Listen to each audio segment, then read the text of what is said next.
Yo guys, it's RyugaXD. You already know YouTube has its limit size, so if you want to see the spicier, uncensored, and exclusive stuff I can't post here, check out my Patreon. That's where I drop all my 18+ lemon content, early uploads, and more. Links in the description. Come join the fun. The apartment was a cave cut off from the outside world, a shrine to solitude. The smell of old instant noodles, dust, and neglect filled the air, making it heavy and stale. A computer monitor was the only source of light that broke through the darkness, casting eerie shadows across a scene of empty drink bottles and discarded wrappers with its flickering blue glow. A battle of gods raged on the screen, with a celestial being facing off against a shinobi dressed in vivid orange amid the rubble of a destroyed world. Loud and raw in the cramped space, the shout, "You have got to be kidding me," broke the silence. I waited a week for a 10-minute episode, and now this. An ad for workout supplements. Give me a break.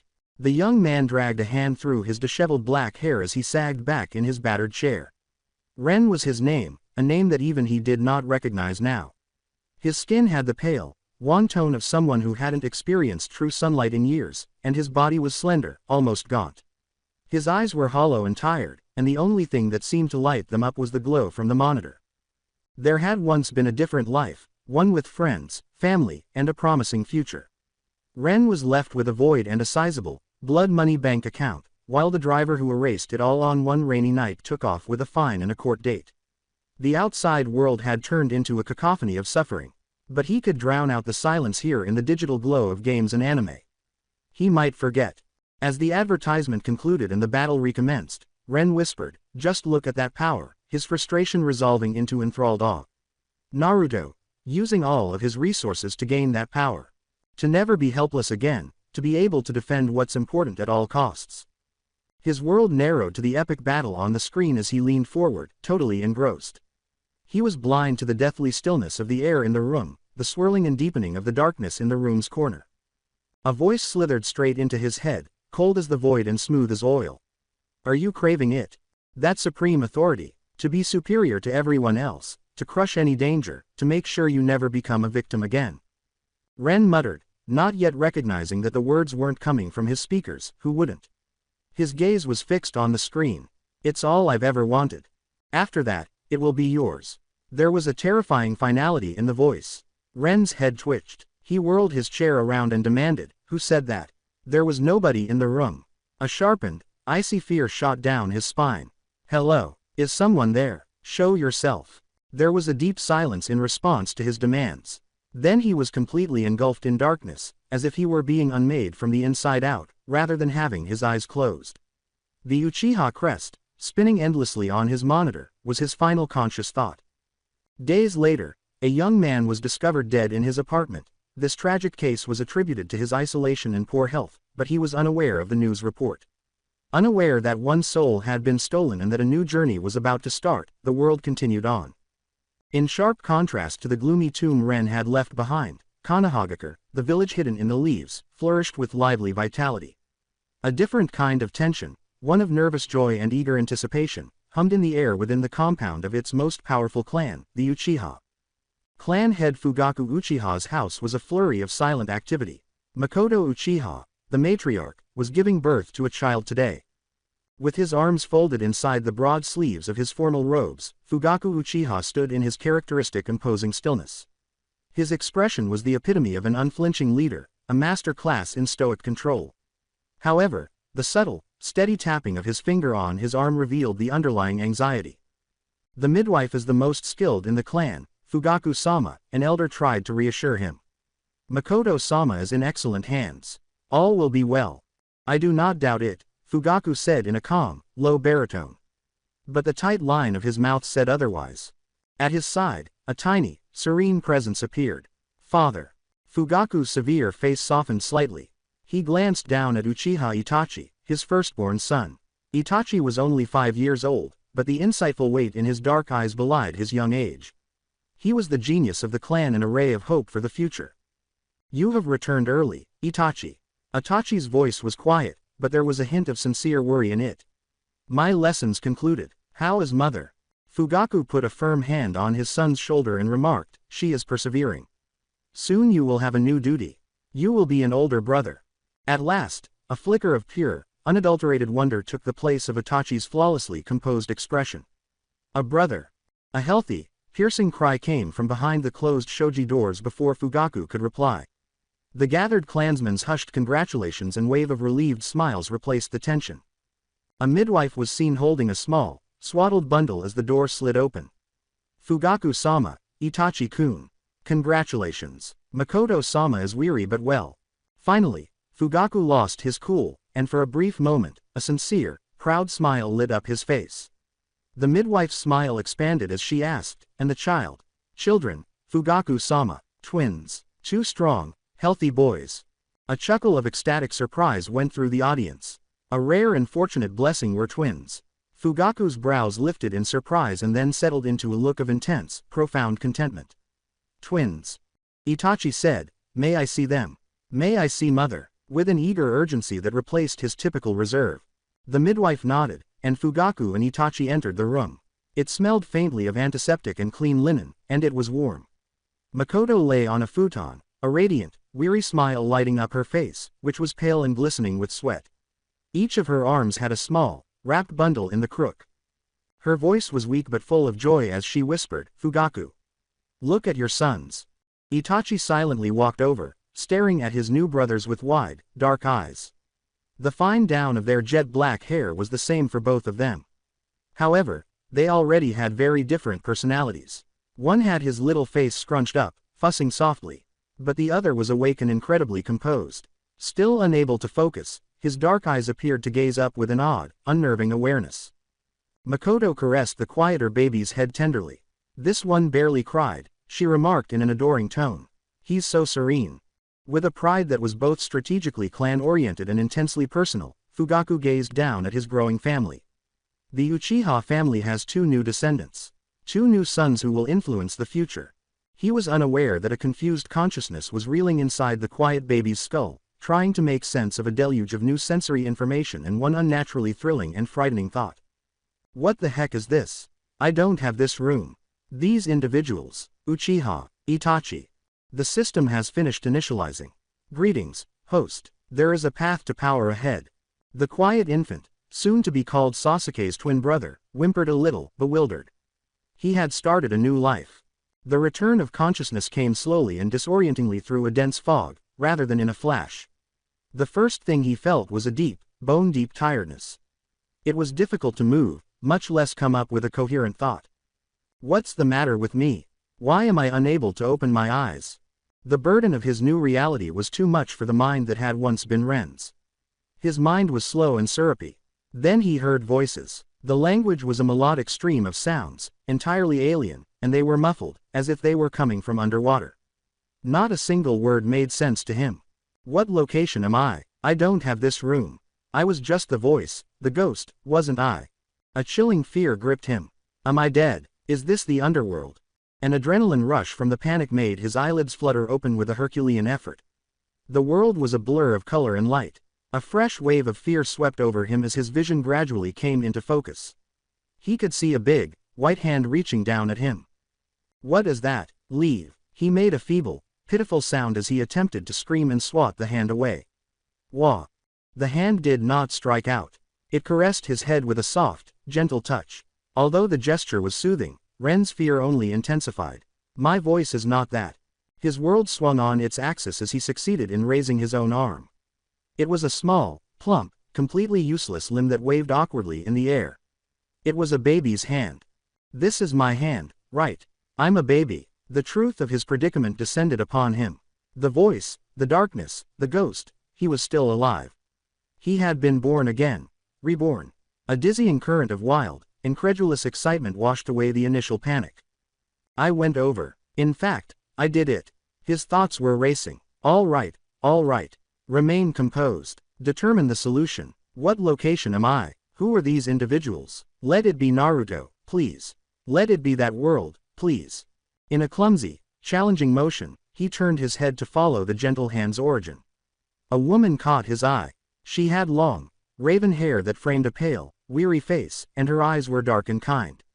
Her lips were moving as she spoke that same incomprehensible language while gazing down at him with a look of pure adoration. Is this my mom? It was an unreal thought. What does she say? It has a Japanese sound. Was Japan where I ended up? He heard new voices enter the room before his baby brain, overloaded with sensory information, started to fog once more. The young, high-pitched voice said, "Mother." It was surprisingly serious. The woman, his mother, turned her head, grinned, and answered in a friendly tone. She pointed to him and the other bundle that was resting next to him. Brothers. The word appeared to be repeated, or something similar. Did he say, brothers? Plural. One of the boys, maybe 5 or 6 years old, leaned into his line of sight. His dark eyes were intense, absorbing every detail of the two newborns with a focus that seemed much too old for his youthful face, and his hair was the same jet black as the woman's. He seemed to exude a strong sense of responsibility. I'm a big brother. The thought was not Ren's own. Rather, it was a pure, emotional impression he took from the boy's unblinking gaze. I have to protect my little brothers. Then the room was filled with a new presence. A man. His deep-set eyes and stern features softened only when they met the woman on the bed, and he was tall and imposing. He was dressed in a robe with a high collar and a recognizable fan emblem on the back. The crest of the Uchiha. Ren's tiny lungs choked on his breath. It is. They are the ones. The parts clicked into place with dizzying speed, revealing the Uchiha compound. Uchiha Makoto was the woman. Itachi was the serious boy. It was Fugaku who was the stern man. Sasuke was the other baby, the one who was fussing quietly next to him. Uchiha Ren was his name. The identical twin of Sasuke Uchiha. Someone who didn't appear in the original story. Makoto, how are you? Fugaku asked in a low, commanding rumble that was genuinely worried. Makoto said, I am well, Fugaku, in a weary yet joyful tone. Look at our sons. Fugaku looked at the two babies instead of his wife. A tiny, infrequent smile appeared on his lips. He noted, the little one has strong lungs, as he gazed at the sobbing Sasuke. Then he looked at Ren, who was staring back at him with a silent, unnerving awareness. And this one, he is so quiet, so observant. He is perfect, Makoto remarked while giving Ren's head another gentle pat. We must name them. With a furrowed brow, Fugaku nodded. There was a brief period of silence, broken only by Sasuke's waning whimpers. When Fugaku finally said, the one with fire in his voice, he looked at Ren and said, he will be Sasuke. And this one, with the calm of deep water, he will be Ren. Uchiha Sasuke and Uchiha Ren. With a smile on her face, Makoto softly repeated the names. Sasuke and Ren, I love them. As the newborn tested the name, Ren thought. Uchiha Ren. Something felt correct. A new life with a new name. Itachi's expression was solemn as he gazed at his brothers. He muttered, Sasuke, Ren, I will protect you, with the promise engraved in his heart. The news of the twin sons of the Uchiha patriarch spread throughout Konoha in the days and weeks that followed. From clan members to other Konoha dignitaries paying their respects, the compound was crowded with well-wishers. Trapped in the defenseless body of a baby, Ren's only options were to watch, listen, and gradually, laboriously, start to understand the language of his new world. He discovered that the Uchiha name was revered and feared. He saw the soft strength in Makoto's eyes and the pride in Fugaku's. Itachi's silent promise of protection weighed heavily on him. Ren's knowledge of the future, however, lingered in the back of his mind like a chilly shadow even in this haven of familial warmth. He was a Uchiha. He was destined to be killed by the very brother who now promised to protect him because he was born into a clan that lived on borrowed time. Uchiha Ren made his own silent vow, one that was much darker than his brother's, while he lay in his crib and listened to the sounds of a vibrant clan. I refuse to be a victim of that evening. I'll become strong enough to put an end to it. Regardless. Ren had a purpose for the first time since his death in another world, but the journey ahead was arduous and dangerous. He needed to change his name, his family, and his future. Ren's labored breathing was the only sound disturbing the complete silence of the Uchiha training ground. The initial excitement of his rebirth was now subdued by the harsh, icy reality of the future as he lay on his back and gazed up at the sky. He thought, the Sharingan is powerful, as his thoughts raced over everything he was aware of. Will I even wake it, though? Can I transform it into a Mangekyo even if I do? The painful loss of a loved one was etched in his memory as the prerequisite for that evolution. He wanted to avoid the terrible cost as much as possible. And what chance do I have without the Mangekyo? As he made a mental list of the monsters that inhabited this world, a chilling fear settled in his stomach. Orochimaru using his prohibited jutsu. Hiding in the shadows are Danzo and his root agents. Pursuing Jinchuriki, the Akatsuki. With the frightful Rinnegan, Pain. And behind them all are Uchiha Madara and Obito. Ren smiled bitterly and helplessly at the memory of Madara Uchiha's strength in the original story, a lone man who could defeat an army of shinobi. There was an unbridgeable divide between that level of power and his present, 6-year-old self. Desperate, clawing for strength, his heart ached. He scolded himself, making his weary body sit up. It's too early to think about this. I must concentrate on the present. On shuriken throws and push-ups. He chuckled to himself, his voice a hollow sound in the deserted clearing, on building a foundation. Ding! It was an artificial, crystalline sound that had nothing to do with the forest's natural sounds. His own skull appeared to be the source of it.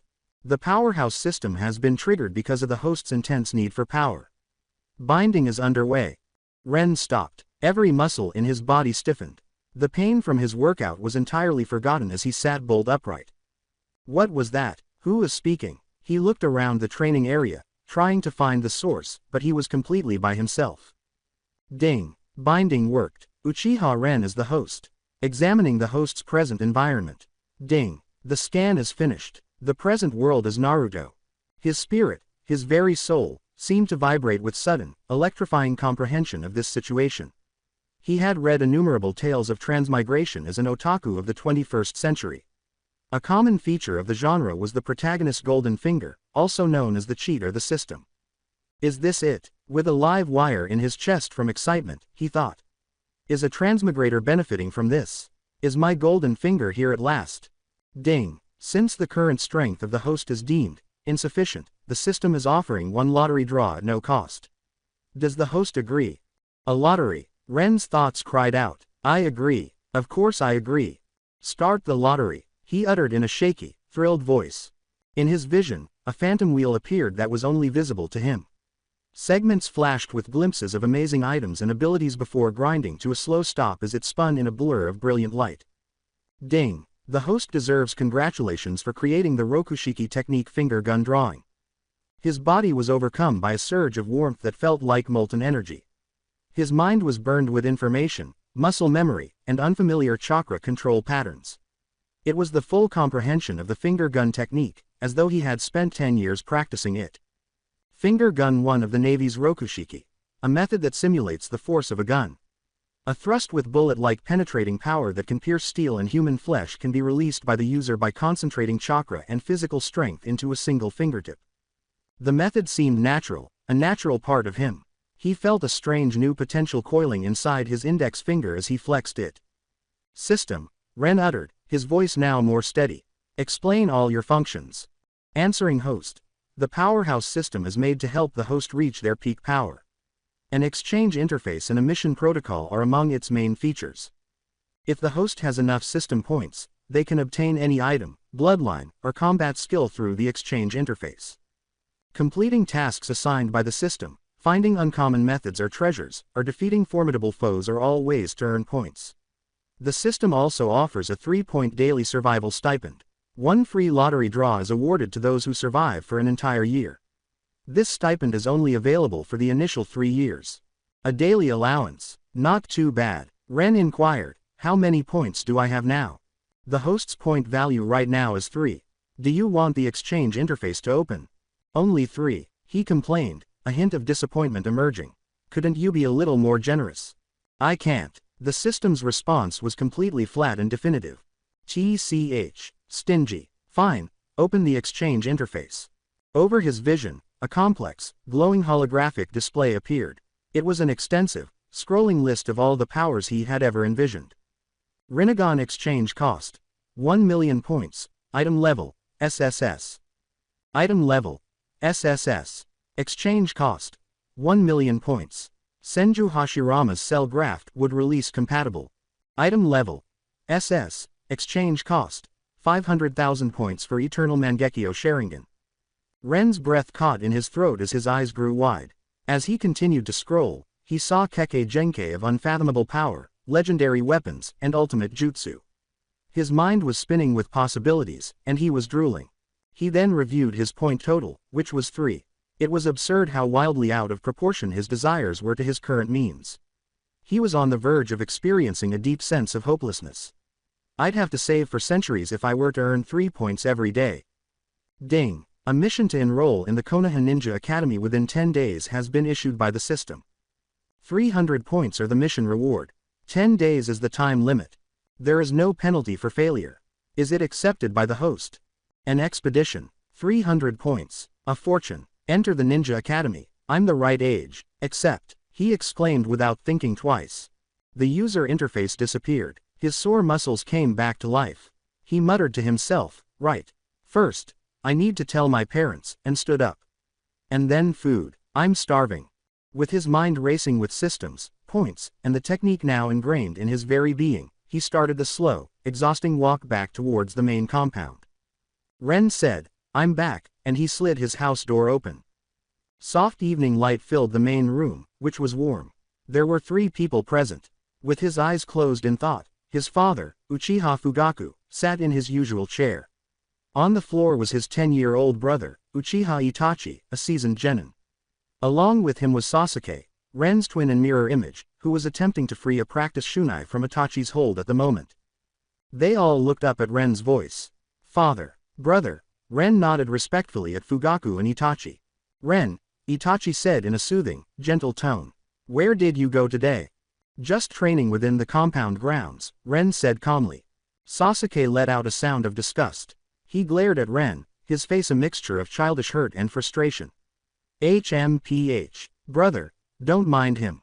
Let's keep playing. He never wants to play with me. It's so boring when you're not here. Sasuke felt abandoned all the time because Itachi was frequently away on missions and Ren constantly turned down any attempts to play when he was at home. Ren walked past them to sit quietly at the low dining table, ignoring Sasuke's grumble. Makoto called, softly, Ren is back. Dinner is almost ready, from the kitchen. The room was soon filled with the aromas of delicious food as she came out carrying plates of steaming food. Around the table, the family gathered. Pointing to a dish next to Itachi, Sasuke urged, brother, I want some of that. Ren, who bore a striking resemblance to his noisy twin, sat quietly, calmly, his thoughts concealed behind a placid mask. His parents were concerned about the silence. Ren was a mystery, displaying neither the simple pleasures of childhood nor the haughtiness of the Uchiha. Most 5-year-olds were open books of emotion. Makoto placed a carefully chosen piece of grilled fish in his bowl and said, Here, Ren, this is for you, her eyes soft with concern. Thank you, mother, Ren said simply, his eyes briefly displaying a range of complex emotions, including gratitude, guilt, and sadness, before he quickly closed them. Brother, I want one too, whimpered Sasuke, envious of the accolade. You have to play hide and seek with me after dinner. Ren never plays, I'm bored. Ren, Itachi turned to face his other brother. Would you like to join us? Ren said, no, and got to his feet. Without saying anything more, he walked away from the table and down the hallway, saying, I'm full.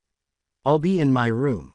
HMPH. That boring guy. Forget him, brother, let's go. Sasuke leapt onto Itachi's back and began to move on. Makoto turned to her husband after the younger boys had left, clearly worried. Fugaku, do you think Ren is too withdrawn?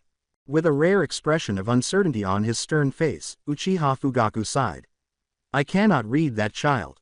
For a boy of 6, he is closed off. He doesn't seek approval or complain. He shows no interest in anything. It is concerning. Ren lay on his futon back in his room, gazing up at the ceiling. A long, tired sigh that seemed too old for his little frame escaped his lips. He whispered, TCH, to the vacant room. I keep telling myself not to get attached to this family. Because he was familiar with the script. The dissatisfaction of the Uchiha clan would culminate in a planned coup within a few short years. Itachi would have to make an unthinkable decision in order to stop it, safeguard the village, and save his brother Sasuke. He would destroy the entire clan. His stomach churned at the thought of that future. He used this detachment, this apathy, as a buffer. He feared that the anguish of losing them would rehash him if he let down his barriers and genuinely accepted them as family. He had already lost one family. He was unsure of his ability to endure losing another. He sat up abruptly and slapped his own forehead. I forgot to tell them about the academy, he realized. His top priority now was the system mission. Whatever, I'll tell them tomorrow. In the shadows of his future, the idea of the 300 points was a tiny, brilliant spark. It was a beginning. He groaned and forced himself to stand. A bath, then sleep. I'm exhausted. With his new system and his knowledge weighing heavily on his little shoulders, he headed for the restroom. Though it was longer and more sinister than he had ever dreamed, the road to power was open. When Ren awoke the following morning, Itachi's futon was already empty. Most likely, his brother was on a different mission. Lost in the deep slumber of childhood, Sasuke remained a still lump beneath his covers. Ren steeled himself after eating a quiet breakfast. He went up to his father, who was reading a mission report while drinking his tea. "Father," Ren said in a steady yet firm voice, "I wish to enroll in the Ninja Academy." The kitchen's gentle clatter of dishes stopped. Uchiha Makoto paused her cleaning and gave her son a startled look. Uchiha Fugaku's dark, evaluative eyes were fixed on Ren as he slowly lowered his scroll. "The academy?" Fugaku asked in an impartial tone that revealed nothing. "Explain your reasoning." Ren looked directly at his father and said, "Staying at home is unproductive," without flinching. "I am of the correct age. It is time I began my formal training." Fugaku spent a long, quiet moment studying his son. This particular son had never asked for anything before, but the request made sense. "I see," he said at last. "The new term begins in 2 days. I will take you and Sasuke to be enrolled." Before turning to go, Ren bowed briefly and formally to both of his parents, saying, "Thank you, father." Makoto began, her voice full of maternal worry. "Fugaku," but her husband held up a hand. "There is no need," Fugaku stated, continuing to stare at the door that Ren had used to leave. There was a rare hint of pride in his stern voice as he said, "They are both 6 years old. It is the appropriate time. And, this is the first thing he has ever asked of us. Let him have it." Outside, Ren's lips curled into a small, somber smile. The initial phase was finished. He thought, the academy in 2 days, with a sense of excitement that broke through his normal reserve. "I'll get to know them all. The whole Konoha 12 in person. Uzumaki Naruto, Haruno Sakura, Nara Shikamaru, Akamichi Choji, Yamanaka Ino, Inazuka Kiba, Aburame Shino, and Hyuga Hinata were among the names and faces from his previous life that flashed through his mind. The protagonists of the tale he had previously seen on screen. It was still a startling reality. He suppressed his excitement, however, and decided that training came first. He headed to his covert training location, a remote forest at the edge of the Uchiha compound that he had claimed as his own a year earlier. "I still need to test the finger gun." The smell of damp earth and pine permeated the cool air. He was really alone here. He stood in front of a large, ancient tree and concentrated. The information was simply there, embedded by the system in his muscle memory. He focused his chakra, or strength, on his right index finger. It was like channeling a lightning bolt that was as thin as a needle. He whispered, "Finger gun," and thrust, "Thwip." It was a clear, sharp sound. With startling ease, his finger penetrated the tree trunk up to the second knuckle, as though it were piercing soft clay rather than solid wood. He withdrew his finger, creating a deep, perfectly round hole. For the first time since his birth, a sincere, broad smile appeared on Ren's face. "Incredible," he exhaled while assessing his finger that was unmarked. "If it can do this to a tree, what could it do to a person?" The power was genuine and visceral. It was the first concrete evidence that the system could actually strengthen him. He dragged his weary body home for dinner after practicing the technique for the remainder of the day until his chakra reserves were exhausted and his body ached. They were prepared to leave when they stood at the door 2 days later. Uchiha Fugaku asked, his voice resonating in the silent foyer, "Are you prepared?" "It is time to go." Makoto said, "Now, Ren, Sasuke," as he knelt down in front of them to smooth their collars and wipe away imaginary dust from their shirts. Her eyes were worried but proud, and her touch was soft. "You are going to the Ninja Academy today. You must be respectful to your teachers and try to be kind to your classmates." Ren said, "Understood, mother," in his typical flat voice. "TCH," Sasuke exclaimed, putting his chest out, "I'm going to be a genius like Big Brother Itachi." As a result of the clan's exclusive culture, he already had a deep-rooted Uchiha superiority complex. "I don't need to waste time on a bunch of weaklings." Idiot Ren thought, the rebuke direct and incisive. "You don't even know what true strength or weakness means yet." He was reminded of the haughty, entitled, and perpetually pursuing power that was frequently bestowed upon him in the anime Sasuke. Orochimaru first, followed by Itachi's supreme sacrifice, which bestowed upon him the eternal Mangekyo, and then the disclosure that he was Indra's transmigrant. With a hint of resentment, he thought, some people are just born on third base. Fugaku gave the order, let's go, and turned to take the lead. Behind him, two identical boys with very different inner worlds, Ren and Sasuke, fell into step. They arrived after strolling through Konoha's busy streets. The academy, the center of Konoha's future military might, was just as Ren had remembered it from the anime, a big, multi-story structure with a recognizable facade. This is it, said Fugaku. Konoha's Ninja Academy. This is where you will learn the shinobi arts. Ren felt an odd sense of destiny descend upon him as he gazed up at it. This was where it all began. They followed Fugaku into a staff room through silent hallways. In between classes, a number of teachers were inside taking a break. Ren recognized Mizuki, the first antagonist of the original tale, right away. Lord Fugaku, the teachers exclaimed, nearly simultaneously, and straightened their posture as he entered. Mizuki, radiating fake warmth, said, Lord Fugaku, as he walked up. To what do we owe the honor? These are my sons, Fugaku declared in a cold voice. Enroll them. They are starting today. Of course, right away, Mizuki said, his eyes darting over the twins as his smile grew. The sons of the great clan head. I'm sure they will be exceptional prodigies, just like their elder brother. His voice was sickly dulcet. Come with me, boys. I'll take you to your classroom. A chilly dislike settled in Ren's stomach.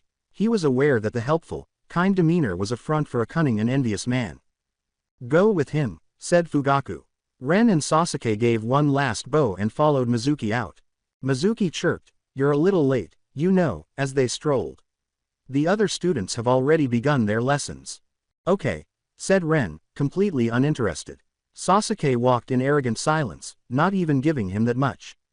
Mizuki's smile became barely noticeable. He paused in front of a classroom door and said, right. Well, here we are. Wait here a moment, I'll fetch your homeroom teacher.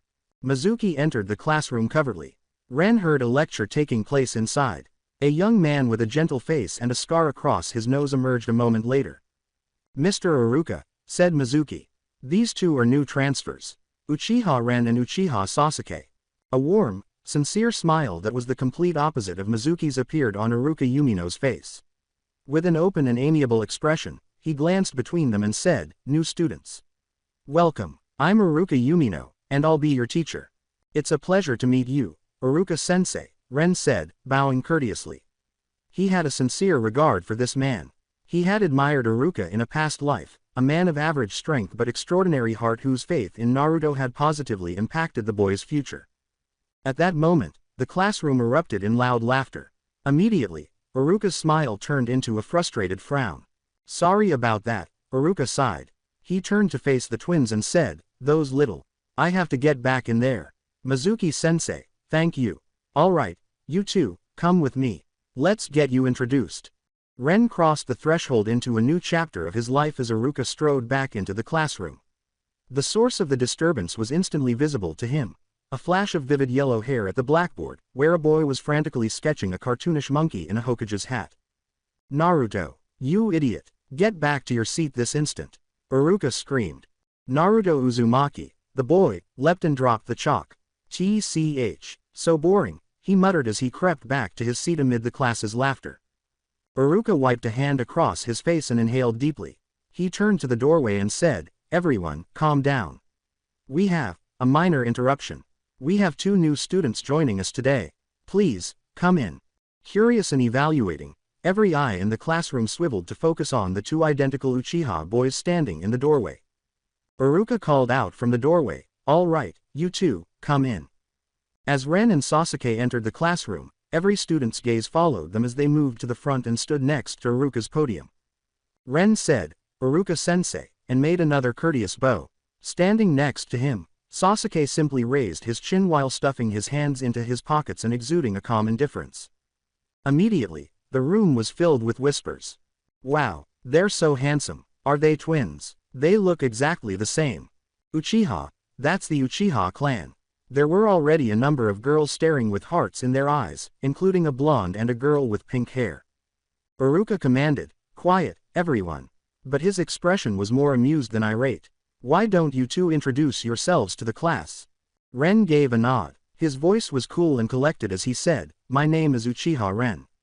It is a pleasure to meet you all. I look forward to learning with you." The other twin simply said, "Sasuke Uchiha," without elaborating. Another, louder wave of excitement swept through the classroom when the Uchiha name was mentioned. The Uchiha, a strong, esteemed clan renowned for producing brilliant shinobi, were legendary to these kids, the majority of whom came from non-military homes. It was significant that they had 2 of them in their class. Sasuke straightened his posture and tilted his head slightly with pride as he listened to the amazed murmurs. However, Ren experienced a familiar rise in cynicism. "They're all geniuses," he considered. What an innocent dream. His knowledge of their bleak future made their current reputation feel hollow. Without the Mangekyo, the majority of the clan are just conceited idiots with a fancy parlor trick. "Hey, look at the big shot clan kids, showing up late on the first day," a mocking voice yelled. Ren's gaze shifted to the origin. A boy smirked at them, his dark hair spiky and his cheeks marked with characteristic red fangs. Inuzuka Kiba, a recognizable mop of bright yellow hair, piped up beside him. "Yeah, so arrogant," said Naruto Uzumaki, who was always eager to cause trouble. "Naruto, Kiba, you two shut up," snapped the pink-haired girl, Sakura, whose original awe was immediately replaced by protective rage. The blonde girl, Ino, echoed, "Yeah, leave them alone," and the other girls in the class joined in. A sluggish voice said, "TCH. Women are so troublesome," from behind Ino. A boy with a ponytail that resembled a pineapple sighed and put his hand to his head. "Nara Shikamaru. Ino, just ignore them." A big boy who was quietly munching on a bag of potato chips sat next to Shikamaru. Choji Akamichi. "Being late for class is against the rules," a somber, quiet boy wearing dark sunglasses said behind Kiba. Aburame Shino. Ren's eyes kept searching the room, listing them. His gaze fell on a girl with strange, pale eyes, her cheeks slightly flushed, her index fingers clasped together shyly as she stole glances at Naruto. Hyuga Hinata. Ren felt a strange surrealism wash over him as he thought, there they are. Konoha 12. The conceited Kiba, the boisterous Naruto, the fangirls Sakura and Ino, the lethargic Shikamaru, the kind Choji, the perceptive Shino, and the timid Hinata, all in one room. And the sullen Sasuke next to him. It resembled a living, breathing poster from his former existence. Iruka finally brought order back when she yelled, "Enough. Everyone, settle down." Over the commotion, he indicated a vacant seat. "Sasuke, you can take the seat next to Haruno." "Yay, okay," Sakura exclaimed, beaming at Ino with a victorious expression. Naruto screamed, "Hey, why does this kind of guy get to sit next to Sakura-chan?" But Sakura silenced him with a vicious punch that caused Ren to wince in pity. Looking between the snacking Choji and the dozing Shikamaru, Ino complained, "Really, why'd I have to sit next to these 2 weirdos?" Shikamaru muttered, "Troublesome," without opening his eyes. Iruka turned and pointed to a seat in the back row next to a girl with long, chestnut brown hair. "Ren," he said, "you can sit there, next to Akane." Ren nodded briefly and walked over to his designated desk, saying, "Yes, sensei." As he sat down, the girl, Akane, turned to him and smiled shyly but amiably. "Hello, my name is Tanaka Akane. It's nice to meet you. Uchiha Ren." "The pleasure is mine," Ren said courteously as he embraced her. In sharp contrast to the mayhem surrounding the other Uchiha twin, she had gentle eyes and a kind disposition. He mentioned a character who wasn't in the original tale. "Interesting." From across the desk, a voice hissed, "Hey, you. New guy." To Akane, a stocky boy with an absurd bowl-cut hairstyle was staring at Ren when he turned around. "Don't talk to Akane, she's gonna be my future wife. I don't care if you're a Uchiha, if you bother her, I'll pound you." "Kenji, you idiot, stop saying such stupid things," Akane yelled, blushing with embarrassment and rage. "You mean Kenji?" Ren examined the boy. He was larger than the other children, and the vicious expression in his eyes suggested that he was a bully who took advantage of his size. "Idiot," Ren uttered in a flat, contemptuous tone. He returned his focus to his desk. "You bastard, meet me after school if you've got guts," Kenji growled, clenching his fists. "I'll show you 100 ways I can hurt you." Ren said, "TCH. Whatever," without even glancing at him. "Ren, I'm so sorry," Akane said in a frustrated whisper. His family lives next to mine. He's always been like this, scaring away anyone who tries to talk to me. He's such a jerk." With a tiny, comforting smile, Ren assured her, "It's okay. I'm not worried about him." You could feel her relief. Kenji was upset to see them whispering to one another on her other side. Whispering, "Just you wait," he stabbed Ren in the back with daggers. Iruka's harsh voice came from the front, "Kenji. We are in class. No more talking." The boy grudgingly fell silent, but his glare remained unwavering. Ren completely forgot about the bully. He had just caught sight of a more significant notification. Ding! The mission to enroll in the Ninja Academy has been accomplished by the host. 300 points are awarded. Currently, the host has 315 points. He experienced a real rush of excitement. At last, some capital. System, he thought, what is the best way to use my points at this moment? Analysis is finished. Exchange for the basic chakra refinement technique is advised. The price is 150 points. Chakra enhancement. But eventually, won't they teach us that here? Yes. To generate a useful amount of chakra, however, the academy method necessitates weeks of study and practice. Instant access to your full chakra potential and instant mastery are provided by system exchange. There was no denying the logic. He lacked the luxury of time. He couldn't afford to put off starting real training for weeks. He was in dire need of every advantage. Take action. The basic chakra refinement technique is exchanged. Using the basic chakra refinement technique to confirm the exchange. Level of item. D. Price. 150 points. Ding. The exchange was successful. 150 points were subtracted. Points remaining. 165. He felt a surge of warmth that was distinct from the finger gun's jagged infusion. It was a profound, fundamental comprehension, a sensation of a secret reservoir of energy that all of a sudden became conscious and reachable within his core.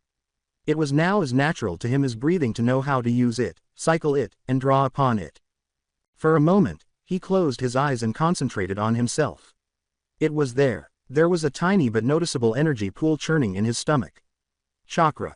A fresh feeling of strength and potential buzzed through him as he opened his eyes. He had already taken his first significant step toward becoming a shinobi, even though the first day of school was far from over. The grind was only getting started. Ren mentally calculated that there were 165 points remaining while glancing around the classroom. What is the most effective use? The voice of the system chimed in his head, analysis complete. Suggested. Turn on the Sharingan. The Sharingan. It instantly sparked Ren's curiosity. Is it possible for me to use my current points for that? Tomo Sharingan by himself. For holders of the Uchiha bloodline, the activation cost is 100 points. Sharingan Double Tomo. The cost of activation is 500 points. Tomo Sharingan, Triple. The cost of activation is 2000 points. The options were shown by the system, and the cost served as a sobering reminder of the difficult path ahead. However, 100 points was attainable. There was no denying the advantages. A single Tomo would give him improved vision, the capacity to follow swift motions, and a photographic memory of any method he saw. It served as the ultimate basis for education. He thought, the sooner I have it, the sooner I can start truly growing. It wasn't until he was 12 that Sasuke had awakened his. It had been 6 years since then. He could spend 6 years learning how to use it. Turn on the single Tomo Sharingan system. Turn on Tomo Sharingan alone. Price. 100 points. Verify. Verify. Ding. The exchange was successful. 100 points were subtracted. Points remaining. 65. Behind his eyes, a sudden, overwhelming heat blossomed. It was not painful. His optic nerves were inundated with raw, strange power as if a dam had burst. He closed his eyes rapidly and bowed his head, seemingly disinterested in Iruka's explanation of the will of fire. A full minute passed during which the world behind his eyelids was nothing but crimson heat. He opened his eyes cautiously when it finally passed. The world was different now. It was more acute, extremely precise. The individual wood grains on the desk before him, the dim dust particles gliding in the sunlight, and the barely noticeable change in Iruka's stance as he gestured were all visible to him. For a moment, his vision tunneled, and he automatically focused on a fly that was buzzing close to the window. With unbelievable clarity, he could follow every erratic, jittery movement. and he could just see a faint, blood-red tint in the corner of his eye. With a rush of excitement, he thought, this is it. The Sharingan. With haste, he closed his eyes once more and concentrated on the sensation of the chakra fading from his pupils. His vision returned to normal when he opened them a moment later. He had to make sure no one saw. Not just yet. He allowed his head to drop back onto his arms, satisfied but worn out from the unexpected chakra expenditure. The potential of his new power hummed beneath his skin as Aruka's voice droned into a far-off hum and he fell back into a light sleep. He was awakened by a soft shaking, but he had no idea how long he had been asleep. Ren-kun, wake up. He opened his eyes with a blink. His desk was brushed by Akane's long chestnut hair as she leaned over him. With the afternoon sun creating long shadows through the windows, the classroom was almost empty. He pushed himself up and muttered, "Akane-san. What time is it?" She said, "It's time to go home," and smiled a little patiently. "You slept right through the final bell. You must have been very tired." Ren surveyed the area. The majority of the pupils had left. Ignoring the lingering glances from a couple of the girls, Sasuke was already at the door. Ren stood up, stretched, and said, "Right. Thanks for waking me. I'll see you tomorrow, Akane-san." She smiled broadly in response. "Hee, see you tomorrow, Ren-kun," she said. The spark was their amicable conversation. Uchiha Ren. The almost empty classroom reverberated with the roar. Ren slowly turned to see the stocky boy with the bowl cut, Kenji, stomping toward him with an angry expression on his face. "Is there a problem?" Ren calmly inquired. Kenji growled and came to a halt a few feet away, saying, "Problem? You're the problem. I told you to stay away from her. I won't let some Uchiha pretty boy think he can just waltz in and take what's mine." The other pupils, including Naruto, Kiba, Shikamaru, and Choji, instantly became animated and surrounded them in a loose circle. "Ooh, a fight," Kiba smiled. "This ought to be good." "Yeah, kick his butt, Ren," exclaimed Naruto, who was constantly ready for a show. Akane moved in between them and yelled, "Kenji, you idiot. Stop it right now, I am not yours, leave him alone. Stay out of this, Akane." Kenji yelled, keeping his gaze fixed straight on Ren. "Well, Uchiha, are you just going to hide behind a girl? I heard you Uchiha were all geniuses. Or are you all just cowards?" Sasuke yelled from the doorway, "How dare you!" His pride was immediately stung. Ren's arm shot out, blocking his path as he took a step forward. "This doesn't concern you," Ren stated in a stern and decisive manner. Sasuke shot back, "Tch. He insulted the Uchiha name, but he paused. Kenji prodded him, "He's right, you know, you can both come at me. I don't care, I can handle two spoiled clan kids." Ren's face remained unchanged. He gave Kenji a flat, bored look of contempt. "Dealing with trash like you doesn't require a team effort." Kenji roared silently and charged.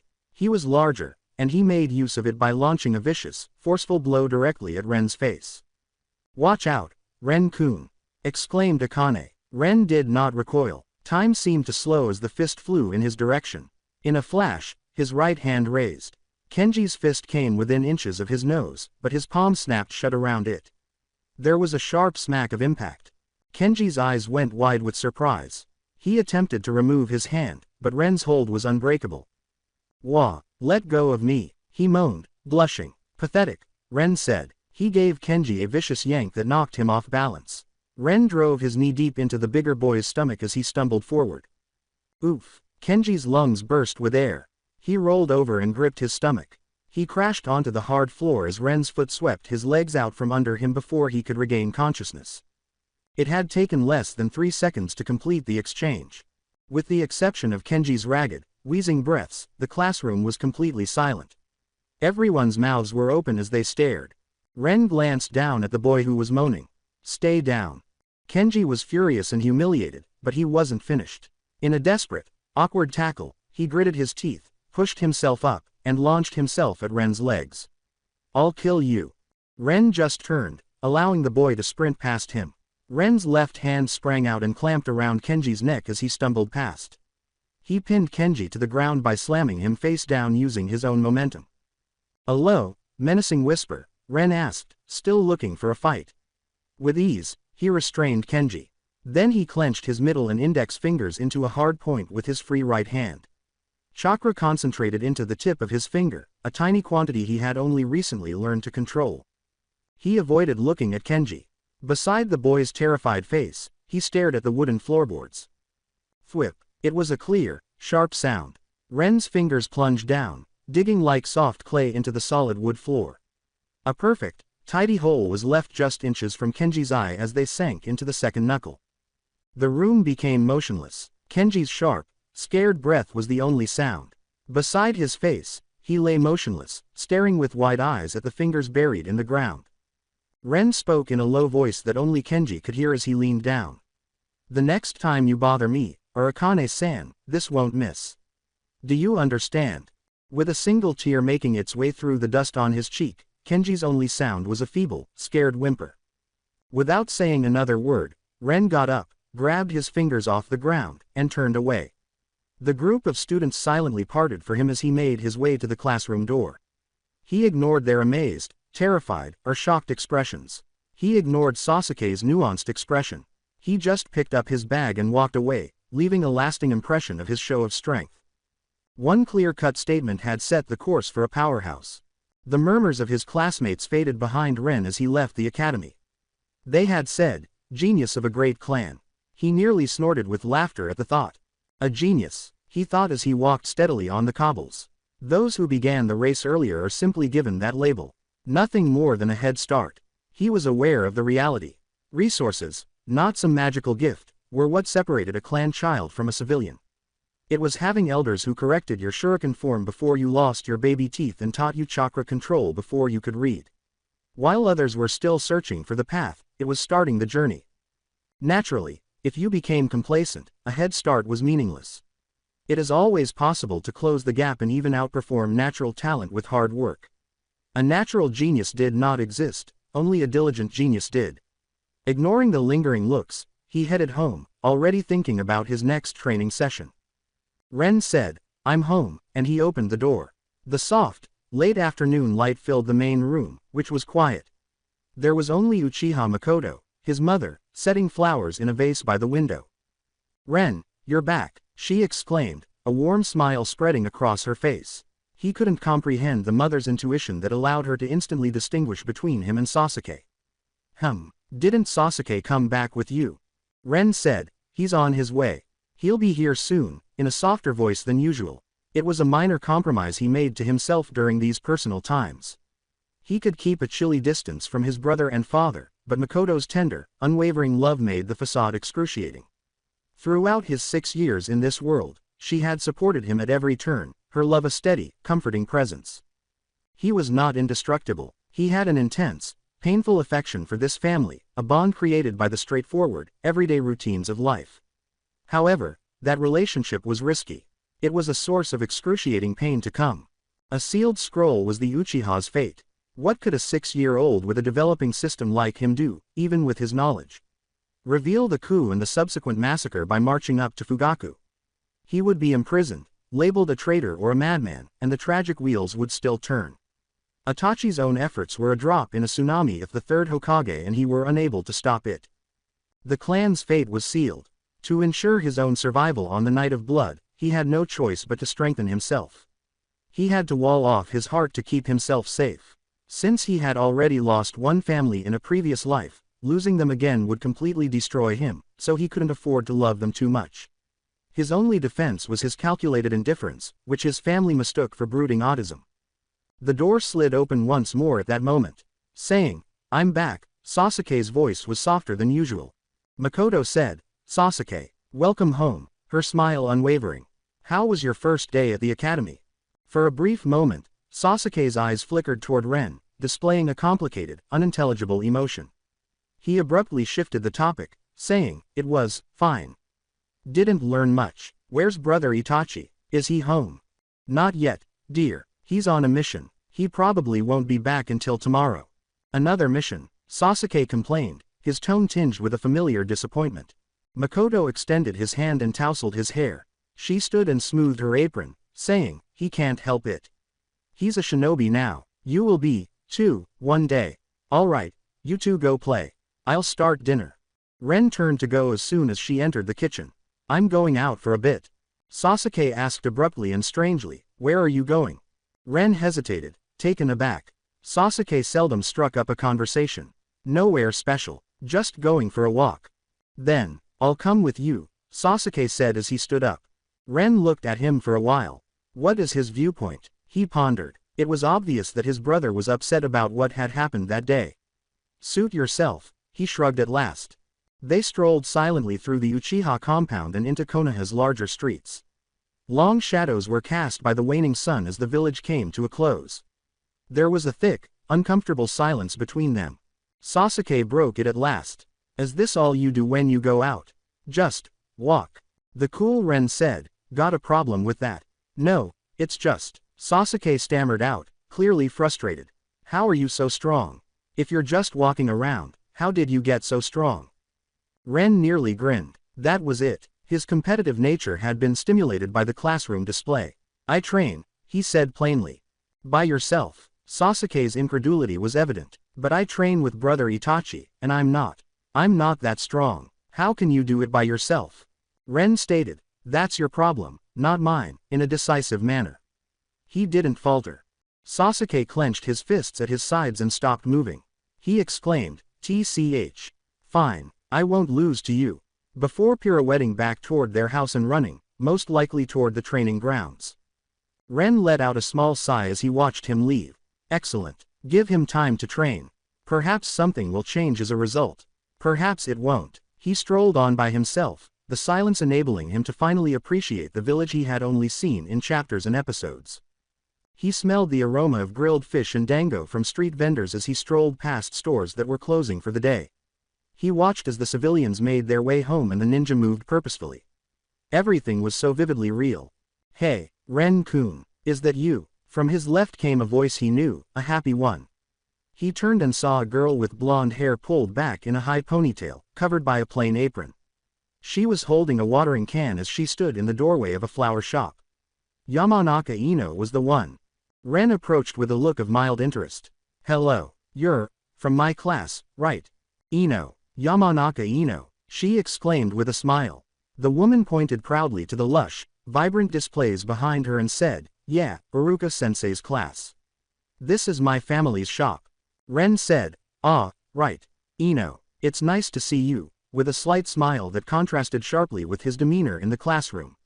"It's a lovely shop. Do you like working with flowers?" She exclaimed, "I love it." With contagious enthusiasm. "They're all so pretty and they make people happy." After scanning the displays, Ren's gaze settled on a single, flawless crimson rose. He gestured toward it. "How much for that one?" Ino's eyes grew a little wider, and her cheeks blushed a light pink. "Oh, that's a rose. They're usually given to, someone you really like. A special someone, but if you want it, I can give you a good price." Ren picked up the velvety, soft petals of the rose.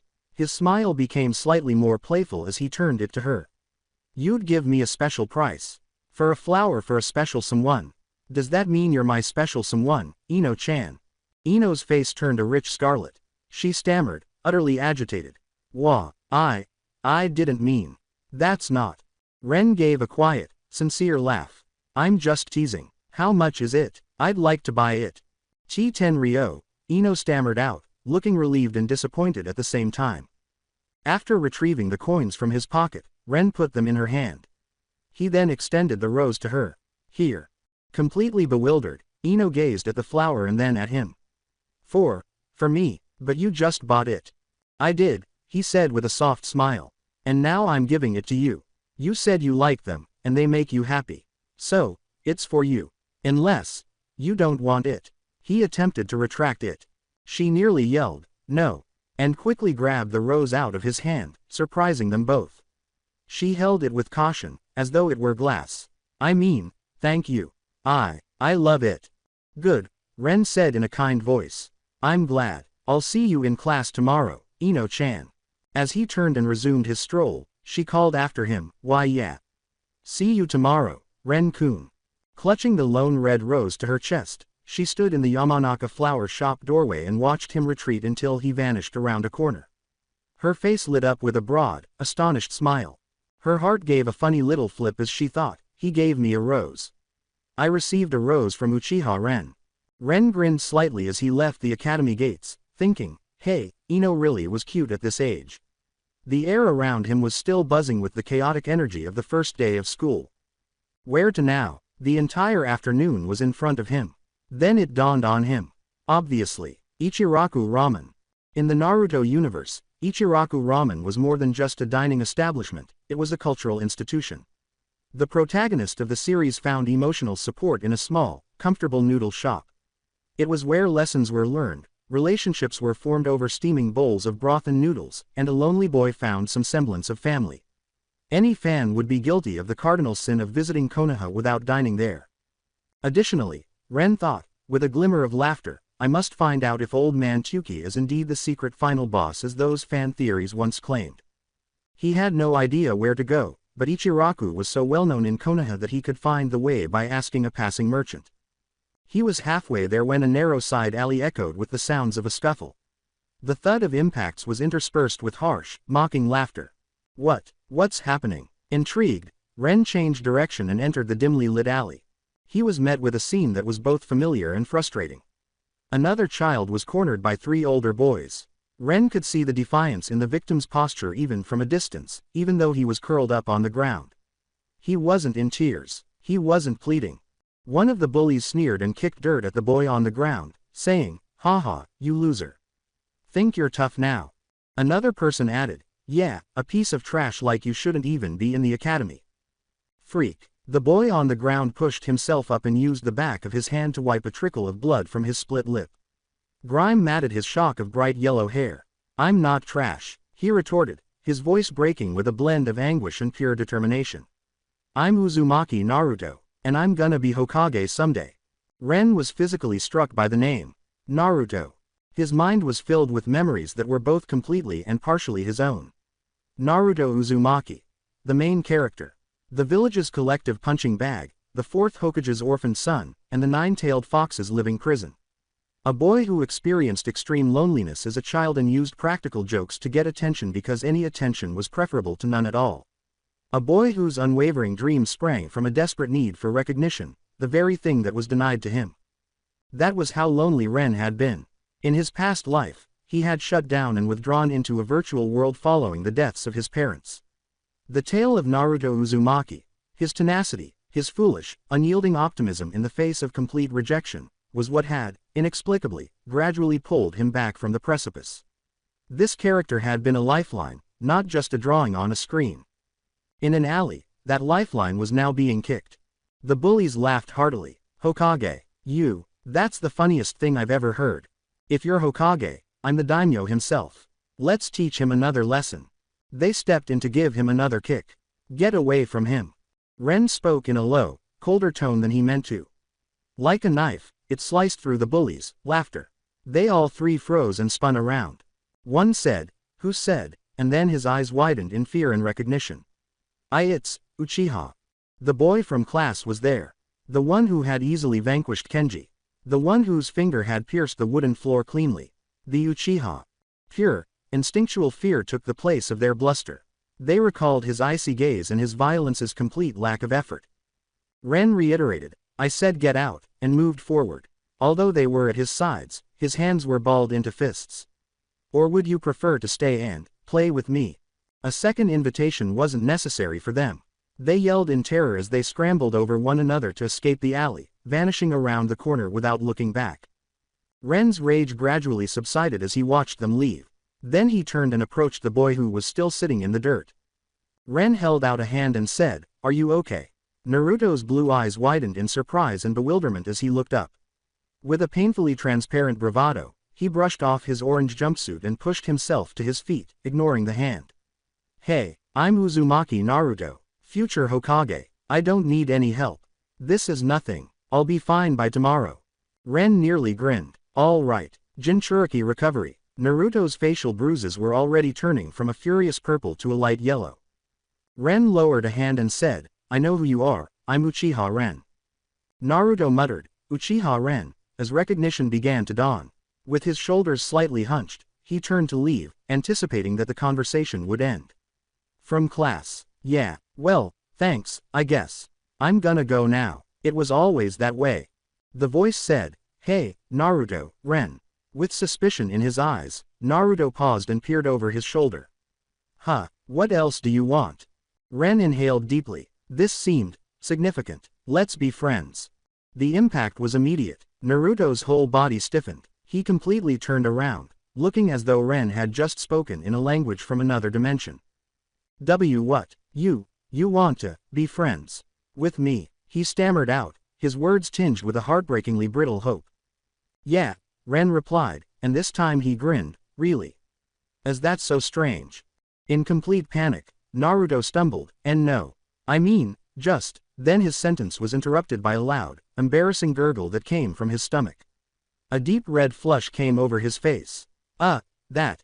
Ren grinned broadly. Sounds like someone's hungry. I was actually on my way to get ramen. Ichiraku, do you know it? Pure, unadulterated joy replaced the embarrassment on Naruto's face as if by magic. Ichiraku, of course I know it. It's the best ramen in the whole world. It's my favorite place. I'll take you there. Come on. He was so full of energy that he had forgotten all of his past wounds. Chatting enthusiastically about the advantages of miso broth over salt broth, he led the way with the comfort of a second home. Ren came after, laughing as he listened. The small, cozy, and welcoming ramen shop was just what he had envisioned. Chuki, the proprietor, wasn't some superhuman ninja master. Rather, he was just a good, regular man who loved noodles. Ren ordered a bowl of miso ramen, and Naruto ordered two after he hesitated for a moment, his eyes wide. For a few minutes, they ate in pleasant silence, interrupted only by Naruto's eager slurping. As promised, the ramen was delicious. Ren finished his own bowl and asked, "Are you full? Do you want another?" "Nah, I'm good, thanks for the treat, believe it," Naruto exclaimed, happily patting his belly. The word, believe it, escaped, a habit Ren recalled with nostalgia. Don't mention it, Ren told Chuki. That's what friends are for, right? Naruto's eyes brightened at the word, friends. Right. Ren said, well, I should head home, and left the store. See you tomorrow at the academy, Naruto. Naruto waved and said, yeah, see you tomorrow, Ren. With a smile that seemed to split his face. Naruto was left standing outside the ramen stand as Ren left. When he looked back once, the boy was still standing there, motionless, as though attempting to comprehend what had just transpired. Then something appeared to click. Abruptly, Naruto leapt into the air and punched the sky. I have a friend. I have a friend. Chuki Ojiazan, did you hear that? I have a friend. The street reverberated with the old man's hearty laughter. That's wonderful, Naruto. I'm happy for you. With an apparently boundless amount of energy, Naruto shouted, I'm gonna go home now. Thanks for the ramen. Before turning and running down the street towards his apartment, he continued to think, I have a friend, the words a magical chant against loneliness. I actually do have a friend. For the first time in a long time, Uzumaki Naruto slept with a desperate, excited anticipation for the sunrise rather than a fear of the following day. Nothing could be more imminent than tomorrow. When Ren got home, Uchiha Fugaku was already there. The steam from the uncooked food rose into the silent room as the family sat around the low dining table. They had been waiting for him. Ren's heart was pricked by a complex emotion that was both warm and sharp. He quickly put an end to it and raised his walls. I'm home, he declared in a neutral tone. Uchiha Fugaku simply looked up from his scroll, nodded curtly, and remained silent. He didn't inquire about Ren's whereabouts. But Makoto grinned broadly. As she filled a bowl with rice for Ren, she motioned to his usual spot and said, come, sit down, Ren. The food is getting cold. He was about to say that he had already eaten with Naruto, but the words died in his throat. Thank you, mother. He couldn't bring himself to turn down her kind, uncomplicated offer. The bowl felt strangely warm in his hands as he sat. Fugaku said, let's eat, finally putting down his scroll and grabbing his chopsticks. He was obviously hungry from the day's work, but he had waited. This kind of behavior, rather than words, was the silent, unspoken expression of the stern patriarch's love. It was a low-key dinner. The soft clinking of dishes was the only sound. Every now and then, Makoto broke the quiet by giving Sasuke and Ren more food, her face glowing with a subtle happiness as she watched them eat. Ren cleared his bowl and bowed slightly, eager to get out of the stuffy, loving atmosphere. I'm finished. Thank you for the meal, father, mother. I will retire to my room. Makoto's voice was immediately worried. "Oh. You ate so little, are you feeling unwell, Ren?" Ren said, "I'm fine," in a tone that was purposefully flat and showed no signs of internal conflict. He had to leave, right now, just tired. Before she could ask him any more questions, he turned and walked away, leaning against his room's door and letting out a long, tired sigh. This is becoming more difficult, he thought. It becomes more difficult every day. Sasuke's excited voice reverberated throughout the compound the following morning, waking Ren. Why is he so agitated? Rubbing the sleep from his eyes, Ren pondered. Unless, that is, Itachi returns. His suspicion was validated as he pushed his door open. Itachi stood composedly in the main room, still wearing the traditional Jonin flak jacket over his clothes, while Sasuke was practically buzzing around him. "Brother, what did you do yesterday? Why were you gone so long?" Sasuke demanded. Itachi's voice was soft but firm. "It's a mission secret, Sasuke. I cannot discuss it." He made the familiar, loving motion of tapping Sasuke's forehead lightly with 2 fingers. Then he saw Ren with his dark eyes, which were so much older than his years. "Ren, you're awake." Ren replied succinctly as usual, "Yeah," and walked past them to the restroom to get cleaned up. Makoto's soft voice came from the kitchen, and her words, "All right, Sasuke, stop pestering your brother. Come, breakfast is ready. You both need to leave for the academy soon," were the last words that made Sasuke separate. Ren and Sasuke strolled to the academy together after a quiet breakfast, their mutual silence a heavy, palpable thing. A happy voice exclaimed, "Good morning, Ren-kun." As soon as Ren entered the classroom, with her blonde ponytail swishing, it was Ino. "Morning, Ino," Ren said courteously, grinning a little before moving on to his seat. He stopped as he went by a particular desk. "Naruto, how's the, feeling today?" Startled that Ren had spoken to him so candidly, Naruto looked up. His face lit up with a broad, brilliant smile. It's all good. Nothing keeps Uzumaki Naruto down for long, believe it." Ren nodded and continued. Good morning, Ren-kun," Akane said quietly from the desk next to his, grinning shyly. He said, "Good morning, Akane," and took a seat. The bully from the first day, Kenji, was noticeably silent and averted his gaze. The days started to blend together into a familiar, recurring pattern. Iruka's history lessons continued to be a potent sedative, and Ren frequently found his head resting on his desk until Akane gently nudged him awake at the end of class. He gradually became acquainted with all of the main characters from the first tale. Outside of his house, Ren was calm and approachable, in contrast to Sasuke's distant and pensive demeanor. He didn't chase attention, but he also didn't alienate people. He attracted people. Their rivalry was redirected, with Sakura constantly vying for Sasuke's attention and Ino constantly looking for reasons to speak with Ren. Ino's first crush developed into a firm, amicable loyalty, and she and Sakura continued to be close friends.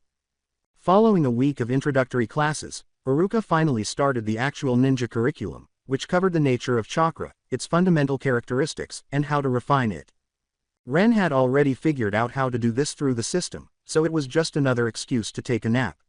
Iruka was initially irritated by the student's lack of attention, but his annoyance quickly gave way to astonished incredulity when Ren, after being awakened, displayed flawless chakra control and created a steady, visible ball of blue energy in his palm. News spread swiftly. The Ninja Academy had produced another genius. Uchiha Ren is the younger brother of the renowned prodigy Itachi and the younger son of the clan head. Even though Sasuke was clearly talented, the village's attention was now drawn to Ren. Once more, the name Uchiha evoked wonder and rumors of a clan full of gifted people. Uchiha Ren and Uchiha Sasuke enrolled in the Ninja Academy that year at the age of 6. Uchiha Itachi, then 11 years old, was inducted into the Anbu Black Ops that same year. 2 years later, the Uchiha clan's shadow had only gotten longer. The village's suspicion had developed into overt prejudice since the Nine Tails attack 4 years earlier.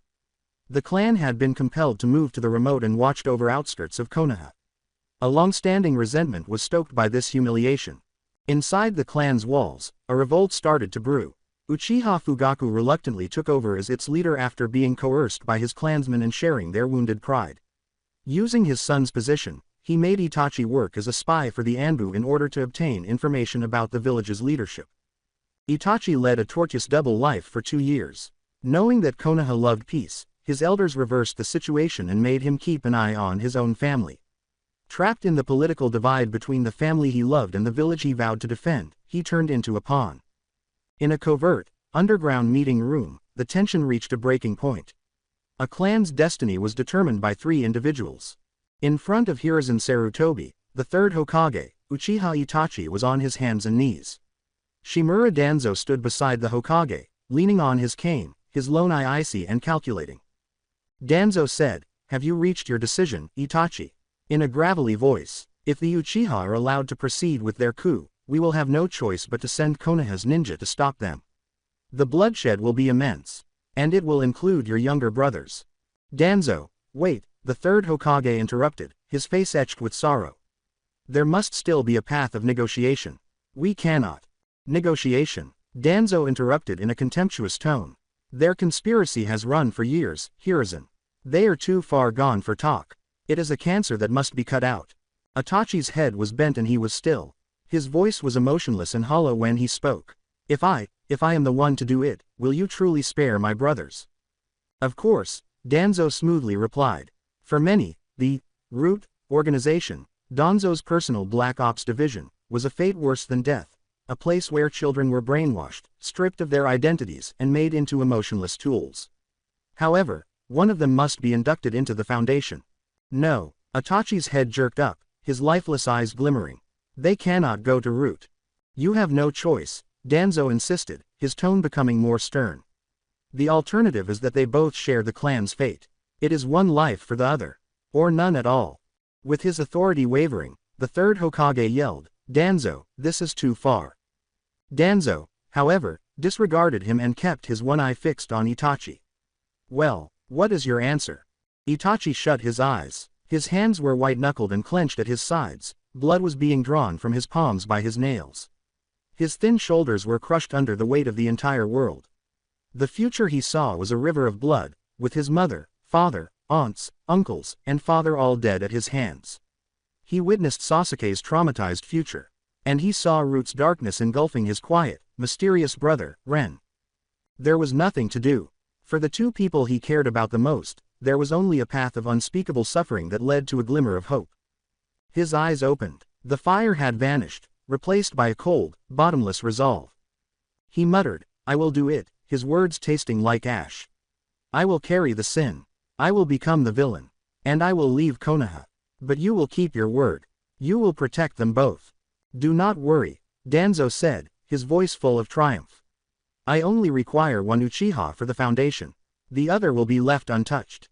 Itachi bowed to the third Hokage, avoiding the old man's sorrowful gaze, and turned to leave the room, his footsteps resonating in the tomb-like silence. Then, he said. Once they were alone, Hiruzen's voice was heavy with defeat as he asked, "Danzo, why? This is excessive, even for you." "Humph. The Uchiha are too dangerous," Danzo said icily. He turned and walked away, his cane tapping a somber rhythm on the stone floor, saying, "I will not allow their power to exist outside my control. This is not your concern." The third Hokage, the professor, the god of shinobi, was by himself in the dark room, and all he could do was sink into his chair and let out a long, tired sigh that seemed to weigh down the entire village. A massacre was on the horizon. The blood of Konoha's most powerful clan and the soul of its most tragic son would be used to purchase the city's peace. Fire release. Excellent fireball method. Ren's voice pierced the night air in the remote woods behind the Uchiha compound. With practiced ease, his hands glided through a series of hand seals, tiger snake ram monkey boar tiger horse. With chakra building up in his throat, he inhaled deeply and then released a huge ball of roaring fire that charred the clearing, leaving the air ozone and ash-scented and shimmering with heat. He had never learned proper ninjutsu before. 2 years earlier, Sasuke had taught him this technique, which he had learned from Itachi himself, in an attempt to demonstrate his own abilities.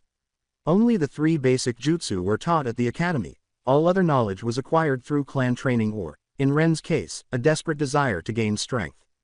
He had learned long ago that his chakra nature was a dual affinity for fire and lightning, a powerful combination that many members of his clan shared. The Uchiha's love of fire was as deeply ingrained in their culture as the Sharingan itself. "Enough for today," Ren said, panting, his face streaked with perspiration. His body humming with fatigue and leftover chakra, he moved to a big tree root and sat. System. Verify my points. The host currently has 2,739 points. Do you want the exchange interface to open? No, said Ren. For the past 2 years, he had diligently saved the points from his daily stipend as a safety net for an actual emergency. Additionally, he had won 2 lottery draws every year. Moonwalk Geppo, another of the Navy's 6 powers, had been bestowed upon him by the first, enabling him to kick the air with such force that he could accomplish limited flight. A summoning contract with a breed of psychic dogs he could only characterize as pug mastiffs, a fiercely aggressive breed, was the second, and more unusual. At the moment, the strongest creature he could call forth was a 10-meter-tall creature from this clan known as Rokudo-O, King of the 6 Paths, though Ren referred to him in private as Lord Fluffy. Despite the ostentatious name, this particular beast was a notoriously vicious fighter in his clan, having gained his reputation by winning numerous brutal battles and losing an eye in the process. He now wore a necklace of the fangs of his fallen enemies and a terrifying patch. In these 2 years, Ren's abilities had significantly improved. He was firmly positioned among Konoha's elite genin, at least in terms of raw potential, thanks to his Sharingan, which had developed to 2 Tomo. He forced himself to get up and started the short walk home, saying, "It's getting late. Time for dinner." He knew deep down that the sense of normalcy that was settling over him was brittle. When he got there, Itachi was there instead of Fugaku, which was unusual. Sasuke was hanging on to every word he said. Itachi said, "Ren, you're back. Come here," in a softer tone than usual. Ren stepped forward, a glimmer of interest piercing his exhaustion. "What is it, brother?" Itachi said, "It's nothing major," with a small, unusual smile on his lips. "It just occurred to me that the 3 of us haven't truly talked in a long time." Ren was surprised. Especially these days, Itachi was not one for small talk. "Is that so? We're brothers, and since you 2 are twins, your bond should be stronger than any other."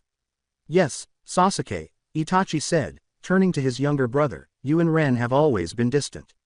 This isn't good." Ren and Sasuke exchanged a quick, perplexed look. The advice didn't feel right. Unsettling. Makoto called out from the kitchen, "Boys. Whatever you're talking about, dinner is ready."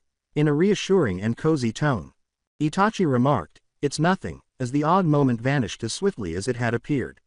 He got up. "Just take care of each other. Let's eat." It was a quieter meal than usual. Itachi appeared thoughtful, his gaze averted. The uneasy feeling from the woods returned tenfold, coiling in Ren's stomach like a cold snake as he pushed his food around his plate. Ren later found himself lying in his own bed, unable to get rid of the sensation. Itachi's remarks and his peculiar demeanor felt like a farewell. "Is it tonight? Could it be?" It was like a splash of ice water. Suspicion in the village and clan unrest had been growing. The fear now felt like a physical burden on his chest, despite his attempts to distance himself and harden his heart. He got up and knocked gently as he padded to his parents' room. When the door opened, Makoto was standing there with her hair down and her pajamas on. "Ren, what's wrong, sweetheart?" "Mother," he said, the word seeming unfamiliar to him. I was wondering if I could sleep in here tonight." A lovely astonished smile spread across Makoto's face. She led him in and said, "Of course you can, Ren. I'd love that." As she tucked him into the spare futon next to her own, she questioned, "What brought this on?" "Nothing," he muttered as he lay down with his back to her. "I just wanted to be near you." In the moonlight coming in through the window, Makoto's smile shone brightly. She reached out and gave his hair a gentle pat, saying, "You called me, mother. That's the first time in years. Get some sleep. You and Sasuke have school tomorrow. I heard there's a test. Good night, mother." "Good night, my son." Makoto drifted off to sleep. Ren didn't. A terrible, aching love and a crushing fear fought inside him as he lay awake for hours, memorizing the serene lines of her face and watching the rise and fall of her chest. Ren woke up early the following day, exhausted. After Makoto prepared breakfast, the 2 brothers departed for the academy in an unusually deep silence. As the day went on, Ren's restlessness increased. He was so preoccupied that he hardly noticed Ino, Akane, or Naruto's greetings. His thoughts were a tornado of fear. "Why now? Why am I feeling this way?" Iruka said, "All right, settle down," and called the class to order. "We're having a pop quiz today. One of the 3 basic jutsu, the transformation technique. Line up." The test seemed to go on forever. Ren's focus was broken as he fumbled his own transformation, something he hadn't done in years. Iruka looked at him worriedly but walked past him. By the time the final student finished, the sun was already starting to set. "School is dismissed," declared Iruka. "Hey, Ren, let's go get ramen. Celebrate surviving the test," Naruto exclaimed, putting his arm around his friend's shoulder.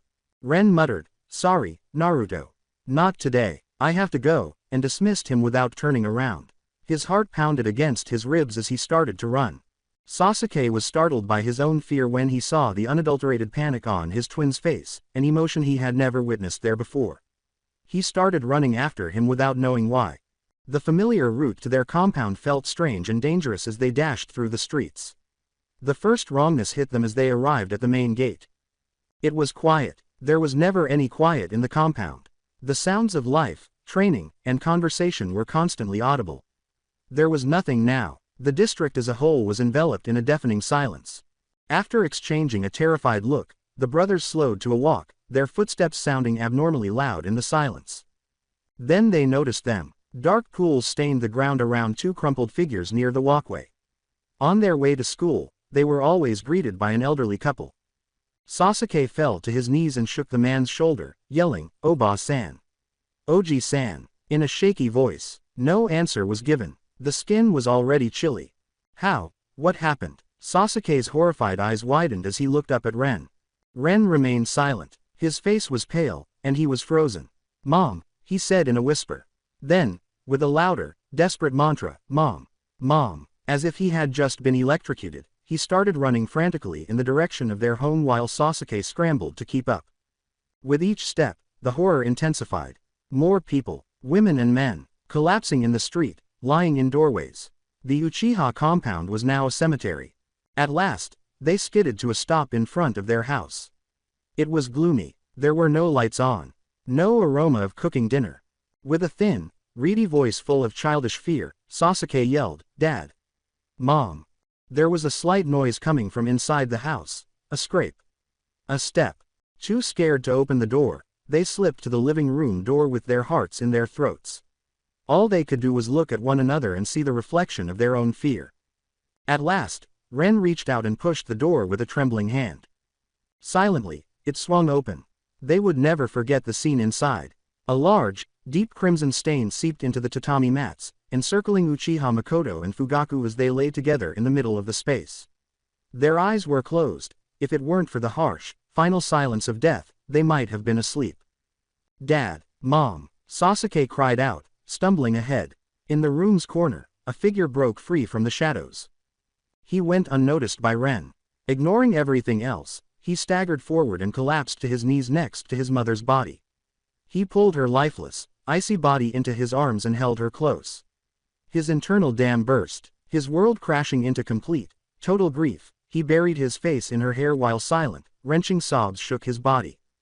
Itachi moved completely into the low light.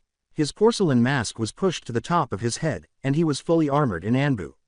His face was a mask of emotionlessness and coldness. However, the Mangekyo Sharingan's swirling, hideous pattern was visible in his eyes. He glanced at Sasuke before turning to see Ren holding their deceased mother. He remained silent. No scream could have drowned out the silence. "Brother?" Sasuke asked in a broken, incredulous whisper. Pinning his sleeve to the wall, he gripped the bleeding shoulder where Itachi's shuriken had scraped him. "Brother, why are Mom and Dad, why? How could this happen? Who did this?" Words were not the answer. Itachi's eyes, those well-known, affectionate eyes, whirled and changed into the Mangekyo Sharingan, a terrifying, monstrous pattern. He remained silent. He didn't have to. He pushed the horrifying reality right into their heads. Tsukuyomi. A terrifying vision was thrust upon Ren and Sasuke. They caught sight of Itachi, who moved with ruthless, icy efficiency. Their faces were frozen in shock and betrayal as they watched their clansman fall before his blade. The streets they knew from their home run turned red. They had to repeatedly watch the massacre, with every death leaving a new scar on their hearts. Sasuke cried out, "Ah! Stop! Brother! Don't show me! Stop!" as he fell to his knees and clutched his head in an attempt to ignore the intolerable pictures. As the horrifying images entered his head and layered fresh trauma on top of his existing grief, Ren continued to cry silently while still holding his mother's icy body. The illusion ended just as abruptly as it had started. Slumping on the ground, Sasuke's eyes were dull and vacant, his spirit broken. The words scraped out of his throat as he rasped, "Why? Why did you do it, brother?" "To test my capacity," Itachi said in a dry, impersonal voice. It was a stranger's voice. Sasuke's astonishment turned into unbridled anger. "To test your capacity. Just for that, you killed everyone."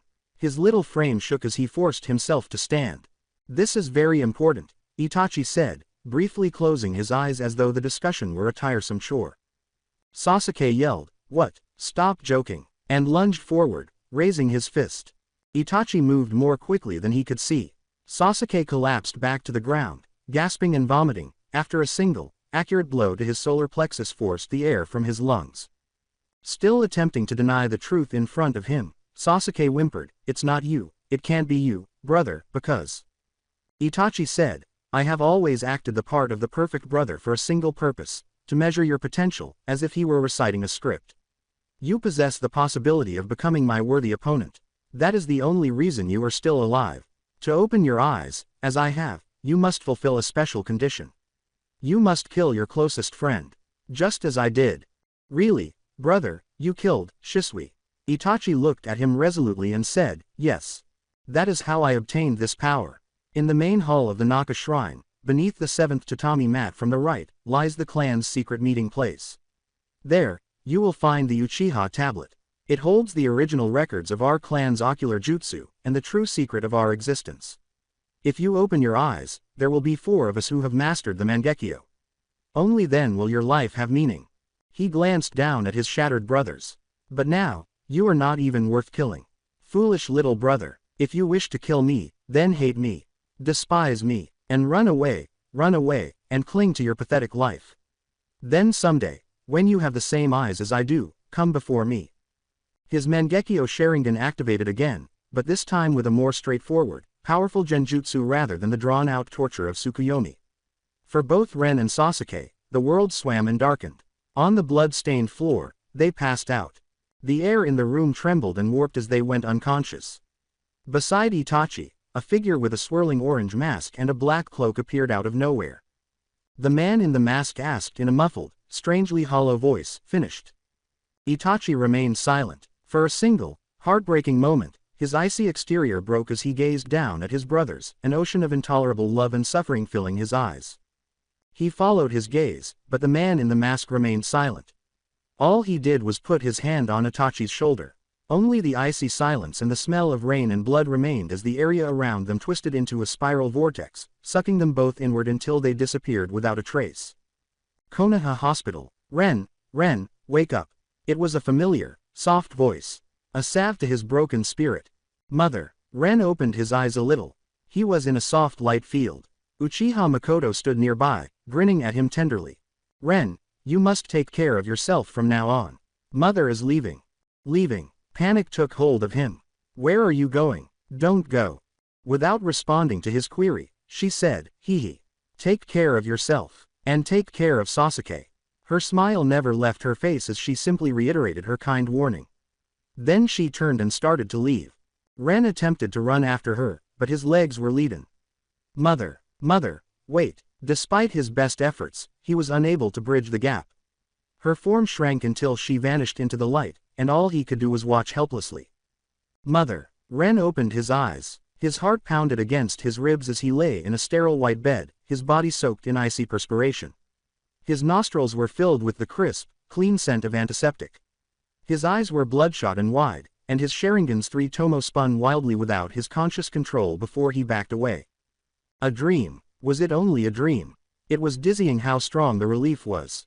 In an attempt to slow his pounding heart, he took a few deep, shuddering breaths. He forced himself to stand, scanning the new, sterile space. A medical facility. I'm in a hospital, but why? Then the memories came back.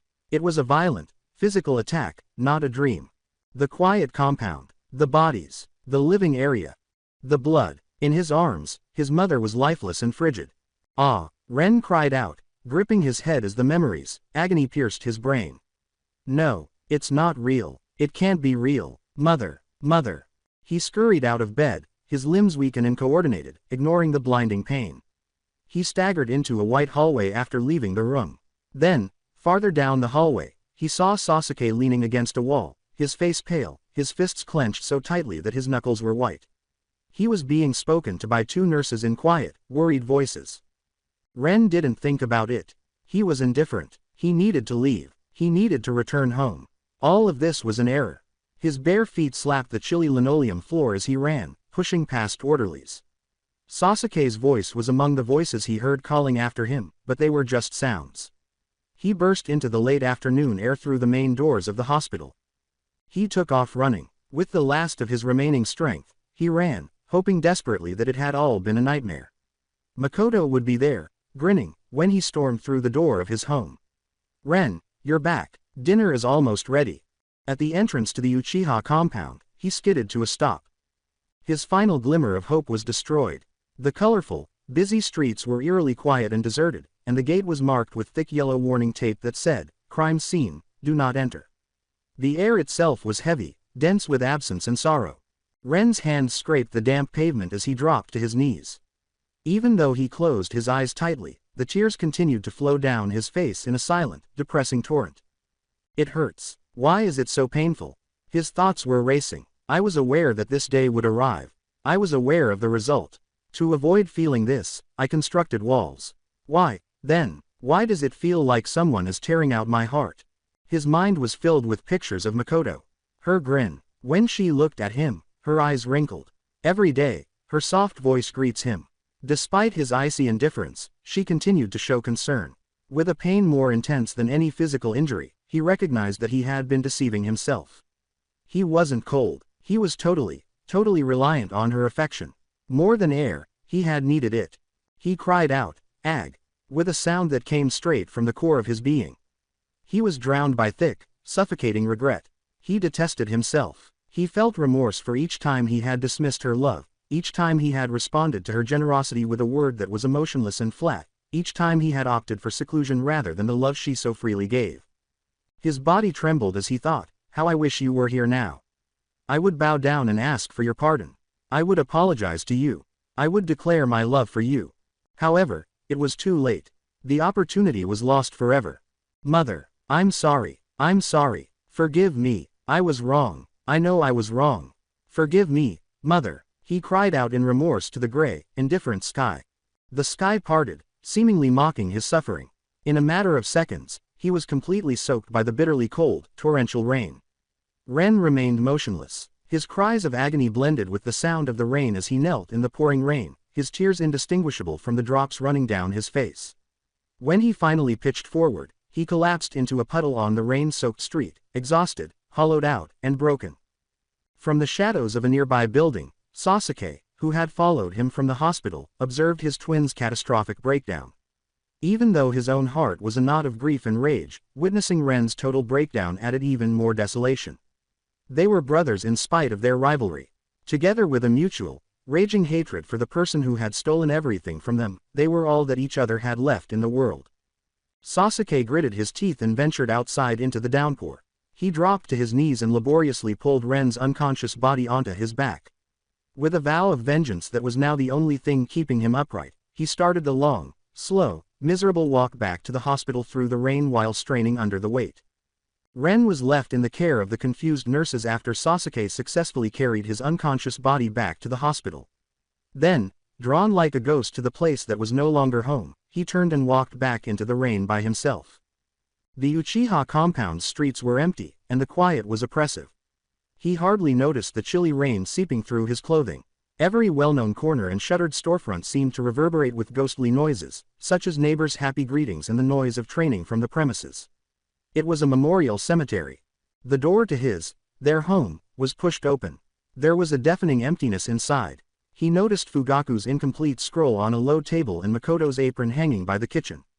He recalled her unwavering love for both of her sons and her gentle reprimands when he and Ren would argue.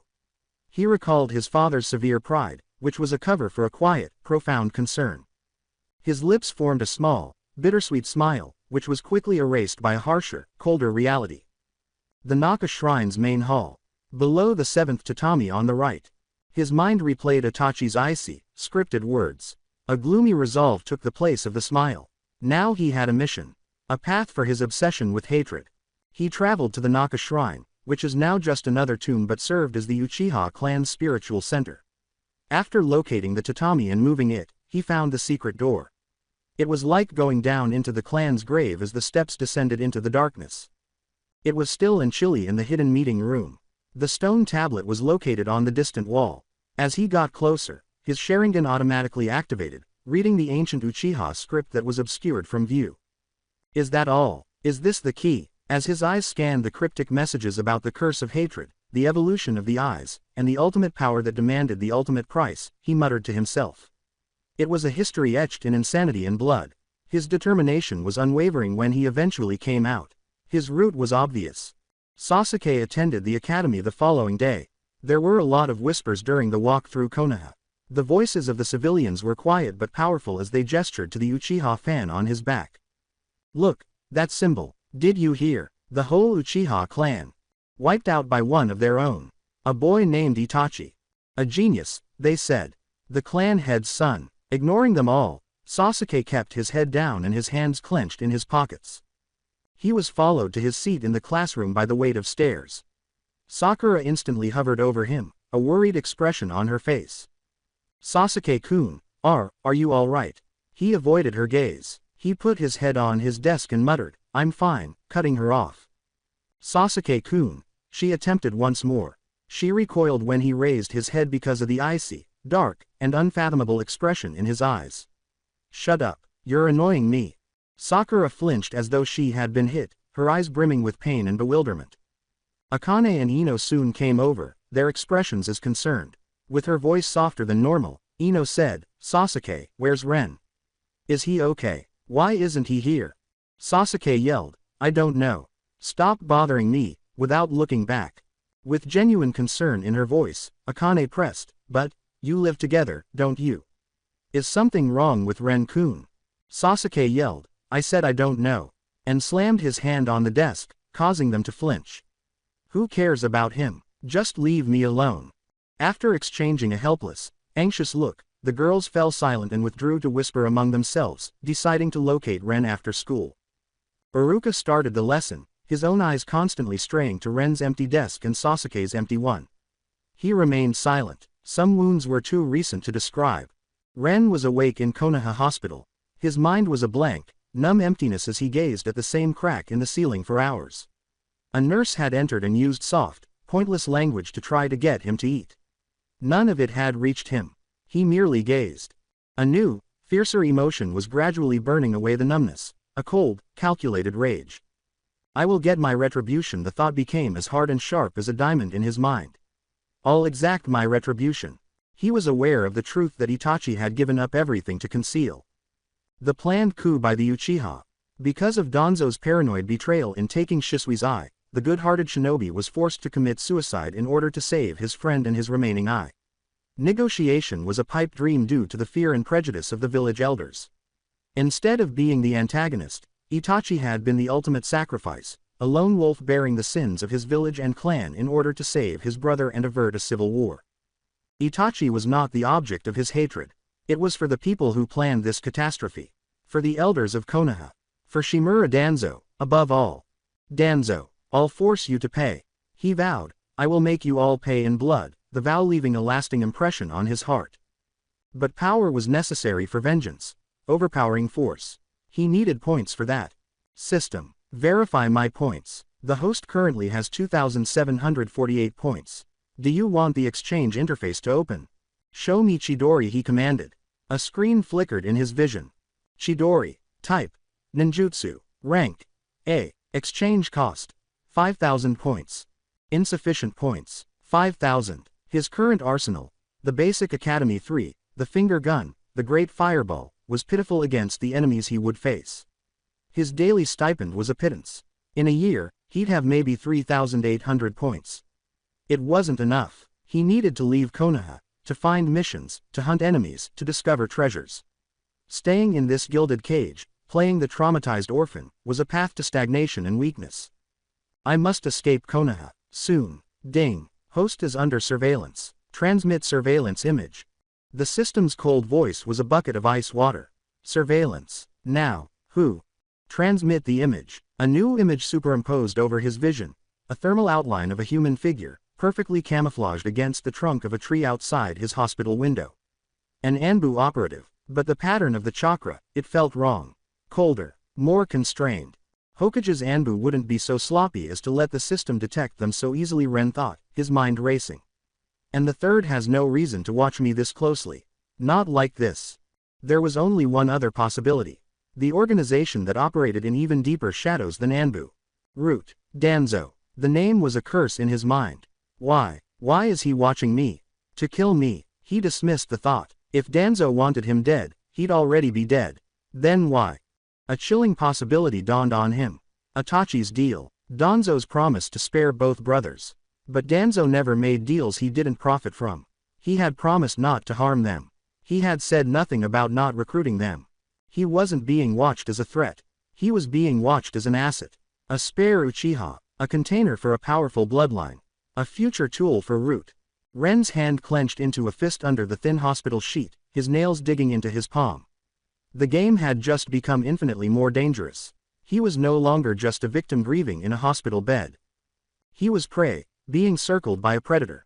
And he needed to decide, very quickly, whether to play dead or to become a predator himself. With a forced cheerfulness in his voice, Iruka declared from the podium, "All right, that concludes today's lesson." Class dismissed. The somber atmosphere that had pervaded the academy since the massacre was not lessened by his announcement. The room was filled with a weary collective sigh of relief. Akamichi Choji, already searching through his bag for his allowance, exclaimed, "Finally, school's over. Shikamaru, let's go to the snack shop." "Tch, so troublesome," Shikamaru growled as he slouched in his chair. He trembled violently and said, "Your mom is so easygoing. If my mom found out I was buying snacks again." As he listened to their routine conversation, Sasuke's frown grew deeper. Their insignificant worries seemed to exist in a different realm. Sakura appeared at his desk as he got up to go, her face a mix of worry and hope. Hey, Sasuke-kun. Do you want to walk home together?" He bit out, not interested, without even looking at her, and strode out of the classroom, shouldering his bag. Naruto exclaimed, "Hey, Sakura-chan, I'll walk with you," with his typical smile. Sakura yelled, "Get lost, dead last." As her concern for Sasuke quickly turned into rage. Naruto was sent sprawling with a big, swollen bump after she punched him in the head. "Nice one, he was well worth it," her inner voice applauded. The students dispersed to their mostly intact homes as the classroom gradually filled up. Sasuke did not return home. The silence was too much for him. Rather, he went to the training ground where Ren used to train, which was located in the woods behind the deserted Uchiha compound. It was now his forge, his prison, and his haven. He threw shuriken after shuriken at weathered wooden posts until they bristled like metallic porcupines, training until his lungs burned and his muscles screamed. Sweat trickled down his face, mingled with irate tears he would never confess to shedding. Inside of him, his obsession was a living thing that was eating away at his gut. He needed power to kill Itachi. Actual power. He was also pitifully frail. There was an unbridgeable divide between an S-rank missing nin, a man who had destroyed Konoha's most powerful clan on his own, and a gifted academy student. The name, Itachi, was a silent scream in his mind as he roared, "Ah! I'll kill you, I will kill you." He pushed his shaking hands through the well-known seals, driven only by hatred. Fire style. Great fireball technique. He spit out a ball of flame that slammed into a post and ignited it. His chest heaved as the effort drained the last of his energy and he fell to the wet ground. It was getting dark when he mustered the courage to move. The night air was cool against his feverish skin as he dragged his weary body back toward the empty shell of his home. He didn't make it. On the path ahead of him, a silhouette materialized silently, seemingly woven from the shadows. Sasuke froze, a rush of adrenaline taking the place of his tiredness. He slipped into an awkward fighting position. "Who's there?" he demanded, speaking more firmly than he meant to. The man was dressed in the typical Anbu operative uniform from head to toe, but the mask was different. It was a simple, unadorned one that provided anonymity rather than identity. He exuded a chilly, businesslike, and completely oppressive aura. Sasuke had never encountered that emotion from his Chunin Academy teachers. "Uchiha Sasuke," the man said in a flat, emotionless voice. "An important person wishes to speak with you. You will come with me." Sasuke shot back, an important person. Not interested, but a chill of dread was starting to settle in his gut. The man's voice remained composed as he said, HMPH. You misunderstand. This is not a request. Suddenly, the air around them became dense and heavy. Sasuke felt a surge of unadulterated murderous intent. His breath caught in his throat because it was so overwhelming and visceral. His body refused to follow his brain's instructions to run or fight, and his limbs locked up. He was in danger of being destroyed and engulfed by the ocean like a small boat in a hurricane. Panic took hold of him as he thought, this is. I am going to die, am I? The pressure disappeared as abruptly as it had appeared. With a gasp, Sasuke stumbled backward. The man stepped forward and said, do not try any more struggle. You will only waste my time. Come. The night was split in that moment by the sharp whir of cutting air. The masked man had already disappeared, resurfacing a few feet away with extraordinary speed, and 3 kunai buried themselves in the ground where he had been standing. Thwip, thwip, thwip. Sasuke's head whirled. The figures now formed a loose perimeter on the branches of the nearby trees, all dressed in Anbu gear but wearing the standard animal masks. Although they were still dangerous, their presence was different from the first operative's icy, impersonal malice. The first man in the mask stood up. Anbu, explain this interference. You were interrupting root business. One of the newcomers, a man wearing a boar mask who appeared to be the leader, said coolly, we have no quarrel with Root. We are here on the direct orders of the Hokage. We are to escort Uchiha Sasuke. Uchiha Sasuke is a person of interest to our superior. We cannot relinquish him, the Root agent said in a firm but circumspect tone. The boar-masked Anbu captain's voice hardened as he asked, are you refusing a direct order from the Hokage? Or is Root now in open rebellion against Konoha? The Root agent became motionless. Even though Root only had to answer to Danzo, the Hokage was still in charge of him in a formal sense. It was treason to openly oppose a Hokage Anbu squad. Additionally, the numbers were not in his favor. The Root agent finally gave in, his voice tight, I would not dare to imply such a thing. Wise. The situation is clear then. I will report this to my superior. The Root agent then sealed his hands quickly and disappeared in a dim twirl of leaves, his chakra signature fading into the darkness. Sasuke was still standing motionless, trying to take in the lethal political dance that had just taken place all around him, when the Anbu captain turned his masked eyes to him. Uchiha Sasuke, you are free to go. You will speak of this to no one. Is that understood? In actuality, their directives were to make sure Root did not take him, not to escort him.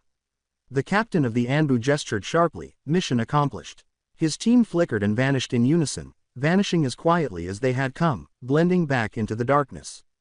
Sasuke found himself alone on the shadowy trail.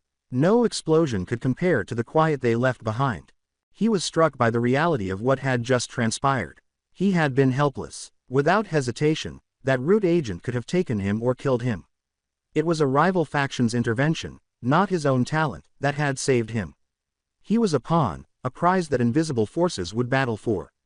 They didn't care about his freedom or his life. He screamed, damn it, before collapsing to his knees and pounding his fists into the concrete until his knuckles were raw and covered in blood. The humiliation and rage that burned inside him were far worse than the physical pain. How am I going to kill him like this? Given my weakness, how can I exact revenge? This pitiful. At last, tears of unadulterated, pure rage spilled over his cheeks, tracing hot trails through the dirt. No, I'll get my retribution. I have to. His thoughts screamed. Power is what I need. More strength. I will stop at nothing to help.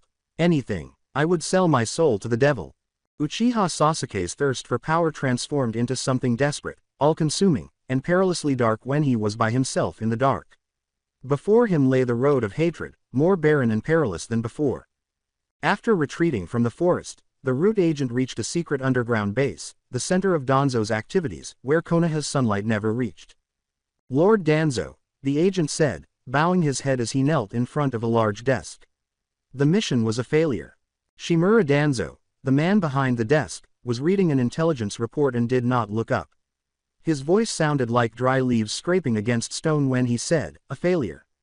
An elite Junin of Root failed to retrieve a single child who hasn't even graduated from the academy. Explain. Sir, it was the Anbu. Hokage's Anbu intervened and took Uchiha Sasuke into their custody under the Hokage's direct orders.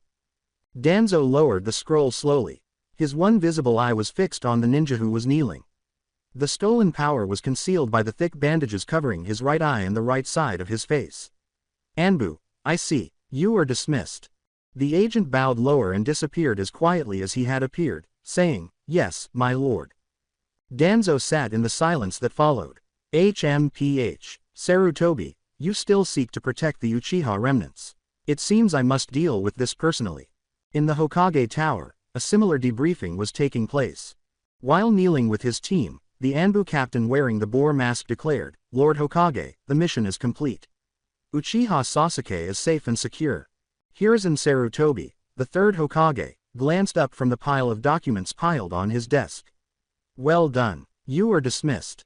Yes, Lord Hokage. With a series of quiet shunshin noises, the Anbu agents disappeared. When Sarutobi was by himself, he put down his pen, took up his long-stemmed pipe, and went to the big window that looked out over the village. Konoha's lights glowed like far-off stars. Itachi, I am sorry. This is all I can do for you now. There was a gentle tap on the door. Enter. A Chunin assistant entered. Lord Third, it is very late. You should retire for the evening. Sarutobi stated, I am waiting, without looking out the window. Waiting, sir, for whom? For a guest. Do not trouble yourself. You may go. The assistant bowed and walked out, gently shutting the door behind him. Yes, Lord Hokage. The door opened again without a knock. Not 5 minutes later. The wooden floor echoed with heavy, purposeful footsteps. You're here, Danzo, Sarutobi said coolly as he turned to confront his rival and old friend. You knew I would come, Danzo remarked, squinting one eye. I know you better than anyone, Danzo. I knew you would come the moment my Anbu returned. Danzo growled low and asked, why did you interfere? Sarutobi shot back, taking a long drag from his pipe. Maybe a better question is why you felt the need to abduct a child in the dead of night. I said a year ago that the Uchiha are too dangerous. We cannot allow their power to exist outside our control. I agreed to spare both boys, but one was to be inducted into Root. That was the agreement with Itachi. Sarutobi asked in a deceptively light tone, oh, in that case, I will have Uchiha Ren delivered to your Root headquarters tomorrow. Will that suffice?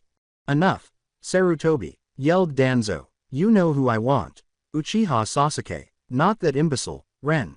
As you are well aware, Sarutobi said while inhaling a smoke plume, there are only 2 Uchiha children left, Sasuke and Ren. Since the tragedy a year ago, Uchiha Ren has suffered a complete mental collapse. He has been reduced to a babbling fool who cannot even feed or clothe himself. He is, for all intents and purposes, a vegetable. Uchiha Sasuke is the clan's only viable heir. If any harm were to come to him, Itachi would not stand idly by. You understand the implications. Danzo scoffed. What tricks can a mere missing nin possibly manage? But he had to weigh the calculated risk of Itachi's wrath. Missing nin or not, you know the truth of his power. Furthermore, Itachi possesses certain secrets of Konoha. If he were to decide to reveal them, the consequences would be catastrophic. A bitter mutter, HMPH. He should never have been left alive, came from Danzo. That was not an auction, Sarutobi firmly stated. Such a grave event required a scapegoat. And do not forget, Danzo, Itachi possesses the Mangekyo Sharingan. Our teacher, the second Hokage, warned us of the terrifying power of those eyes. Have you forgotten? Mangekyo Sharingan. Danzo's eye flashed with blatant greed. Its power was too familiar to him. Uchiha Shisui's right eye was already in its socket. Undeterred, Danzo pushed, will you simply protect that Uchiha remnant, then? In the eyes of Sarutobi, Ren was already doomed, a pointless pawn to be sacrificed in order to appease Danzo's paranoia. I do what is necessary for the stability of the village. Sasuke Uchiha is not to be touched. That is final. As for Ren, he is yours if you want him. He is of no use to anyone now. Danzo turned abruptly and said, HMPH. I have no need for that worthless trash. Very well. But remember, Sarutobi, I hope you do not live to regret the choice you made today. With a soft click, Sarutobi watched his former teammate walk out. With the village weighing heavily on his shoulders, he let out a sigh. He had made a mistake. All he could do was hope it was sufficient. Sasuke returned to the deafening quiet of his house later that evening. His pride was in ruins after the encounter with Root and Anbu. On autopilot, he went to the kitchen to make a simple dinner for two. One tray of food was placed in a spare room where a figure was completely concealed beneath a heavy futon. With a complicated mixture of sympathy and annoyance, Sasuke gazed at the covered form before shutting the door and going back to the main room to eat by himself. The figure beneath the covers stirred as soon as the door clicked shut. Out of the blankets came a head. Uchiha Ren was the one. He crawled over to the tray of food that Sasuke had left behind after sitting up. "Eat, eat," he muttered in a childlike, high voice. Sasuke finally brought food. "Baby is so hungry." Sasuke heard the muttering in the other room and sighed, feeling a new wave of hopelessness sweep over him. He thought, the world is truly unpredictable. Ren, who had once been calm and astute, had become this, a babbling baby in the body of a teenager. Ren had woken up this way following his total breakdown a year prior, during which he sobbed over their mother's body until he passed out. According to the medical professionals, the trauma had broken his mind and reduced him to the level of a toddler. Sasuke couldn't bring himself to leave his lone surviving family in an orphanage, despite their previous rivalry. He had taken on the responsibility of being his brother's keeper. Ren, however, froze as he picked at his food. In the silence of his mind, a voice spoke, cold and completely emotionless. "Ding. The host is no longer under surveillance." In an instant, Ren's expression changed from dull and vacant to sharp and focused. "What were you saying?" he thought, the childish rambling he used out loud a sharp contrast to his inner voice. "Is there no longer any surveillance?" Verified. The host is not surrounded by any monitoring devices or entities. At last, Ren's shoulders drooped with a relief so deep it nearly hurt. At last, they have vanished. An entire year of this circus. The truth was kept a close secret. Ren had not gone crazy. The breakdown had been a brilliant move, a last-ditch effort that had been planned as soon as the system had informed him of Danzo's surveillance a year prior. To make himself seem insignificant and unthreatening, a broken instrument not deserving of Danzo's attention, he had first pretended to be catatonic, then regressive in his idiocy. Every day, every hour, he had acted foolishly while an invisible foe kept a close eye on him. I was afraid to leave the house. For a moment, I dared not break the act. I was beginning to fear that I would truly go insane because I believed Danzo's suspicions would never end. However, the vigilant eyes had vanished. The risk had been worthwhile. At last, he was truly free. The actual work could now start. Ren started moving the instant Sasuke departed for the academy. A year's worth of bottled-up energy exploded out of him as he jumped from his futon. He attempted a cartwheel, which left him in a heap on the floor, and performed a series of flips across the room as well as a ridiculous jig. He muttered, in a terribly off-key voice, "You are my little apple. How I love you, can't be too much," a well-known song from his previous life that seemed completely ridiculous in this situation. The sudden, overwhelming sense of freedom sent him into a giddy, almost delirious state.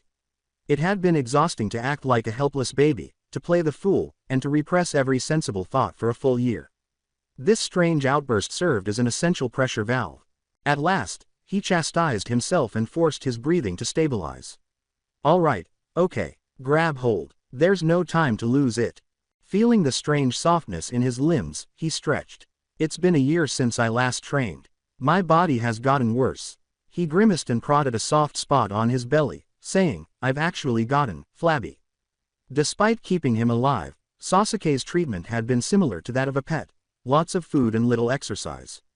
System. Total points. The host currently has 3,843 points. Do you want the exchange interface to open? 2 weeks earlier, the novice stipend had ended. It was the end of the constant drip feed of points. This was all of his savings. Not just yet. I still have one lottery draw left, right? Is it still accessible? With a hint of nervousness in his mind, he asked. Under Danzo's watchful eye, he had been too scared to use it for fear that the energy signature or some other effect would reveal his identity. The host's total number of lottery draws, 1. Start the lottery drawing. Indeed, Ren's mental cry was exuberant and relieved. Get the lottery going. In his vision, the well-known phantom wheel appeared, spinning in a blur of potential and light. Before reaching its target, it slowed and ticked past enticing glimmers of power. Ding. Well done, host. The ninjutsu, Chidori, is now yours. A surge of complex knowledge. Chakra control patterns, the particular nature transformation for lightning, the exact muscle memory for the thrust, came over him as a wave of warmth swept through his body. Now it was as natural as breathing. Chidori. Ren's enthusiasm was evident. I did get it. Kakashi and Sasuke's signature move was a legitimate A-rank technique. It was unquestionably cool, powerful, and devastatingly so. For this exact tactic, he had been saving points. He had it for free now. Funny, I had intended to put money aside for this. I just saved 5,000 points because of this. He smiled, his first sincere, spontaneous smile in a year. There was an immediate, almost overwhelming urge to test it. However, he controlled himself. Chidori is making way too much noise. The entire neighborhood would run. I must leave this place. I must locate my former location. He made the decision to go out. He took on the stumbling, hesitating steps and blank face of the idiot that people were expecting to see in order to keep his disguise intact. Under the vigilant and now, he hoped, sympathetic gaze of the villagers, he walked through the streets for an excruciatingly long time, touched walls aimlessly, and giggled at nothing. When he finally arrived at the well-known tree line at the Uchiha district's edge, he slipped into the forest. At last, even being a fool is tiring, gods. He muttered to himself, you need serious acting chops, and stopped performing as soon as the trees covered him. He made his way to his former training clearing by going farther into the forest. But he stopped as he got closer. A shuriken. He reached down into the leaf litter and picked up a discarded throwing star. This is where someone has been training. When he arrived at the clearing, his suspicion was validated. Fire jutsu burned and blackened a number of wooden posts. There were more shuriken buried in the nearby trees. TCH. My place has been taken. He became irritated. This remote location was meant to be his secret. He would now need to locate another. I might as well check out what's further down. I have never thoroughly explored these woods. The light coming through the canopy became dimmer as the forest became denser. He was now well out of the way of any regular patrol routes. It ought to be sufficiently secure. I remain inside the boundaries of Konoha. And I've got the moon step now in case I get into trouble. He discovered an odd hollow in the forest floor as a result of his wanderings. It was a sizable, sunk spot, covered in ferns and moss, as though the earth had long since collapsed in on itself. A hole in the ground, or the cave's entrance. An interest was piqued. The device is remote, concealed. This could be the ideal covert training area if it leads to a network of caves. I would never be discovered. He began using his hands to dig at the loose dirt, but soon gave up. This is pointless. Days will pass. A better excavator is what I need. A smile appeared on his face. His solution was ideal, albeit temperamental. He quickly completed the series of hand seals after biting his thumb and drawing blood. Summoning jutsu. Bam! Trees all around were shaken by the eruption of a huge plume of white smoke. When it cleared, Ren was replaced by a massive creature. It was a monstrous hybrid of a mastiff and a lion, standing more than 10 meters tall and armored in combat gear. Its right wrist held a huge, vicious-looking scimitar, while its left wrist was equipped with 3 curved blades. Its right eye was covered by a terrifying eye patch, with a vertical scar above and below it. The beast's voice was like grinding stones as it roared, at last. A chance for a glorious battle. Point me to my foe, summoner. Ren pinched the bridge of his nose and sighed. Hey, Lord Fluffy, calm down. Look around. There's no battle. Ren had given the enormous creature the nickname, Lord Fluffy, much to its annoyance, and it lowered its head and looked around the deserted forest with its lone good eye. Its bestial features displayed a profoundly disappointed expression as it focused on Ren. No battle. Then why have you summoned Rokudo-o, the king of the 6 paths? Do you seek death, little insect? With his most disarming smile, Ren said, whoa, easy there, big guy. I need a favor. Digging favor. Digging. The roar of the beast was one of unadulterated, pure indignation. You dare summon me, the slayer of 1,000 beasts, to dig. It raised its enormous scimitar in a menacing manner. Ren raised his hands pleasantly and said, hey, buddies. We're buddies, right? Buddies help each other out. You help me with this, and I promise, the next time I summon you, it'll be for the biggest, most epic battle you can imagine. 10 opponents, maybe 20. Rokudo-o narrowed his one eye. Its great pride clashed with the threat of a future massacre. The threat of violence prevailed. HMPH. Very well, summoner. But remember your vow. If you summon me again for manual labor, I will carve your bones into dice. Deal, Ren exclaimed, gesturing toward the downed area. Right there. I think there's a cave underneath. Rokudo let out a sound of disgust as it turned the enormous scimitar around and started using it as a huge shovel. Large clods of earth flew. It had cleared the fallen debris in 3 powerful heaves, exposing a yawning, dark hole into the ground. It is done. Do not forget. Ren was left alone with the newly exposed cave entrance as the enormous pug mastiff roared its last and disappeared in yet another cloud of smoke. A breath of damp, cool air blew out of the shadows. Ren's heart pounded with a mixture of excitement and fear as he gazed into the chasm. Okay, taking a deep breath, he started to cautiously descend into the enigmatic cave to see what was below. Ren looked into the cave's abyss, the weak light from his homemade torch seemingly sucked up by the shadows. A sense of instinctive caution descended upon him. In the shinobi world, the unknown was frequently fatal, but it was always to be respected. His senses alert, he moved slowly.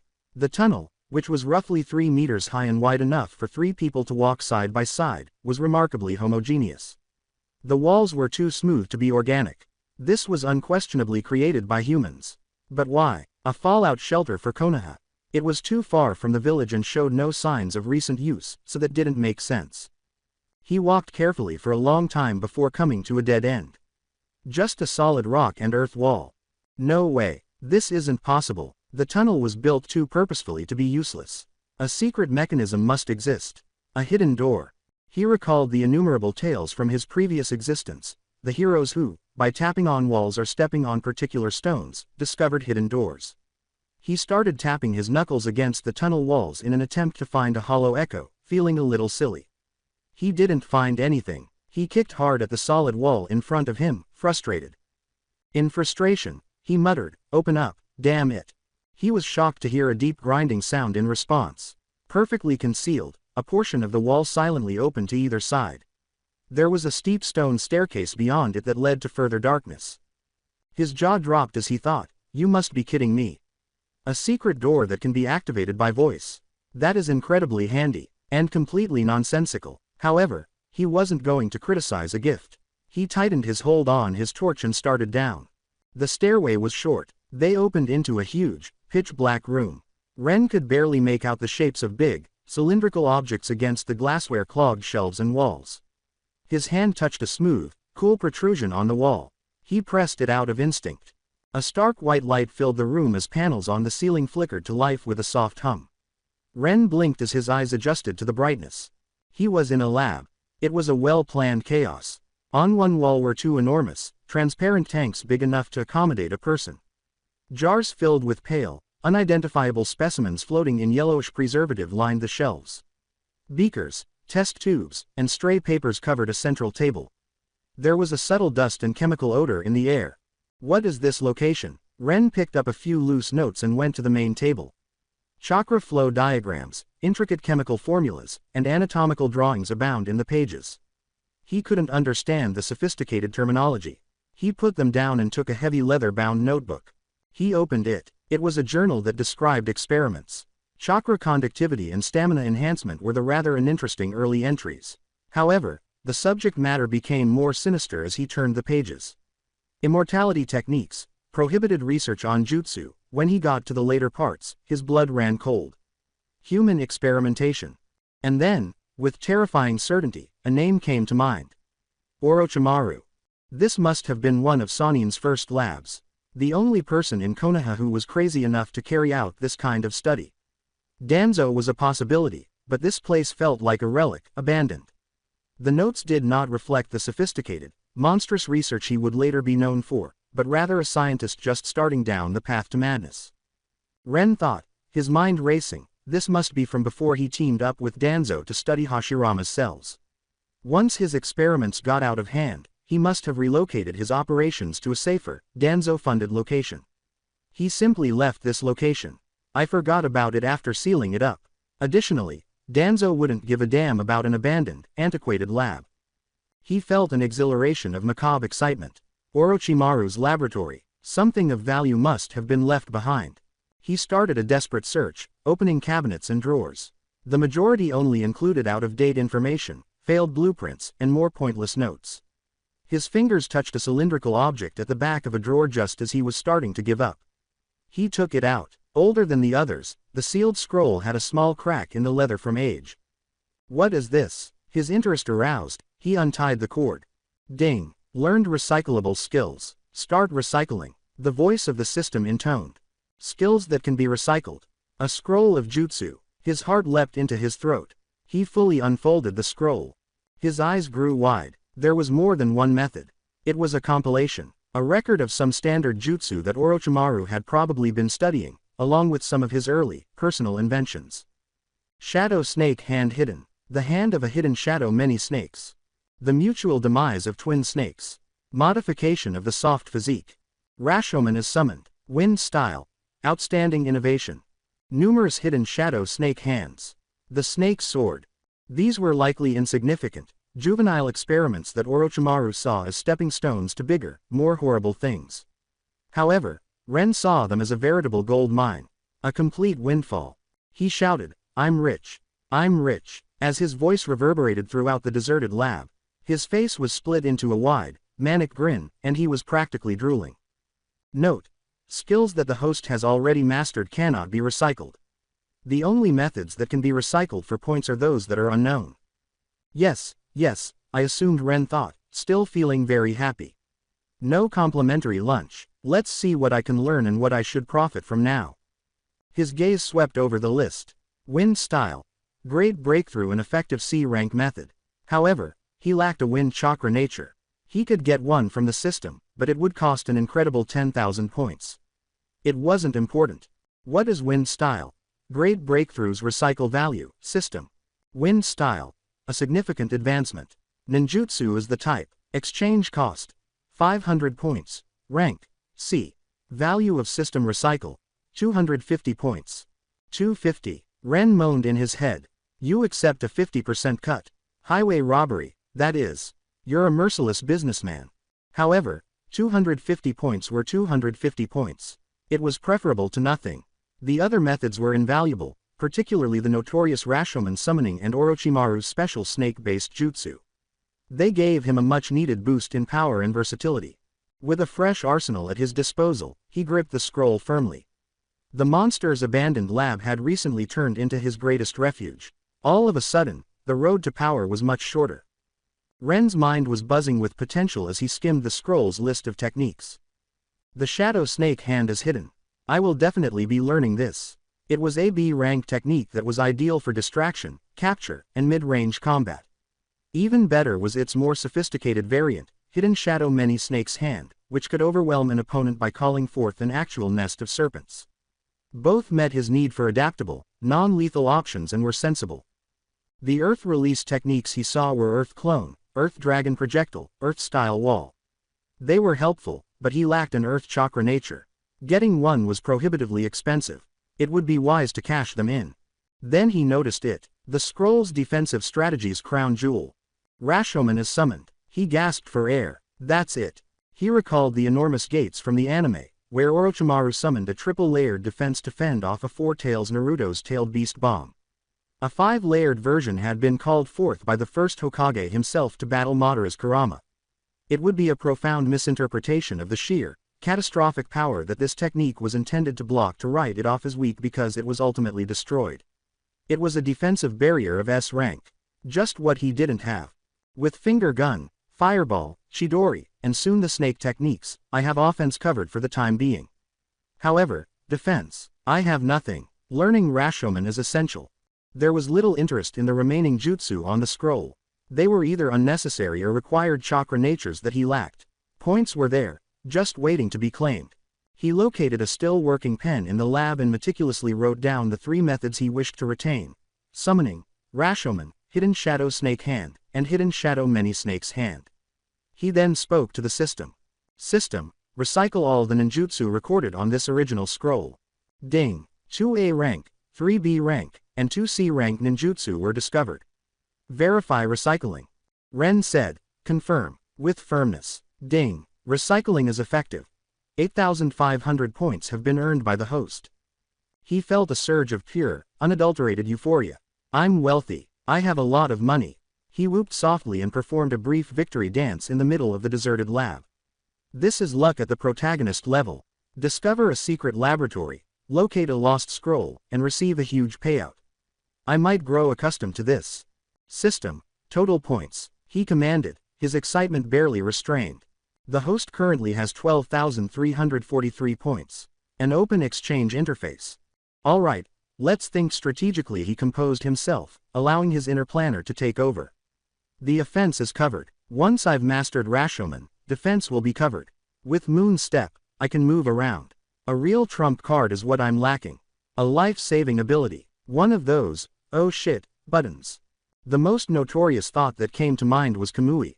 The intangibility of Obito. The ultimate trick. He was aware that it was unlikely, though. System, exchange for Kamui. Kamui, type, abilities, exchange cost, 10,000 points, rank, S.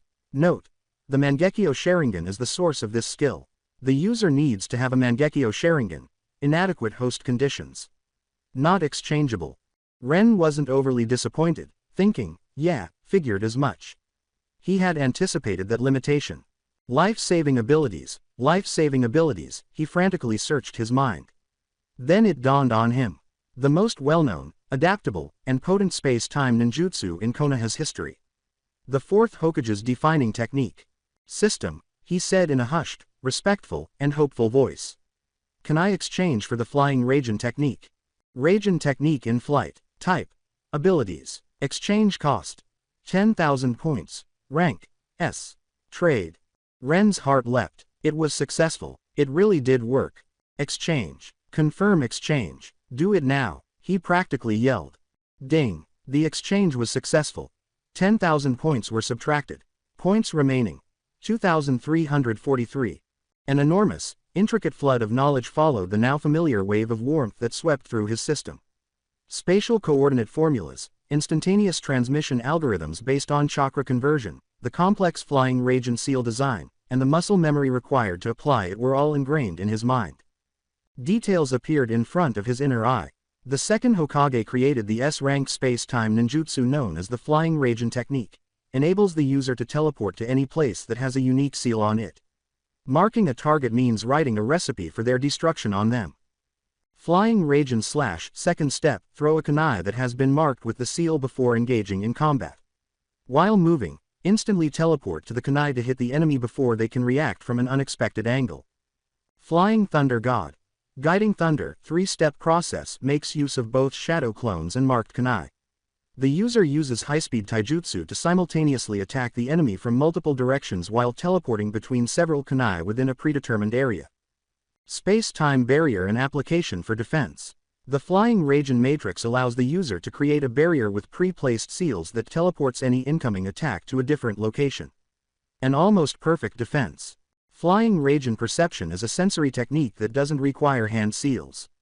The user can feel the vibrations in space-time surrounding the seals by placing 2 fingers on the ground. This allows the user to determine the quantity and power of enemies within a wide radius. Amazing, it's even more potent than I thought. Ren exhaled in complete amazement. This is the method that turned Minato Namikaze into a legend. Excited by his new discovery, he focused on the methods he had imitated. The hidden shadow snake hand was his main focus. He directed his energy by using the hand seals and chakra pathways that were explained. His arm glistened, its shape warping, then lengthening and taking on the form of a great, muscular snake. Its maw snapped shut on an empty specimen jar on a shelf as it shot across the room, shattering it to pieces. It's effective. The serpentine form melted back into a normal limb as he withdrew his arm. Next, he gave the advanced version a try. Hidden Shadow Many Snake's hand.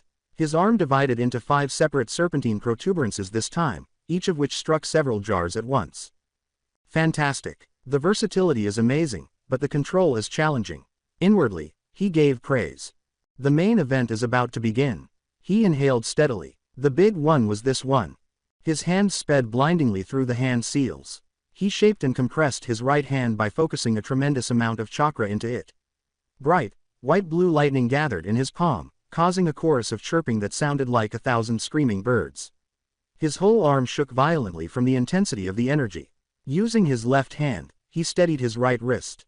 Chidori, lightning release. He let out the technique with a shrill scream, hurling his lightning-charged hand at the heavy center table. Boom! The table exploded into a cloud of dust and splinters rather than just breaking. The noise reverberated loudly throughout the confined area. Ren's ears rang as he gazed at the devastation. The sheer destructive force, it's unfathomable. It makes sense why Sasuke was so fixated on it. His face lit up with a confident smile. My strength. I'd say I'm now easily on par with Chunin. Perhaps even higher. A sobering thought came after the first. However, I haven't changed in a year. My level of physical fitness has declined. My stamina and control have likely diminished, but my chakra reserves may remain unchanged. He surveyed his new haven, the hidden laboratory. He smiled again, more fiercely. Whatever, I have the tools now. I've got the room, and I'm motivated. The sound of birds chirping echoed in his mind as he clenched his fist. Training is in order. It's time to reclaim everything and more. Although strength isn't everything, you are nothing without it. The sun was setting and the sky was turning purple and orange by the time Ren came out of the secret lab. Is it already this late? He felt a twinge of anxiety as he thought, I lost all track of time down there. Sasuke is most likely already at home. He may be trying to find me. He made his way swiftly through the forest, returning to the Uchiha compound. He heard sounds as he approached his former training clearing, ragged, tired breaths and the distinctive thwack of a fist striking wood. He instinctively melted into the darkness and leapt soundlessly into the branches of a large tree that overlooked the clearing, sensing that someone was there. He looked down. Sasuke was the one. His twin brother was a picture of unwavering resolve. He was soaked in perspiration and his body shook with exhaustion, but he kept pounding his feet and fists against a new set of wooden pillars, replacing the ones Ren had seen burned earlier. His chest heaved as his body finally failed and he fell to the wet ground. Is he really pushing himself this much? Ren observed, a complicated mixture of feelings racing through him, including respect, sympathy, and an odd feeling of guilt. All in retaliation. To kill Itachi, of course. Sasuke struggled to stand up after a few minutes, his steps shaken. He stumbled out of the clearing and vanished into the dusk. Softly, Ren fell from his perch and landed in the clearing. Pulling a shuriken from its deeply embedded position, he approached one of the posts. Thinking, he flipped it over in his hand. Do I need to assist him? The query persisted. He was chilly toward Sasuke, but he was his brother. It would have been simpler to send him away, but he had been the one caring for him for the past year. The present-day Sasuke was a wounded, helpless boy, not the heartless villain he would grow up to be. Perhaps, he decided, thinking. Perhaps I can. It was dark in the sky now. Ren walked quickly, arriving at the edge of the actual Konoha. He reverted to his meticulously crafted image, complete with vacant eyes, a shuffling gait, and a small, thoughtless drool at the corner of his mouth. He was the fool, Uchiha Ren. A group of figures came around a corner just as he was about to get home. Softly, Ren's inner alarm bells rang. The bully Kenji, with his absurd bowl-cut hair, was among the group of academy students. They both saw him simultaneously. They stared as they froze. One of them muttered, perplexed, Uchiha Sasuke. Didn't we just see him heading the other way? Kenji's eyes widened in recognition after narrowing. A savage, victorious smile appeared on his face. No, you idiot. That's not Sasuke. That's the other one, Uchiha Ren. Ren stopped when he heard his name and turned to face them, pretending to be expressionless. What do you want? He stumbled, his voice sounding frightened and weak. It is Uchiha Ren, exclaimed Kenji as he turned to his goons. Come on, let's go say hello. One of the boys nervously said, Kenji, I don't know. He's Sasuke's brother, and he was really strong a year ago. Kenji yelled, are you stupid? Haven't you heard? He lost his mind after his family died. He's a drooling moron now. He dropped out of the academy. He's a worthless waste, and there are 4 of us. You're scared of an idiot. Another boy muttered, but Sasuke. His fear of the academy's best student outweighed any desire to harass. If we mess with his brother, and he finds out. Kenji appeared to become even more infuriated at the mention of Sasuke. Kenji had been a local bully prior to the Uchiha massacre, using his slightly larger stature to prey on weaker children. However, he had been humiliated at the academy. Everyone consistently outperformed him, even the children he used to tease, starting with Ren on the first day. He was now a laughingstock, firmly at the bottom of the class. A burning coal in his stomach was his hatred of the Uchiha name, the source of his worst humiliations. Sasuke could not be retaliated against. However, this damaged version of his brother. This was a present. Kenji sneered, who's gonna believe an idiot? He can't even form a proper sentence. Now shut up and watch. Ren, who was trying to appear small and scared, swaggered up to him. Well, Kenji teasingly said in a mocking tone. If it isn't the great genius from last year. I heard you went soft in the head. Lost your marbles. Ha ha ha. Ren whimpered and retreated, saying, please. Beneath his mask of fear, a cold anger was starting to simmer as he thought, this little punk actually wants to start something. Kenji, I'll keep this in mind. Kenji laughed and swung a foot, catching Ren in the stomach and sending him sprawling into the dirt. Please what? He asked. This is what I want to do. I want to kick you, you idiot. Kenji was a weakling, so the blow wasn't very strong, but the humiliation was scorching. Ren played his role by curling up on the ground, but his anger was a silent fire. This will cost you money. 10 times over. Kenji screamed, aren't you Uchiha? And kicked him once more. Every question was followed by a kick. Aren't you from the mighty clan? Weren't you a genius? Huh, answer me, went the sequence. Kenji called to his friends, who were observing with nervous looks, hey, come on, you guys get a shot too. Over his shoulder, he's just an idiot. The other boys stayed far behind and gave a vigorous shake of their heads. They had no interest in this. Ren put up with it, the cold, calculating rage in his heart growing stronger with every kick. He was going to wait. There would be a reckoning. What are you doing? Stop that at once. A piercing, commanding voice pierced the night air. It was a woman's voice, commanding and angry. Everybody froze. Kenji's foot stopped dead in its tracks. Everyone looked around. A young, remarkably attractive woman with bright red hair in a bun was approaching them. Her green eyes were focused on Kenji, narrowed in rage. The group of boys were instantly intimidated by her confident demeanor. Ren looked through his arms as he lay in the dirt. This is a surprising development, to be sure.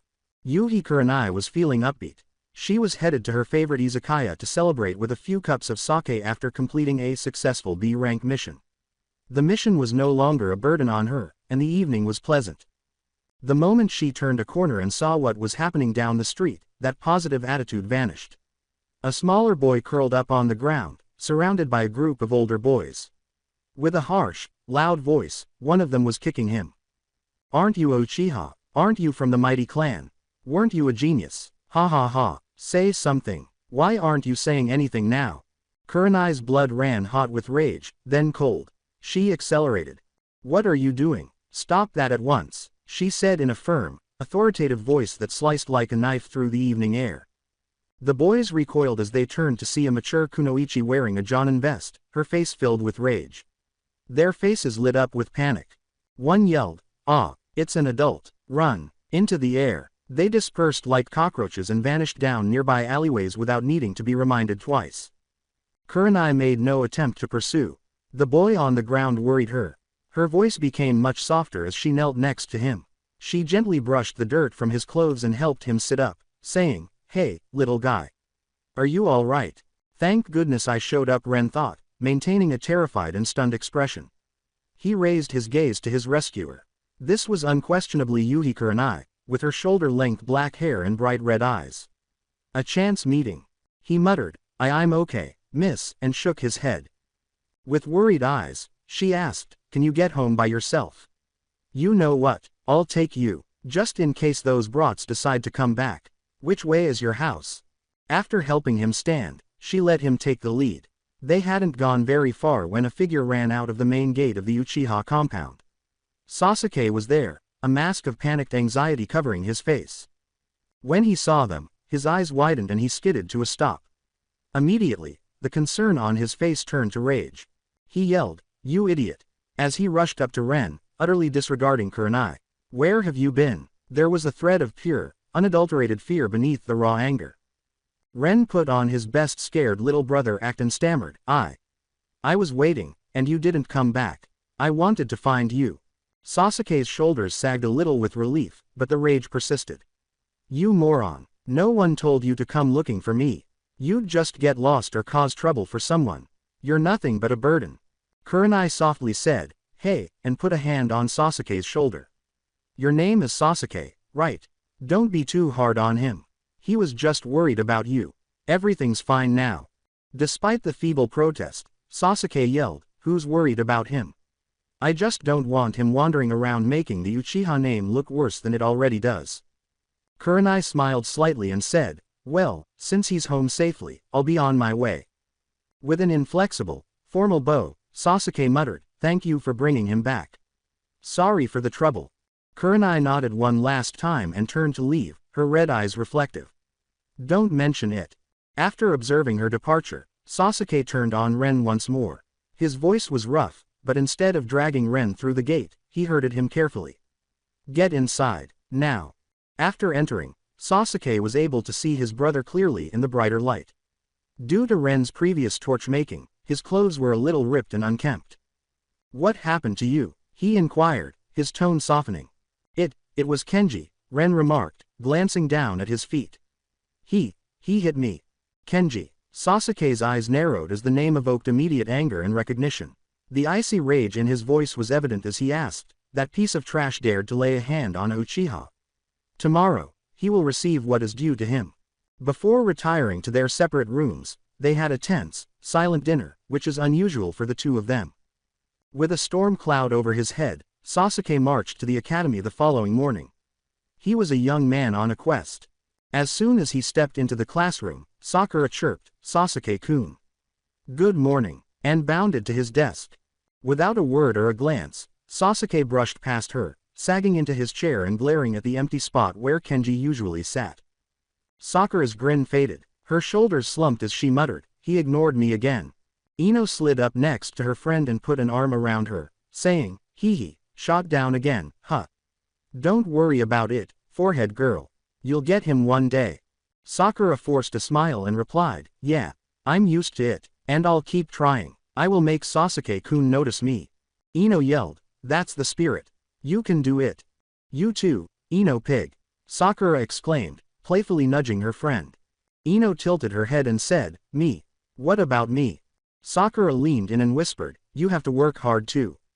Go find someone you like. Startled, Ino blinked. Then she saw a picture in her head of a quiet boy with dark, serene eyes. Her lips curled into a tiny, private smile. Well, I already have someone I like. Sakura's eyes grew wide with gossipy excitement as she asked, really? Who is it? Someone in our class. Ino said, hee, not in our class anymore, with a slightly dejected smile. Sakura's expression darkened upon realizing the implication, not in class. She was aware of Ino's crush on Ren. Ino, don't tell me you're still hung up on Ren. She said. They had even made a ridiculous childhood agreement. Ino would wed Ren, and Sakura would wed Sasuke. However, that was prior to everything. It wasn't denied by Ino. She looked directly into Sakura's worried eyes. Yes, that's right. I liked Ren-kun from the first day he came to school. And I still do. Sakura was at a loss for words and said, but Ren-kun, he's different now. How can you still like him? Ino stated, I know he's different, with a conviction that even she was surprised by. But I believe he'll get better. I have to believe that. Sakura asked in a soft yet concerned tone, and what if he doesn't? Wouldn't you just be wasting your time? That's so sad. Ino looked past Sakura to the back of the room, where a girl with long, chestnut brown hair sat quietly by herself. No, he will get better. I believe in Ren-kun. Besides, I'm not the only one waiting for him. Sakura looked after her. Akane seemed to notice their focus. If I give up now, Ino said, her voice falling to a determined whisper, then I lose to her. She raised her head and met Ino's gaze. The look was one of quiet, mutual understanding rather than animosity. A quiet admission of a competitor. Ren had also appealed to Akane. Quiet, reserved Akane, who had spent years alone as a result of Kenji's harassment. The first person to treat her normally and speak to her without fear or sympathy had been Ren. She had watched him, silently adoring him from afar, too shy to ever approach him the way the bold and confident Ino did. Ino had sensed Akane's feelings almost immediately and had treated her as a rival ever since, picking petty fights and throwing scornful looks her way. She would never willingly cede ground when it came to Ren. Akane, for her part, understood the reason for Ino's hostility. And rather than backing down, it had only solidified her own quiet resolve. She would wait, too. She would believe, too. The two girls held each other's gaze for a moment longer before each looked away, a silent battle of wills and hope declared over the fate of a boy they believed was lost, but whom they refused to let go. Though Akane had never openly declared her feelings for Ren, Ino, with her keen intuition and shared affection, had sensed them from the start. This had sparked a silent, one-sided rivalry. Ino would find small faults, throw pointed barbs, and generally make her presence a subtle opposition to Akane's quiet admiration. In her mind, Ren was hers, and anyone who dared to look his way was a threat. Eventually, Akane understood the reason behind Ino's hostility.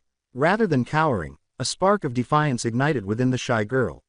Ren-kun doesn't belong to you, she thought. I like him too. If you want to pick a fight, then I'll fight. Let's see who backs down first. What began as a quiet, internal competition slowly evolved. Their daily verbal sparring and subtle jabs gradually drew them out of their shells. Akane, once painfully introverted, found a new boldness. She began to express her feelings for Ren more openly, no longer content to admire from the shadows. This, in turn, intensified Ino's efforts. Their rivalry became a classroom spectacle, reminiscent of Sakura and Ino's own dynamic in the early days. It was common to see the two girls each holding one of Ren's arms in a playful, yet determined, tug of war, much to Ren's feigned exasperation and secret delight. But that was over a year ago. After the Uchiha massacre and Ren's subsequent mental breakdown, he had withdrawn from the world, becoming a shell of his former self. He dropped out of the academy. At first, many classmates visited, but as time passed and he showed no improvement, most forgot about him. Ino and Akane did not. They held on to their belief that the real Ren was still in there, that he would recover. They visited him regularly, though their hearts broke a little each time he stared through them with vacant, unrecognizing eyes. Their shared worry and unwavering hope became a strange bridge between them. The rivalry slowly melted away, replaced by a bond of mutual understanding and comfort. They bolstered each other's spirits, becoming close friends united in their silent vigil. They both prayed for the same thing, for Ren to return to them. Akane and I will wait for Ren-kun to get better, Ino said to Sakura, her smile soft but her eyes blazing with conviction. You and, Akane, that's difficult, you mean you both. Sakura's eyes widened in disbelief, looking from Ino to the quietly resolute Akane across the room. Yes, Ino confirmed. Akane and I, we understand each other now. We won't fight over him anymore. But neither of us will give up. The most important thing right now is for Ren-kun to get better. Are you insane? Sakura hissed, her voice a mixture of concern and shock. How could that possibly work? No one would ever agree to that. Ino, snap out of it. You need to forget about him. I'm not insane. I know exactly what I'm feeling. So, forehead girl, you don't need to say anything else. Ino's tone was final. You. Sakura was left speechless, utterly baffled by her friend's declaration. Class is about to start. Iruka-sensei is coming. Ino turned and walked calmly to her seat, leaving a stunned Sakura behind. She's lost her mind. Completely, Sakura thought, sinking into her own chair. I have to talk some sense into her. This is ridiculous. She was so preoccupied she didn't hear a word of Iruka's lesson, her mind wholly consumed by how to save her friend from this delusion. Meanwhile, back at the Uchiha compound, Ren waited until Sasuke had left for the academy before getting up. He ate the breakfast Sasuke had left for him and prepared to return to his secret laboratory to train. It was far easier today. After acquiring the flying Raijin technique, he had taken the precaution of placing one of the technique's special coordinate seals in the lab and another in his bedroom. Now, travel between the two was instantaneous. I should leave a clone here, just in case Sasuke comes back early and panics again, he reasoned. A shadow clone would be ideal. Much better than a basic illusion. The shadow clone is Shiti, can train for you, and even fight. It's incredibly practical. I need to get it. The standard clone technique created an illusion, a phantom that could fool the eye but had no substance. A shadow clone, however, divided the user's chakra to create a physical, functional copy. The experience and knowledge the clone gained would return to the user once it dispersed. The multi-shadow clone technique, which created a small army, was a forbidden technique due to the immense chakra drain, often lethal to anyone without a Jinchuriki's reserves. System, exchange for shadow clone technique, Ren commanded.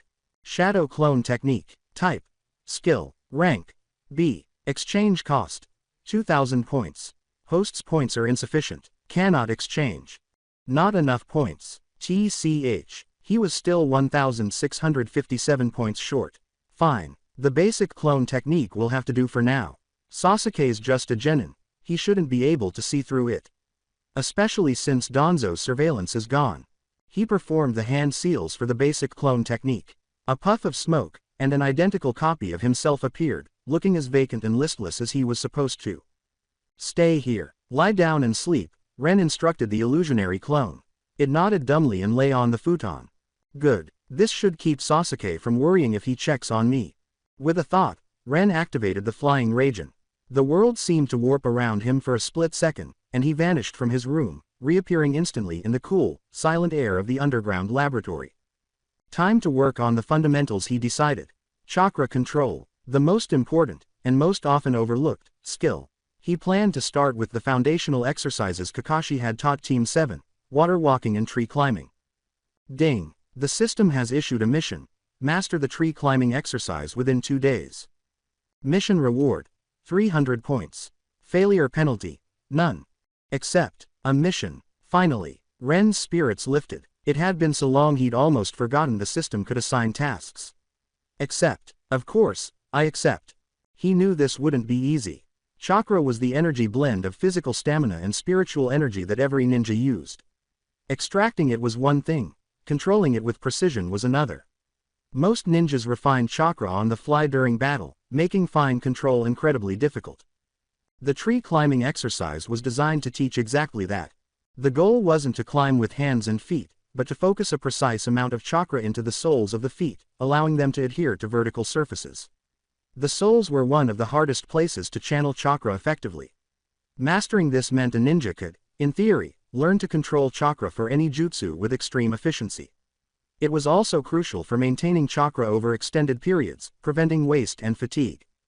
Since he couldn't practice this indoors, Ren exited the cave and found a tall, sturdy tree with a straight trunk in the surrounding forest. Tree climbing, how did Kakashi explain it? He mused, trying to recall the anime. The key is to focus just the right amount of chakra to your feet. Not too little, not too much. Let's try. He performed a quick hand seal to help his focus, channeled chakra to his feet, took a running start, and dashed up the tree trunk. He managed 5 steps. On the 6th, his foot sank too deeply into the bark, tearing a chunk out of the tree, and he tumbled unceremoniously to the ground. Oof. He lay there for a second, looking up at the scar he'd left on the tree. Too much chakra. Way too much. This is going to take a while. He got to his feet, brushed himself off, and looked at the tree with renewed determination. The path to power wasn't just about flashy jutsu, it was built on boring, meticulous control. And he was going to master it. Ren concentrated his will as he stood in front of the tall tree. Chakra control over the soles of the feet is essential for tree climbing. Not too little, not too much. Let's try. He channeled a surge of chakra to his feet, made a quick hand seal to aid in concentration, got off to a running start, and ran up the trunk. He was able to take 5 steps. On the 6th, he fell backward and hit the forest floor with a hard landing after his foot dug too deeply into the bark, ripping a piece of the tree. He picked himself up and looked at the damage, grunting, too much chakra. Too much. He made another attempt, using a lot less energy and deliberately pulling back this time. After 4 steps, he slid down the trunk, scraping his palms as his foot lost all traction. It's still incorrect. Too feeble. This is more difficult than it appears. The real difficulty is keeping the output accurate and consistent. Not important. You just have to keep trying. I'll get a sense of it. So Ren ran at the tree all day long, falling, getting back up, and trying again in the woods. It was a cycle of frustration followed by small victories. He increased his step count from 5 to 10, then 15, and finally to 20. He was covered in scrapes and dirt, his body hurt, and his chakra reserves were exhausted. He was completely exhausted by late afternoon. Breathing heavily, he fell against the tree's base. Better, much better. He glanced up at the sky and said, I'll definitely get it tomorrow. Sasuke will soon be leaving school. I'm a complete mess. I must return and tidy up before he notices me. He took a brief break and concentrated on the flying Raijin seal. The world twisted, and he disappeared into the woods, only to reappear in his bedroom, which was familiar to him. He marveled at the convenience and thought, never gets old. After discarding the simple clone he had left behind, he immediately went to the shower to wash away the dirt and exhaustion from the training day. The last bell rang at the Ninja Academy. After collecting his scrolls, Iruka declared, "Okay, that's all for today." Class dismissed, and left the room. The cheers were a chorus of relief. Yo, finally, students started talking about their plans while packing their bags. One of the boys from last night called over to Kenji's desk and said, "Hey, Kenji. Where should we go today? Wanna go down to the old river? Maybe go for a swim?" Kenji said, "Sounds good," while draping his bag over his shoulder. "You're not going anywhere." The chatter in the classroom was broken by the icy voice. Everyone pivoted. Uchiha Sasuke stood by the door with his arms folded and his dark eyes openly mocking Kenji and his companions. One of the boys stumbled, "Why you, Sasuke Uchiha?" With a nervous bravado in his voice, Kenji said, "Sasuke, what do you want?" Sasuke said, "I think you know what I want," in a dangerously flat tone. "Meet me at training ground 3. And don't even think about running. If you don't show up, I'll find each of you. It'll be worse." He turned and left without waiting for a response. The room was silent for a moment, and then there was a surge of enthusiastic murmurs. "Whoa, what was that about? Did Kenji and his gang mess with Sasuke? Serves them right. They've been getting away with too much. Let's go watch." Kenji and his 3 companions stood motionless, their faces devoid of color. One complained, Kenji, what do we do? It's about last night, isn't it? About that Ren guy. We should just not go, said another, shaking. Are you stupid? Hissed the third boy. He said he'd find us. Would you rather face him alone? Do you think you can take on Uchiha Sasuke by yourself? This is all your fault, Kenji. Exclaimed the first boy. We told you not to pick on that idiot. Yeah, you had to drag us into it. Now we're all in trouble because of you. Shut up, Kenji yelled, but his own eyes were filled with fear. It's too late for that now. Look, there are 4 of us and only 1 of him. What are we so scared of? Let's just go see what he wants. With a group of inquisitive classmates trailing behind, the 4 boys, somewhat encouraged by this false bravery, headed to training ground 3. Sasuke was already there, frowning impatiently as he waited. Sasuke Uchiha, Kenji uttered, attempting to sound tough. What's this about? We didn't do anything to you. Don't play dumb, Sasuke scoffed.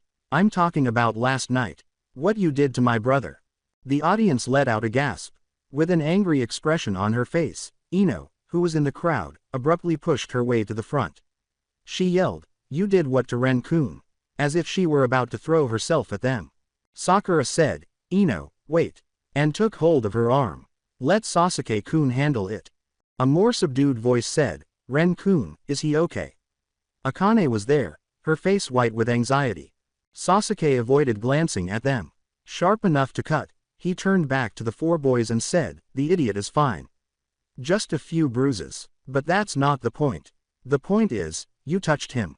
And no one touches a Uchiha without consequences." Kenji took a deep breath. "So, what are you going to do?" Sasuke stepped forward and asked, "What does it look like? You're going to pay for it. Right here, right now. Don't get cocky, Sasuke." Kenji cried, his fear giving way to rage. "There are 4 of us. You think we're afraid of you? Then come on," Sasuke uttered in a contemptuous tone. "All of you, at once. Let's see what you're made of." The insult infuriated Kenji, who yelled and charged while his friends reluctantly trailed behind. It was a pitiful performance. Sasuke effortlessly avoided or blocked their wild, untrained punches. He moved among them like a ghost, merely exposing their ineptitude at first without even trying to retaliate. "They're worse than I anticipated." Sasuke's tolerance ran out. He deflected one boy's awkward blow, twisted his arm, and struck the boy in the face with his own fist, causing him to fall to the ground while screaming. In a matter of seconds, the fight, if it could be called that, was over. The other 3 were swiftly brought down by accurate, excruciating blows, and they were left groaning on the ground while their classmates laughed. With unquestionable dominance, Sasuke approached one of them and planted a soft foot on the boy's back. He stated, "Remember this," in a clear and icy tone. "If any of you ever lay a finger on my brother again, the consequences will be far worse. Understood?" Why yes, understood. The boy cried into the ground. It wasn't us, it was Kenji, he made us do it. Yeah, it was all Kenji's idea. We tried to stop him. He's the one who has a grudge. We didn't want any part of it. Under the pressure of Sasuke's fury, the three boys stumbled over themselves to place the blame on Kenji. Kenji looked at his old pals with betrayed rage while nursing a bloody nose. He bellowed, "You traitors! You cowards!" Sasuke glanced at the irate Kenji after glancing down at the sniveling boys. His message had been received. He turned and left the bullies to their well-earned humiliation and the crumbling remnants of their friendship without saying another word. The show was over. In a way, justice had been done. With voices that were a mix of fear and resentment, the three boys persisted in placing blame on Kenji. It's all his fault. He dragged us into this. We didn't want any part of it. We told him to stop. From the ground, Kenji roared, his face a jumble of blood, dirt, and angry tears, "You traitors! Shut up!" Even more painful than Sasuke's blows was the betrayal from his supposed friends. "Is that so?" Sasuke asked icily as he moved to loom over Kenji and removed his foot from one boy's back. Kenji screamed, his confidence giving way to sheer fear. You already got your revenge on Ren. What more do you want?" Sasuke's face remained unchanged. He lifted his foot and slammed it hard against Kenji's thigh, saying, "Anyone who insults the Uchiha name will pay the price." Kenji let out a scream of agony, followed by a sickening thud. "Apologize," Sasuke ordered in a flat voice. While writhing in agony, Kenji screamed, "You bastard! I'll kill you!" Sasuke's gaze grew strained. With greater force, he stomped down after raising his foot. "Apologize. Say you won't dare to do it again." Kenji's voice was raw as he said, "Ah! Damn you, Sasuke Uchiha! I'll kill you, I swear I will." In horrified silence, the students around them watched. Some turned their heads away, while others begged Sasuke to stop in whispers. Some sprinted in search of a teacher. Sasuke disregarded them all. Once more, he stomped. "Apologize." Louder. At last, the agony broke him. I'm sorry, Kenji cried, his body trembling. Sasuke kicked one last time in disdain. "I said, louder. I'm sorry, I won't do it again. Never again." Kenji sobbed, heartbroken. "Stop, what in the world is going on here?" Iruka's voice was like a whip, cutting through the tension. His face was a mask of anger and worry as he stood at the edge of the training area. Breathlessly describing the altercation, a student had stormed into the staff room. Iruka rushed over and yelled, "Sasuke Uchiha! Explain yourself this instant." Sasuke didn't even bat an eyelid. His tone was matter of fact, as though he were stating a universal law: no one touches a Uchiha without consequences. They lost to me in the last sparring session. They were too cowardly to face me, so they took it out on my brother, Ren. "But this is excessive," Iruka exclaimed, pointing to the boys who were crying and hurt. "This is brutality." Sasuke answered, "They got what they deserved," with a hint of cold finality in his voice. You insolent." Shaking with rage, Iruka exclaimed, "All of you, to my office, now," he said, bending down to support a sobbing Kenji as he started to leave. He gave Sasuke a glare in return. "That means you too, Uchiha." Sasuke remained silent. He gave the frightened pupils a final, wide-ranging glare.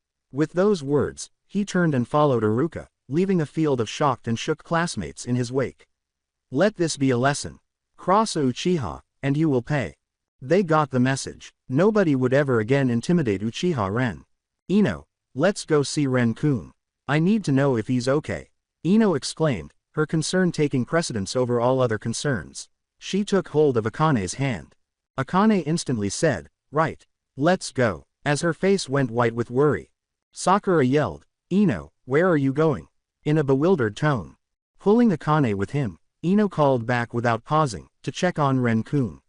"See you tomorrow, forehead girl." As they rushed off, Sakura's face was a complicated jumble of emotions as she watched them leave: worry for her friend, disapproval of her decisions, and a profound, unnerving bewilderment. Back at the Uchiha compound, Ren was lying on his futon, thinking deeply after taking a shower and feeling clean and refreshed. The drama that had just broken out at the academy was unknown to him. "I am now 9 years old. I'm probably not very good at Chunin. For a brief period, I could even compete with a special Jonin with Chidori, the Flying Raijin, and my 3 Tomo Sharingan. However, it is insufficient. Not nearly enough. I have to be much stronger if I want to get real retribution on Danzo and be safe in this world. I am stuck in this village and cannot earn points. I'm not growing at all. I must depart from Konoha. The dangers were enormous. Leaving meant leaving the village's protection behind and entering a world full of rival villages, missing Nin, and other perils. In roughly 2 years, the Chunin exams will take place. At that point, Orochimaru will attack Konoha. I'll be able to act, score points, and get away thanks to the chaos. I must be at least Jonin level by then. I can use Sasuke's defection to Orochimaru as an opportunity to disappear covertly. It will be assumed by the village that Sasuke brought his idiot brother along. Nobody is going to come look for me. I'm already a lost cause to them. A familiar voice called out from outside, interrupting his strategic planning. Ren-kun, are you home? It's us, Ino and Akane. What? Why are they in this place?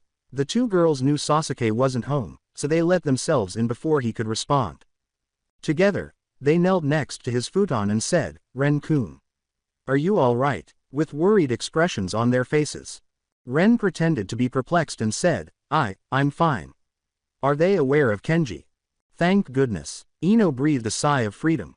That horrible Kenji, I wish I could have punched him myself. It's okay, Ino, Akane whispered. Sasuke-kun made him pay. He won't dare bother you again, Ren-kun. Ren thought, so that's it. In fact, Sasuke went to confront them. According to the sounds of it, thoroughly. With caution, Akane said, Ren-kun, are you feeling better? Do you remember anything from before? Before? What before? I don't know. Ren pretended to be upset and perplexed. Why do you always ask me about the past? It's annoying. It's okay. It's okay. Don't be upset if you can't remember. Ino swiftly retreated while giving Akane a concerned look. Sorry, we won't ask any more, Akane continued in a soft voice. Let's talk about something else, okay? Don't be angry, Ren-kun.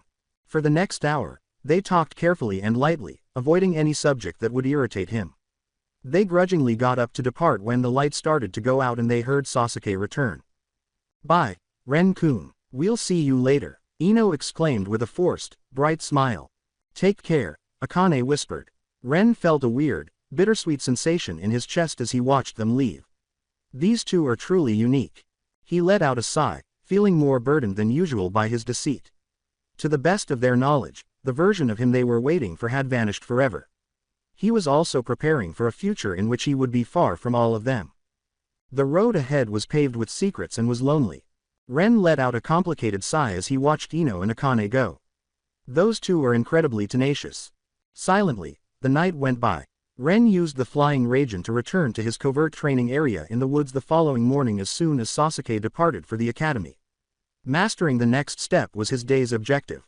Right now, the chakra focused on the soles of his feet was the only thing keeping him upright from a tall branch. Mental energy is crucial. It cannot be forced. Feeling the steady flow of chakra, he thought, you have to become one with the tree, focus on it naturally. Ding. The goal, master the tree climbing exercise, has been accomplished by the host. 300 points are awarded. Points at present, 2,643. Excellent. Only enough for the shadow clone technique. The technique was extremely valuable. A shadow clone was a physical duplicate that split the user's chakra, not an illusion. More significantly, once the clone spread, the user would inherit any training or experience it received. It was training's ultimate force multiplier. Due to the severe chakra drain and physical exhaustion, most people were not allowed to use the multi-shadow clone technique, but even a few clones could significantly speed up his advancement. System: exchange for the shadow clone technique. The shadow clone method. Type: abilities. Exchange cost: 2,000 points. Rank: B. Trade. Confirm. He felt the familiar rush of warmth and knowledge. He focused his chakra while performing the hand seals. Bam! Beside him, a puff of smoke burst forth, and a perfect replica of himself appeared. Ren felt the odd, divided awareness and thought, incredible. He pushed harder, producing 2 more clones, saying, this is the real deal. He felt a rush of immediate exhaustion. My current limit is 3. He dispelled 1 clone, settling for 2, and it's exhausting. While the other can practice taijutsu katas, the first can practice water walking. I'll practice my new ninjutsu. He went through a demanding training cycle all day. He teleported home when it was time, showered briefly, and then lay on his futon to dispel the 2 clones that were still there. The criticism was harsh and immediate. He was suddenly hit by a crushing wave of fatigue and sore muscles from 2 full days of training. I feel like I've been hit by a truck with just 2 clones. Naruto's stamina and chakra reserves are simply incredible. Only when Sasuke came back and violently shook him awake for dinner did he awaken from his deep, dreamless slumber. Consequently, a pattern was formed. Ren would teleport to the lab each day to train with his shadow clones following Sasuke's departure. His strength increased covertly day by day, week by week, month by month. His mastery of the techniques he had learned became instinctive, his reserves deepened, and his chakra control improved. After 2.5 years, a group of Jonin gathered in the Hokage's office, waiting for orders. Asuma Sarutobi, Kurenai Yuhi, Kakashi Hatake, and other future Konoha 12 instructors were among them. Lord Hokage, one of them said, "You called us here for an important mission." The third Hokage drew a long drag from his pipe and said, "Indeed, a new class of genin is graduating from the academy today. As is tradition, they will be divided into 3-person cells, each assigned to a Jonin sensei. You are all here to lead a team." A group. Kakashi pondered inwardly in dismay. "My quiet, solo mission days are over. Well, it's irrelevant. I'll simply put them to the ultimate test. I can return to reading Ika Ika in peace once they all fail." A pile of documents was distributed. Without looking, Kakashi grabbed his and tucked it into his pocket. "I will arrive later tomorrow. By then, the other teams will be gone. I'll just give them the test, give them a brief, meaningless introduction, and be done." Sarutobi asked the group, "Any objections?" None existed. Dismissed. Then, go and prepare. After bowing, the Jonin started to file out. The Hokage yelled, "Ah, Kakashi. A moment, if you please." Kakashi stopped and turned around. "Yes, Lord Hokage." After releasing a cloud of smoke, Sarutobi questioned, "Did you look at your assignment list?" "Not yet," Kakashi acknowledged, taking the piece of paper out of his pocket. He glanced at the names with his lone visible eye. It grew a little wider. His casual manner vanished as he looked up at the Hokage and said, "Uchiha Sasuke, Uzumaki Naruto." "This is..." "Yes," the third replied solemnly. "Their backgrounds are significant. Sasuke Uchiha is the sole surviving heir of his clan. He is immensely talented, the top of his class. And Uzumaki Naruto, you know who he is." With a rare glimmer of emotion in his eye, Kakashi muttered, "Obito's clan, and the 4th son." With a grim expression on his face, Sarutobi said, "Correct. Naruto is the son of Minato and Kushina, and he is the Jinchuriki of the 9 Tails. During Kushina's childbirth, a mysterious man attacked, freed the 9 Tails, and set it upon the village. The cost was catastrophic. In the end, Minato sacrificed himself to seal the beast within his newborn son." Sarutobi strolled over to the window and took in the view of the village he had ruled for so long. Minato and Kushina wished for him to be seen as a hero. "But," Kakashi concluded, "but the village sees him as the demon fox itself," he said icily. "He's been shunned and hated his whole life. And we were complicit by our silence. I could not reveal his parentage. For his safety, I issued a decree forbidding discussion of it, but the damage was done. The scorn he endured, I have failed Minato. I have failed Kushina." The elderly gentleman's shoulders sank. For a long while, Kakashi remained silent as the room felt the weight of the past. At last, he turned back to the list. "And the third, Haruno Sakura, is there something special about her?" "No," Sarutobi said with a headshake. "She is a civilian-born kunoichi. Talented in genjutsu and theory, but otherwise unremarkable." Then, Kakashi's eye narrowed a little. "I see. There was another Uchiha, wasn't there? A twin?" "Ah, yes, Uchiha Ren, Sasuke's brother. I heard rumors. They said his talent, before the tragedy, even surpassed Sasuke's." "It did," Sarutobi sighed in agreement. "It truly did, but the trauma of that night, it shattered his mind completely. He regressed to an infantile state, unable to care for himself. He dropped out of the academy. Sasuke has been looking after him ever since. He is, for all intents and purposes, lost to us." "Is that so?" Kakashi whispered, the details accumulating in his painstaking brain. A tragedy-shattered prodigy and a container carrying the burden of his father's sacrifice and the animosity of a village. What a team I've been assigned. After being started long ago, the wheels of fate had finally started to turn. Ren's long-awaited chance for change was almost here, and the next generation was ready to take the stage. Kakashi said, I heard that this Uchiha Ren was also a genius before, even more so than Sasuke during their academy days, as the knowledge began to sink in. Indeed, the third Hokage sighed in confirmation. His talent was exceptional, a tragic shame. The trauma of that night, it broke his mind completely. He regressed, became unable to care for himself. He never returned to the academy. Sasuke has shouldered that burden ever since. He is, for all practical purposes, lost to us. Before being filed away, Kakashi muttered, "Is that so?" with a brief moment of sympathy. Some injuries were too deep to mend. Regardless, that is the situation.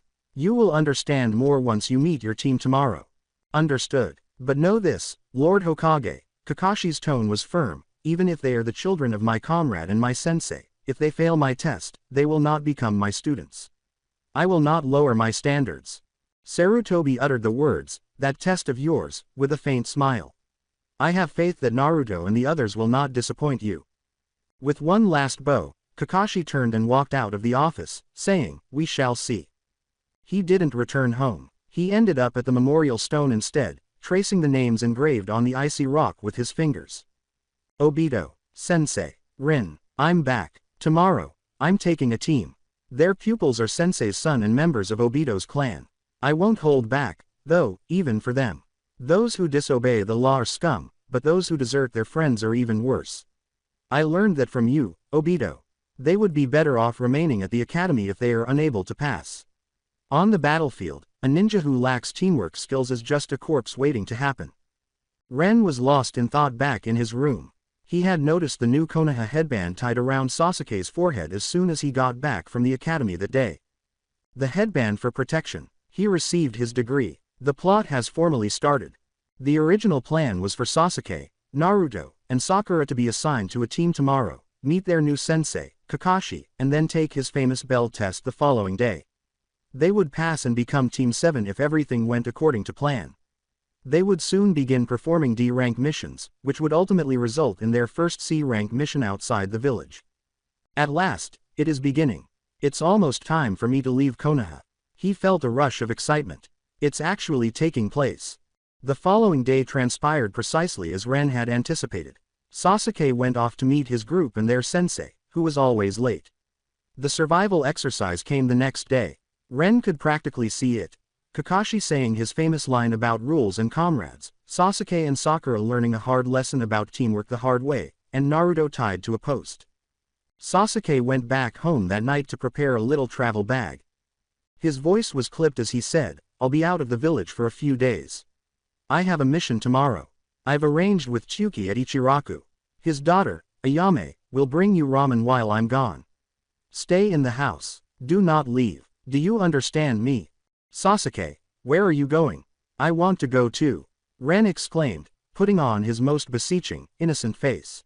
Sasuke yelled, "Idiot," with a lack of patience. "I'm going on a mission.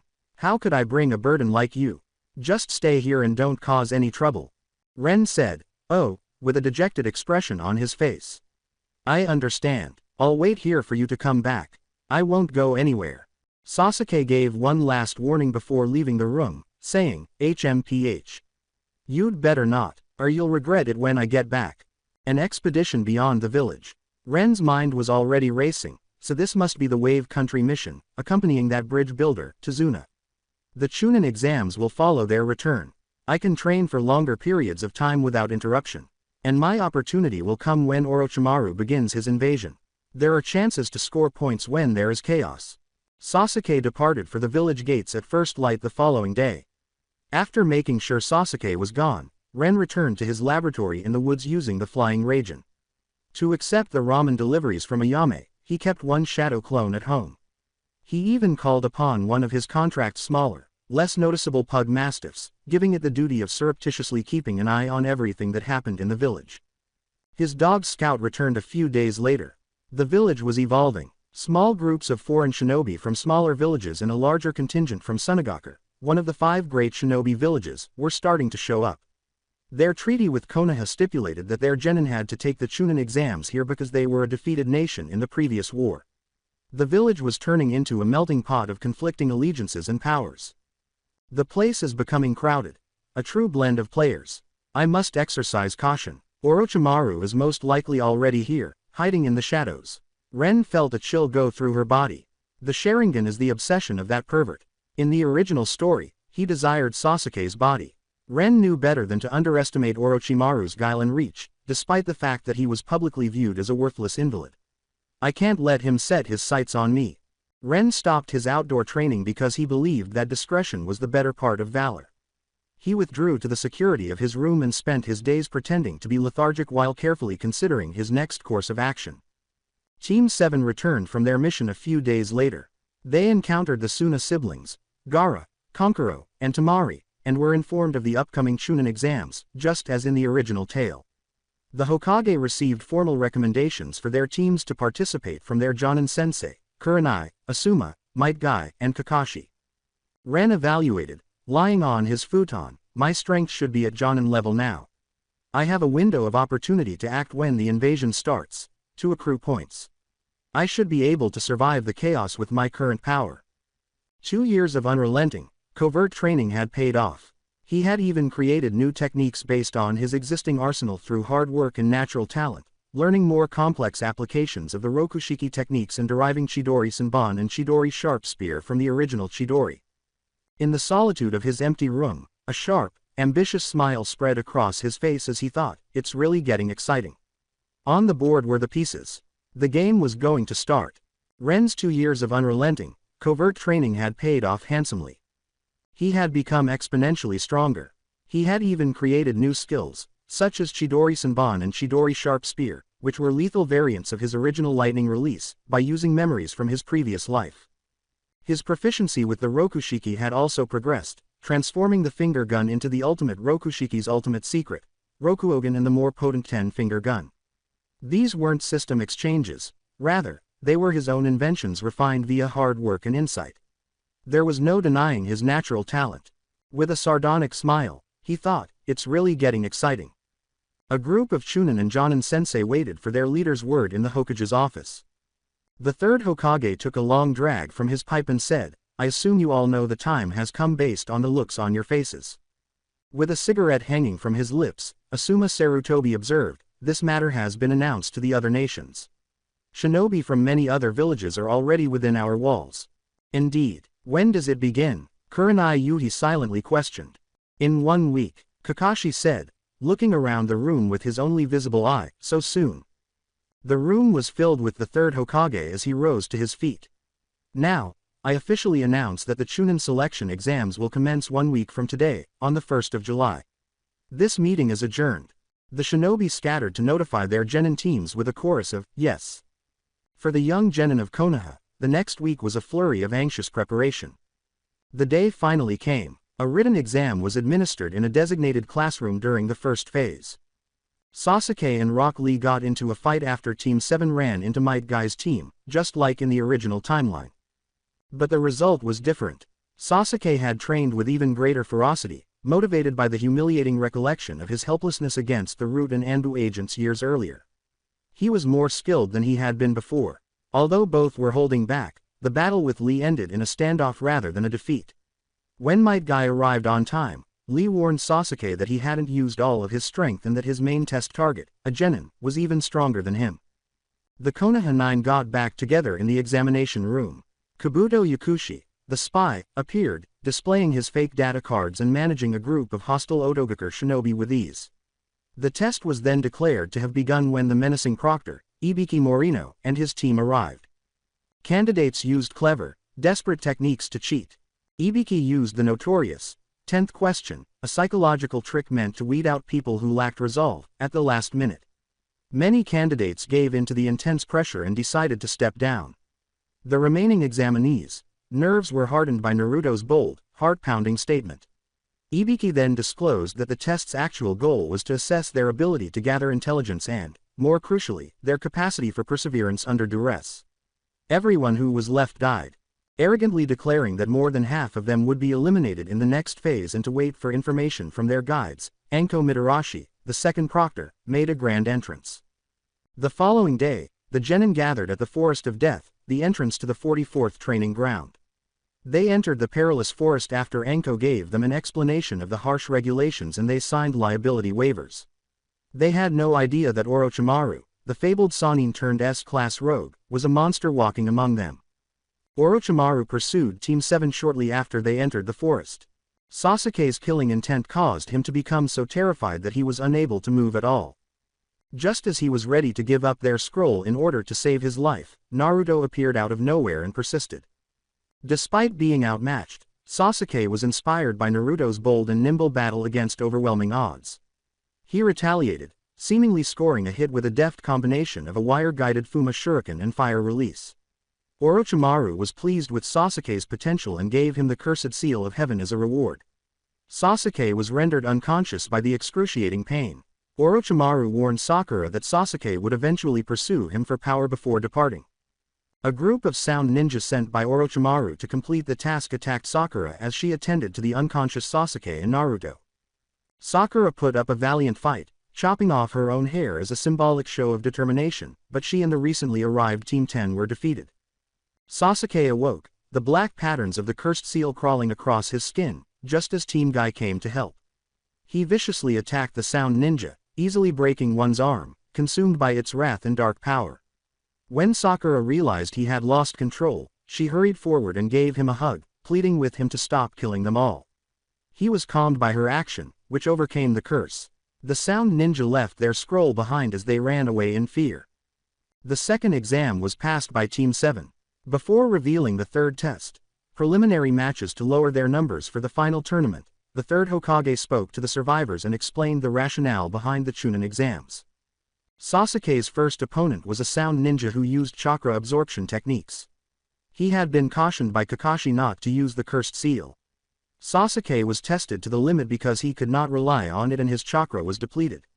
He created his own lion combo by slightly altering the strong fist taijutsu he had learned from Lee. With sheer determination, he overcame the seal's influence and prevailed. Kakashi temporarily sealed the mark following the match. Orochimaru showed up, mocking them by saying that Sasuke would want the seal's power and that it was ultimately out of their control. Before the snake Sannin disappeared, Kakashi and Orochimaru engaged in a brief, tense standoff. The preliminary work went on furiously. 9 finalists were ultimately chosen. Uzumaki Naruto, Uchiha Sasuke, Hyuga Neji, Aburame Shino, and Nara Shikamaru are from Konoha. Gaara, Kankuro, and Tamari are from Sunagaku. Dosu Kinyuda, from Otogaku. In the first round of the final tournament draw, Tamari was given a bye. The final selection will be a formal competition before the assembled Chunin of every nation, declared the third Hokage. You will represent your village's combat strength. I expect you to perform at your best. Therefore, the finals will be held in 1 month's time. 1 month. Why not today? Naruto exclaimed, perplexed. This month is a preparation period, Sarutobi clarified. It allows time to inform the feudal lords and cage of the participating nations so they may attend as spectators. More importantly, it gives you, the finalists, time to analyze your opponents' abilities from the preliminaries and train specifically. You fought blindly before. Now, you have intelligence. Use this month to grow stronger. You are all dismissed. The candidates scattered, each deep in contemplation, already planning for the upcoming month of rigorous training. For the last act, the stage was prepared. Ren waited in the shadows, his own schemes solidifying. There was still more storm to come. The assembled genin felt both relief and anxiety when the Hokage announced that the test had been postponed. Kakashi quickly moved to Sasuke's side as the crowd started to thin out, his lone visible eye narrowing with worry. He covered the cursed mark on Sasuke's neck with a brief but effective suppression seal using a series of precise hand seals and a low incantation. The foreign, violent chakra faded to a dull, throbbing ache as its evil presence diminished. Stay in the hospital for observation, Sasuke, Kakashi said, no room for debate in his voice. That mark is dangerous. We need to monitor it. Sasuke nodded sharply, but it was impossible to miss the rebellious fire in his eyes. Kakashi had already decided as soon as he turned his back. He refused to be pampered. He wouldn't be helpless. Cloaked in shame and silence, He had sneaked out of the hospital by nightfall and returned to the Uchiha compound. Ren returned to his own room and thought about what had happened that day. The preliminary games have to end. How did it go, I wonder? Sasuke's gloomy demeanor was evident from the room next door, and he couldn't bring himself to ask. Following a tense and silent dinner, both brothers silently withdrew to their rooms. A low, guttural sound of pain came from the next room, shattering Ren's sleep. The sound was a raw, strained gasp, the sound of someone struggling mightily to contain their pain. Ren threw off his covers and padded silently to Sasuke's door, instantly alert. He pushed the door open and pretended to yawn, asking, "Sasuke, you're making enough noise to wake the dead. What's going on in there?" The pretense disappeared when he saw the scene. With his body trembling violently, Sasuke was on his knees on the tatami mats. His knuckles were white with effort as he gripped the left side of his neck. His face was twisted in a silent cry of agony, and his pajamas were wet with perspiration. Ren hurried forward, his voice sharp with real alarm. "Sasuke. What's wrong?" "Shut up." Sasuke's head jerked up, his eyes blazing with a pain-fueled rage, wild and unfocused. "Who told you to come in here? Get out." Ren disregarded the order and reached out to assist his brother in getting up. "Let me help." "Idiot, I said don't touch me," roared Sasuke. His hand swung forward to seize a fistful of Ren's shirt as he swung out, adrenaline pumping through him. Sasuke threw Ren backward with unexpected force before he could respond. The door slammed in his face as the lock clicked securely into place, and Ren staggered out into the hallway. Ren's thoughts raced as he lay on the cool wooden floor.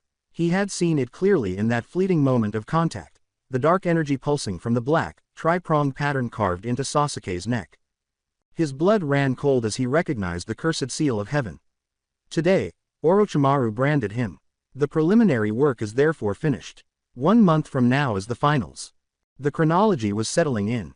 Sasuke would learn Chidori and train with Kakashi during that month. Jiraiya and Naruto would meet, and Naruto would learn how to summon the toad. And when it's all over, the plan to crush Konoha. It takes place on the day of the finals. A month. I'm eager.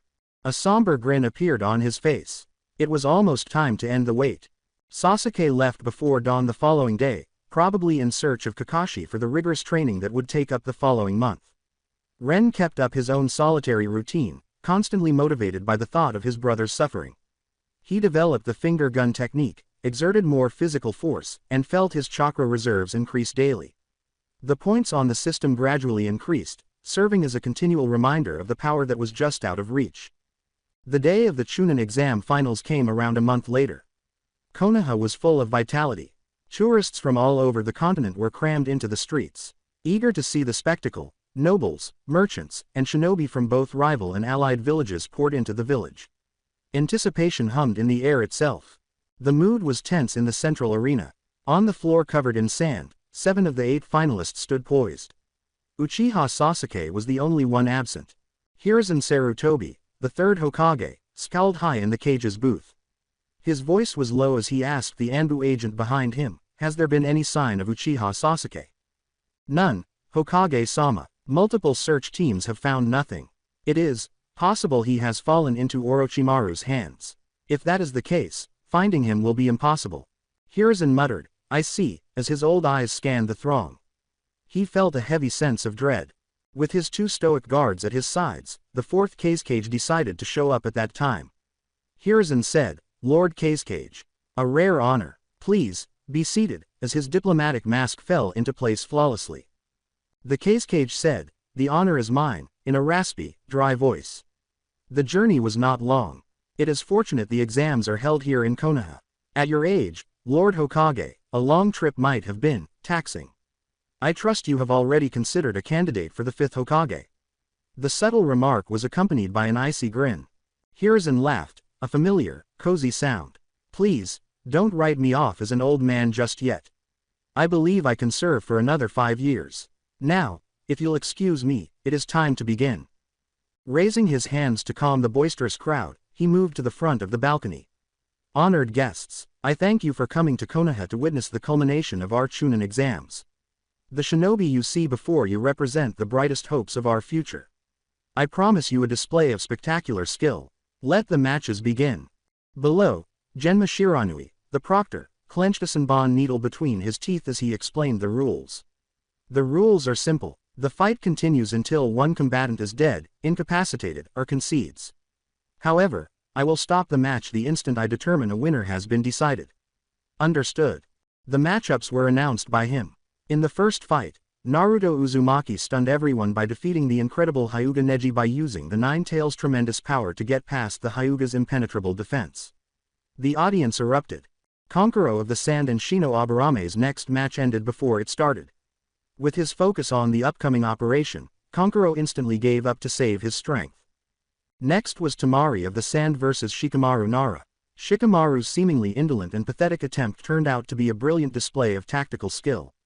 Using a hole Naruto had made in a previous battle, he controlled the entire battlefield, herding Tamari into the ideal position for his shadow possession jutsu.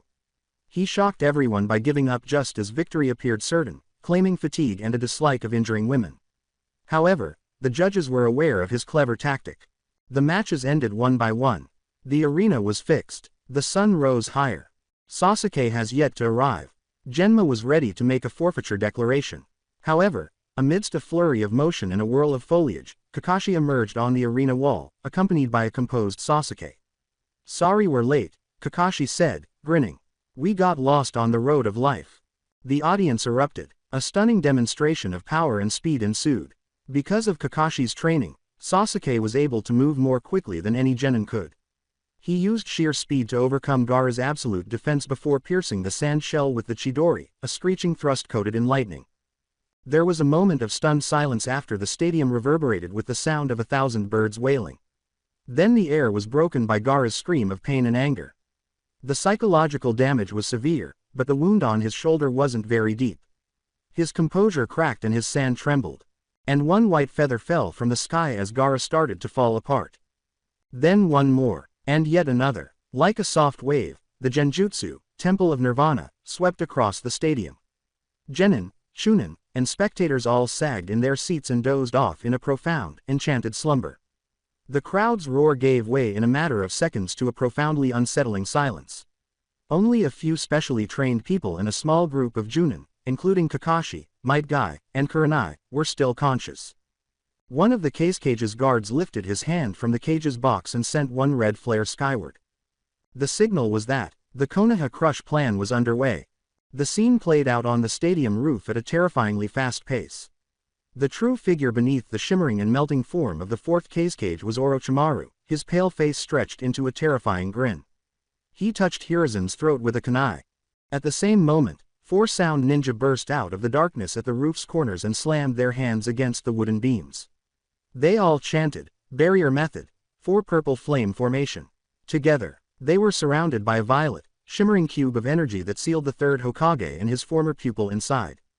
Anbu agents rushed forward to stop it, but as soon as they touched the glowing wall, their bodies were burned, leaving only ash in their wake. Hiruzen Sarutobi had no trouble. His eyes were filled with a profound sadness as he gazed at the man who was holding him. "I see. The Sand Village has betrayed us." Orochimaru growled. "Treaties are merely tools to lull an enemy into complacency," with a venomous tone. "This boring game is over. From today, history will be rewritten." Even though his heart was breaking, Hiruzen asked in a steady voice, "You would start a war?" "It is not too late. We can still solve this with words, not force." With his breath cold against Hiruzen's ear, Orochimaru leaned in close. He, you've grown soft in your old age. Sarutobi-sensei." The disguise vanished entirely. Cage did not exist. The only thing staring back at him were the serpentine eyes of his greatest failure. Orochimaru. Hiruzen uttered the name in a hushed, heartbroken sigh. As sound and sand shinobi poured into the village, the sounds of explosions, screaming, and steel clashing broke the stadium's silence below. The fight for Konoha was underway. He, you've grown soft in your old age. Sarutobi-sensei, sneered the figure posing as the fourth cage, whose voice was now clearly Orochimaru's. "You are." The third Hokage's calmness broke as he gazed at the man in front of him, and was replaced by astonishment and a growing sense of horror. The kunai tightened its grip on his throat. The world had quieted down in the arena. Sasuke stood gasping, his throbbing pain from his cursed seal blending with the thrilling rush of using the Chidori. He had succeeded. He had broken through Gaara's notorious absolute defense. However, His victory was fleeting. As he looked around the eerily silent stadium, he saw thousands of people slumped in their seats, unconscious. Then he looked up at the enormous, glistening violet cube of energy that covered the stadium's roof, the four purple flame formation. A chilly fear, distinct from the seal's agony, started to seep into his heart. What on earth is happening? His thoughts raced as he tried to make sense of the confusion. Enough, Gaara, a voice said, breaking the anxiety. Temari and Kankuro had jumped into the arena and positioned themselves between Sasuke and their unstable brother. With a guttural rasp, Gaara growled, "I'm going to kill him." His insanity appeared to be fueled by a trickle of blood from his shoulder, and the sand around him writhed like a living thing. He took a stumbling step forward, ignoring his siblings. "It's pointless to continue fighting him. Don't forget our mission." Kankuro grabbed Gaara's arm and demanded. Gaara yelled, "Get away from me, or I'll kill you too," and gave Kankuro a startling shove. Baki, their Jonin commander, appeared in front of them before he could go any farther. "What are you waiting for? The operation has begun," he yelled. The proctor, Genma Shiranui, showed up at Sasuke's side almost at the same time, a senbon clenched firmly in his teeth. In the middle of the sleeping stadium, the two groups engaged in a silent standoff. Temari rushed to tell Baki, "Gaara is seriously injured. His chakra is too depleted to complete the transformation." "Damn it," swore Baki. He motioned Temari and Kankuro to back off while he held his ground to conceal their escape. "Gaara is the Sand's ultimate weapon. You two, get him out of here. Find a way to stabilize him. He must be able to use that technique." Without saying another word, the two Sand siblings backed their unstable brother and ran away into Konoha's destroyed streets. "Sasuke," Genma uttered while keeping his gaze fixed on Baki. "The exam is over. You've already proven yourself at the Chunin level. You're a Konoha shinobi now. Your village needs you." Sasuke responded icily, "I haven't finished my fight with Gaara," as he followed the fleeing figures with his Sharingan still in use. "This isn't an exam anymore. It's a real battle. Don't pursue blindly." He was ignored by Sasuke. He sped past Baki and Genma and chased into the collapsing village, saying, "The objective is the same either way." The battle raged on high above, inside the four purple flame formation. Orochimaru sighed theatrically. "Tch, I originally intended to snatch Sasuke away amidst the chaos Gaara would cause," he thought. "It seems things aren't going entirely to plan." Hiruzen said, "So that's it," in a tone laden with resignation. "Your goals are Konoha, and Sasuke." Orochimaru snarled, "Konoha itself is secondary, but if Gaara fully awakens, you'll witness something truly fascinating. But no matter, your idiocy has thrown Konoha into chaos. I've already won. Humph, you won't know the outcome until the very end." Hiruzen's eyes blazed with the decades-old will of fire, and his voice hardened. "I taught you that, great shinobi, Orochimaru." Orochimaru ripped the Kage's face from his own with a hideous, tearing sound, exposing his own pale face and snake-like eyes. "I told you, you should have chosen a fifth Hokage. Because the third, that is, you, will die here today." Hiruzen said, "I knew this day would come eventually," closing his eyes for a moment before opening them to look at his biggest failure. "But, don't think you can take my head so easily." Killing intent crackled in the air between the student and the former master. Two Kage-level shinobi were about to engage in combat. The streets of Konoha below were in disarray. Under the direction of frantic Chunin, civilians scurried to their assigned shelters. However, Uchiha Ren was not one of them. This was the day he had been anticipating. The last thing on his mind was hiding. Standing on his house's roof, he watched as the enormous summoned snakes tore through the village, their roars drowning out the sounds of distant battle and crumbling buildings. He felt an exhilaration of grim excitement. "The show has finally begun," he said in a sleepy voice. "Ding! A war mission has been issued by the system. Please select a faction. Defendant. Konoha. Sand Sound Alliance as the attacker. Mission requirements. Get rid of enemy fighters. Jonin. 5. Chunin. 10. Genin. 20. 50,000 points are the mission reward. 50,000 points are deducted as a penalty for mission failure. Is the host amenable? A deduction of 50,000 points. Ren's enthusiasm wavered. What happens if my point total is low? Does it murder the host? His mind flashed to the paranoid idea of a system turning on its user. According to the voice of the system, which seemed to read his mind, "Host, please be assured. The scenario you fear will not occur," it said. The powerhouse system exists symbiotically with the host. The host holds supreme command. If the host dies, the system ceases to exist. Therefore, the system does not possess host obliteration protocols. Should the host fail to complete the mission, the points will simply be deducted. If the host's points are insufficient, the total will enter a negative value. The host will be unable to make any exchanges until the debt is cleared. A negative balance. Ren exhaled a breath he was holding without realizing it. That is doable. Simply put, it means I'll be broke and have to start over from scratch. Or worse. Firmly, he said, accept the mission. Kindly select Defender. Konoha as your faction. Sand Sound Alliance as the attacker. It was an easy decision. Konoha was his home, in spite of its shortcomings. The only people he had any connection to in this world, no matter how tenuous, were in it. Konoha. Ding. The Konoha faction has been selected by the host. Triggered hidden mission. Get rid of Orochimaru, the enemy commander. 100,000 points are the mission reward. One system lottery draw is free. There is no penalty for mission failure. In order to complete your mission, kindly proceed to the battlefield. Ren nearly choked. Assault Orochimaru. Is the system attempting to kill me? The task's sheer audacity was astounding. Well, at least failing that one doesn't carry any consequences. All just. Table that goal for another 10 or so years. First things first, he whispered. System, exchange for a standard Anbu uniform and mask. The Anbu uniform set. E rank is the item level. Equipment is the item type. Price. 100 points. Verify the exchange. Confirm. The equipment materialized in his hands in a flash. He quickly changed, feeling powerful and anonymous in the form-fitting armor and porcelain mask. Another person lost in Konoha's secret police apparatus. Securing the mask, he inhaled deeply and executed the body flicker technique, disappearing from the rooftop and sprinting in the direction of the center of the mayhem. In another area, Kakashi and Might Guy had just defeated a group of sand ninja, easily defeating the invaders with their combined strength and speed. To handle the Gaara situation, they had dispatched Sakura, Naruto, and a grudgingly grumbling Shikamaru to pursue Sasuke. Kakashi, let our glorious contest continue.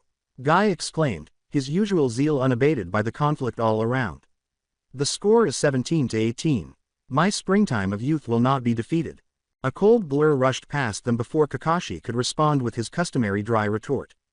After a series of gentle thuds and a steel whisper, there was silence. Before they could even register the attack, the remaining sand ninja, who had been about to run away, froze and crumpled to the ground, their throats slit with surgical precision.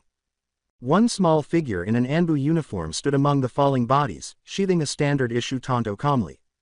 Ding. 5 Chunin are eliminated by the host. The prize is 5,000 points. So fast, Guy muttered, genuine shock taking the place of his usual boisterousness. He moved faster than I could track. Kakashi narrowed his one eye. Anbu, he considered, but that size, he's only a kid. A young, muffled voice said, apologies, from behind the porcelain mask with no features. I stole your prey. You're with Anbu? Guy asked, recovering slightly. But you sound so young. Don't be so surprised, the masked boy said evenly, his voice giving nothing away. Kakashi-senpai was my age when he joined. His files are classified, of course, but his reputation is legendary within the Corps. We all hold him in the highest regard.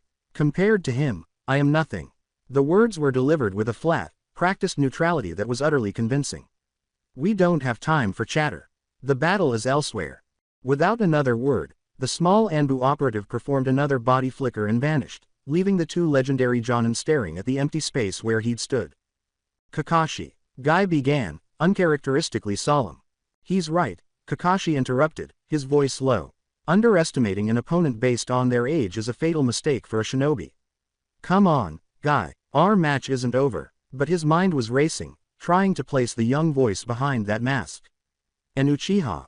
Ren reappeared on the ledge of a shattered building, overlooking the devastation. One of the giant summoned snakes was particularly active, crushing entire blocks under its bulk. Konoha's defenders were hurling feudal jutsu at its scaly hide.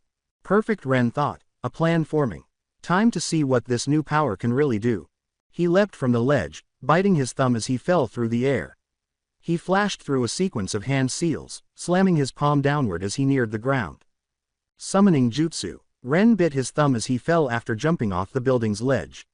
He slammed his bloodied palm onto the air as if it were solid ground, flashing through the well-known hand seals. Summoning Jutsu. Boom. A tremendous cloud of smoke burst into the air, and the surrounding debris was rocked by a shockwave. With a ground-shaking impact, a massive creature with strong legs cracked the asphalt beneath its feet, landed on the street below from the dissipating cloud. It was King of the Six Paths, the lion dog. Ren landed on its wide head with agility. The beast had grown from over 10 meters to almost 30 meters, making it enormous. It was now a monster in every sense of the word, a true behemoth. The sound of the arrival was so loud that Kakashi, who had been planning to move out with Guy, stopped. Huh, that's a summon. Guy's eyes widened as he absorbed the enormous creature and the tiny Anbu masked figure standing atop it.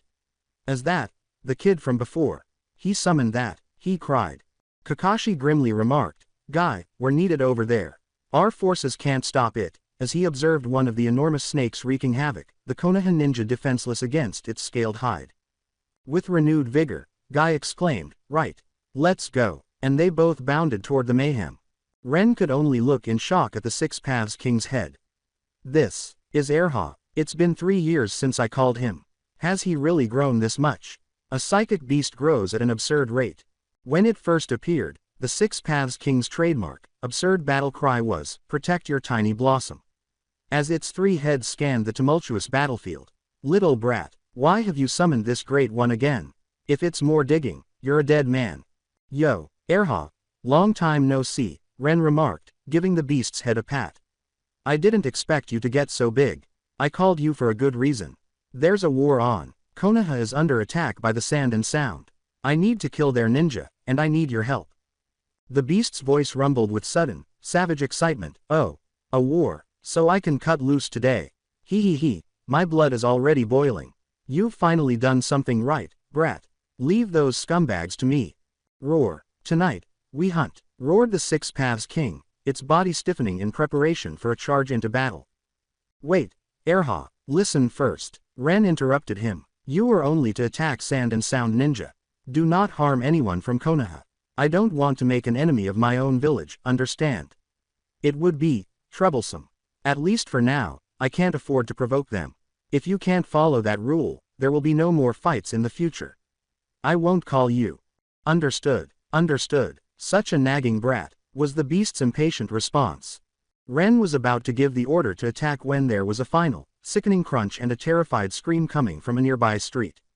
Ren jerked his head in the direction of the noise. A Konoha ninja had just been completely ingested by one of the enormous snakes. Following its gruesome meal, the serpent lifted its head and roared in triumph, causing the windows of buildings in the vicinity to tremble. Damn beasts, Ren said, clenching his fists and gritting his teeth. Erha, those overgrown worms are too arrogant. Tear them apart. HMPH, my thoughts exactly. I've been wanting a new belt. Now I can have matching boots. Roared the Six Paths King as it charged at the group of enormous snakes, its enormous form trembling with each step. The Konoha defenders were fighting for their lives. A Chunin commander shouted, stop them. Don't let them push further into the village. And threw a kunai that just sparked harmlessly off the snake's thick scales. Damn it, use ninjutsu. A barrage of lightning strikes and fireballs flew in the direction of the beast, but they vanished like water against its hide. All that was accomplished by the pointless attack was to attract the snake's attention. Its enormous head darted forward as it moved with startling speed for its size. He was snatched up in its jaws and swallowed whole before the ninja could respond.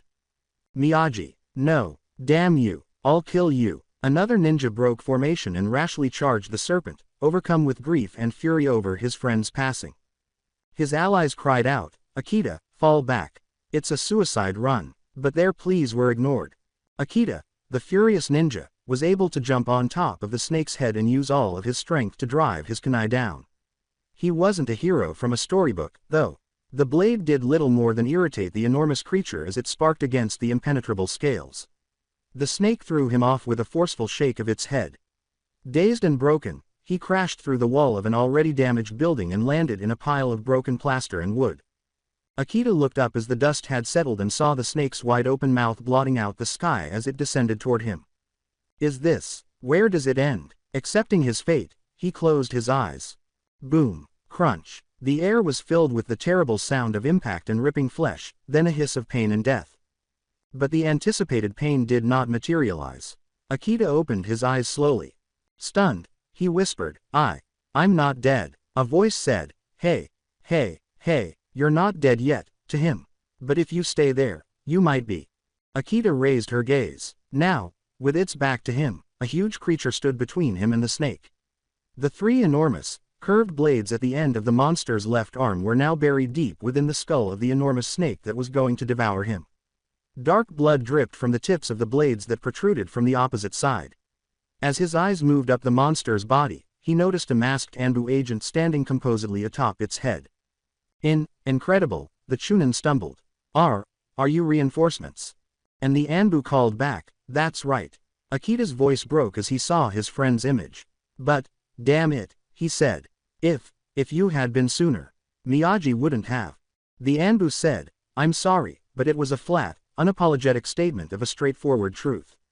I couldn't save him. Akita, are you all right? He was finally pulled from the debris by a number of other Konoha ninja. They gazed at the hideous lion dog and its rider with wide eyes. Anbu gear, are you reinforcements? The masked figure ordered, get him out of here, in a tone that did not allow for disagreement. I'll handle this. They stumbled, why yes, sir, and hastily assisted their wounded comrade in retreating. Hello. With their forked tongues flicking out in challenge, the other two giant snakes, who had seen their kin die, turned their evil eyes on the Six Paths King and Ren. HMPH. Trash, the Six Paths King growled contemptuously. You'll be reunited soon. Erha, you take one, I'll take the other. Make it quick, Ren said. His right hand made a familiar screeching sound, and he quickly made a series of hand seals. His porcelain mask was covered in flickering shadows as a brilliant, chaotic ball of blue-white lightning formed in his palm. Chidori. Over the clamor of combat came the cries of 1,000 birds. Guy and Kakashi, who had been running to help, skidded to a stop, staring at the scene. Guy's usual enthusiasm vanished as he gasped, Kakashi. That's not. Yeah, Kakashi replied, his voice low and grave behind his mask. He narrowed his visible eye and said, it's Chidori. Who is that? Sasuke can't be it. Guy asked, perplexed, is it you? No, I'm certain I only taught Sasuke, Kakashi said, his thoughts whirling. An Anbu who was familiar with Chidori. However, in the absence of the Sharingan to direct it is extremely risky to use that method. Erha, let's go, Ren yelled. Yoshi, the beast exclaimed, hefting its enormous bladed arm and leaping forward. Their enormous bodies crushed everything in their path as the two surviving serpents charged forward to meet them. Ren launched himself high into the air, pushing away from the Six Paths King's head. His lightning-charged hand was aimed like a spear at the serpent below as he performed a flawless flip. Raising its head, one of the snakes opened its mouth to devour him. Ren yelled, twisting his body to avoid the lunge and landing on the snake's back. You like to eat people, beast. Try a new taste. Lightning release. Chidori. He struck the snake's spine with the lightning ball. The beast thrashed wildly and screamed in pain as the powerful lightning release chakra ripped through the thick scales. Ren anchored himself to the writhing monster's back by channeling chakra to his feet. It's not over yet, he growled aggressively. Bending his knees, he pushed off, dragging the Chidori along the snake's body as he ran along its length. A trail of charred flesh and splintered bone was left behind as the devastating jutsu tore a deep, sizzling furrow down the serpent's back. He got as far as the base of its head. He roared, die, and drove the Chidori deep into the snake's head. The technique erupted internally as he pushed a last surge of chakra into it. The agonized thrashing of the snake stopped immediately. Its body tensed, then fell to the ground like a downed tree, completely dead. Ding! The giant summoned serpent is eliminated by the host. 2,000 points are awarded. The giant summoned serpent is eliminated twice by the host's psychic beast. 2,000 points are awarded. As the Chidori's screeching subsided and was replaced by an unsettling silence, Ren stood panting on the dead serpent's head. With its dark red-stained bladed arms, the Six Paths King triumphantly stood over the quivering remains of the other two snakes across the street. The way was obvious. They were hunting. Ren yelled, die, and drove the Chidori deep into the snake's skull. He pushed the lightning out of him with one last burst of chakra. With a final, agonized hiss, the giant snake let out a violent convulsion before collapsing to the ground, dead. Ding. The giant summoned serpent is eliminated by the host. 2000 points are awarded. The giant summoned serpent is eliminated twice by the host's psychic beast. 2000 points are awarded. In a series of vicious, effective blows, the beast's bladed arms quickly eliminated the second snake that was charging the Six Paths King. Ren experienced another surge of points. With a somber sense of satisfaction, Ren reflected, so, war is really the fastest way to earn points. I've made nearly as much money in a matter of minutes as I have in years of hard work. Additionally, I only receive half the points for Erha's murders. That transforms everything. A vicious plan started to take shape in his brain.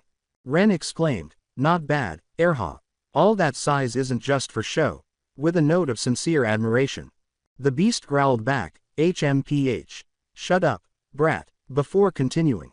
Ren laughed and said, TCH. Still the same bad temper. Listen, we're splitting up. Go find more sand and sound ninja. Hunt them down. You can go as wild as you want. The Six Paths King roared with excitement. Oh. Ha ha ha. Now you're speaking my language. You scum. Watch as this great one crushes you all. Ren yelled. Just remember the rule. After it, no Konoha shinobi. Understood. Understood. Understood. So nagging. I'm off. The enormous psychic beast roared. My blades are thirsty. Before leaping off, its thunderous footsteps fading as it searched for fresh victims. That guy. Ren shook his head and sighed. All right, let him go crazy. I'll only get more points for it. System, what's my current point total? Asked he. Ding. Total points for the host. 9,643. Get the exchange interface open. Not yet. Ren's focus was diverted when a group of sand ninja appeared from a side street, their deadly gazes fixed on him. System, is there a way to gauge an opponent's strength? The analytic eye, which the host can swap for, will digitize, evaluate, and transmit the data regarding any target's strength. The analytic eye, exchange it. Ding. The analytical eye, type of item, talent. C rank is the item level. Price, 500 points. Verify the exchange. Confirm. A tingling, warm current ran from his center into his eyes, producing a momentary, dry heat that vanished as fast as it appeared. Transparent data that listed the approaching sand ninja's rank and approximate chakra levels appeared over his vision when he glanced at them once more. There are 2 unique Jonin. 6 Chunin. It's a little annoying, but not too much for me. They will be useful test subjects. One of the sand ninjas spit out in a furious tone, damn it. He's the one who killed our summoned serpents before they could breach the inner village. The snakes were supposed to be a spearhead into Konoha's heart, channeled by multiple ninjas working together. Their early devastation was a serious setback. Another shouted, don't even think about escaping. As the 2 Jonin took up flanking positions to block his escape routes and the 6 Chunin spread out to encircle him.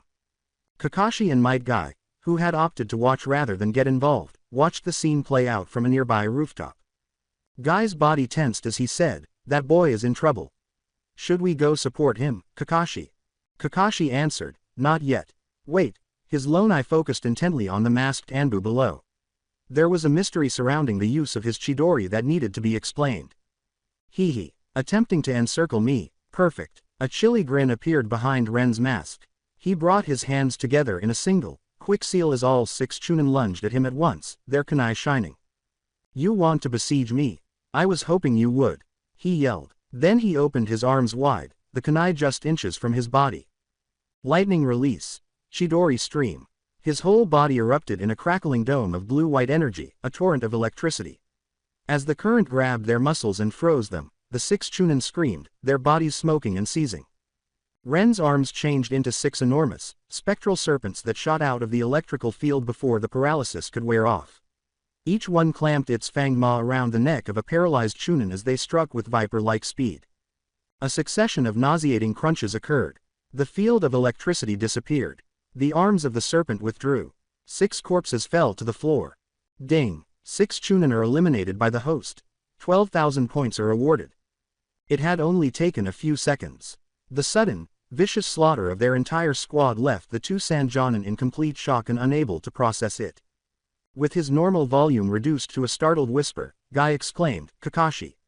What was that? Was that still Chidori? How did it change form? For a while, Kakashi remained silent and thought. He whispered, I see.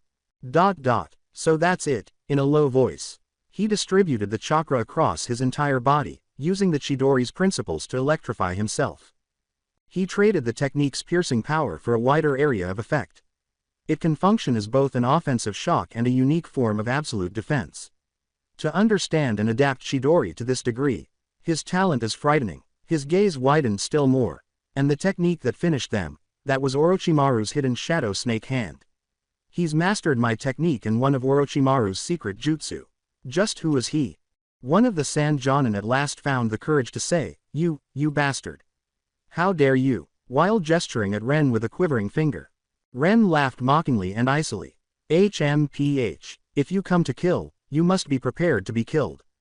Did you expect me to stand still and make it easy for you? Idiots. Damn you, I'll kill you. One of the Jonin, identified by the system as a special Jonin, became enraged and charged with a kunai. Good, come on, Ren scoffed. He quickly drew the Tonto from behind him and confronted the charge. His short sword flashed in a horizontal slash toward the man's throat as he quickly closed the distance. Nani, so quick. In a desperate parry, the special Jonin hardly had time to raise his own kunai. His arm vibrated from the impact's force. Gah, damn it. Hey, the man gritted his teeth and strained against his strength as Ren applied pressure with his sword. Bastard, exclaimed the other Jonin upon witnessing his comrade in distress. As he prepared a ninjutsu, he started making hand seals. TCH. Observing the second opponent's movements, Ren quickly shifted the blade's angle and swiped upward to make his present opponent duck. Ren took advantage of the gap and kicked the man's guard with great force. In an attempt to block, the Sand Ninja crossed his arms, but the force was so great that it lifted him off his feet and sent him skidding backwards. Wind style. Vacuum bullet. The second Jonin fired multiple compressed air orbs at Ren, finishing his seals. With the wind bullets flying harmlessly beneath him, Ren jumped high into the air. He launched his Tonto like a kunai at the first Jonin, who was still regaining his balance, while he was in the air. Ren gained a valuable moment when the man had to dodge. As he landed, his hands passed through yet another set of seals. Once again the air was filled with the shrill, familiar screech of 1,000 birds. Chidori. After landing, he pushed off right away, the Chidori in his hand acting like a rocket, sending him hurtling toward the kicked Jonin. Having already formed more seals, the second Jonin warned, be careful. That's the lightning jutsu that killed the snake. Don't let him get close. Instead, when he saw Ren charging in the distance, the targeted Jonin held his ground, his false confidence growing. As he was about to leap back, he yelled, HMPH. The same trick again. It's powerful, but its range is short. Just keep your distance and it's useless. Ren, however, had no desire to bridge the last distance.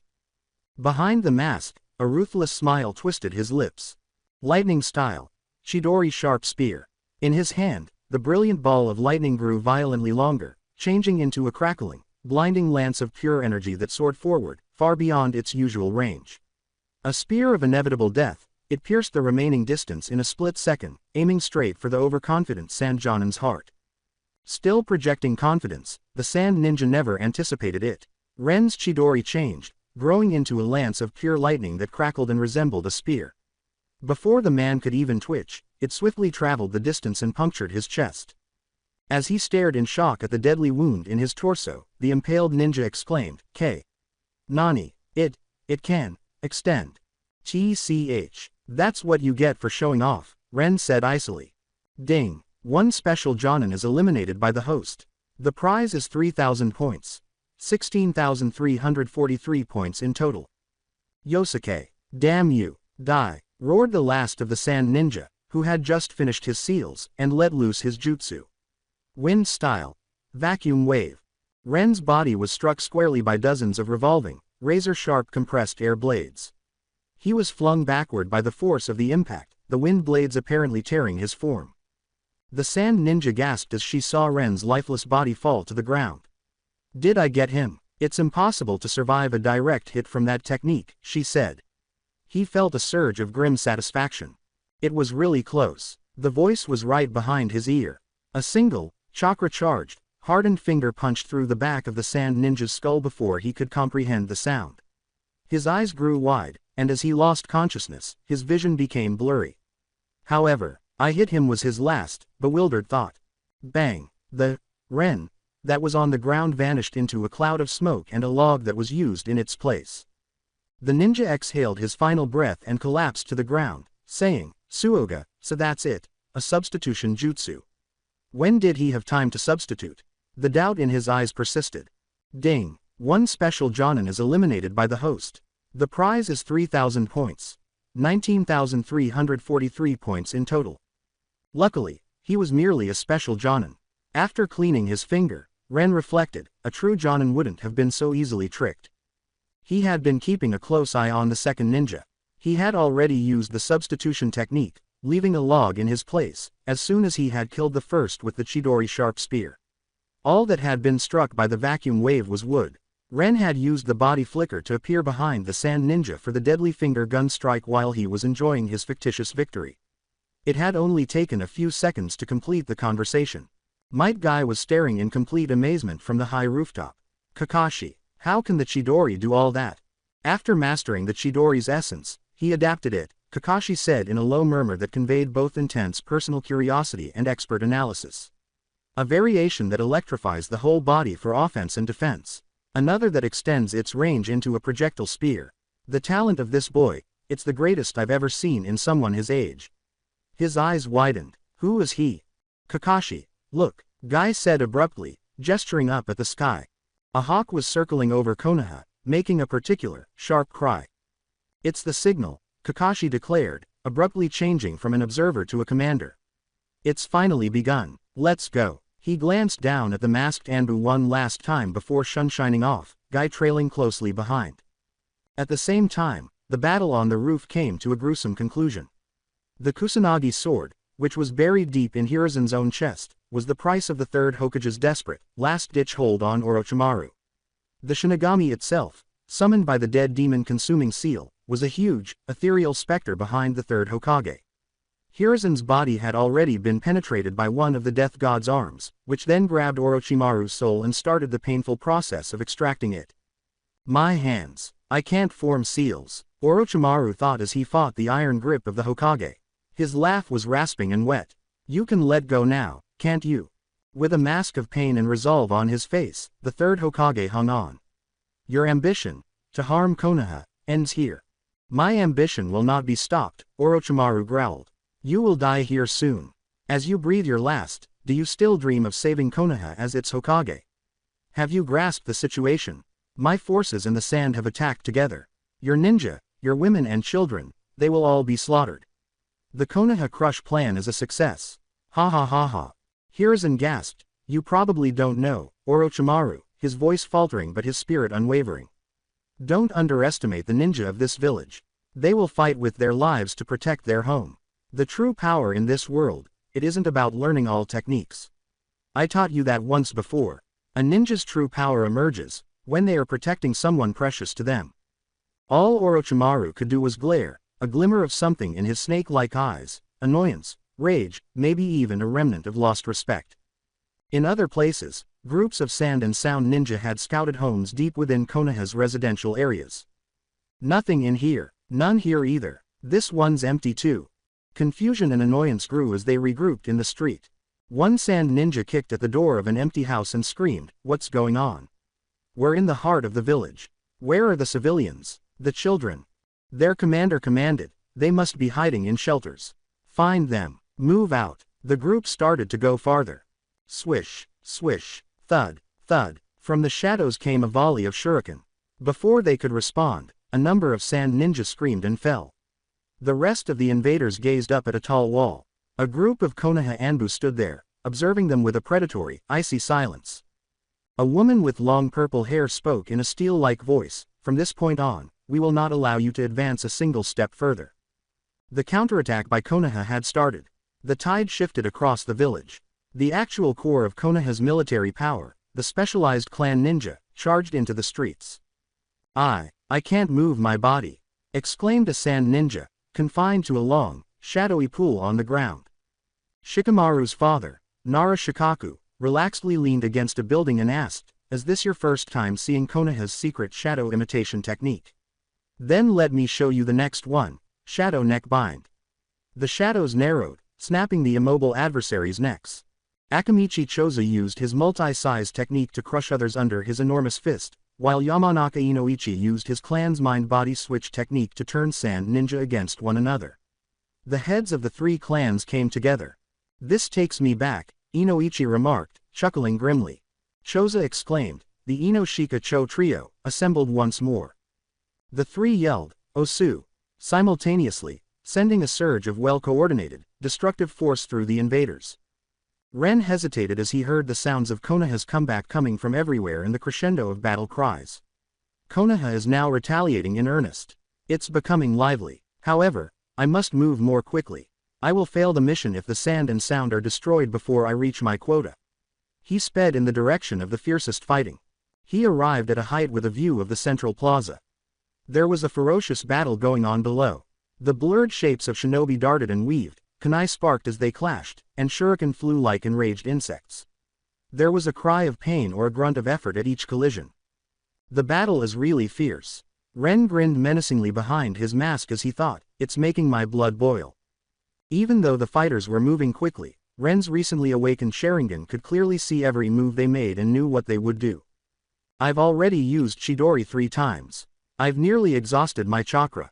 System, can I restore my chakra?" Restoration of chakras. The price is 1,000 points. Verify the exchange. Confirm. Ding. 1,000 points are subtracted. Points left. 18,343. His system was overtaken by a surge of revitalizing energy that fully replenished his chakra reserves. The battle had come to a temporary standstill down in the plaza. Panting and glaring at one another, the two sides had split apart, a cohesive line of Konoha defenders confronting a disorganized but resolute group of sand and sound allies. Ren had a cunning, brutal idea when he saw the enemy forces gathered together. System. Exchange for one flying thunder god kunai. Kunai, the thunder god in flight. Tool is the item type. C rank is the item level. Price. 500 points. Verify the exchange. Confirm. Ding. 500 points are subtracted. 17,843 points are left. In his hand, a three-pronged kunai bearing the elaborate seals of the Flying Thunder God technique appeared. He lifted its well-known, lethal weight. Behind the porcelain mask, Ren's face was etched with a ruthless, cunning smile as he gazed down at the assembled sand and sound ninja. "Hey, the hunt is on," a Konoha Chunin spat, "Damn you, Sand Village," in a voice full of betrayal and rage. "Have you forgotten the alliance treaty you signed with us?" A Sand Jonin sneered, his voice brimming with disdain. "Treaty? Don't be naive, such things are just worthless pieces of paper. Who cares about them? Today, we will remove Konoha from the ranks of the 5 great shinobi villages." With his self-confidence restored, the Konoha ninja retorted, "Humph. Wipe Konoha out? What a joke, our forces are already driving your invaders from our streets. Your Konoha Crush plan is a failure." The Sand Jonin barked, "TCH. Enough talk, kill them," to indicate the impending attack. A single, oddly shaped kunai shot through the air and embedded itself in the ground between the sand and sound forces just as they were about to charge. Even though it was easily deflected, everyone's attention was drawn to its source.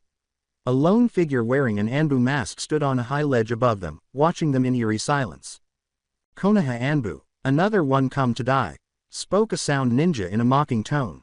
"Oh," Ren asked in a chilly, derisive tone from behind his mask. "Is that so? Lightning release. Chidori stream." From the ledge came the words. However, the speaker vanished in the same moment. Abruptly, he found himself among them, right in the middle of the sand sound formation. A devastating dome of electricity erupted from his entire body, and he appeared in a blur of motion, arms spread wide. "Nani?" A dozen minds at once flashed the idea. How did he? It was too late. The crackling energy field grabbed them before the shock had a chance to register. As the current tore through their nervous systems, locking their muscles and causing them to fall to the ground, smoking and paralyzed, 8 Chunin and 4 Jonin let out a cry. Ren's arms transformed into spectral serpents and struck with deadly accuracy, leaving them completely defenseless. Ding! 8 Chunin and 4 Special Jonin are eliminated by the host. 28,000 points are awarded, 45,843 points in total. In an instant, it was over. The only Sand Jonin left, having jumped back at the last second, could only look on in horror at the destruction. So fast, I couldn't even see his afterimage. He's too strong, exclaimed one of the Konoha defenders in awe. They had assumed the Flying Thunder God's unbelievable speed, but they hadn't recognized him. Not many people had ever seen the myth of space-time ninjutsu demonstrated. The Sand Jonin who survived yelled, "Damn you! I'll kill you," with a voice that cracked with fear and fury. Ignoring the man's threats, Ren addressed the Konoha ninja and said, "Okay, I'll take care of things here. You all, go support the other sectors." They all said, "Why yes, sir," with a mixture of respect and awe. They soon scattered, leaving Ren and his last opponent alone. "Now then," Ren stated, focusing all of his masked eyes on the Sand Jonin. "It's just us. Let's have some fun." "Humph. Letting your comrades leave was a stupid decision. You'll see. You've killed so many of us, you will die for this." "You talk too much," the Sand Jonin said, without charging. Rather, he slammed his palm to the floor, flashed through a series of hand seals, and bit his thumb. Summoning Jutsu. In a cloud of smoke, a black scroll with elaborate seals emerged. With a practiced flick of his wrist, he unrolled it.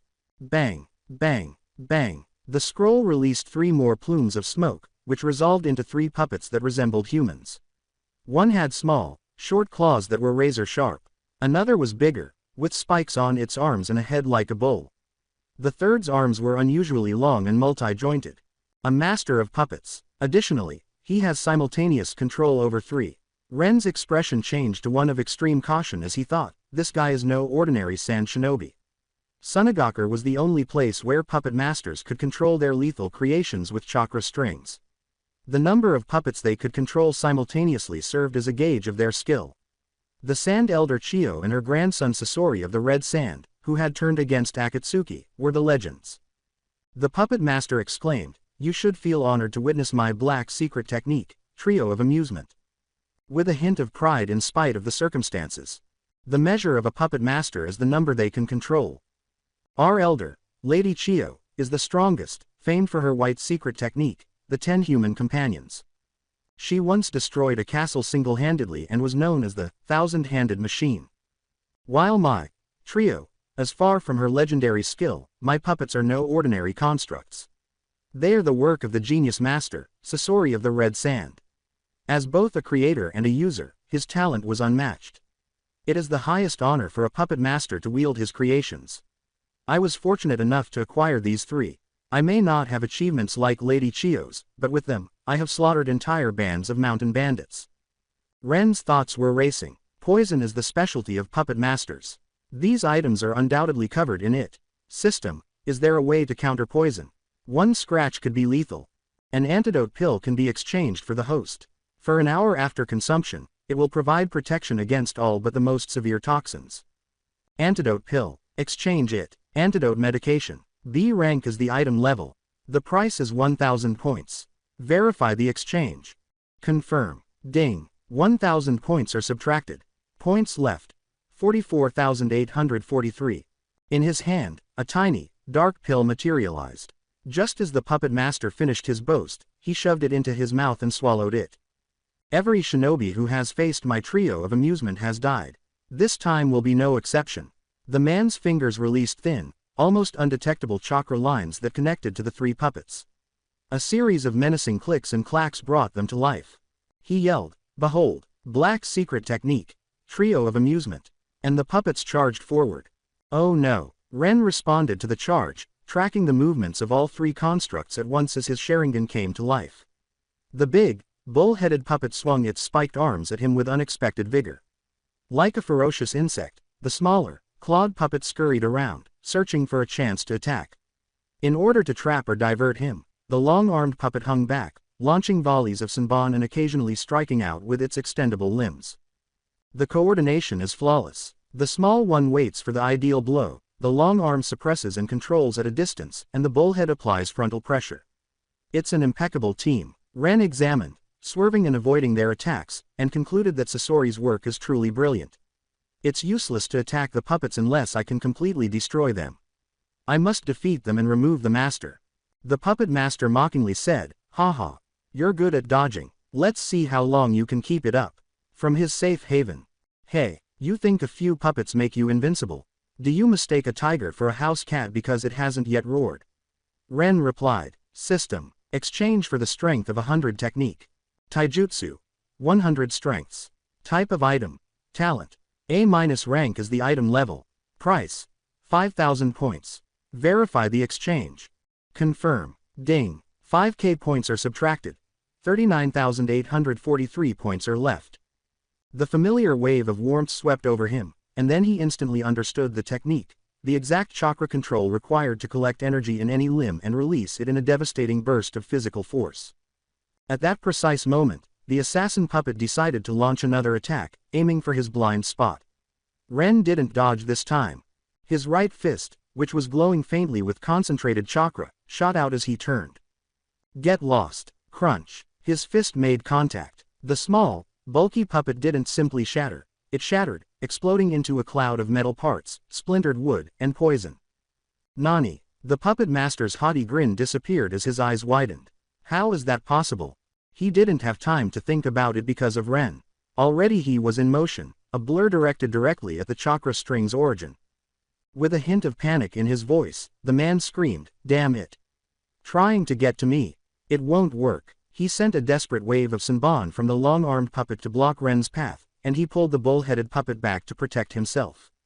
Ren's movements were a smooth dance as he navigated the needle storm. As he got closer, one arm changed into a gigantic snake that sprang forth, encircling the puppet with the long arms and pulling it into his path. Another one. Crunch. The second puppet was reduced to scrap metal by a second punch infused with chakra. The puppet master's face was white as he stared. The bull-headed puppet, which was his last puppet, moved to stand guard in front of him. It was irrelevant. Ren didn't falter. With his fist crashing through its spiked arms and into its core, he confronted the last puppet's defensive stance. Smash. The third puppet broke apart. Ren advanced on the now defenseless puppet master, moving slowly and deliberately through the falling debris. Haha, you're next, Ren uttered in a terrifyingly quiet voice. Any other secrets? Any red or white techniques hidden away? The puppet master was forced to retreat, his self-assurance completely destroyed and replaced by unadulterated, instinctual terror. The prey had turned into the hunter. Ding. One Jonin is eliminated by the host. 5,000 points are awarded. 46,843 points in total. Hee. Ren looked at the shallow cut on his arm where a kunai had scraped him and winced. I got careless, he thought. Even a cornered Jonin poses a threat. That poison would have killed me if it weren't for the antidote in the system. Still, I'm too green. The truth of his predicament was depressing. I don't have enough weapons. Only the finger gun, the hidden shadow snake hand, and lightning release. I require more authority. He whispered, System, the idea a raging urge in his brain. How many points for a Mangekyo Sharingan? Sharingan Mangekyo. S rank is the item level. 100,000 points is the exchange cost. Having 3 Tomo Sharingan is a prerequisite. The host's points are not enough. Not exchangeable. So costly. Ren's frustration surged. Although it was only 50,000, the Flying Thunder God was also an S rank. Why is this happening twice? Compared to the Flying Thunder God technique, the Mangekyo Sharingan is a composite item with far more potential and adaptability. It has several built-in S-rank skills. Its innate powers. Ren became intrigued. Yes, Itachi Uchiha's eyes can perform Tsukuyomi in the left eye, Amaterasu in the right, and the Susanoo technique when both are active thanks to the system's default Mangekyo exchange. Similar to Itachi's in the first tale. Can I trade my skills for those of other Mangekyo users? Yes, multiple Mangekyo Sharingan abilities can be simultaneously possessed by the host. That's excellent. A fierce resolve took hold of him. This battle will help me save money. The mission reward is 50,000 points, so I should be able to buy one. Then I won't have to be so watchful, always checking behind me for Danzo. System, restore my stamina and chakra. Ren was transformed into a ghostly whirlwind of death after the recognizable wave of rejuvenation passed over him. A masked reaper who harvested lives for points before disappearing again to find new prey, he showed up wherever sand and sound ninja engaged in combat. He was a perpetual motion machine of devastation because the system could instantly replenish his energy. Chunin and Genin made up the majority of his victims. The situation with the Jonin was different. Each battle had been a bloody struggle, but he had killed 4 more. Against more experienced opponents, His lack of actual combat experience was evident.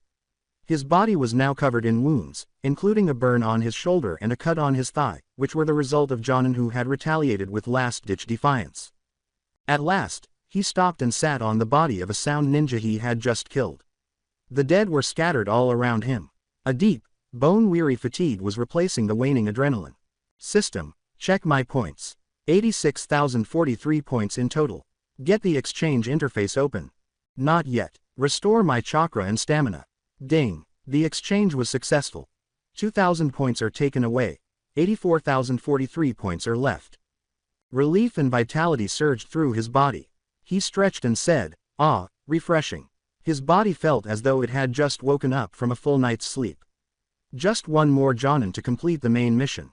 Fighting for this long is exhausting. I don't know how monsters like the third Raikage, who fought 10,000 ninja for 3 days straight, did it. He was a human-tailed beast. No time to think about that now. Focus. He got up, prepared to hunt once more. He noticed a disturbance as he was approaching the remains of the Chunin exam arena. He stepped forward, hiding behind the rubble. There was a tense standoff between two groups below. Kakashi, Might Guy, and Genma Shiranui, the proctor, were on one side. Two figures stood in front of them. Baki, the commander of the Sand Jonin, and another individual wearing Konoha Anbu gear, with a standard mask covering his face. Guy exclaimed with joy, "Yo! We meet again, little brother." As Ren came down to join them.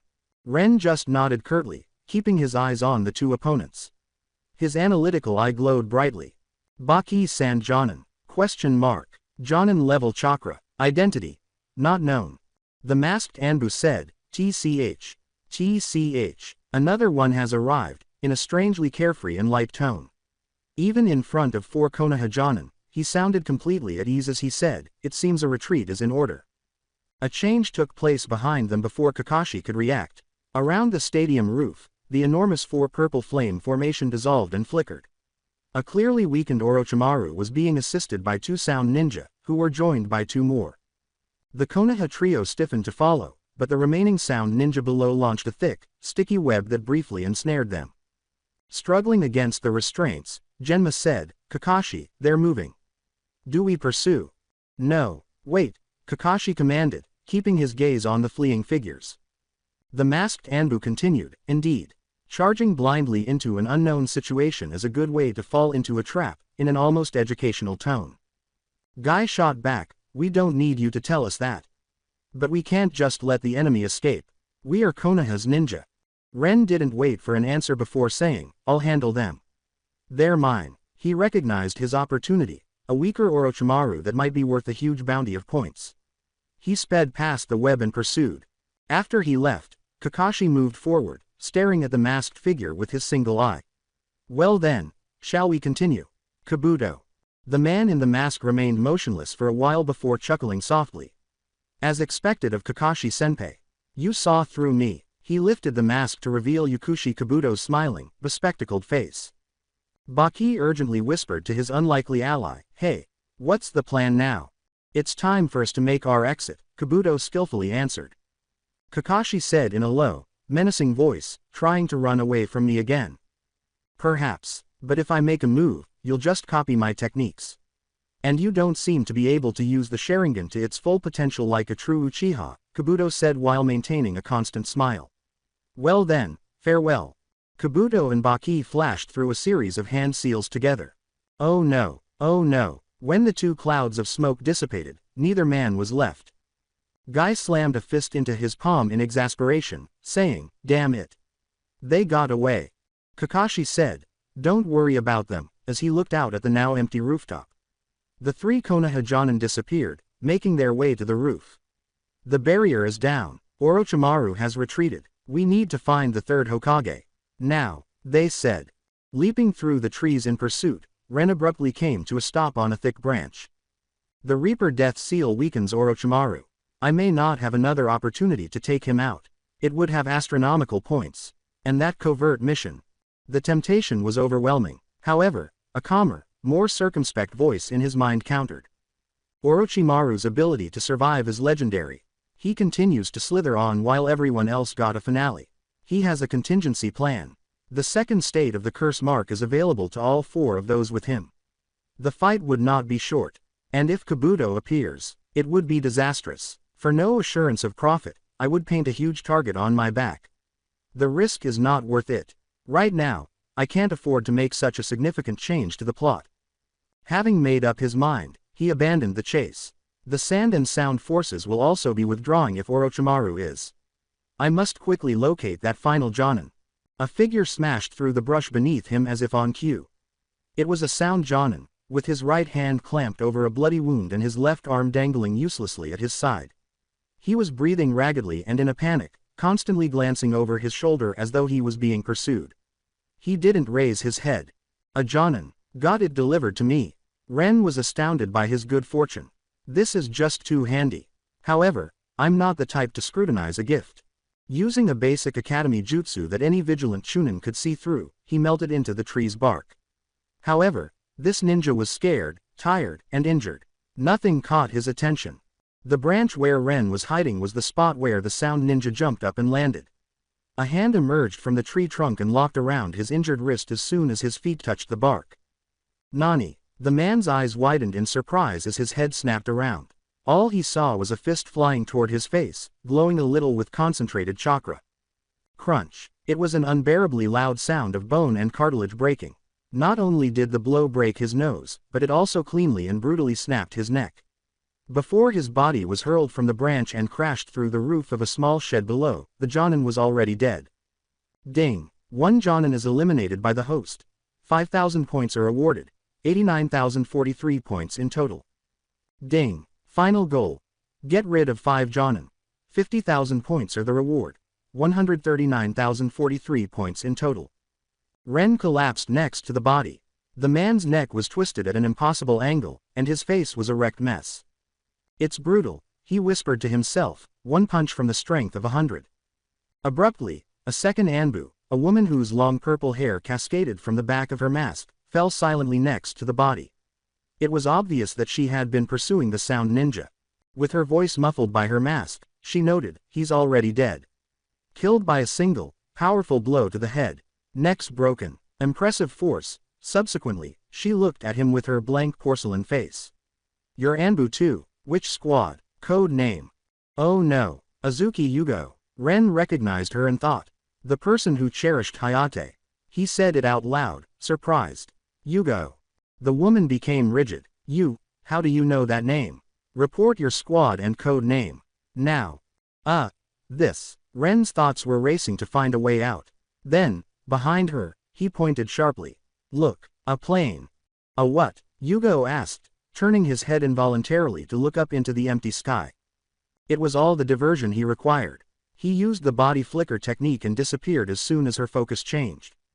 When Yugo turned around, the air was empty. Her face was twisted in rage as she tore off her mask. She screamed at the quiet trees, you bastard. How dare you play me? Don't let me find out who you are. She growled one last time in frustration, put her mask back on, and vanished into the darkness. Ren was deeply frustrated. He didn't anticipate that he would be attacked by an actual Anbu, not just any Anbu, but Yugo Azuki herself, for stealing even 1 kill. Just my luck, he thought, completely disappointed. As I pretend to be one, I encounter the real thing. I have no idea what proper code names are. It's time to leave. Your squad, and your code name. Now, Yugo said in a tone that was unyielding. She stepped forward slowly and deliberately. Ren looked around the empty street and said, well. The weather's quite nice today, isn't it? Very fresh air. In an attempt to sound casual. With her hand on the Tonto's hilt that was fastened to her back, she took another step and said, code name. I report directly to the Hokage's personal covert ops team. It's need to know, Ren bluffed, adopting his most formal tone of voice. My code name is classified. Nonsense. I've been in Anbu for years, guarding the Hokage personally. I've never heard of any covert ops team. You're lying. Her voice was firm. She had had enough of gaming. She pulled out her blade. Last chance. Speak, or you're coming in for interrogation. Ren said, wait, okay, I'll tell you, while making a pacifying gesture with his hands. My code name is husband. Husband? Yugo asked again, The word sounded strange and ridiculous as she spoke it. She hesitated for a moment. Ren said, "Yeah, wife." In response, she felt a palpable shudder of anger. "You shameless. How dare you mock me? Die," she yelled as her tanto flashed in the low light. Ren pointed sharply behind her and cried out, "Look! A plane!" in a terrified, high-pitched voice. "What?" Her head jerked around instinctively, her body tensing for an aerial threat, because the utter, absurd panic in his voice was so convincing. All that was visible was a blank sky. With a furious expression on her face, she turned around and discovered that the area where he had been standing was empty. He had vanished silently and without a trace.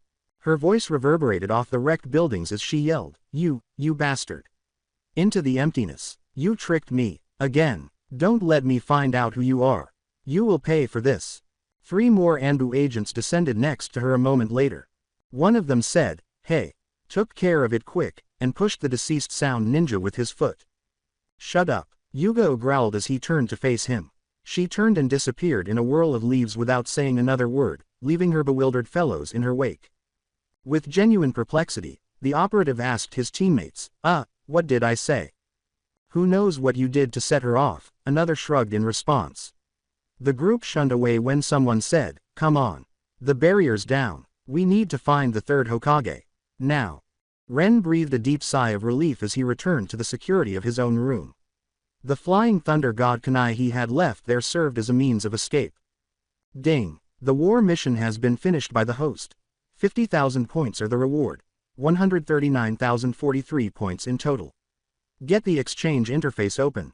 Finally, a fortune, he muttered as a smile appeared on his face.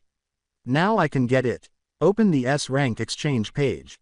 A list of legendary powers appeared on the interface as it shimmered in front of his eyes. Cutter for lighting. Kirin. Recentrican is the wind style. Even the wood release of the first Hokage. His gaze expanded. Wood release. System. What are the conditions for exchanging wood release? Wood release. S rank is the item level. Kekkei Genkei is the item type. Price. 100,000 points. Note. Water and earth nature chakras combine simultaneously to create wood release, a Kekkei Genkei. To exchange, the host needs to have both the earth and water chakra natures. The host environment is inadequate. Not exchangeable. 100,000 points. The Mangekyo's price is the same. Additionally, I would have to purchase the base natures first. It's powerful, but it's also excessively ostentatious. Every major village would see me as a target. No, not right now. The Mangekyo is the better option. He had made up his mind. System. Exchange for the Mangekyo Sharingan. Sharingan Mangekyo. S rank is the item level. Price. 100,000 points. 3 Tomo Sharingan are required. The host's requirements were fulfilled. Verify the exchange. Confirm. Ding. The exchange was successful. 100,000 points are subtracted. Points left. 39,043. The world vanished, and the voice of the system faded.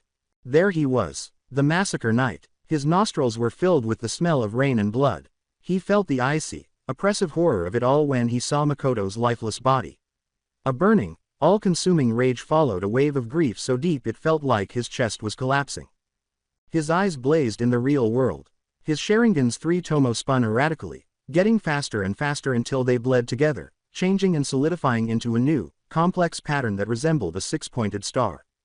A feedback loop of chakra so powerful that it felt like his skull might split sent a torrent of violent, raw power into his brain through his optic nerves. The barrier to elite Jonin crumbled under the surge of power, and his own chakra reserves grew in response. There was an intense, humming silence after the burning agony subsided. Ren, drenched in perspiration and gasping for air, fell to the floor of his room. The hatred they sparked lingered in his heart like a cold, sharp ember, but the phantom memories vanished. Danzo, blood will be your price. It required a tremendous amount of willpower to suppress the thoughts of retaliation and to put that specific box away for later. His breathing eventually stabilized after a few arduous minutes. System, is it done? Yes. The Mangekyo Sharingan has been successfully awakened by the host. The host is now an elite Jonin in terms of power. Ren collapsed on the ground and fell into a deep, dreamless sleep, exhausted from the protracted struggle and the psychic trauma of the awakening. Finally, it's done. He only woke up when he heard Sasuke return late in the evening after sleeping through the afternoon. He was seriously hurt based on the sound of his brother's ragged breathing and stumbling steps, and he immediately went to his room to pass out. The sand and sound had retreated, the invasion was obviously over. The room was dark as Ren sat up. One bright fact emerged as the day's events flashed through my mind. The Mangekyo. He almost scurried to locate a tiny hand mirror. He inhaled steadily and concentrated. Managing Mangekyo Sharingan, his gaze changed. First to appear was the well-known 3 Tomo, which then started spinning at an unbelievable speed. Together, they bled until they resolved into the strong, angular shape of a 6-pointed star. Is this my Mangekyo? Gazing at his reflection, he thought. It resembles Sasuke's in the original story almost exactly. Is it because we are identical twins? Information came into his mind from the system as he concentrated on it. The advanced dojutsu of the Uchiha clan is known as Mangekyo Sharingan. Every Mangekyo has special powers depending on who wields them. The abilities have been set to the default set, left eye, Tsukuyomi, because the host was acquired through system exchange. Amaterasu is the right eye. All together, Susanoo. Tsukuyomi, a sophisticated genjutsu that only the Mangekyo can use. It immerses the target's mind in a world that is entirely controlled by the user. The caster controls space, time, and bodily sensation. In the Tsukuyomi, a single moment in reality can feel like days of torment. Without a Sharingan of comparable strength, exceptional resistance is practically unattainable. Needs to make eye contact. Amaterasu only the Mangekyo are capable of using this advanced ninjutsu. From where the user's eyes are focused, it conjures up black flames. The flames will burn until the target is totally destroyed because they are extremely hot and cannot be put out by conventional methods. Only those who have awakened the power of both Mangekyo eyes can access Susanoo, the ultimate defense and offense. The user is surrounded by a massive, humanoid chakra avatar that provides unmatched defense and devastating attack power. User-specific full capabilities vary. This is my Mangekyo's full power, Ren thought, a slow smile spreading across his face. Itachi's is exactly like this. Not too bad, not at all bad. Now he didn't have to live in constant fear. Even without Konoha's defense, he was capable of surviving in the shinobi world. Danzo would send them back in pieces if he sent Root after him. Everything is prepared. He had a straightforward plan. I just need the east wind. Await the arrival of Orochimaru's sound force so they can abduct Sasuke. He would allow them to capture him as well, giving the ideal impression that he and his brother had been taken prisoner. It was a tidy, convincing departure that wouldn't instantly turn Konoha into a renegade ninja. Openly deserting would be a huge hassle, even with his newfound power. They would surely send teams to find him or kill him, since he was a Konoha shinobi. In this manner, he could stealthily disappear. The intense pattern faded from his eyes as he let go of the Mangekyo. He massively yawned and collapsed back onto his bed, instantly falling into a deep, contented sleep, overwhelmed by the events of the day and the lingering fatigue. At last, the way ahead was evident. The following morning was gloomy and gray, with dense clouds looming over Konoha as though the sky itself were in mourning. In sharp contrast to the usual lively energy, the village was shrouded in a pervasive, melancholy atmosphere. Sasuke was already awake, wearing a plain black outfit, his features darkened by a shadow of anger and grief. With his head bowed in silent reflection, he sat at the low table in the living room. With the emotional burden of the day still not entirely bearing down on him, Ren sat opposite him, suppressing yawns and wiping sleep from his eyes. The door opened to reveal Haruno Sakura, who was also wearing black and had a dejected expression that mirrored Sasuke's. "Sasuke," she said in a tentative, quiet voice. Without looking up, Sasuke interrupted her with a simple hand gesture. She stopped talking and turned to look at Ren. He saw a brief moment of unadulterated disgust before she quickly averted her gaze, but it was brief. With a sudden, "Let's go," Sasuke got up and left without saying anything more. After he left, Sakura focused entirely on Ren. She made no effort to conceal her disdain this time. She regarded him as though she had stepped on something disagreeable. "Uchiha Ren," she uttered in a chilly, acerbic tone. She turned and ran after Sasuke, saying, "I don't care if you understand this or not, but stay away from Ino. A useless idiot like you isn't worthy of her. Just stay away from Sasuke, too." What's wrong with her? Ren pondered, the old irritation from his former existence rising to the surface. Her attitude is reflected in the width of her forehead. What does she believe herself to be? A solemn group of people, all dressed in black, had assembled high on the Hokage tower. Only the gentle patter of rain that started to fall broke the heavy silence. They stood in front of a long table covered in pictures of the dead. A portrait of Hiruzen Sarutobi, the third Hokage, stood out in the middle, larger than the others. "It's raining," someone whispered. Asuma Sarutobi looked up at the weeping sky and said, "Even the heavens are weeping," his voice heavy with sorrow. One of the village elders, Homura Mitokado, spoke to the gathered shinobi. He told everyone to come forward and lay their white flowers, saying, "This funeral is to honor the third Hokage, who fell in battle, and all the other victims who died protecting our home." With Konohamaru sobbing silently beside him, Naruto stood close by. Naruto whispered, his eyes stinging, "Why? Why did the third Hokage have to die like this? Why?" He turned to face Iruka as he moved forward, set down his flower, and went back to the throng. "Iruka-sensei, why would someone risk their life for others?" Iruka touched his shoulder reassuringly. "When a person dies, they are truly gone. Their past, present, and future all vanish. Many die on missions or in war. They die so easily. The wind was one of them. Among the dead, there were people with dreams, people who cherished others. Parents, siblings, friends, lovers, people who are irreplaceable. They trust and help each other. From the moment we're born, we're connected to the people most important to us. These bonds only grow stronger with time. It doesn't need a grand reason. Someone who has these bonds will protect them, because they are protecting the people they hold dear." I think I understand that feeling a little," Naruto uttered in a quiet voice. "But, death is so painful." "The third Hokage did not die for nothing," Iruka remarked softly. "He left us something very important. You'll understand it one day." "Yeah," Naruto nodded, his grief giving way to a new resolve. "I think I'm starting to." Kakashi was not present when the memorial service went on. His head bowed, he stood by himself at the memorial stone in the rain. From behind came the sound of footsteps. Yuga Ozuki, a woman with long purple hair, was standing there with a bunch of white flowers. Kakashi asked, "For Hayate?" But he knew who it was without turning around. "The third's funeral has already started. We should hurry." Yugo placed her flowers in front of the stone and folded her hands in a quick prayer before asking, "Kakashi-senpai, you also came to see Obito? Since you're always making excuses for being late, why can't you come earlier?" "I've been here since early morning," Kakashi said in a low voice. He turned and walked away, saying, "It's just that every time I come here, I can't help but blame myself for being so foolish." "Senpai," yelled Yugo, halting him. "Does the Hokage have a secret team?" Kakashi turned, his visible eye narrowing in interest. "A secret team?" he asked. "I was in Anbu for years. I've never heard of a secret team."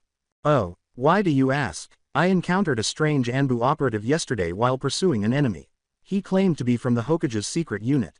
Was he not very tall? Sounded young. You've seen him, senpai?" "Maybe. I initially thought he was Anbu too. But then I noticed he lacked the ANBU's flame tattoo on his arm. He wasn't one of us." "Not Anbu. Then who could he be?" "I don't know. But he didn't seem hostile to Konoha. In fact, he saved a number of our people." "Is that so?" Yugo was left alone with her thoughts as Kakashi turned and walked toward the Hokage tower without saying anything more. "Well, the memorial service is ending. I should go." The clouds parted as the service came to an end, as though the sky had finished crying. The 12 Konoha started to scatter. Amid the sorrow, Iruka felt a deep sense of hope rise in his chest as he watched them leave. The young Konoha saplings, he thought, "Lord Third, it appears that they have inherited the will of fire that you frequently mentioned. One day, the village will be illuminated by the tiny flames that have fallen upon it. This village will remain illuminated and protected by them. Someday, the new Hokage will be them." A group of sand shinobi under Baki's command moved purposefully along the road that led from Konoha to the Land of Wind. "Found it!" exclaimed a scout who materialized in front of them. "Lead the way," Baki commanded. They were shown to a remote location where a number of severely decayed bodies, all dressed as sand shinobi, were lying. One of them was a body dressed in the robes of the Kazekage, with the characteristic hat resting close by. "They've been dead for a long time," grimly noted one of the sand ninja. "Probably since before the Chunin exams even began." "I see," Baki uttered, his expression a mask of icy rage. "So that's what happened. That bastard Orochimaru, He killed Lord Fourth Casecage and had himself or that Kabuto impersonate him. I was far too careless. A different kind of rage brewed in a secret, dark laboratory. Orochimaru growled, his voice rife with anguish and bitterness. Damn you, Sarutobi. His arms hung pointlessly at his sides, their souls trapped by the dead demon-consuming seal. Kabuto smoothly remarked, to be fair, it wasn't a simple task, as he adjusted his glasses. Your opponent was, after all, hailed as the strongest Hokage of the 5 great nations. It is a testament to your power that you managed to strike down 2 of the 5 Kage. Orochimaru spit out, don't patronize me, his snake-like eyes glimmering menacingly. Or I'll kill you. I meant no offense. Although we failed to capture Konoha, this operation did achieve one of its primary objectives. Sasuke Uchiha, he has now been branded with your mark. Orochimaru's laugh was raspy and dry. He. I obtained it at the cost of my arms and all my jutsu. My business with Uchiha Itachi, it was an unfulfilled desire. Because he was stronger than me. The memory of Itachi's icy, overwhelming power flashed through his mind, sending a shiver down his spine.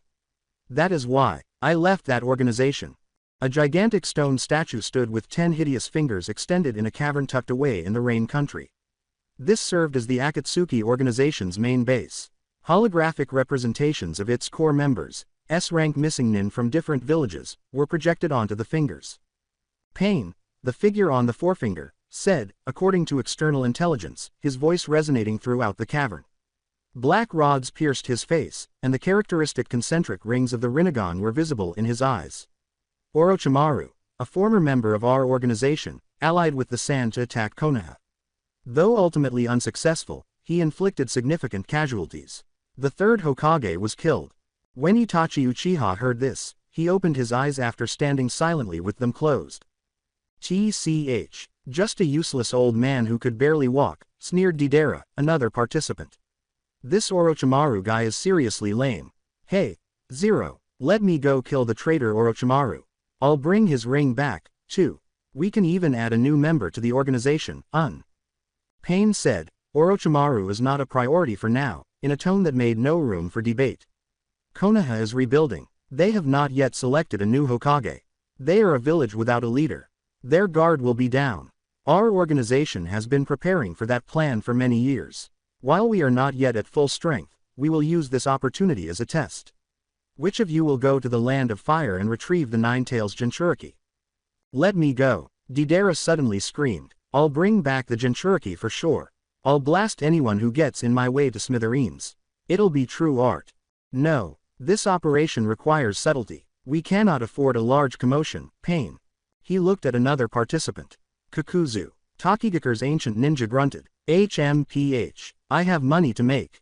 I don't have time for such a boring task as kidnapping. I will go. The tone was cool and collected. After Itachi Uchiha finished speaking, everyone turned to face him. You will go? Pain asked after giving it some thought. Acceptable.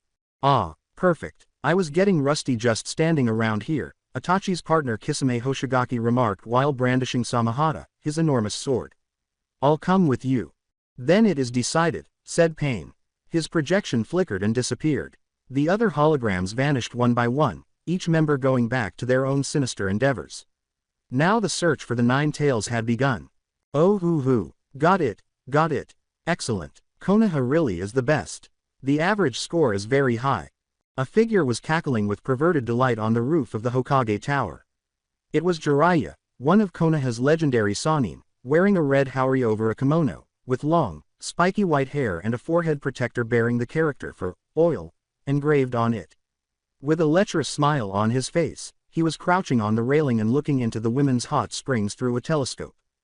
A harsh voice asked from behind him, "Are you doing that boring thing again?" Jiraiya lowered his telescope and looked back, annoyed at the interruption. He noticed Homura Mitokado and Kaharu Udatane, 2 Konoha elders, standing there and exclaimed, HMPH. This is vital research for my literary work. Oh, advisors, to what do I owe the pleasure? Is that even a question? You should know why we're here without us saying it. Homura replied. Jiraiya rose to her feet and turned to look at them more gravely, but casually. Don't look so grim. I heard we've already settled things with the sand. The sand was manipulated by Orochimaru. They bear no true responsibility for his actions, and they have offered a full surrender. From Konoha's standpoint, to restore our national strength, we had little choice but to accept, Kaharu said. However, Konoha's power is at a low ebb. The immediate priority is to assume a larger crisis is coming and prepare for it. Any neighboring country could take bold action at any time. We have decided to convene an emergency executive committee of elite shinobi from all departments to handle the assumed crisis until the village's power is restored. But before that, we need a strong, trusted leader. Disputes are erupting everywhere, not only from Orochimaru, but also, Homura continued, but Jiraiya interrupted him. Jiraiya turned around and raised his telescope once more, saying, "You don't need to tell me all this." "Well, if you'll excuse me, my research awaits." Kaharu said, "Let me be direct," with a sharp tone. "We need a fifth Hokage. In an emergency meeting with the Fire Daimyo yesterday, we decided it should be you, Jiraiya." Jiraiya dismissively waved a hand and said, "Sorry," without turning around. "I'm not suited for the job. This is an established fact. If one of the Sannin isn't suitable, then who is? There is another one, Tsunade." Jiraiya hesitated. Tsunade Haim. Homura acknowledged, "That's right. The girl Tsunade does have the ability. But her whereabouts are currently unknown." When Jiraiya finally turned to face them, she exclaimed, "Then I'll just go and bring her back." Compared to an unmotivated fool like me, a clever woman like Tsunade is far more suited to be Hokage. What do you think? Kaharu and Homura looked at each other for a while. "We see," Kovora finally uttered. "We will consider it. However, we will send 3 Anbu operatives to form a Tsunade search team with you." Jiraiya smiled again and said, "Don't worry, I won't run away. There's no need for babysitters." But, he jumped off the roof and set out to find Naruto, saying, "I want to take someone with me. I've found a very interesting rookie." 2 uninvited visitors stood on Konoha's outer wall, watching the village below. Their features were concealed by their wide-brimmed hats and black cloaks embellished with red clouds. On his back, one of them held a huge, bandage-covered object. Uchiha Itachi and Kisame Hoshigaki were members of Akatsuki. Although they avoided total destruction, the damage is still severe, Itachi said in an emotionless voice as he peered down at the village marked by scarring. "The once prosperous village is now pitiful." "That doesn't sound like you," Kisame said, grinning like a shark. "Getting nostalgic for your old home?" "No," Itachi said, his face as expressionless as ever. "I feel no nostalgia." "Hey, so what's the plan now?" Itachi leapt from the wall first, followed closely by Kisame, who said, "Enter the village." "Follow me." They went to the main gate, but before the 2 gate guards could even sound an alarm, Itachi's deft genjutsu instantly subdued them. Once inside, they strolled through the streets, ignored by the sorrowful villagers. "Where to now?" inquired Kisame. "Straight to the Nine Tails Jinchuriki." Itachi walked deliberately in a certain direction, saying, "No. There is a place I must go first." Kisame shrugged. "Okay, you're the boss," and followed. Ren had been staying at home instead of going to his regular training for the last 2 days. It was the same today. Sasuke was gone when he woke up. Ren just lay down on the wooden ingawa and enjoyed the dim sunlight as he strolled outside into the yard. So dull, he thought. Sasuke is a real grind. At dawn, we were out training. I am simply lying here. A shiver of awareness shot through his body. He sensed invisible eyes watching him. The host is being watched. Send a visual feed. The prompt came from the system. Is it once more Danzo's route? Ren remained motionless, putting on a show of laziness. System, show me. Ding. The feed was sent. He had a vision of 2 people standing on a big tree outside the compound's walls, staring right at him. Is that him? Naturally. With a shock of surprise and somber realization coursing through him, Ren thought, it must be. Despite being muffled by distance, Kisami's voice could be heard clearly in the feed. "Yo, I heard you had 2 little brothers. Is this one of them? He seems different from you." A failure, Itachi said in a flat, icy voice. "Worthless. He should have joined our parents that night. He's not even worthy of dying by my hand." Despite the harshness of his remarks, his partner was unable to see the regret and sorrow that flickered in his eyes. "I apologize, Ren. This is not what I ever wanted for you. However, this is a better approach. It would be preferable to lead a straightforward, meaningless life than to be captured by Danzo and reduced to a heartless instrument." The third. He fulfilled his pledge. He protected Sasuke from root. If not, Itachi felt a wave of regret wash over him as he saw Ren's apparent slackness and emptiness. He had to leave this place. He turned and said, "Let's go." He and Kisame disappeared from the tree. Ren wiped his eyes from pretend sleep and slowly sat up, saying, "They're gone." HMPH. Itachi Uchiha, you couldn't wait to return, even though the third Hokage is hardly cold in his grave. Ren's mind was cold. To keep Konoha's leaders in check and safeguard Sasuke, just let them know you're still out there. You are such a good big brother. Ren was aware that Danzo was the real mastermind behind the slaughter. However, the blade had been swung by Itachi. The memory of Itachi standing over their mother's body was a wound that would never completely heal, even though he didn't have the same intense hatred as Sasuke. Itachi and Kisame walked out of the Uchiha compound and into a peaceful tea house. While waiting for Sasuke outside, Kakashi Hatake noticed the two enigmatic figures wearing Akatsuki cloaks. He developed a strong suspicion, but he took some time to act. At that moment, Asuma Sarutobi and Kurenai Yuhi came over. While keeping his gaze on the tea house, Kakashi joked, "Yo. You two getting along well?" "Idiot," blushed Kurenai. "Anko asked me to help her buy some dango. I just ran into Asuma." Asuma lit a cigarette and said, "And you? What are you doing lurking around here alone?" Meanwhile, Kakashi continued to stare at the tea house. "Ah, nothing much, just buying some offerings, and waiting for someone," he said. Waiting for Sasuke. Itachi's hand, which was holding a teacup inside the store, shook almost imperceptibly when he heard his brother's name. With the recent death of his father making the topic of tribute solemn, Asuma questioned, "Is it unusual for you to be waiting for someone?" "Bringing offerings, for Obito." "Yeah." Just then, Sasuke showed up. "Kakashi, you're here already, that's a first." "Once in a while," stated Kakashi. He looked back at the tea house, but there were no longer the two cloaked figures there. He signaled Kurenai and Asuma with a quick, subtle hand gesture. With an understanding nod, they parted ways and moved to intercept. Itachi and Kisame were apprehended by Kurenai and Asuma by a river on the village's edge. Asuma said, "You two aren't from Konoha," as his chakra blades slid into his palms. "State your business." Calmly, "Long time no see, Asuma-sensei, Kurenai-san, was back. You know us, so you were once shinobi of this village." Itachi slowly took off his hat by reaching up. His features and the distinct crimson of his Sharingan gleamed in the setting sun. Asuma and Kurenai both gasped simultaneously.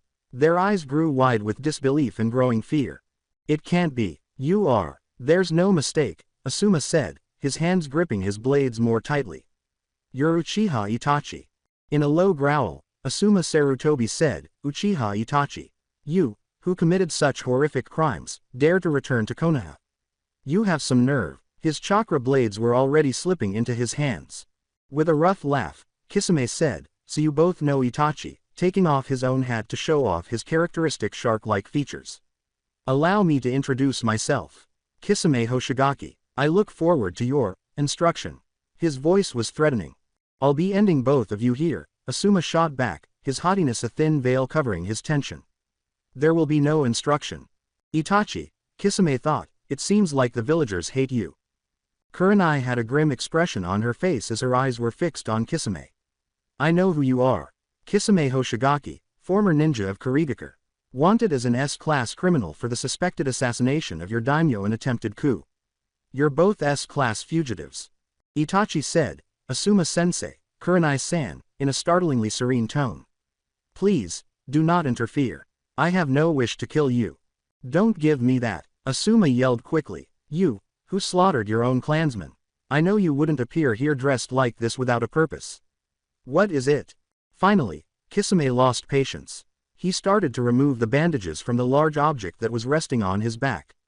"This chatterbox is annoying. Should I cut him up?" When Itachi said, "It seems we cannot leave peacefully, but do not overdo it. Your techniques are too conspicuous." "Understood," Kisame said with a vicious, predatory smile while brandishing Samahata, his enormous sword. A violent, one-sided altercation ensued. Kisami's raw power and Samahata's special ability to absorb chakra completely outmatched Asuma, a skilled jonin. Asuma's arm was deeply gashed by the shark-like man. Kurenai tried to use a genjutsu to trap both intruders, but Itachi's Sharingan easily returned the favor. Itachi was about to kill the confused Kurenai when Kakashi materialized in a blur, deflecting the blow and saving her. Then, in order to repel a later attack, Kakashi imitated one of Kisami's water release techniques. But when Itachi's eyes changed, the fight changed. A sinister, unidentified pattern was formed by the familiar three tomo swirling and mopping.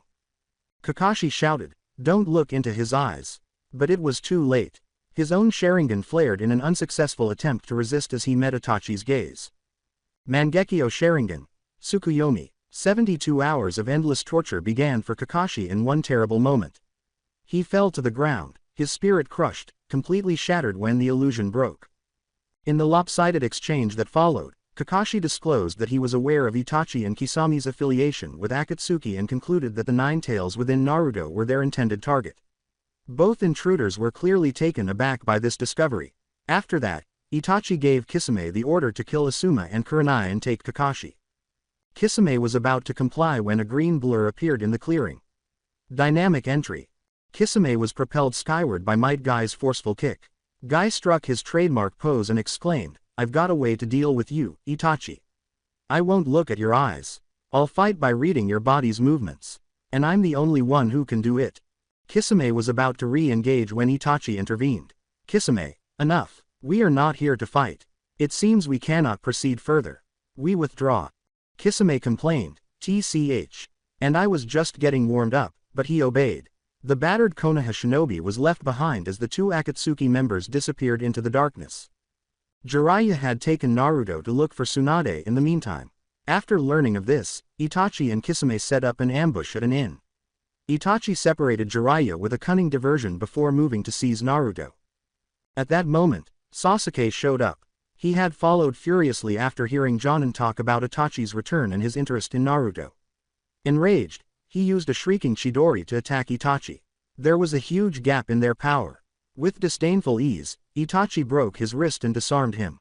He then made Sasuke relive the night of the Uchiha massacre by exposing him to the same terrible Tsukuyomi. The pressure caused Sasuke's mind to crack, and he passed out. Arriving just in time, Jiraiya trapped Itachi and Kisame by calling forth a giant toad's esophagus. Itachi's left eye bled in a startling display of power, and an exit was created by the eruption of black flames that burned even the chakra, Amaterasu. The two Akatsuki members managed to get away. While he and Naruto carried out their search, Jiraiya gave an order to a Might Guy who had just arrived to transport the catatonic Sasuke back to Konoha. While traveling, Jiraiya started instructing Naruto in the Rasengan, an A-rank jutsu developed by the 4th Hokage. When they finally located Tsunade, they learned that Orochimaru had already gotten in touch with her. She rejected Jiraiya's proposal to return and take on the role of 5th Hokage with contempt, referring to it as trash that only an idiot would desire. Naruto became furious over this, which resulted in a careless challenge and a humiliating loss. But Tsunade was secretly impressed by his resolve and his half-formed Rasengan. She bet him that she would recognize him and give him the first Hokage's necklace if he could become proficient with the Rasengan in a week. Tsunade went to see Orochimaru by herself a week later. There was a bloody conflict. Jiraiya came to help, but a drug Tsunade had given him earlier prevented him from doing so. When Kabuto took advantage of Tsunade's hemophobia to render her helpless and seriously injured, the tide turned. Despite being outmatched by Kabuto, Naruto, who was fighting to keep her safe, was able to acquire a Rasengan at a significant personal cost. Motivated by Naruto's valor, Tsunade overcame her fear, used her strength of 100 seal, and teamed up with Jiraiya to force Orochimaru and Kabuto to flee. Tsunade became the 5th Hokage after returning to Konoha. Both Sasuke's physical injuries and Kakashi's psychological wounds were healed by her legendary medical abilities. She then focused on Rock Lee, who had suffered a serious injury from Gaara's actions during the examinations. Desperate for a cure, Ino and a few others dragged a seemingly vacant Ren to see the world's greatest medic Nin after hearing that she had returned. After giving him a thorough examination, Tsunade discovered no mental or physical issues. Perplexed, she said, "There's no illness I can detect." They were devastated by the diagnosis but accepted it. Perhaps the trauma of the massacre was too great. His mind may have chosen this emptiness to escape a reality he cannot accept. All they could do was hope he would decide to come back to them. Following Sasuke's recovery, the Hokage called Team 7 to his office. For them, Tsunade had a mission. All right, a mission. Finally, something to do. Naruto exclaimed, his excitement practically palpable. Sakura said, but, Kakashi-sensei isn't here, as she surveyed the vacant office. Naruto surmised, late as usual. No, stated Tsunade, Kakashi won't be joining you. As you know, nearly every other Jonin, including Kakashi, is occupied with other critical tasks. This mission is for the three of you alone. It's a B rank mission. Bodyguard duty. B bodyguard. Depending on developments, it could escalate to an A- rank escort mission, she said. In the neighboring land of T, the Motoyoshi Shrine holds a ceremonial race every 4 years. We've been hired to protect one of the runners. They went to the land of T as part of the mission, where they guarded Morino Toshi, a runner. Sasuke was unable to ignore Naruto's increasing strength as they battled ninjas sent to sabotage the race. A former Konoha shinobi who was one of the enemy ninja even brandished the fabled sword of the Thunder God, a weapon that the second Hokage had previously wielded. Sasuke and Naruto were both defeated and seriously hurt in a bloody duel with this ninja. However, Naruto ultimately found a deeper source of resolve and triumph with a perfected Rasengan. Sasuke was admitted to the hospital once more after returning to Konoha. He reenacted the fights while lying in bed, emphasizing the growing distance between him and Naruto at each turn. When Naruto paid him a visit, he challenged him about his pride in tatters. Sakura's cries were ignored. Their altercation reached the hospital roof, where their final strategies, Chidori vs. Rasengan, came into conflict. Sakura ran between the two devastating jutsu as they were about to collide out of panic and desperation. Sakura was spared death when Kakashi arrived just in time, snagging both of their wrists and rerouting the attacks toward the sky. Following the incident, it was discovered that the Rasengan had seriously damaged the roof-mounted water tanks more than the Chidori. Sasuke stormed off, humiliated and furious. Orochimaru's elite guards, known as the Sound Four, sneaked into Konoha that evening. Within the confines of Konoha, they discovered Sasuke whispering in his ear the poisonous truth that he would never be able to defeat Itachi. He needed strength, and Orochimaru was the only one who could provide it. Sasuke made his decision after battling his demons by himself. Retaliation and power were more important than anything else. After coming home, he packed up his things and headed out into the night. Sakura awaited him at the village gates. She was terribly certain that if he went, he would never come back. She poured her heart out, pleading with him to stay and confessing her love. Without saying a word, he knocked her unconscious with a single, accurate punch to her diaphragm. Without looking back, he crossed her prone body and left Konoha. Just as he vanished into the night, a figure appeared from the shadows close by. "Aha, a free show," exclaimed a coldly amused voice. Though the ending wasn't as happily ever after as one might hope. It was Ren Uchiha. His eyes had lost their vacant expression and had taken on a razor-sharp, calculating gleam instead. After glancing down at Sakura, who was unconscious, he turned to face the night where his brother had disappeared. "The pieces are finally moving," he said quietly to himself. "It's time." From the shadows, Ren had seen the whole scene play out. Sakura's frantic, tearful confession, the confrontation at the gate, Sakuk packing his belongings and going home, and the cold, effective punch that silenced her. His own time had arrived, he realized with a last, unwavering clarity. With a hint of dark humor, he thought, the second young master has left the building. And I will now, too. I have nothing left here since Sasuke defected to Orochimaru. It's time to bid Konoha farewell. He emerged from the shadows, moving slowly and deliberately in the direction of the village's main gate. The security in Konoha is a farce. Sasuke and I can now simply leave after Itachi and Kisame waltz in. At this hour, are there no guards at the gate? Horrible. With a flicker of contempt on his face, he walked past Sakura's unconscious body without faltering. A fool, what an eyesore. He didn't give her another look, concentrating only on the wide-open road in front of him. He stopped as he crossed the village line and inhaled deeply of the refreshing night air. An exhilarating feeling of freedom swept over him. After living in a cage for more than 10 years, he was finally getting out. Since the night of the massacre, Konoha had been his home, but he had never really belonged there, he had only ever existed inside its walls. His brother had been his only tether. He had detested Sasuke in a previous life, even his haughtiness. However, a complex bond had developed in this life, bonded by blood and Sasuke's rough, unsaid care over the years. That bond was broken now that Sasuke was gone. He no longer had anything in Konoha. His body was a blur in the moonlight as he started running in an arbitrary direction. He had no idea where this path would lead, and he didn't give a damn. The freedom to move around without hiding or acting was all that mattered.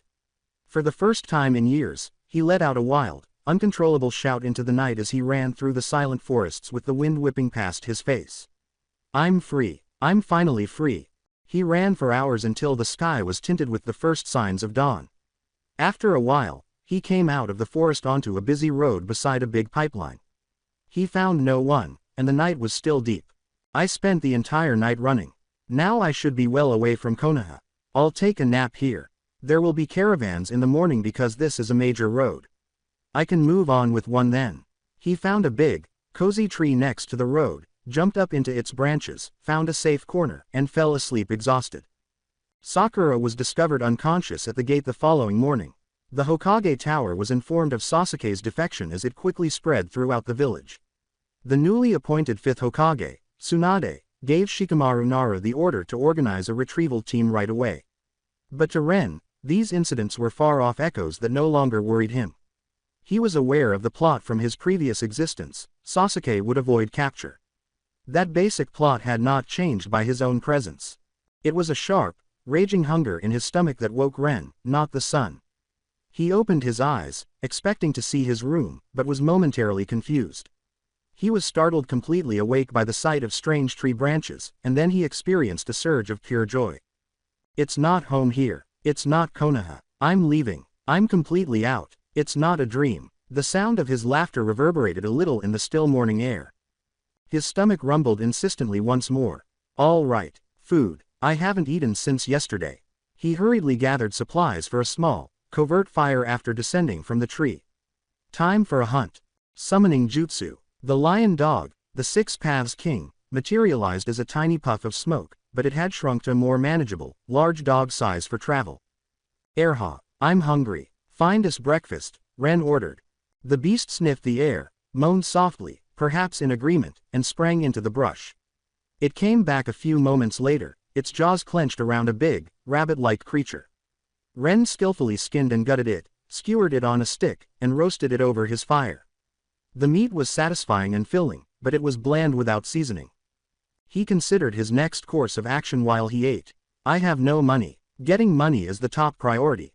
He had an idea. I can't let my training slide, either. The books on bingo. The covert bounty trade. Excellent. I'm able to find wanted criminals. It pays well, it's good practice, and most importantly, I get points for it. The plan was confirmed. For now, I'll do that. In any case, I have no particular destination in mind. I'll simply locate the closest exchange. He put out the fire, scattered the ashes, and finished his meal. He started down the street. He soon heard the clop of hoofs and the creak of wheels behind him. A merchant caravan, a number of horse-drawn wagons loaded with merchandise, was drawing near. It was accompanied by about 7 or 8 men, all of whom appeared to be strong and competent. 2, obviously hired guards, rode forward on horseback with swords at their sides. There was a covered compartment on one of the wagons, probably for passengers. As it got closer to him, the caravan slowed. A friendly-looking elderly man with inquisitive eyes looked out from the covered wagon. "Young man," yelled the elder. "Where are you headed? Why are you out here all alone?" Ren recognized his chance. He put on his most innocuous, courteous face. "Hello, sir. I'm trying to get to the next town. Would it be possible to ride with you? Just until the next stop." The elderly man examined him. Ren benefited from his youth and unthreatening appearance. The next town is still a fair distance. It's not safe for a boy to travel these roads alone. Very well, you can ride with us. But you'll need to disembark at the next station. Zongton, he texted a driver. Let the boy ride with you. A guard on horseback shifted uncomfortably. "Sir, are you sure?" The elderly man dismissed him with a wave. "It's fine. He's just a boy. We must make the next station before dark, or we risk trouble at night." "Hurry along now," Ren said. "Thank you, sir. I appreciate it," with a small bow. He approached the driver, Zongton, a big, quiet man, and got up on the seat beside him. When the guard signaled, the caravan started to move once more, rolling down the road toward an uncertain future with creaking wheels. As a silent traveler on his first excursion into the outside world, Ren sat back and watched the forest pass by. As the caravan headed toward the unidentified way station, Ren struck up a conversation with Zongton, the big man behind the wagon. Ren pretended to be casually curious and said, "Uncle Zongton, where is this convoy headed?" Zongton said, "We're taking food and goods from the Land of Fire to a place called the Land of Bears," in a low rumble. "We'll trade for their specialties and bring them back to Konoha." The Bear Country. Ren struggled to recall. "I don't recognize it. It must be a small country." He nodded in agreement. Zongton said, "And you, young man? Where are you headed?" "Me," Ren shrugged. "I'm not really sure yet. Just seeing where the road takes me." Ren learned more about the Land of Bears as they conversed. The hidden village within the country, Hoshigakure, the village hidden among stars, was what made it noteworthy, not the country itself. That's it, he thought. The village of star ninjas. The meteorite-wielding one. His past life knowledge came to the surface. A meteor that had fallen 2 centuries earlier served as the foundation for the village. When ninja trained close to it, their chakra reacted with its special radiation, enabling them to use a technique known as the peacock method that could change chakra into different shapes and even make it possible to fly. A vulnerability during use and the significant physical toll the radiation took on the majority of practitioners were the drawbacks. Eventually, the practice was outlawed by the third Hoshikage. Its self-described cage was a far cry from the leaders of the 5 great nations, and their strongest was probably only at the level of an elite Jonin. The village was small and unimportant. Ren thought, interesting, as a plan started to take shape. A portion of the 10 Tails power is contained in that meteor. It must be extremely valuable. If I could, the system would most likely pay a lot of money to obtain it. Hee hee. The voice of the system echoed in his mind as if on cue. Ding. The system mission is to infiltrate the Land of Bears and take the star away from Hoshigakure. 10,000 points are the mission reward. 10,000 points are deducted for mission failure. There is no time limit. Is it accepted by the host? Whoa, Ren smiled to himself. I am on the same page as the system. Taking a sacred artifact from another village. How evil. However, I enjoy it. He said, except, without hesitation. Because Zongton was only a merchant and only knew about trade routes and goods, he was unable to get more detailed information about Hoshigakure from him. Ren gave up, the rhythmic rocking of the wagon lulling him into a sleepy state. But his senses were still keen. He saw them long before the caravan arrived, a dozen or so figures waiting in the high grass on either side of the road. Their breathing was erratic, and their heartbeats were loud. The majority were regular men. Only one, possibly at the level of a low genin, had a subtle, noticeable chakra signature. Bandits, Ren concluded. Their leader is most likely the one with chakra. How cliché, he thought, sneering to himself. A traditional ambush. Ignorantly, the caravan rolled into the kill zone. Abruptly, a number of arrows thudded into the dirt road ahead, obstructing their way. The 2 samurai guards drew their swords and yelled, "Ambush! Enemy attack! Be careful! Turn back! Turn back!" In a panic. However, another band of bandits appeared from behind, halting the driver's desperate attempt to turn the wagons around. "There are more behind us. Damn it, we're surrounded!" exclaimed a caravan member. When the 2 bandit groups came together, trapping the merchants in the center, panic spread like wildfire. It's over, it's over. Zongton groaned next to Ren, his face going white. There's never been bandits on this stretch before. This must be a new group. Just our luck. Maybe they'll just take the money and let us live. He observed Ren's complete calmness. "Little brother, aren't you afraid?" "Afraid?" Ren asked, grinning comfortably. "Why would I be? I'm penniless. Bandits won't bother with someone who has nothing."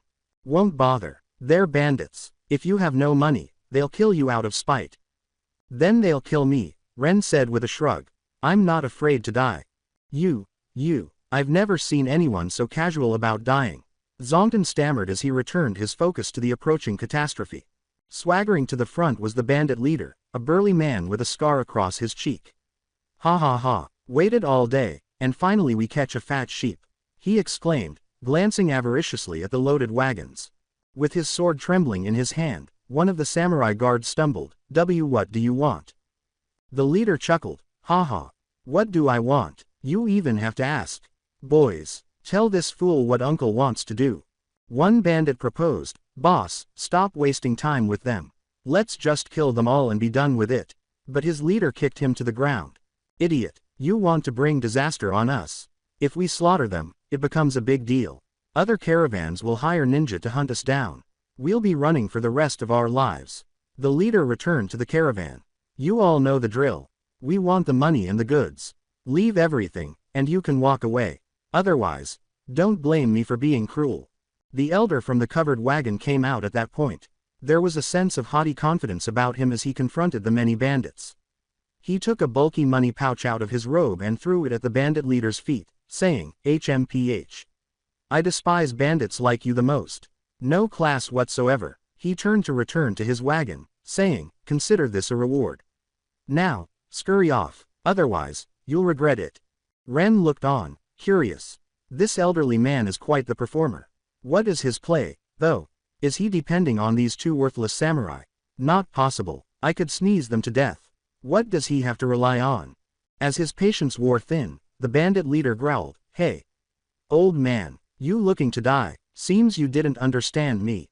The elderly man snapped his fingers at the two samurai, saying, "HMPH. Greedy filth. It seems kindness is wasted on you. You too, deal with him. I don't wish to see his face again." With faces marked with sheer fear, the two samurai guards exchanged glances. They did not move, but they shuffled their feet.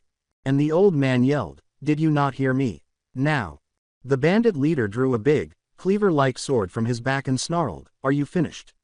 If you won't make a move, then I will. You too, you claimed you were masters. You said you'd each slain 100 bandits single-handedly. That's why I hired you. Now, drive them away." The elderly man exclaimed, his self-assurance finally giving way to desperation. He hung his head, the taller samurai. "Yes, sir. We lied. We just said that to get the job. We're not fighters." "What? You swindlers. You fools." The elderly man stammered, his face flushed with fear and anger. They had called his whole bluff. "Ha ha ha," roared the bandit leader, laughing. "You hear that, boys? The old man's bodyguards are fakes. You got anything else to rely on, old-timer?" PFF'd. "Ha ha ha." A clear, mocking laugh erupted. Ren was the one. His amusement had gotten out of control. So the old man's big plan was to rely on these two clowns to act tough. What a fantastic joke. You're not just pretending to be strong, you're pretending to be an idiot.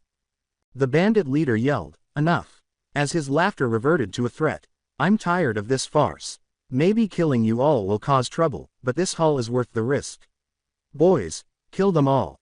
Humph. To reach the land of bears, I still require this caravan." Ren's laughter faded as he thought, "I can't let you ruin my plans." Ren jumped out of the wagon seat as the bandits charged past. In midair, his hands slid through a succession of seals. Fire style. Fireball jutsu. He inhaled deeply, then released a huge ball of roaring flame in the direction of the bandits obstructing the rear. They had no chance of avoiding a ninja's technique because they were only mortals. Their screams were cut short almost immediately as the fireball engulfed them. "Nani?" The bandit leader's eyes widened. "A ninja, damn it, I'll kill you myself." Furious over his men's deaths, he lifted his enormous sword and lunged at Ren. The leader of the bandits on the other side charged at Ren in a blind rage after he used a fireball to destroy the bandits obstructing the rear.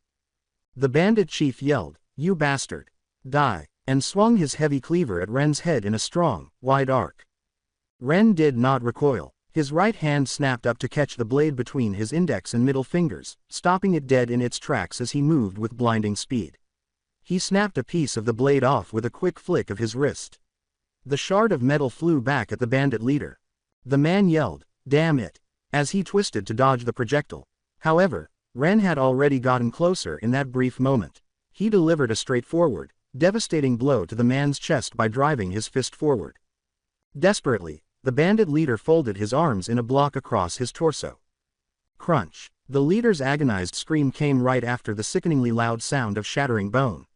The blow's force continued, lifting the man off his feet and sending him hurtling backward into the remaining bandits. He landed still in a heap. His chest had a deep, fist-shaped depression. Ding. One low genin level combatant is eliminated by the host. 10 points are awarded. Just 10 points. Ren wondered to himself, Did the remainder get consumed by the system? Answering host. Eliminating Genin-level opponents no longer results in significant points due to the host's increased power level. The award is a nominal 10 points. TCH. Ren complained, so stingy, but he took it. The regulations were the regulations. One of the bandits stammered, his voice shaking, how? How is that possible? The boss was so strong, and he was killed in 2 moves. Let's get him. Avenge the boss. Driven by a brief surge of bravado, a few bandits charged forward. However, it vanished as soon as Ren looked at them with a heartless, icy grin. They were struck down by the situation's reality. This was no defenseless merchant. Their strong leader had been killed by this monster as if he were inconsequential. It was suicide to charge him. The remaining bandits lost their bravery, dropped their weapons, and scrambled into the woods as they fled in all directions. Ren made no effort to pursue. He just returned to the wagon and took a seat. Zongtan, the driver, practically jumped out of his seat, his fear giving way to amazement. Little brother, you're a ninja. And such a powerful one. No wonder you were so calm. It was nothing, Ren said bluntly. The elder rushed over with a flurry of gratitude in place of his former haughtiness. He glared at the 2 samurai guards, saying, I had no idea you were a shinobi, young master. Thank you for your help. Without you, we would have lost everything, maybe our lives. It's all because of those 2 lying scoundrels. From now on, I'm only hiring proper ninja for protection. Never again with these wandering frauds. You're welcome, Ren waved dismissively. Let's just get moving. The elder repeatedly bowed and then went back to his covered wagon. Why yes, of course. We must reach the next station. We can properly thank you there, he said. The 2 samurai decided to sneak up on the elder at that precise moment. Sir, about that, we were actually using a strategy back there. A feint. We were waiting for the perfect moment to strike when their guard was down. Get out of my sight. The elderly man yelled, his face flushed with rage. A strategy? Do you take me for a fool? You're nothing but cowards and liars. With weakness, one of them ventured, but, our payment. Payment, exclaimed the elder. You have the audacity to ask for payment. Get out of here before I have the ninja deal with you. It was sufficient to mention Ren. Without daring to turn around, the 2 samurai turned pale, muttered their apologies, and fled into the woods. Unharmed, the caravan carried on with its journey. They reached a small trading post town at dusk and made themselves at home. The caravan rested for the night before setting out once more, this time directly for the land of bears. After several days of journey, the scenery started to shift, indicating that they had arrived in the tiny country. Ren left the caravan behind. In exchange for Ren's protection on the road, the elder gave him a small but heavy pouch of Ryo, expressing his sincere gratitude. Ren, who had been completely impoverished, took it without objecting. Ren left the caravan and spent the night at an inn in a border town. The following morning, he asked where Hoshigakure, the star village, was. He was directed toward a dangerous mountain range by the unclear directions. He went off by himself. He traveled for several hours before arriving at the brink of a huge cliff. Toxic fumes, thick and yellowish, choked a valley ahead and below. Ren thought, so this is Star Village's defense, as he peered down at the toxic smog. He didn't finish his sentence, saying, a natural barrier. Ordinary people would need gas masks. But for me, rather, he jumped off the precipice. He kicked down against the air itself rather than falling. Moon step, he leapt forward, sprinting across the sky above the toxic gas. The hazardous zone was quickly crossed. He didn't try to hide his approach. Guards stationed on the cliffs encircling the secret village saw him as soon as he cleared the smoke. One Hoshigakure ninja cried out, look!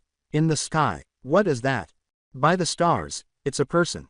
Flying without using the peacock method. How is that possible? Sound the alert, everyone, on guard. Jiro, run back to the village and report to Lord Hoshino immediately. Jiro, the ninja, turned and ran into the village after taking one last frightened glance at the figure flying through the air. Ren grinned icily and thought, so these are the ninja of Star Village. It's time to greet your unexpected visitor. With a devastating boom, he stopped the moon step and plummeted from the sky, shattering the stone platform where the guards were positioned. A cloud of dust was created as a result of the impact's shockwave. With their weapons drawn and shocked and terrified expressions on their faces, the Hoshigakure ninja staggered back. With a shaky voice, the lead guard demanded, "You. Who are you?" In an attempt to project authority. "You dare trespass in Hoshigakure. State your business." Ren said, "Don't be so tense," and made a mockingly peaceful gesture with his hands. "I just want to ask you a few questions." Another ninja shouted, "Answer us, outsider. Who are you and what is your purpose here?" As they started to spread out around him. Ren thought, so much for a quiet conversation. I'll probably have to convince them the hard way. A ruthless smile appeared on his face. "It seems you'd rather not talk. Very well, I'll just have to beat the answers out of you." The lead guard commanded, "Get him. Subdue him and let Lord Hoshino deal with him." At the same time, the star ninja lunged at him, their kunai shining. Compared to what he was accustomed to, their motions were slow and their methods were crude. Lightning release. Chidori stream. Ren didn't even try to move. His body erupted in a dome of crackling electricity. As the current grabbed the charging ninja, their muscles locked up and they let out a cry. They fell to the ground, completely defenseless, twitching and paralyzed.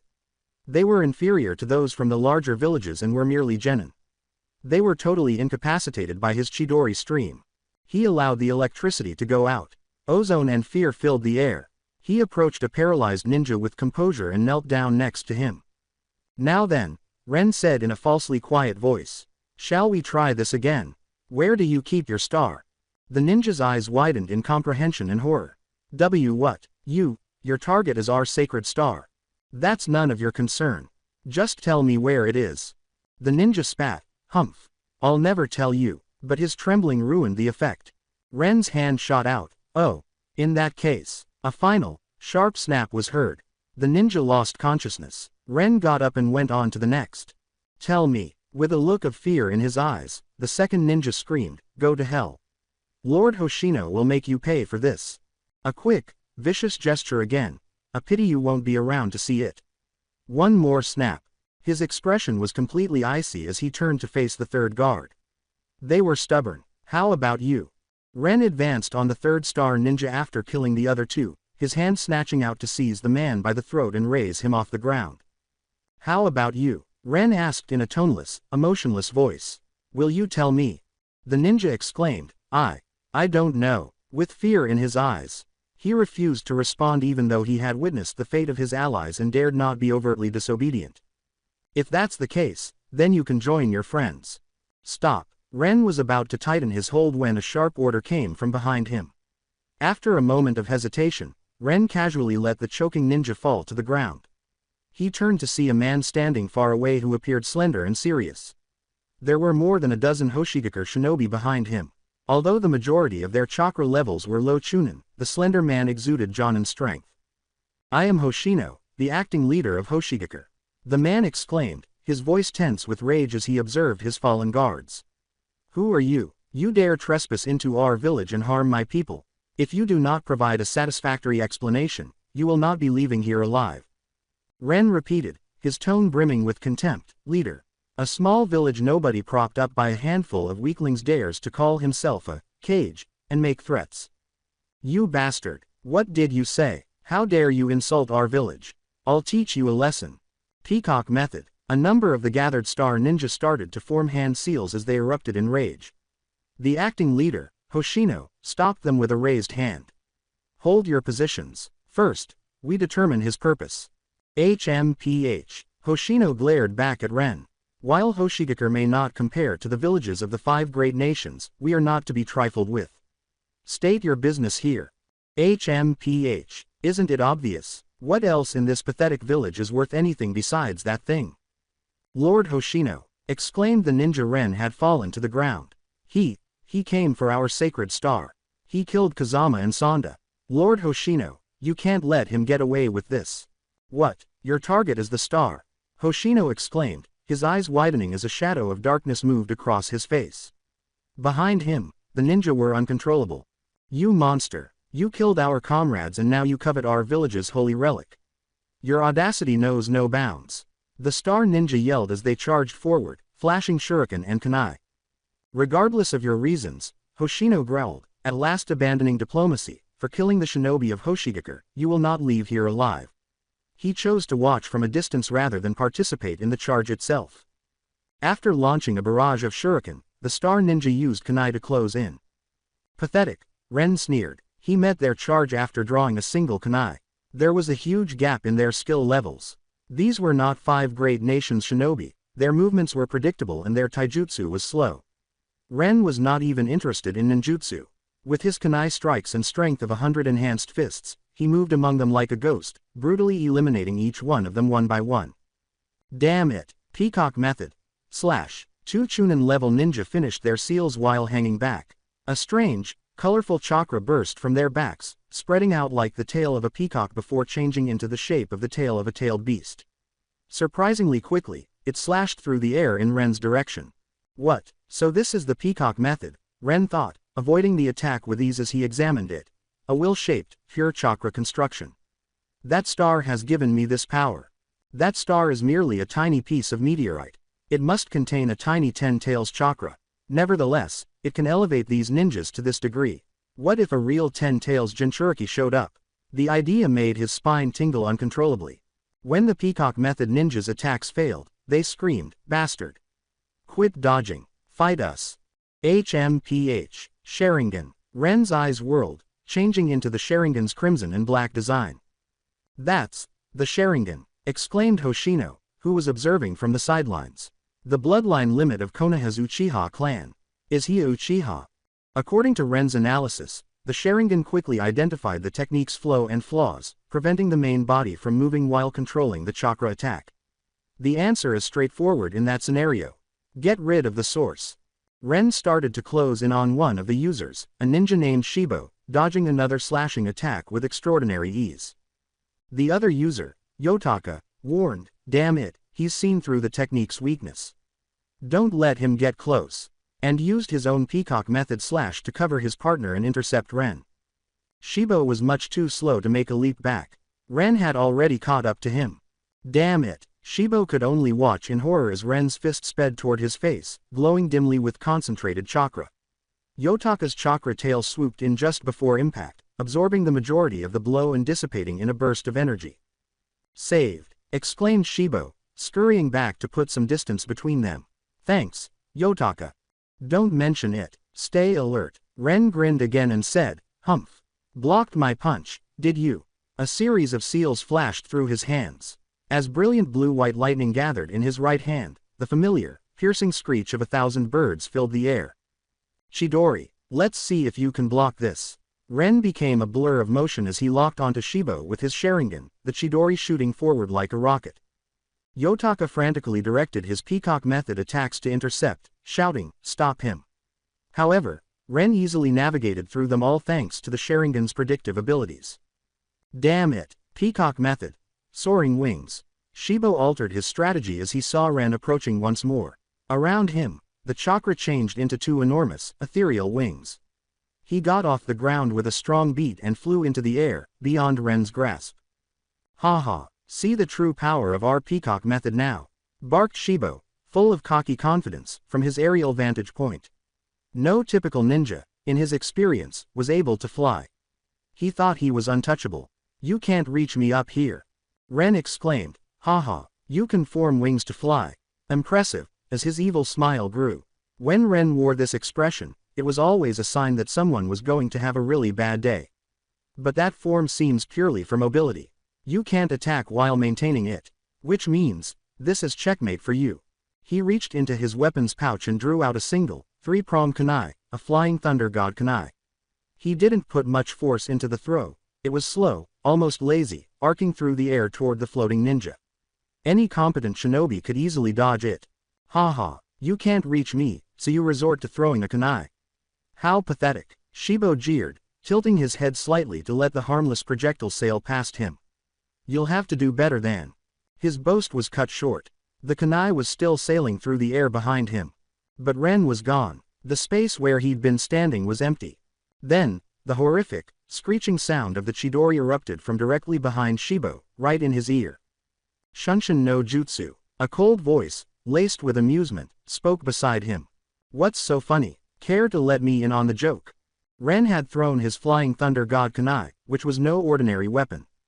Ren had wanted that exact result, even though Shibo, the star ninja, had easily avoided the projectile itself. Ren used the Flying Thunder God technique as soon as the kunai passed its target. He disappeared from the ground and immediately reappeared in the air directly behind the floating ninja, using Moonstep to keep his altitude by kicking down against nothing. In his right hand, the Chidori continued to screech violently. Ren's voice was a chilly whisper in Shibo's ear, "Why are you so happy? Care to let me in on the joke?" It was much too late, but the star ninja had just started to take in the sound, a flicker of horrified realization igniting. Ren's Chidori-infused hand slammed into his back just as the idea to run had just begun to form. The man's torso was punched clean through by the powerful lightning release chakra, which tore through the peacock method wings like paper and erupted from his chest in a spray of lightning and blood. Staring at the crackling, bloody fist that had just taken his life, Shibo stammered, "How is this possible?" His awareness quickly waned. The dead body fell to the ground as Ren pulled his arm away, and the peacock method disintegrated into specks of dwindling chakra. Everything had happened so quickly. It happened too quickly for either the Jonin Hoshino or Yotaka the Nighthawk to even react, from the throw to the kill. It was only when the body, Shibo's body, hit the ground with a sickening thud that they awoke from their stunned paralysis. "Shibo!" exclaimed Yotaka in pain and rage. For years, the two had been together. It was devastating to see him killed so easily. The acting leader, Hoshino, gazed at Ren as he hovered in midair, his thoughts racing. What just took place? I never thought of it. After disappearing, he reappeared behind Shibo. Instantaneous motion, only that could be time-space ninjutsu. A feeling of icy fear took hold of him. If that's accurate, this is much more problematic than I anticipated. His astonishment swiftly turned into icy, cunning fury. The two Chunin were his helpful subordinates, but he hadn't really thought of them as his confidants. And the star was the target of this intruder. They had to get rid of him. Peacock method. Bear demon. Hoshino yelled, making seals with his hands. His chakra was much denser and more powerful than the Chunin's. It came together to form a huge, roaring ghostly bear. With its enormous maw snapping at Ren in midair, the construct leapt upward. Ren was so preoccupied with his kill that he was unaware of Hoshino's attack until it was too late. He was bound and constrained by the chakra bear's energy as its jaws closed around him. It pinned him in a crushing grip and dragged him to the ground. Despite his best efforts, Ren was unable to instantly escape the potent chakra construct. Seizing the moment, Yotaka saw his opportunity to exact revenge. "Die!" he cried, his eyes blazing with rage. He formed his own peacock method chakra into a huge javelin that resembled a spear and threw it straight at the paralyzed Ren. Ren responded quickly. Hidden shadow snake hand. A number of enormous serpents sprang from his sleeves and twisted to obstruct the approaching spear. However, the chakra javelin, driven by Yotaka's anger and sorrow, sliced through them one by one, tearing the snakes to shreds. Ren disappeared once more just as the spear was ready to hit its target. The javelin soared through the void. Ren reappeared at a considerable distance, standing composedly on the handle of one of his Flying Thunder God kunai that he had thrown earlier. Once more, he was not immediately accessible. With a grim expression, Hoshino muttered, "That technique again. He disappears and reappears elsewhere. It is space-time ninjutsu. This is a disaster." Ren looked at the two remaining star ninja and said, "HMPH. I got careless," in a level, icy voice. "But that ends now." With a new, cautious solemnity in their eyes, the two star ninja dared not take any chances. There was a tense standoff. A young man about Ren's age suddenly appeared, running toward the village with a pale, terrified expression on his face. He skidded to a stop in front of the acting leader and cried out, "Lord Hoshino." "It's terrible." The interruption annoyed Hoshino, who demanded, "Aang, what are you doing here? What's wrong?" "Lord Hoshino, the star, it's been stolen." His blood ran cold. "What did you say?" Hoshino exclaimed. He took hold of the boy's shoulders. "The star was stolen. What happened? Explain." "A few of us were training in the chamber," a powerful ninja suddenly broke in. "We were no match for him. He knocked us all out in an instant, took the star, and fled." "You useless." Hoshino started to chastise him, but he stopped when a horrible realization hit him. His enraged eyes locked on Ren as he spun around. He growled, "You damn bastard. You have an accomplice, but it doesn't matter. Once I capture you, your partner will have no choice but to show himself." An accomplice? Ren was surprised for a moment. "I received one of those when." So while I diverted these idiots, someone else took the star. Oh no, I was used as a distraction by someone. He was simmering with a cold rage. They will pay to turn me into a tool, regardless of who it is. Correcting Hoshino's assumption was pointless, and he owed them no explanation, so he didn't bother. His gaze landed on Aang, the panting boy. The name brought back memories of his former life. You're correct, Summertime Star. Summertime Star. She was the one who actually kept the village safe in the original tale. Training with the radiation from the star causes serious physical side effects for the people here. The third Hokage stopped her and her husband, Natsuhi, when they attempted to conceal the star in order to put an end to the custom. No, the leader of the third star. In fact, the third had outlawed its use. However, the practice resumed after Hoshino killed the third here. Summer Star eventually took the star herself in order to genuinely defend the village. If she is the one, then this may be simpler than I anticipated. He glanced at the enraged Hoshino, then back at Aang. I have to clean up this trash first, though. Hoshino made his move while Ren was figuring out his next. With a sudden, ferocious movement, he aimed his spectral bear demon at Yotaka, his last remaining subordinate, rather than Ren. The bear's jaws widened, snatching up the tail-shaped chakra structure of Yotaka's peacock method and consuming it in its entirety. Lord Hoshino, you! Exclaimed Aang in horror. The stolen chakra caused the bear demon's form to swell and grow larger. Yotaka fell to the ground, either unconscious or dead, as his energy was violently torn from him. With a false sense of assurance in his voice, Hoshino lied and said, "Don't worry, I merely borrowed his chakra. He'll be fine. The enemy is too tricky. I had no choice.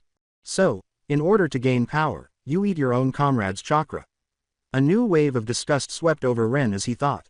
You really are abhorrent. However, your results stay the same even with that power. Ren said, I've had enough of playing with you. I'll end this in one move.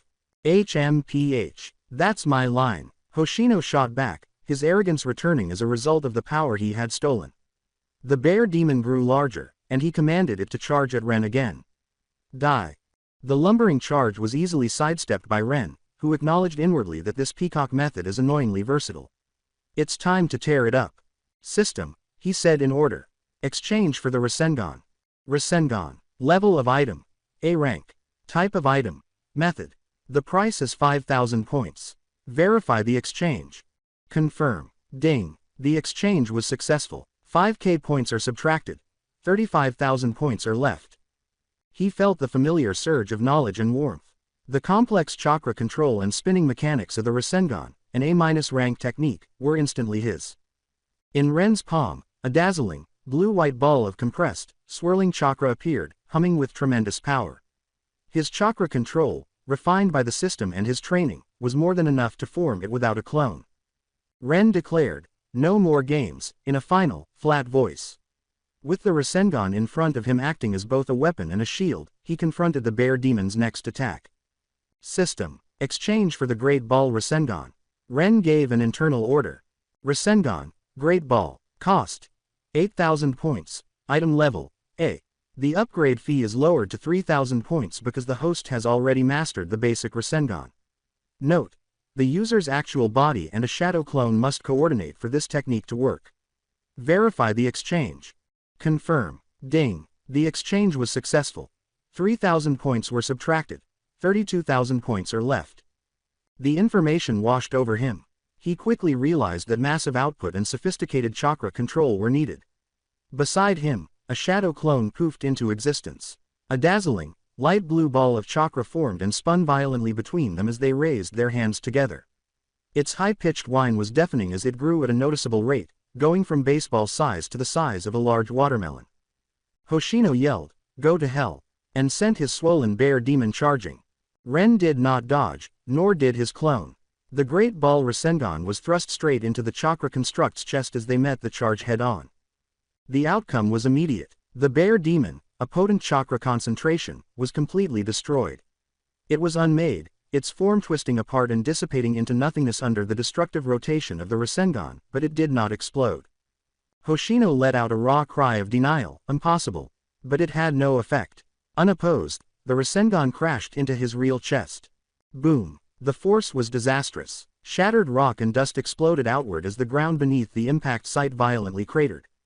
Blood spurted from Hoshino's mouth in a broad arc as he was flung back like a rag doll and landed dozens of feet away. He was still alive. He managed to cling to life in some way, attempting to raise himself on shaking arms. He choked out, "Goo.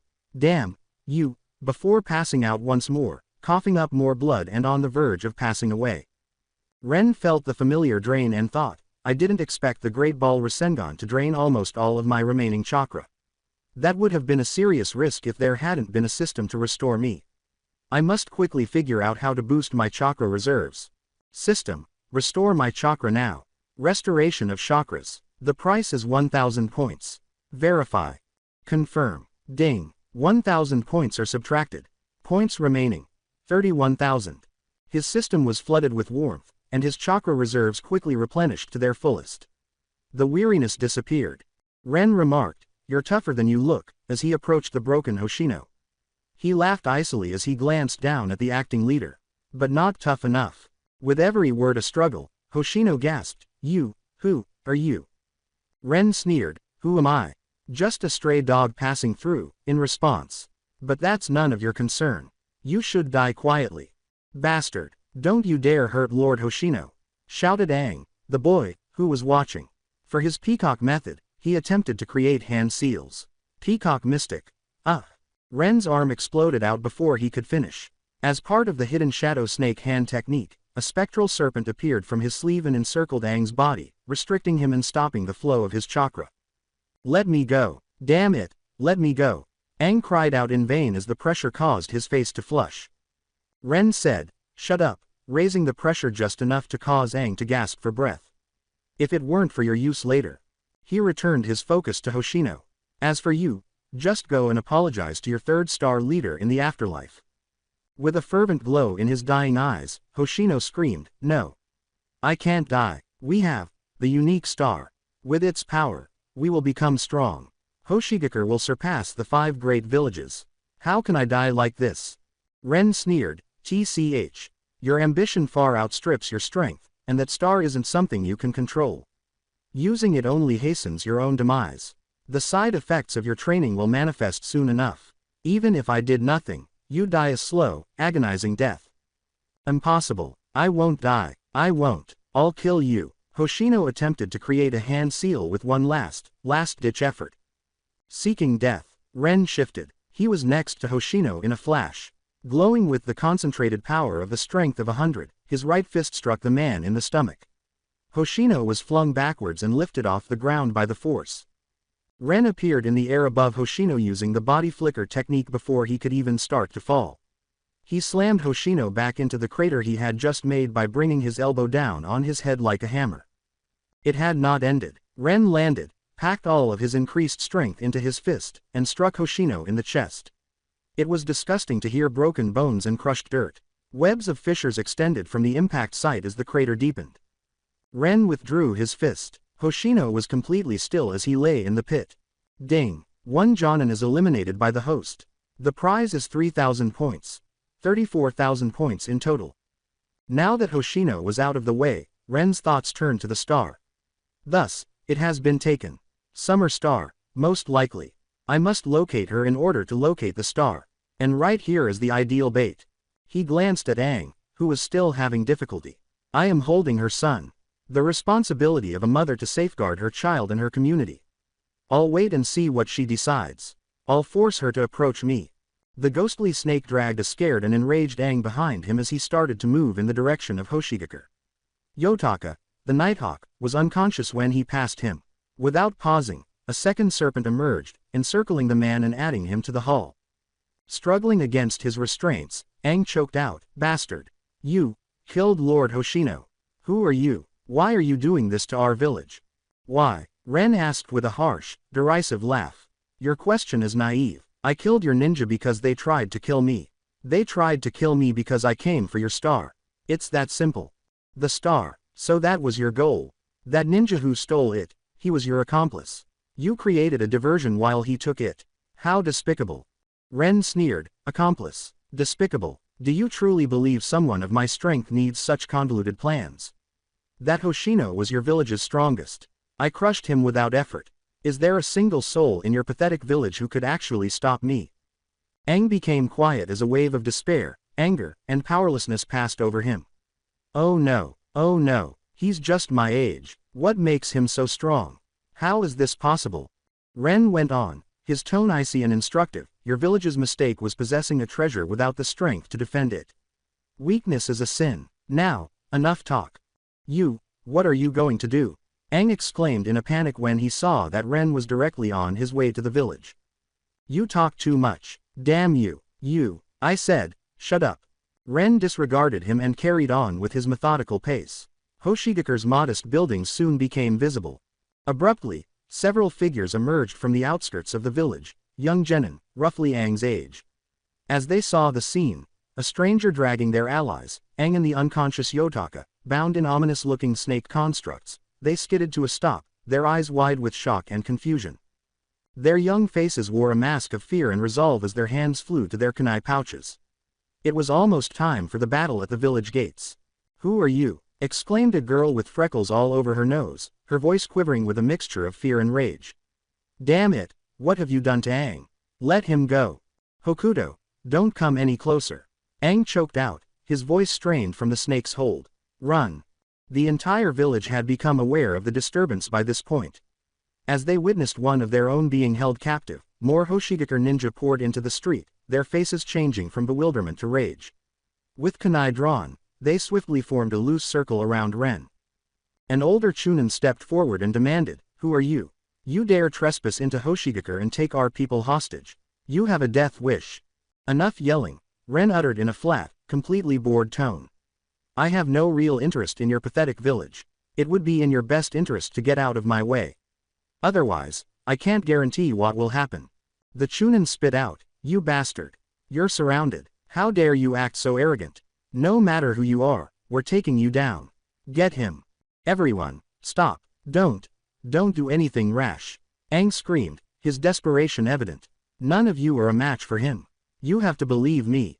Another ninja laughed, but it sounded nervous. Aang. What are you talking about? He's just a kid. I could take 10 like him. Getting caught just proves you're weak. Ha ha ha. Are you scared he'll hurt you if we move, Aang? Don't worry, we'll take him out before he gets the chance. The assembled shinobi ignored Aang's cautions, their amusement masking their own discomfort. They believed his statements to be merely pretexts for his own apprehension. Ren sighed and said, TCH. Stop wasting my time. If Summer Star won't come out willingly, I'll just have to force her hand. I'll destroy this village piece by piece until she has no choice. A chilly, heartless grin appeared on his face. I'm done waiting. What are you going to do? Stop, Aang begged, noticing the change in Ren's attitude. Idiots, Ren whispered. He closed his eyes slowly. The 3 familiar Tomo were gone when he opened them once more. A 6-pointed star, blazing with evil crimson light, replaced them with a stark, complex pattern. Sharingan Mangekyo. The air became dense. Immediately, the derisive laughter stopped. What is that? What's wrong with his eyes? Those eyes, looking at them gives me the chills. I feel terrified. What kind of eyes are those? The Hoshigaku ninja, the majority of whom were only genin or low chunin, were terrified at the sight of the Mangekyo. They sensed its threat even though they were unaware of its power. Damn it. Everyone, together. Kill him. Now. One stammered, his bravery crumbling. Fear-driven and disorganized, the circle of ninja charged forward. Ren remained motionless. Aang was still bound by the serpent with one hand, while the other was dangling at his side. He did not try to protect himself. Die, you monster. A visible, swirling mass of gray-white chakra erupted around him just as the first kunai were about to hit his body. In an instant, it solidified, encasing Ren and his prisoner in a cage made of enormous human ribs. The kunai was unable to pierce even a millimeter of the chakra structure and clattered harmlessly against it. What is this? Is it some kind of peacock method? How? What kind of defense is this? The attacking ninja retreated, gaping at the apparition of the spectral skeleton. This is my Susanoo, Ren thought, feeling a surge of strength. White and gray. What special power does it possess, I wonder? I'm excited to put it to the test. He sensed the tremendous chakra drain, a draining but controllable tug. You idiots deserve respect. You were the first to see this newfound ability. Think of this as your last privilege. Aang, confined inside the protective ribs, gasped Susanoo. What is that? He didn't even use this against Lord Hoshino. Has he been holding back this entire time? Who is he? A ninja shouted, get him. Now, to get the others to rally. They used weak fire and water-style jutsu, kunai, and shuriken to launch another volley. It was all completely pointless. Ren didn't even flinch as each attack shattered or fizzled against the impervious chakra skeleton. HMPH. Useless, Ren's voice said, sounding icy and unwavering from inside the skeleton. No attack you possess, whether physical or ninjutsu, can pierce the absolute defense of Susanoo. And its power isn't limited to defense alone. The right side of the rib cage changed as his words dwindled. An enormous, bony arm developed, clenched into a boulder-sized fist. It crashed into the ninja crowd with a casual, devastating swing. Crunch. Boom. It was a terrible sound. A number of ninja were instantly crushed. The impact left a deep crater in the village street and sent others flying. What kind of monster is this? Aang exclaimed in a terrified whisper. Not only an impervious defense, but an attack of that magnitude. It's impossible, we can't win. Screaming at his friends, he regained his voice. Hokuto, Mizuha, get out of here, run, you can't beat him, run. Hokuto, the freckled girl, cried out, no, we won't leave you, despite her body trembling violently. We have to save you. Idiots, just go, the Aang pleaded. Those who avoid me live. Those who stand in my way, die, Ren said in a merciless tone. The Susanoo moved forward with his will. The village's main gate was reduced to splinters as the enormous skeletal fist rose once more and crashed through it. He started moving slowly but relentlessly into the center of Hoshigakure. He's entering the village. Stop him. We have to stop him no matter what, exclaimed a ninja as she lunged forward, her battle cry desperate. The man was snatched out of the air by the Susanoo's enormous hand. It tightened. Squelch. It was a final, fleeting sound. The corpse was thrown to the ground like trash. Fengjian. No. Damn you. Everyone. Attack. Ren's Susanoo started to transform once more as the furious ninja readied themselves for another pointless attack. Another enormous arm formed as the rib cage grew. A terrifying upper torso was completed by the formation of a monstrous skull atop the ribs.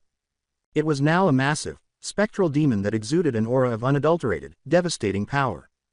With their weapons lowered, the remaining Hoshigakure ninja could only stare. They lost all will to fight and were overcome with complete, helpless fear. Every mind echoed with the same, cohesive thought. There is no hope. A monster like this would be impossible for us to defeat. Ren was impatient. His Mangekyo Sharingan, the enormous gray-white form of his Susanoo that loomed over the collapsing village, was fully unleashed. He meant to force his target into the open by using its destructive power to subdue Hoshigakure. Simultaneously, it was the ideal chance to push the boundaries of his new skill against real opponents. He let his Susanoo run wild in the streets. Buildings were reduced to rubble and craters were left in the ground by each blow of its enormous, skeletal fists. It was a terrifying scene in the village.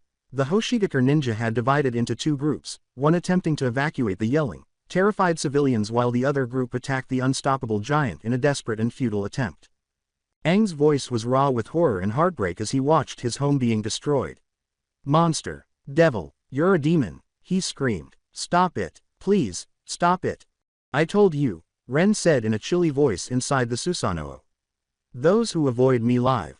Those who stand in my way, die. I won't stop until Summer Star shows herself. Damn you, if you're looking for someone, why attack our village? She's not even here. Ren disregarded him and carried on his deliberate devastation. Although many civilians were unavoidably caught in the collateral damage caused by the giant's movements, he did not specifically target them. He experienced a brief moment of something, not remorse, but a detached recognition of the unavoidable consequences of his behavior. People who are innocent suffer. But that's how this world is. Weakness is their only transgression. Summer Star, the star now secured, had been traveling to a covert hiding place not far from the village. For years, she had served as the village's covert protector, carrying out the third leader's last request to stop the risky habit of training with the star. She had promised to reclaim the star after Hoshino killed the third and reinstated the custom, but she had to wait years for the right chance. Ren's unexpected arrival and confrontation with Hoshino had served as the ideal distraction. She had sneaked into the training room, defeated the guards, and stolen the piece of meteorite. However, the sounds of distant disturbance became more audible as she moved away from the village. She turned to see smoke rising in the direction of Hoshigakure. What's happening? That is, the village. She felt a chilling fear. Something has occurred. I must return. Seals flew through her hands. Peacock method. Soaring wings. Chakra spread out into big, colorful wings from her back. She jumped into the air and flew toward the village at a desperate pace. The terrible scope of the devastation became evident as she got closer. A large portion of Hoshigakure was in ruins, covered in dust and smoke, and the air was filled with screams and collapsed sounds. How is this possible? She exclaimed, her blood freezing. It was fine when I left. What happened in such a short time? She quickly entered the village's airspace as her speed increased. It was impossible to ignore the source of the devastation. A massive, spectral demon composed of gray-white chakra was tearing through the streets. No time to ponder. Her wings dissolving, she plunged toward a high point behind the hideous construction. Her hands created fresh seals as she touched down. Damn you! This is unforgivable. Peacock method. Bear demon. Beside her, a massive spectral bear appeared, much bigger and more defined than Hoshino's. She gave it an angry mental command and sent it hurtling toward the giant's back. Ren failed to notice the attack from behind because he was preoccupied with the ninja in front of him and trusted Susanoo's complete defense. With great force, the bear demon struck the Susanoo. The impact was sufficient to jolt the entire construct forward, causing it to stagger, but it did not breach the defense or hurt Ren. Watching Hoshigakure ninja had an immediate impact. That's the peacock method. The bear demon. Is that Lord Hoshino? Haha, Lord Hoshino is back. That brat Aang lied about him being dead. Unforgivable. After Lord Hoshino defeats this monster, I'll teach him a lesson. They were filled with hope. They thought their most formidable fighter had come back. Others, however, were more perceptive. Wait. That's not right. Why is he wearing a gas mask? And look, that bear demon is bigger than Lord Hoshino's. The chakra feels different. You're right, it does. If it's not Lord Hoshino, then who is it? Whoever it is, their peacock method is even stronger. Does it matter? They just attacked the monster. They're on our side. The stronger they are, the better for us. Ren stopped his destruction when he finally realized the new danger. The Susanoo's skull-like head turned to face the newcomer. He thought, so she finally shows herself. Summertime Star. When the Hoshigakure ninja noticed the giant pausing, they attempted to strike again, but the masked figure held up a hand. Summer Star yelled, "Don't approach." In a firm tone, "You are no match for him. Do not attack." The ninja knew she was right, but she was frustrated. They remained where they were, their weapons at the ready, but they did not charge. Ren yelled, "HMPH. Took you long enough," from inside the Susanoo. "But you're finally here, Summer Star." The name caused a wave of confusion among the defenders. Summer Star. He knows her. Summer Star. Is there a ninja that powerful in our village? I've never heard of her. I think I remember that name. Didn't she die 10 years ago? How can she be here? Summer Star paid no attention to the whispers. There was no time for explanations. Her posture betrayed her surprise. You know who I am. You came for me. No. You came for the star. Ren said, "Of course I came for the so-called star," in a tone that made no room for debate. "There's nothing else in this wretched place worth my time. I know you have it. Hand it over."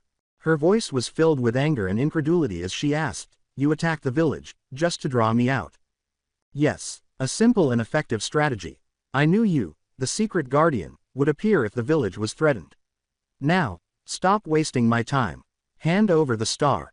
Anger took over her. "You monster, you did all this, for that?" she exclaimed. "Unforgivable. I will make you pay for the lives lost today." Her chakra flared violently as she reformed her seals. Peacock method. Bear demon. With a roar of unadulterated rage resonating from its spectral maw, the enormous chakra bear reappeared and charged again. Ren did nothing but observe, his Susanoo's eyes blazing with icy red light. The actual conflict was about to start. HMPH. Impressive, Ren said, his Susanoo brimming with icy laughter. "But let me show you that my Susanoo is in a completely different league compared to your trinket-enhanced peacock method." Ren did not duck when the chakra bear lunged. He commanded the Susanoo to defend themselves with a massive fist. But his towering creation was nothing compared to the bear demon under Summer Star's control. Its ghostly jaws clamped down as it deftly sidestepped the blow and leapt onto the Susanoo's shoulder. Its teeth were unable to penetrate the chakra armor, so the attack was ineffective. With a gesture that bordered on disdain, the Susanoo's other hand seized the bear, tore it from its shoulder, and flung it aside. A few unfortunate star ninja were sent flying when the construct crashed through a number of distant buildings. Oh no, with a sinking heart, Summer Star pondered. The village's damage. Too many people have already died. We will completely destroy Hoshigakure if we fight here any longer. I must take him away. Peacock method. Soaring wings. She exclaimed, remembering the vanished bear demon. Once more, her chakra changed, giving her back two big, butterfly-like wings. She blasted into the air with a strong beat, heading far from the village toward a thick forest. As he watched her leave, Ren thought, trying to run. No, she's afraid our fight will level the village. She's trying to lure me away. Fine, my goal is only the star. This pathetic village means nothing to me. He used Moonstep to launch himself into the air after her, kicking off the nothingness to propel himself forward as he allowed the Susanoo to dissolve into fading chakra. In order to allow him to follow, Summer Star purposefully slowed her speed. Ren knew she wouldn't really run, so he didn't speed up. She shared his desire for this confrontation. Aang's mind was a tornado of confusion as he watched Summer Star's retreating form while still being held captive by the ghostly snake. That person in the mask. Is she the Summer Star that this demon is pursuing? She was a ninja who passed away 10 years ago, according to the villagers. Why has she returned? What's the point of stealing the star? Additionally, why do I have this weird, unexplainable bond with her? They soon arrived at the forest. As he landed on a nearby branch, Summer Star turned to face him and landed on the limb of a huge tree. Ren mockingly said, "What, chosen your final resting place?" She said, "I see. You already knew my intention," in a tight voice. "So why did you keep following?" "As I said, my goal is the star. I have no interest in your village. I only attacked it to smoke you out. Now that you're here, my business there is done. How can you be so sure the star is with me?" "HMPH, I have my sources. Enough talk. My goal is the star. Hand it over and I leave immediately. Otherwise, don't blame me for what happens next. Damn you. After the unforgivable sins you've committed, I will see you punished. I will avenge the people of Hoshigakure you slaughtered." "Summer Star," Ren said in a knowing, cunning drawl. "Haven't you taken a good look at my hostage? I think you'll find him very interesting." He. No, she felt panic stab her. He is aware of Aang. How could that be? Even though she had seen Aang right away, she had to keep her composure out of fear that Ren would gain more power if she acknowledged him. Her worst fear was now validated. "You, shameless, despicable," she spat, her voice shaking with unadulterated rage. "HMPH, save the righteous act. I'm losing my patience. Hand over the star, now, or else, I kill him." Ren's voice was cold. "Or is your son's life less important to you than a rock that brings nothing but suffering?" What did you just say? What's going on? Tell me. Aang, who had been quiet, burst out of her silence when she heard Ren's words. She looked at the masked woman in shock and then quizzed Ren furiously. Ren growled, "HMPH. Shut up." With a violent constriction, the ghostly snake silenced Aang's struggles by choking off his air and turning his face a terrifying purple. "Stop. Let him go," exclaimed Summer Star, her heart aching at what she saw. Ren sneered, "HMPH. Does it hurt?" But he let Aang catch his breath by loosening the snake's hold a little. Summer Star's shoulders sagged with relief, realizing that Aang was fine for the time being. She reached up with a shaking hand and took off her gas mask, exposing her face, which was marked by years of suffering but still resembled the son she had left behind. Her voice was hardly more than a whisper as she questioned, How did you know? Why do you know so much about me?" "Don't worry about that. Well, the star. Hand it over. Your mission was to stop the villagers from using it. Keeping it is pointless for you. Just give it to me. It's a simple trade. I can give you the star. But you must let him go first. HMPH. You are in no position to bargain. Hand it over." "Damn you. Fine. Stop." Summer Star, defeated, retrieved a stone roughly the size of her fist from inside her robe. It pulsed with an odd, violet chakra that felt powerful and foreign, and was pocked with holes, as though they had been eaten away by insects. She threw it at Ren's feet and said, "This is it. The star." Ren picked it up while bending over and keeping his gaze fixed on her. He studied the piece of meteorite. "This is it, then. Although it has a substantial amount of power, it's corrupted and wild. It makes sense why it harms their bodies. The idiots in that village leached from it and never learned how to properly harness it." As soon as the stone left her hand, Summer Star demanded, "You have the star. Now let Aang go." "Oh, right, almost forgot." The ghostly snake uncoiled and threw Aang in the direction of his mother with a dismissive flick of his wrist. She safely caught him as she lunged forward. Ren said, "All right, I have what I came for. Time to leave this backwater." With a noticeably improved attitude, he waved to the mother and son in a mockingly casual manner. "Pleasure doing business." He turned to go. As soon as he turned his back, the attack began. The only warning he received was a surge of intent to kill. Without thinking, Ren used the body flicker technique and disappeared from his position as the reconstituted bear demon crashed into the area where he had been standing. He reappeared a dozen yards away, staring at Summer Star with dangerously narrowed eyes. "HMPH, it seems you don't intend to let me leave peacefully after all. Very well, I'll have to deal with you first." Summer Star's eyes were fixed on Ren as she yelled, "Aang, run! Now!" as her body stiffened for battle. "But," she said, "don't argue. I know you have questions. I promise I will explain everything later. Now, go, without raising any objections." I understand. Be careful." Aang was aware that he was completely outclassed. He would only become a liability if he stayed. After giving his mother one final, complicated glance that was full of fear and confusion, he turned and ran back toward the village. Ren did not try to stop him. Aang had fulfilled his role. His whole focus was on the woman in front of him. Ren remarked, "HMPH. So stubborn," as the three tomo in his red eyes started to slowly spin. He tucked the star firmly into his jacket and said, "Since you're begging for death, don't blame me. You have committed monstrous sins. I will not let you walk away. Today, I will take you down and bring you before the village to answer for the lives you've taken," exclaimed Summer Star, her voice full of a fresh, desperate determination. She didn't say anything more. With a silent roar of chakra, the enormous bear demon reformed next to her and charged at Ren again. Their new stage was the clearing in the forest. Summer Star summoned her chakra bear demon to charge once more. Ren did not flinch and held his ground. The Rasengan, a dazzling, light blue ball of chakra, formed in his right palm. He confronted the bear as it lunged, pressing the Rasengan against its ghostly forehead. There was a brief standoff as the two forces pressed against one another. Ren muttered, "HMPH. Much stronger than that fool Hoshino," with a hint of deference. "But it's still not enough to beat me. Get lost," he exclaimed as he thrust the Rasengan forward, overwhelming the bear demon and causing it to vanish in a flash of fading energy. "Damn it, Peacock Method.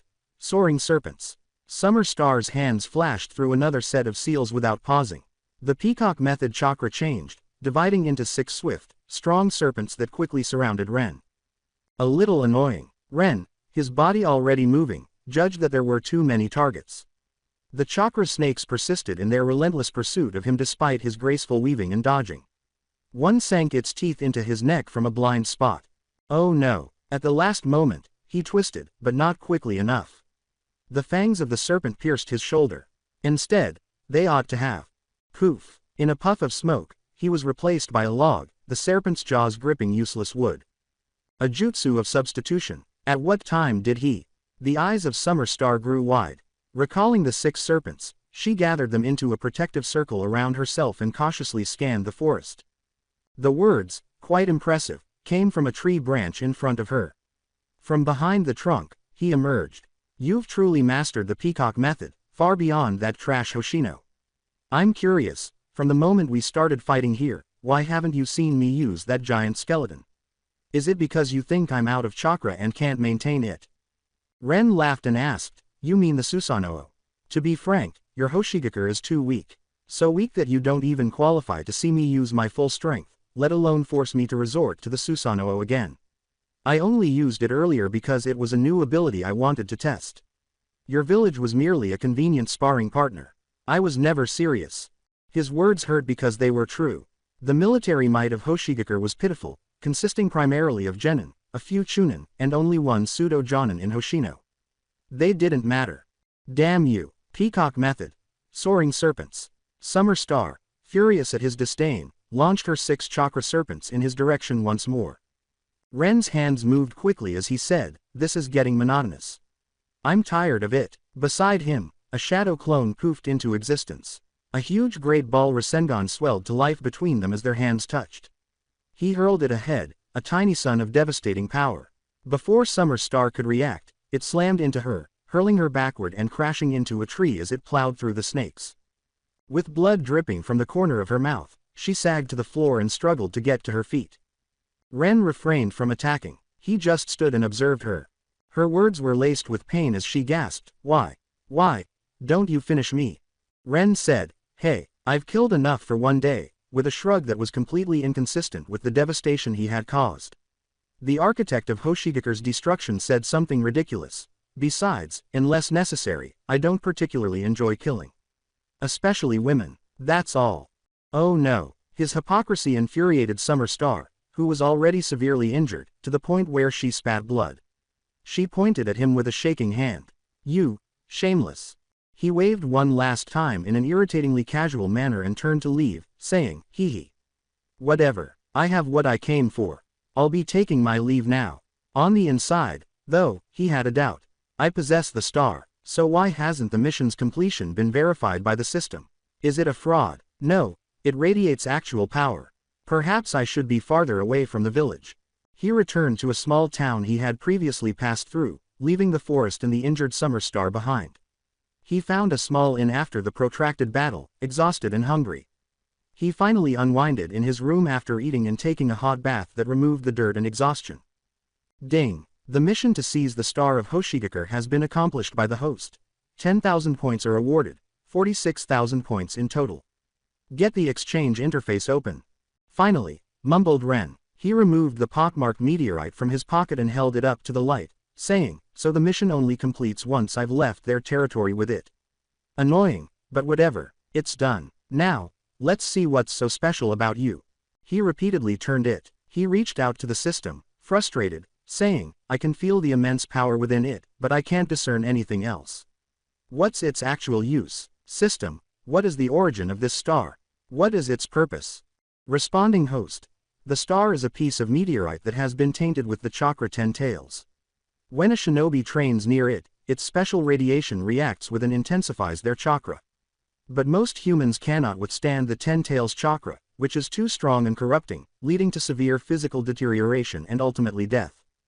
Ren was very disappointed and said, "That's it. No other use. For a poisonous training tool, all that trouble. You can trade it for points. It was better than nothing." Fine. Ding. The exchange was successful. 30,000 points were earned. 76,000 points in total. He was on the verge of dismissing the system when a much more important prompt appeared in his mind. Ding. The 10 tails chakra has been contacted by the host. Triggered hidden mission. Become the 10 tails Jinchuriki by cloning it. 500,000 points is the mission reward. 3 system lottery draws. There is no time limit. There is no failure penalty. Is the host in agreement? Ren's throat tightened with breath. Clone. The 10 tails. That is, crazy. How on earth is that possible? Answering host. Each of the 9-tailed beasts' chakra must first be gathered by the host. This chakra can then be used by the system to make flawless duplicates of every beast. These clones will have the same strength and appearance as the originals, but they will only have bestial instincts rather than an independent consciousness. They will be completely devoted to the host. After that, the host can become their own Jinchuriki by sealing these cloned beasts inside of themselves. Ultimately, a clone 10 tails can be created by synthesizing the 9 cloned beasts. One of the Jinchurikis. It was a thrilling idea. His long-standing problems with chakra reserve would be resolved overnight. Turning into the 10 tails Jinchuriki. That was a level of power capable of fending off any future danger, including the Akatsuki. There was also no time restriction. The advantages were enormous, but the risks, controllable. "I accept," he said in a firm, newly determined voice. Although it was dangerous, the way ahead was obvious. The actual tailed beasts would be the target of the Akatsuki. In pursuit of their chakra, he would also be hunting them. There would inevitably be a conflict. With a somber smile on his lips, he thought, so be it. They will realize that Uchiha Ren is not to be taken lightly if they turn against me. He cut off the system's communication. He accepted the weight that the new mission had placed upon him. The future plans were already starting to take shape in his mind as he closed his eyes and lay down with a last, determined breath. The metallic, overpowering smell of chakra that had pervaded Hoshigakure was a sharp contrast to the clear morning air of a small town in the land of bears. Ren felt the weight of his new, enormous goal fall on his shoulders as he slept through the night and rested his chakras. The clone-tailed beast plan was a paradigm shift rather than merely a mission. But he needed guidance before setting out on such an impractical adventure. The innkeeper sold him a detailed map, which he spread out on a weathered wooden table to study the complex network of nations and secret villages. His finger traced a path south, then west, skirting the border of the Land of Fire. He wasn't ready to return to the heart of that nation, not yet. There were smaller, less conspicuous countries to explore, places where a lone Uchiha could observe the world's turning without drawing the immediate attention of a major village's Anbu. Meanwhile, several days' journey away, within the heart of the Land of Fire, a palpable tension had settled over the Hokage's office. The fifth Hokage, Tsunade, sat behind her massive desk, her famously powerful hands steepled under her chin. Her brow was furrowed in a deep frown as she stared at a single, unassuming letter held in her hand. The morning sun streamed through the window, illuminating dust motes dancing in the air, but it did little to lighten the room's heavy atmosphere. Seeing her troubled expression, Shizune, her ever-present assistant, paused in her task of organizing a stack of mission reports. The small pig, Taunton, oinked softly at her feet, sensing the shift in mood. Lady Tsunade, Shizune began, her voice laced with concern. Whose letter is that? You've been staring at it for 10 minutes. Did something happen? Tsunade didn't answer immediately. Instead, she let out a slow, weary breath and finally handed the parchment to Shizune. See for yourself. Shizune quickly took it, her eyes scanning the elegant, yet precise script. As she read, her own expression shifted from curiosity to surprise, then to grim understanding. Lady Tsunade, is this a secret missive from Hoshigakure? From the fourth Hoshikage herself? It is, Tsunade confirmed, her voice low. She stood up and walked to the window, looking out over her vibrant village, a stark contrast to the devastation described in the letter. Hoshigakure. Wait a moment. Shizune wasn't intimately familiar with the minor village. She hurried to a large bookshelf stacked with files and intelligence reports, her fingers quickly tracing the spines. Ah, here it is. She pulled a folder out, dust floating in the sunbeam she disturbed. Hoshigakure, the village hidden among stars, located in the Land of Bears. The village is named for a meteorite that fell there 2 centuries ago. Their ninja train near it, as its unique radiation is said to react with an amplified chakra. She scanned the document further, summarizing for her Hokage. They are known for their peacock method technique, which allows them to shape chakra into various forms and even achieve flight. The first leader of the village titled themselves Hoshikage. She paused, frowning. The file notes that training with the star was banned by the third Hoshikage about a decade ago due to severe side effects. The rumors suggest it causes catastrophic physical degeneration, but it seems the practice resumed after his death a year ago. Tsunade turned from the window, her face serious. And now they've paid the price for that ambition. The letter states that a single shinobi infiltrated their village, slaughtered a significant portion of their ninja force, including their acting Hoshikage, and made off with their precious star. Shizune's eyes widened. A single shinobi, that level of destruction. The most critical piece of information, Tsunade interrupted, her gaze hardening, is that during the confrontation, this attacker revealed his Kekkei Genkei. The fourth Hoshikage saw it with her own eyes. The crimson pupils, the 3 swirling tomo. The Sharingan. The word hung in the air between them, heavy with implication. The Sharingan. Shizune breathed out, the pieces falling into place. That's why they're writing to us. They believe Konoha is responsible. Exactly, Tsunade said, striding back to her desk and slamming a fist down, making the wood groan. In the entire world, there are only a handful of people who possess that dojutsu. Kakashi, but he would never commit such an atrocity. Uchiha Itachi, but his patterns are different, he works from the shadows, not with such blatant, destructive force. And then there's Sasuke Uchiha. Shizune finished the thought, her voice barely a whisper. Tsunade nodded grimly. Whether it's a rogue Konoha shinobi or a missing nin we're already tracking, this reflects poorly on us. We cannot ignore this. We must investigate and, if possible, apprehend the perpetrator. It is our duty, both to justice and to our village's reputation. Then what should we do? Who will you send? Shizune asked. Tsunade thought for a moment, her strategic mind weighing the options. She needed a team capable of handling a potential confrontation with a Sharingan user, one with excellent tracking and analytical skills. Go and summon Team Guy, she instructed finally. Have Neji, Tenten, and Rock Lee report to me immediately. Understood, my lady. Shizune bowed slightly and hurried out of the office. It didn't take long for the 3 members of Team Guy to arrive, standing at attention before the Hokage's desk. Their sensei, Might Guy, was presumably on another mission. I have a B-rank investigation mission for you, Tsunade began without preamble, handing the letter to Neji. You are to travel to Hoshigakure in the Land of Bears. A severe incident has occurred there, and the perpetrator is suspected to be a user of the Sharingan. Hyuga Neji, your Byakugan will be essential for gathering intelligence and detecting any deception. You will act as team captain. Neji accepted the letter, his white eyes scanning the contents with focused intensity. We understand, Lady Hokage.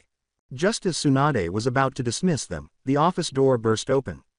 Hey, Granny Tsunade, I heard from Shikamaru that Neji's team is going on a cool mission. Can I go, please? Naruto Uzumaki stood there, a brilliant, expectant grin on his face. The mere mention of a mission outside the village was enough to ignite his enthusiasm. Tsunade massaged her temples. Naruto, this is a delicate investigation, not a joyride. Come on, I'll be good. I'll listen to Neji, I promise. I can be a big help. He pleaded, his energy filling the room. Seeing her resolve waver, he played his ultimate card, pulling a box of high-quality yokon from behind his back. I even brought you a present. Tsunade's eyes locked onto the sweet bean jelly. A silent battle waged behind her eyes between duty and desire. With a sigh of defeat, she snatched the box. Fine, but you follow Neji's orders without question, you hear me, knucklehead. One step out of line and you'll be cleaning the academy latrines for a month. Yes, thank you, Granny Tsunade. You're the best, Naruto cheered, already pumping his fist in the air. Neji simply closed his eyes for a brief moment, accepting the inevitable chaos Naruto brought. Very well, Naruto, we leave within the hour. Do not be late. The journey to the Land of Bears was spent with Naruto's endless chatter and Rock Lee's enthusiastic proclamations about youth, while Neji and Tenten maintained a more watchful silence. After a long trek, they found themselves at the edge of a dense forest that marked the border of Hoshigakure's territory. We are close, Neji stated, his Byakugan already active, veins pulsing around his eyes. There is a natural chasm ahead that serves as a barrier. I will take the vanguard too. Yosh, we're almost there, let's go. Naruto, too excited to listen, blasted past Neji and charged ahead towards the ominous, yellow-tinged mist that filled the gorge. Naruto, wait, it's dangerous, Neji shouted, but it was too late. As Naruto neared the mist, several crossbow bolts whizzed through the air, thudding into the ground just in front of his feet, forcing him to skid to a halt. Startled, he jumped back to the safety of the cliff edge where his team stood. Are you all right? Tenten asked, her hands already reaching for her weapon scroll. Who's there? Show yourself, Naruto yelled, brandishing a kunai. A figure emerged from the mist on the opposite side of the chasm, wearing a gas mask and holding a crossbow. Without a word, the figure fired another bolt, this one trailing a rope, which embedded itself deep into a tree trunk beside them. The masked shinobi then expertly zipped across the rope, landing gracefully before them. Hey, was that you who shot at me? Naruto demanded, ready to fight. Stop, Naruto, Neji commanded, his Byakugan seeing what others could not. He's not the enemy. The figure slowly removed his gas mask, revealing the stern, unfriendly face of a young man, Aang. His eyes held a deep-seated resentment as they scanned the Konoha headbands. TCH, Konoha ninja, he said, his voice dripping with disdain. I am Aang, a shinobi of Hoshigakure. I'm here to escort you. The word, escort, sounded more like prisoner, the way he said it. Saving me, by shooting at me, Naruto retorted, still angry. He was, Neji interjected calmly. He pointed into the chasm, where a small bird, curious about the commotion, had flown too close to the yellow haze. The moment its wings touched the mist, it seized up and plummeted from the sky. That poisonous gas is a natural barrier. You were about to run headlong into a lethal trap. Naruto paled, finally understanding. Oh, looks like I was nosy for nothing, Aang scoffed, turning his back on them. Don't even expect a thank you. Whatever. The star, Lord Hoshikage has been waiting. Try to keep up. Without another word, he stepped onto the rope and began crossing back to the other side, expecting them to follow. That guy, what's his problem? Naruto muttered, scowling at Aang's retreating back. That problem is likely the reason we were summoned here, Neji replied, his voice quiet and serious. Everyone, be on your guard. Follow me. One by one, the Konoha shinobi balanced their way across the rope bridge, leaving the safety of the forest behind and stepping into the heart of a tragedy waiting to be unveiled. Team Guy was met with a scene of extreme destruction. The grim, determined silence of a people gathering up the pieces of their home greeted them as Aang led them past the village gates instead of the busy life of a hidden village. Dust and the smell of broken wood filled the air. Buildings were in ruins everywhere they looked, their walls charred and crumbling into heaps of debris. There was a noticeable undercurrent of grief and rage beneath the sounds of construction, the steady rhythm of hammers and the scrape of shovels. Immediately, Naruto's typically raucous energy was extinguished. Shouting in surprise, he exclaimed, "Whoa, this is Star Village. What the heck happened here?" Aang stiffened his shoulders. His eyes were burning with a bitterness that seemed too old for his youthful face, and he glared over his shoulder. It's not because of," he interrupted himself, biting his tongue as though to physically contain a barrage of charges. All he did was shake his head and mutter angrily, "Just keep moving." With a nervous whisper, Tenten leaned in closer to Neji. "Neji, the way everyone is looking at us, it's more than just rejecting outsiders. This feels like pure hatred." Despite not being actively activated, Neji's Byakugan didn't need any special vision to sense the weight of dozens of enraged looks from villagers who stopped working. The Konoha headbands on their foreheads were now the target of a blame that sharpened their eyes and hollowed them with loss. Neji calmly answered, "I am aware," despite his stiff, alert stance. "Do not engage. We will reserve our questions for their leader." Ignoring Aang to glare at the foreign shinobi, a burly star ninja with a bandaged arm and clothes still smudged with soot stepped straight into their path, stopping their progress. With a low growl, the man demanded, "Aang, who are these people?" With a formal tone, Aang answered, "They are ninja from Konoha, sent by their Hokage. The Star Shadow wishes to see them." The man spat the word like a curse, "Konoha. The one who destroyed our village." He had a pair of terrifying eyes. The Star Shadow himself said it was the Sharingan. That's the bloodline limit of Konoha's Uchiha clan. Was that monster sent by you? Is this some kind of twisted joke? Naruto was struck hard by the words. He shouted, "Sharingan," and staggered ahead before Neji could stop him. "You mean someone with the Sharingan did this? Tell me, who was it? What did he look like?" Aang simply gave Naruto one last disdainful look before pirouetting around and marching on toward the village center. "The Star Shadow will provide the answers. Not me." Naruto yelled, "Hey, wait, you've gotta tell me," and started to chase after him. His shoulder was clamped by a firm hand. With a piercing tone, Neji said, "Naruto, that's enough." There was no room for debate. His narrowed white eyes exuded an authority that would not tolerate disobedience. "I am the captain of this mission. You will control yourself. We will get our information through proper channels, not by harassing a grieving villager." But Neji, it could be. "I know who you think it is," Neji said, lowering his voice. "But charging in blind will solve nothing. We do this the right way. Is that understood?" Naruto's whole body shook with a mix of fear and rage, and his fists were clenched. At last, the struggle left him with a sigh as he deflated. "Yeah, I get it." They were shown to a central building that housed the Star Shadow's office, one of the few buildings that was still mostly intact. The chaos outside contrasted sharply with the relative order inside its walls. Aang said stiffly, "Wait here," then opened the door and made their presence known. Summer Star, the fourth Star Shadow, was seated behind a big desk. As they walked in, she gave them a faint, worn-out smile, but she was obviously exhausted, the burden of leadership etched on her face. Despite the destruction, she was a shining example of perseverance. She said, "Aang, you've returned." "Thank you," in a caring yet strong leader's voice. "Please, Konoha Shinobi, have a seat." Summer Star tilted her head once they were comfortably seated on the floor cushions. I am Summer Star, the 4th star shadow of this village. Welcome, though I wish it were under better circumstances. Star Shadow, but I thought only the 5 great villages had cage, blurted Naruto, who was still unable to control himself. Aang, who had been near the door, became agitated. Hey, what's that supposed to mean? Our village may be small now, but we. Aang, Summer Star uttered in a gentle yet firm voice. That is enough. After giving Naruto one last angry look, Aang yelled, "TCH!" and bounded out of the room. Naruto muttered an apology as he felt remorse for his insensitivity. The apology is mine to give, Summer Star declared. His emotions are raw. As for the title, she said with a sorrowful grin, you are correct. We are not one of the great 5. Our strength does not yet warrant the title in the eyes of the world. We hold on to it now as a symbol of hope for the future, a future that seems a little further away now. She rose from her seat. But let us speak of your mission. What did the 5th Hokage tell you? As the captain of the mission, Neji responded calmly.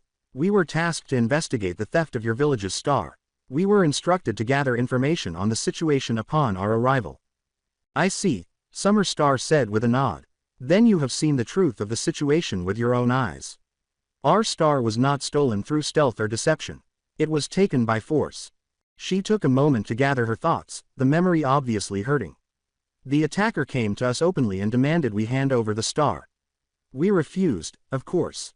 What happened next was a massacre. His power was absolute, overwhelming. He challenged our entire village alone and he won. To prevent the complete annihilation of my people, I made the decision to surrender the star. He took it and left, honoring the terms of our surrender. In stunned silence, the Konoha ninja listened. Now the enormity of the devastation outside made awful sense. A single shinobi did all this? Tenten questioned, sounding incredulous. Who was he? What was his identity? Summer Star's eyes grew far away. She gazed at them gravely and said, he wore no headband, offered no name, but his power was unmistakable, marked by eyes we have only heard of in stories and warnings. During the battle, he revealed his true power, the crimson eyes with 3 swirling tomo. The bloodline trait of the Uchiha clan. The Sharingan. Like a weighted lead, the confirmation fell into the room. Tenten pushed against hope, the Sharingan. It can't be a mistake. Summer Star said, it is no mistake, in an unwavering tone. I saw it myself. Every surviving ninja in this village saw it. The crimson pupils, the hypnotic swirl of black tomo. It was the Sharingan. Neji's thoughts were racing as he considered the ramifications. It indicated a Uchiha. However, very few remained. The answer that was most painful was also the most obvious. Sasuke. The name was screaming in Naruto's heart, but a new doubt began to creep in. However, to possess this level of strength, to face an entire village by yourself, how are you doing? The Uchiha clan's shadow descended upon them once more, this time more dangerous and dark, as the mystery had just grown deeper. After Summer Star's revelation, the Star Shadow's office fell into a thick silence. The weight of a terrible accusation now hung in the air, which was heavy with grief and dust. With a chilly, analytical precision that chilled him to the core, Neji's mind raced, making connections between the dots.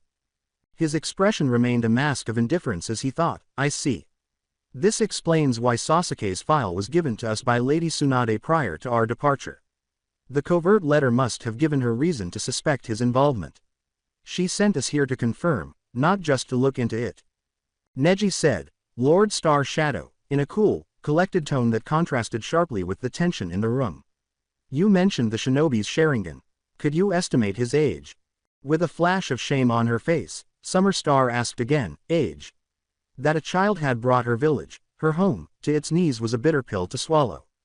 The admission was silent and filled with shame. He was young. Perhaps 13 or 14 summers. No older than any of you. Tenten's hand shot to her mouth as she gasped, what?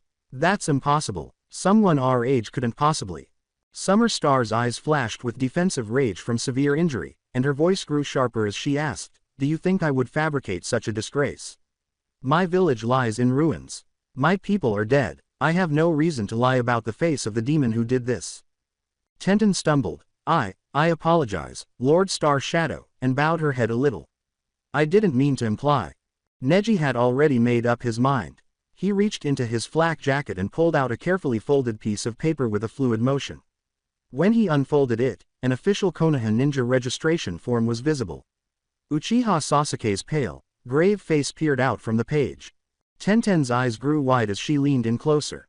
Neji, is that Sasuke's file? Why do you have that? It was given to me by Lady Hokage before our mission, Neji said, keeping his white eyes fixed on Summer Star's face. Tsunade's gambit now made sense to him. She required visual verification. It seems she had her suspicions about the perpetrator's identity. Tenten's voice was a whisper, verify. You mean, you think Sasuke did this? Neji said, Lord Star Shadow, and moved forward to set the file on the desk in front of her. Please, look at this photograph. Is this the shinobi who attacked your village? The paper caught Summer Star's eye. Her poise broke the instant her gaze fell upon Sasuke's photo. Her features were twisted by a visceral, raw hatred. The wood groaned as her hand slammed down on the desk. Him, it's him, she growled, her voice shaking with fury. She jabbed a finger at the picture. Those cold eyes, that arrogant face. I would never forget it. Uchiha Sasuke, so, he is one of yours. Was this Konoha's doing? Did your Hokage order this slaughter? The charge lingered in the atmosphere, poisonous and oppressive. Tenten exhaled, her face losing its color. It was Sasuke. It was impossible to comprehend the reality. But, he only defected half a month ago. How could his power have grown so much in such a short time? To destroy an entire village, it's unthinkable. With her rage now focused on the Konoha shinobi, Summer Star spat, a genin. Is that what you claim he is?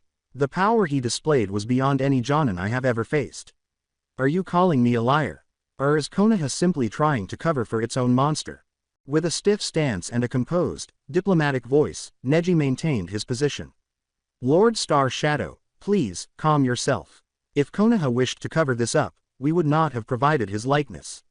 The truth is this, Uchiha Sasuke is a rogue nin, a traitor to Konoha. He defected from our village approximately 2 weeks ago. His actions are his own, and they do not represent the will of Konoha. With unwavering white eyes, he allowed that statement to sink in. While we accept the blame for failing to recapture him, we cannot be held responsible for the independent actions of a missing nin. To do so would be to blame the fox for the crimes of a single, renegade tooth. A traitor. Summer Star's rage subsided a little and was replaced by calculating coldness. So, he came to us after abandoning your village. Neji affirmed, that is the timeline, yes, however, we must exercise caution. The Sasuke we knew during the Chunin exams possessed skill, but not the cataclysmic power you describe. Such a rapid increase in strength is unprecedented. We will report your identification to Lady Hokage. Konoha will investigate thoroughly, and when Sasuke Uchiha is finally apprehended, you have my word that Konoha will extend an invitation for you to be present during his interrogation, to see justice served. As Summer Star studied Neji, her rage subsided and she reluctantly accepted the political reality. Since that is. With a desperate bang, the office door flew open. Naruto's face was a mask of desperate urgency as he stood there, chest heaving. Just behind him, Aang appeared just as agitated. Neji, Sasuke, Naruto exclaimed, his words conflation of words. Neji's voice cracked like a whip as he exclaimed, Naruto. In an uncommon demonstration of sharp authority. Silence. Do not be rude. But, Neji, you gotta listen. I said, enough. Naruto recoiled physically at Neji's glare. We will speak of this later. Fury rolled off Naruto in waves as his fists clenched, but he bit his tongue and swallowed his words with a noticeable gulp. Neji turned back to Summer Star and bowed apologetically and superficially. My apologies, Lord Star Shadow. Naruto is often impulsive. Please, pay him no mind. Summer Star's face took on an odd, reflective expression as she saw Naruto's unadulterated, sincere anguish. Her smile was thin and tired. She made a dismissive gesture and said, it is of no consequence. He is young, and passion is a trait of the young. You must all be weary from your journey. I will have Aang show you to a room where you may rest. Neji bowed once more and said, we are grateful for your hospitality. Aang, Summer Star ordered. Please escort our guests to their quarters. Yes, Lord Star Shadow, Aang bowed in response. With his former animosity subdued by official duty, he turned to the Konoha ninja. Follow me. He guided them from the office to a small, unassuming building by way of the dilapidated village. He opened the door and saw a single room with 4 basic beds and a low table in the middle. Aang said, "You can stay here tonight," in a flat voice. "The village is still being rebuilt. Housing is limited. You will have to share. According to Neji, this is more than adequate. Thank you." With that, Aang departed, shutting the door behind him, saying, "I will return at mealtime. Rest well." The tense silence in the room broke the instant they were alone. With his eyes blazing, Naruto spun around to face Neji. His voice strained with pent-up energy. "Neji, why wouldn't you let me talk?" He almost yelled. Neji calmly said, "I know exactly what you were going to say," and sat down at the table. "It was about the Sharingan. About the attack." "Yeah, Aang told me everything. Some guy with the Sharingan wrecked the place and stole their star. And you guys think it was Sasuke?" Tenten interrupted. "We showed the star shadow Sasuke's photograph," in a soft, incredulous voice. "Naruto, she identified him. She said it was him, without a doubt." Naruto's face drained of blood. A cold, hollow shock took the place of all his frantic energy. As though his legs were giving out, he staggered back and fell onto one of the beds. "No," he muttered in a tiny, fractured voice. "That's impossible. It's absolutely impossible." The terrible, false conviction hung over the room like a shroud as he glanced from Neji's solemn face to Tenten's anxious one. They were all now burdened by the false accusation that Sasuke had been used as a scapegoat for a crime he had not committed. There was a heavy, unsettling silence in the tiny guest room. The events of the meeting with the star shadow loomed large over the 4 Konoha shinobi as they sat around the low table. The only sound coming from the village outside was the faint, far-off clatter of reconstruction. Finally, unable to control the emotional storm any longer, Naruto broke. His chair screeched against the wooden floor as he leapt from his seat. He screamed, his voice breaking with a mixture of incredulity and rage, "No way. Just, no way." He ran a hand through his spiky blonde hair and paced a few steps. "Sasuke wouldn't do that. Steal some stupid rock. Destroy a whole village. That's not him. And since when can he take on a whole village by himself? That's crazy talk." Neji sighed after observing the dust motes dancing in a sunbeam with composure. He appeared worn out and older than his years. "Naruto, sit down. We don't know what Sasuke would or wouldn't do anymore. He left us, remember. But you're right about one thing. The strength they described, it doesn't add up. The Sasuke we knew was strong, but this is something else entirely." Naruto leaned forward and placed his hands on the table, insisting, "Then there has to be a mistake. Maybe it was someone else with a Sharingan. That guy Itachi, or. Tenten said softly and sympathetically, "Or who, Naruto?" The star shadow looked at his picture and said it was him. She looked, sure, and scared. Neji said, "That's why we have to go back," in a tone that made no room for debate. His pale eyes were serious as he finally turned to face Naruto. "Our mission was to investigate and report. We've done that. We're not detectives, and we're not a pursuit team. The one who did this is long gone, and he took their star with him. Our only solid lead is the name, Uchiha Sasuke. Stomping around this broken village asking more questions won't change that. We take what we know to Lady Tsunade. She's the Hokage. She'll know what to do." Naruto was aware that he had been outwitted. A sullen, frustrated energy replaced the fight that had been draining from him. Although he was unable to refute Neji's reasoning, he was deeply opposed to the outcome. He grunted in sheer frustration and pounded his fist against the table, causing the wood to tremble. Fine, but this isn't over." It was a quiet, tense rest of the evening. Aang came to get them for dinner, which was a quiet, uncomplicated meal of rice and stew that no one was particularly interested in. Each lost in their own thoughts, they went to bed early. The following morning, they went to the Star Shadow's office to formally take their leave under a gray sky that reflected their mood. Summer Star nodded solemnly at their choice, even though she appeared as exhausted as they were. But Neji had one last question before they departed. He said, "Lord Star Shadow," picking his words carefully, "you identified the shinobi from the photograph. But were there any other witnesses? Anyone else who saw his face or his techniques clearly?" After giving it some thought, Summer Star summoned one of her ninjas. A man entered, bowing nervously, his arm in a sling and a bandage across his forehead. Ren had questioned and casually thrown aside the same ninja prior to his battle with Hoshino. With gentle instruction, Summer Star said, "Tell them what you saw." As he remembered that day, The man's eyes widened, a glimmer of sheer terror in them. He stumbled. He was a monster, his voice hardly audible above a whisper.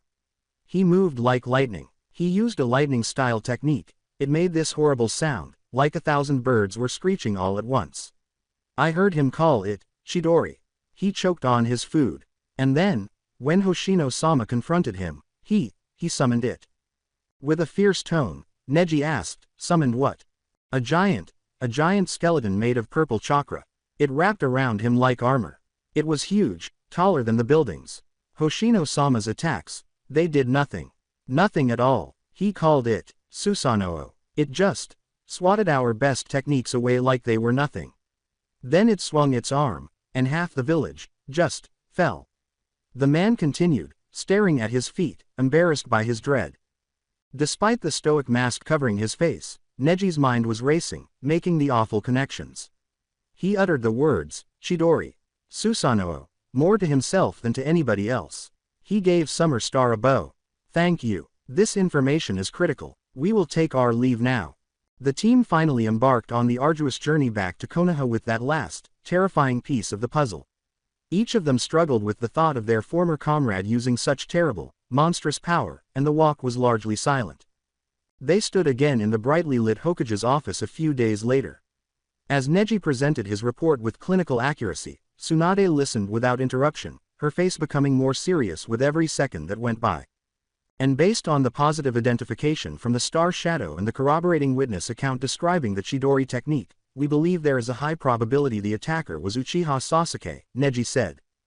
The leather in Tsunade's big chair creaked as she reclined. Her eyes were far away as she steepled her fingers. Sasuke, I see. But the power discrepancy you mentioned, Neji. That's the part that worries me most. The Sasuke who left here wasn't capable of that. That's what doesn't make sense, Neji concurred, displaying an uncommon frown. The power they described. This, Susanoo. Oh, it's on a scale we've never seen before. It doesn't align with his known abilities. Lady Tsunade, what is a Susanoo? The witness made it sound unstoppable, Tenten blurted out, unable to contain her curiosity any longer. When Tsunade heard the word, Susanoo, her face lost its color. Everyone in the room noticed the slight change. Slowly, she lowered her steepled hands to her desk and gripped the edge. She had white knuckles. Susanoo, she said again, her voice sounding like a curse. Disbelief, dread, and a glimmer of what appeared to be ancient fear were all present in her eyes. You're certain that's what he called it? The witness was certain, Neji affirmed, closely observing her response. Tsunade was completely motionless for a considerable amount of time, lost in some horrible recollection. She seemed to see a ghost from a tale she never wanted to come true as she peered past them. They nearly missed her whispered words, no. It can't be. That's a myth, a legend from the darkest scrolls. Then her expression hardened into one of absolute, iron resolve, as though a switch had been flipped. The fifth Hokage's stern face had taken the place of the fear. With a low, authoritative voice that left no room for argument, she turned to Shizune. Shizune, listen to me very carefully. Issue a new bounty immediately. Uchiha Sasuke is to be designated an S-class rogue ninja. Notify every border outpost, every Junin commander, and our allies in every major village. The order is this. Any Konoha shinobi who encounters him is to prioritize his capture and return to this village, above all other missions. His retrieval is now our single most important objective. She exhaled deeply. If he cannot be captured alive, if he resists with the level of force you've described, they are authorized to use lethal force. But I want him found. I want him stopped, and I want him brought back to Konoha. Is that clear? There was utter silence in the room. Shizune's face was white with shock as she stood motionless.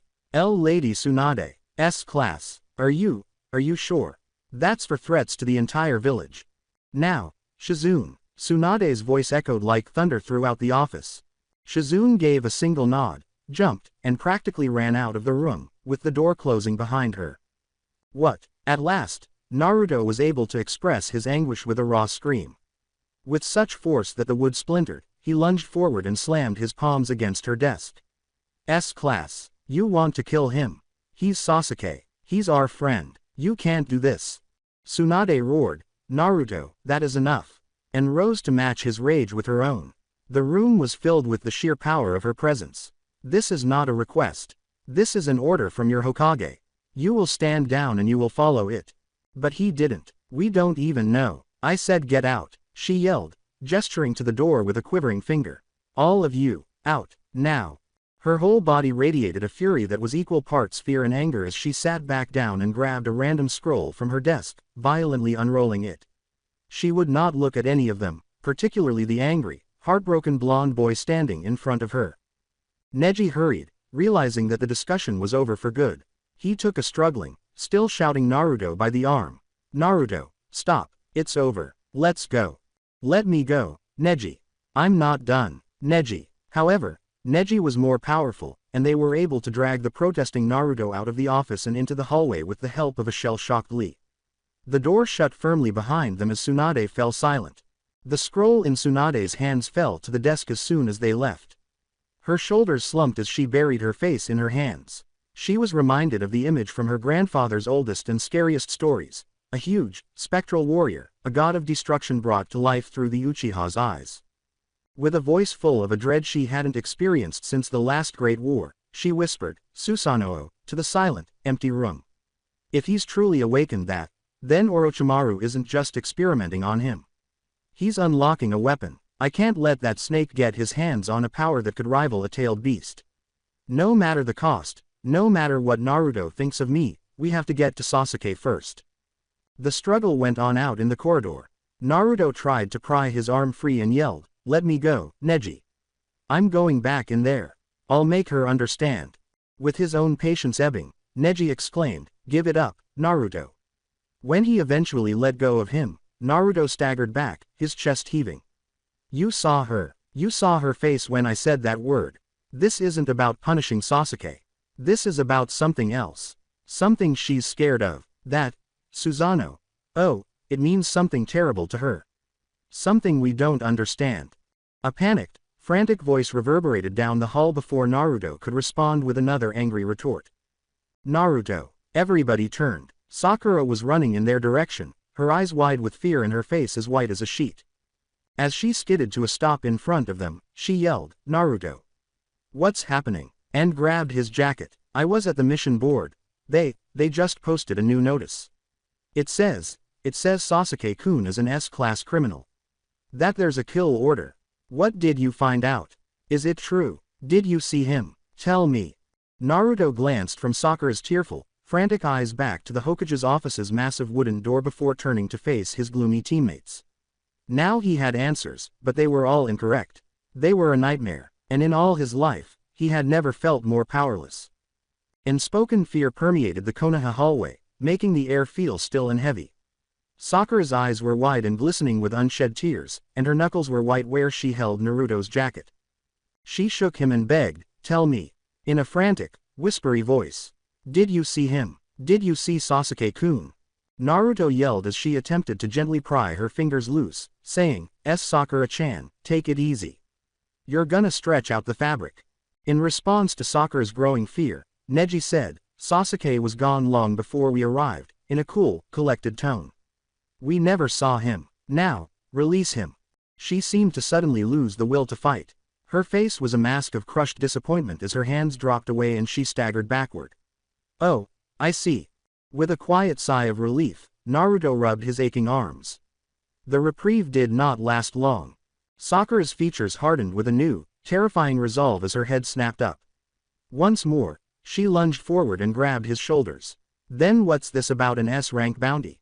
What do you know? Tell me everything, now. After being severely beaten, Naruto screamed, I get it. I'll talk, just stop shaking me.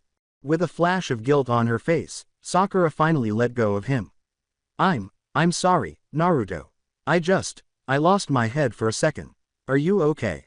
He muttered, I'm fine, as he straightened his jumpsuit. The group relocated to a bench on the training ground that was quieter and out of earshot.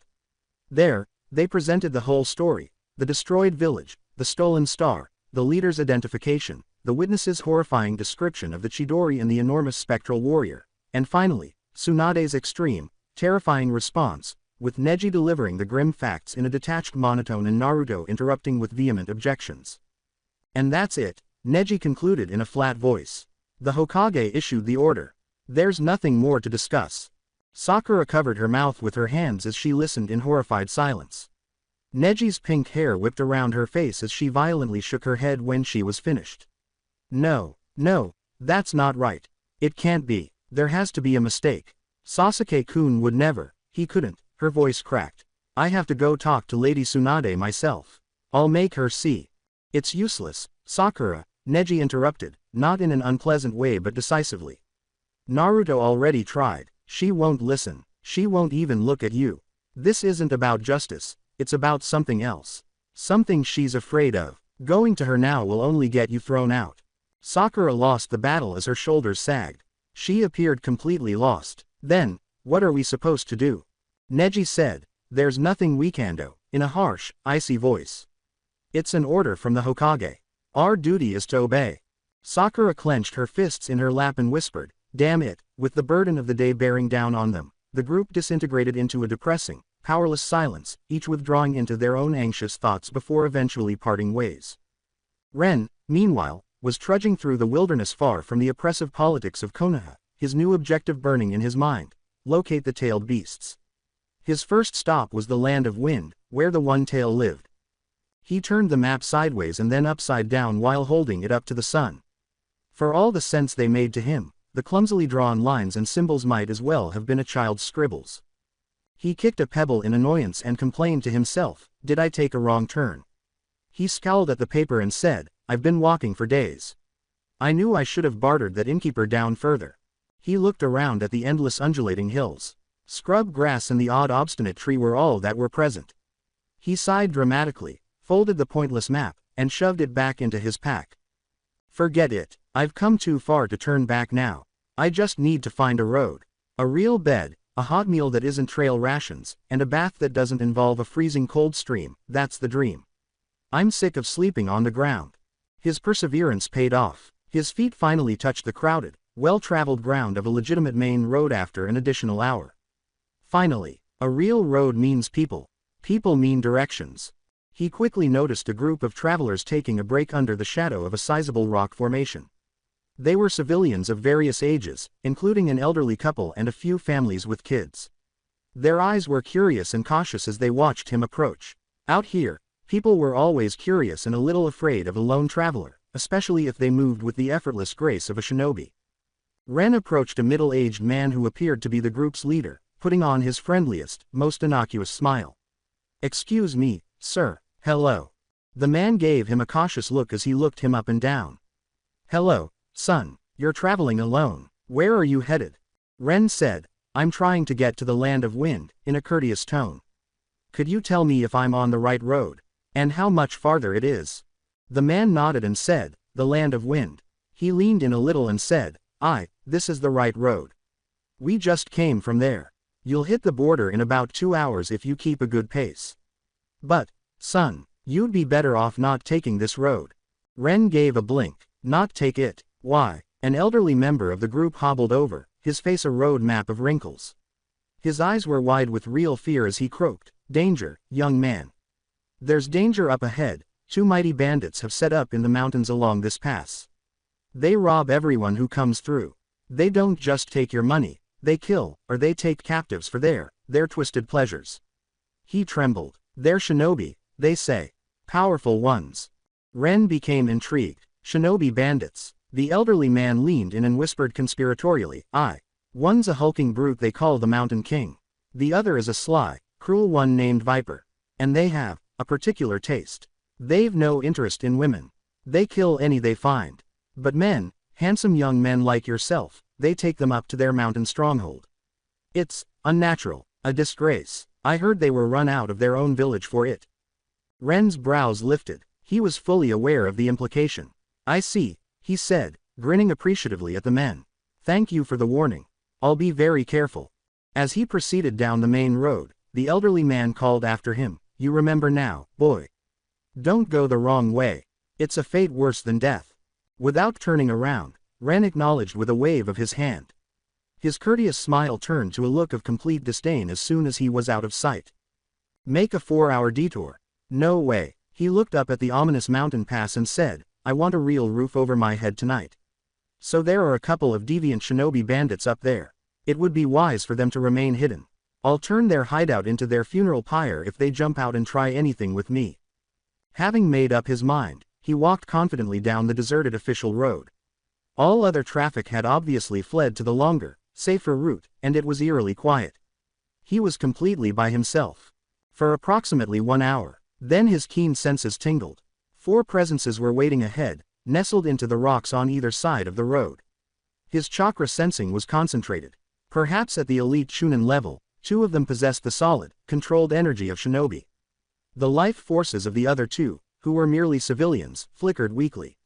Most likely former prisoners. A 2-person operation. They must be here. His stride remained steady. His face lit up with a slow, sly grin. This would turn out to be more fascinating than he had anticipated. A high, reedy voice, full of gleeful anticipation, echoed down from the rocks above. "Oh ho ho, brother, look what the road brought us. Such a fine-looking young man. What a prize." Ren came to a halt. His grin never left his face as he glanced up at the source of the voice. He said, "All right," in a composed but sinisterly promising voice. "Let's get this over with." A voice so high-pitched and strange that it irritated Ren's nerves broke his lonely voyage. "Oh ho ho, brother, look what the road brought us. Such a fine-looking young man. What a prize." His teeth twitched at the strange, piercing falsetto of the voice. It was the flesh-given warning. Ren came to a complete stop as a wave of intense annoyance and disgust swept over him. 2 figures appeared from behind the big rocks on either side of the road. Or 4, more precisely. With the deep gouge of a traitor on their grass ninja headbands, 2 men stood haughtily. 2 other young men crawled on their hands and knees like shattered animals at the end of the leashes they were holding. It was painful to watch them move with a dull, robotic obedience, their eyes hollow, their spirits broken. The main event was the standing shinobi. One was a mountain of a man with a cruel gleam in his eye and a wild, disheveled beard. The other was thinner, with a theatrical, squeaky face that was sharp and vulpine. The bearded one, possibly the one known as Mountain King, said, "He's really quite exquisite." As his eyes scurried over Ren with a desire for possession. "Look at that, such fine features. It makes my fingers itch to make his acquaintance." "Oh, brother, you're always so forward," exclaimed the other one, Viper, with a grotesque coyness on his face. He pretended to slap the bigger man's arm. "You'll frighten our precious new guest with such brutish talk. We must be gentle." The bigger man gave a low, irritating laugh. Ren felt sick to his stomach as he reached out and pinched Viper's chin, saying, "Ha ha ha. But you love my directness, don't you?" "Ooh, you're terrible." Viper let out a sickening parody of demureness, twitching his body and batting his eyes. Talking like that in front of company. Ren stood motionless, not from fear but from pure, unadulterated disgust. It was a horrifying and captivating display of depravity. The full, sickening reality had escaped the traveler's warnings. After saying, "All right, enough games," the Mountain King turned his predatory gaze to Ren. "Let's take our new treasure back to the nest. We can get to know each other properly there." With their former prisoners crawling dutifully behind them, they began to approach him, completely confident of their power. The spell was broken by that movement. Ren was overtaken by a surge of intense, visceral hatred. These were monsters who had robbed men of their humanity, not merely bandits. "That's all. I've had enough. I've had enough." Screaming in defiance, his mind strove for the most definitive, ultimate solution he knew. He wished to avoid being touched by them.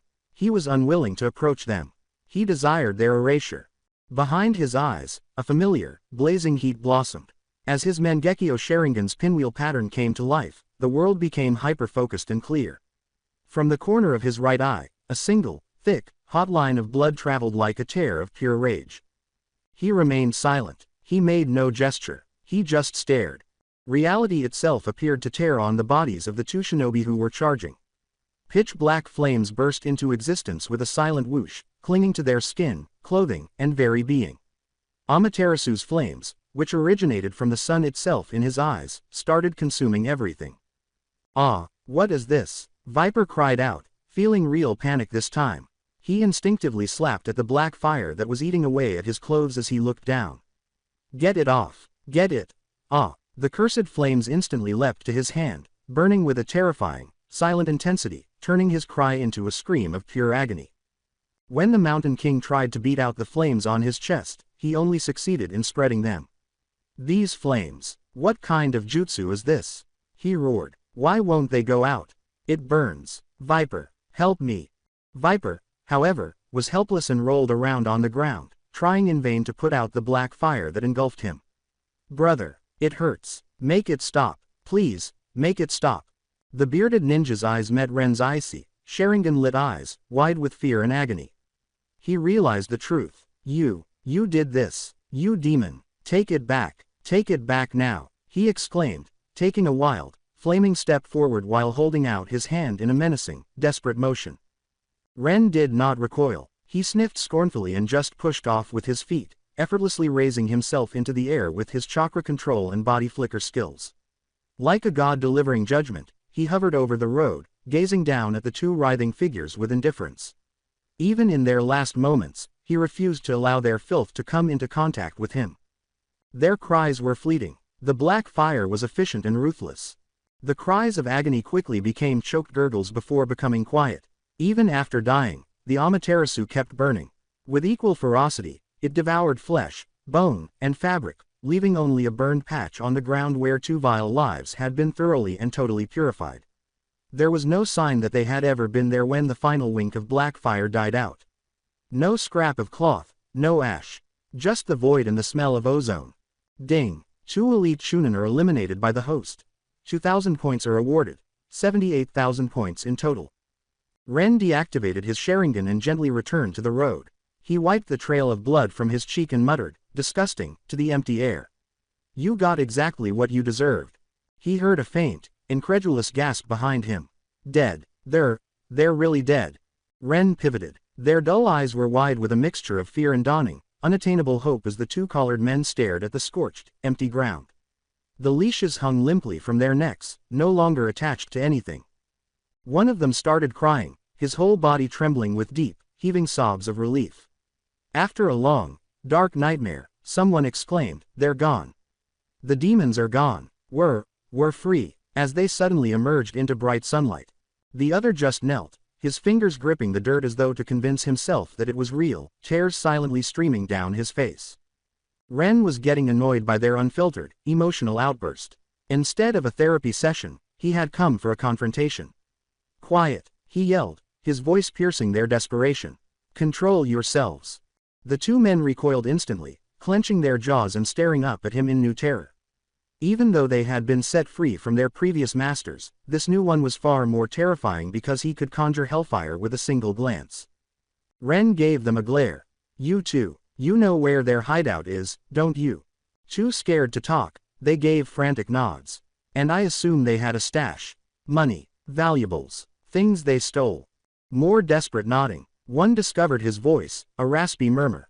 Why yes, master, we know where it's all hidden. We can take you. Ren's frown eventually gave way to a slow, contented grin.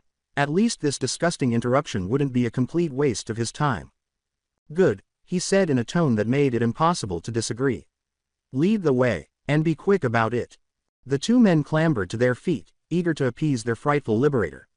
Yes, master, right away, they said. Ren trailed closely behind, his thoughts already focused on the spoils to come, as they turned and hurried down a narrow path that led off the main road towards the mountain where their nightmare had started.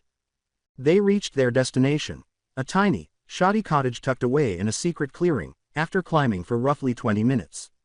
It was a sad, pitiful scene. Built of mud and rough-hewn logs, the building appeared to have a roof that would burst at the first hint of rain.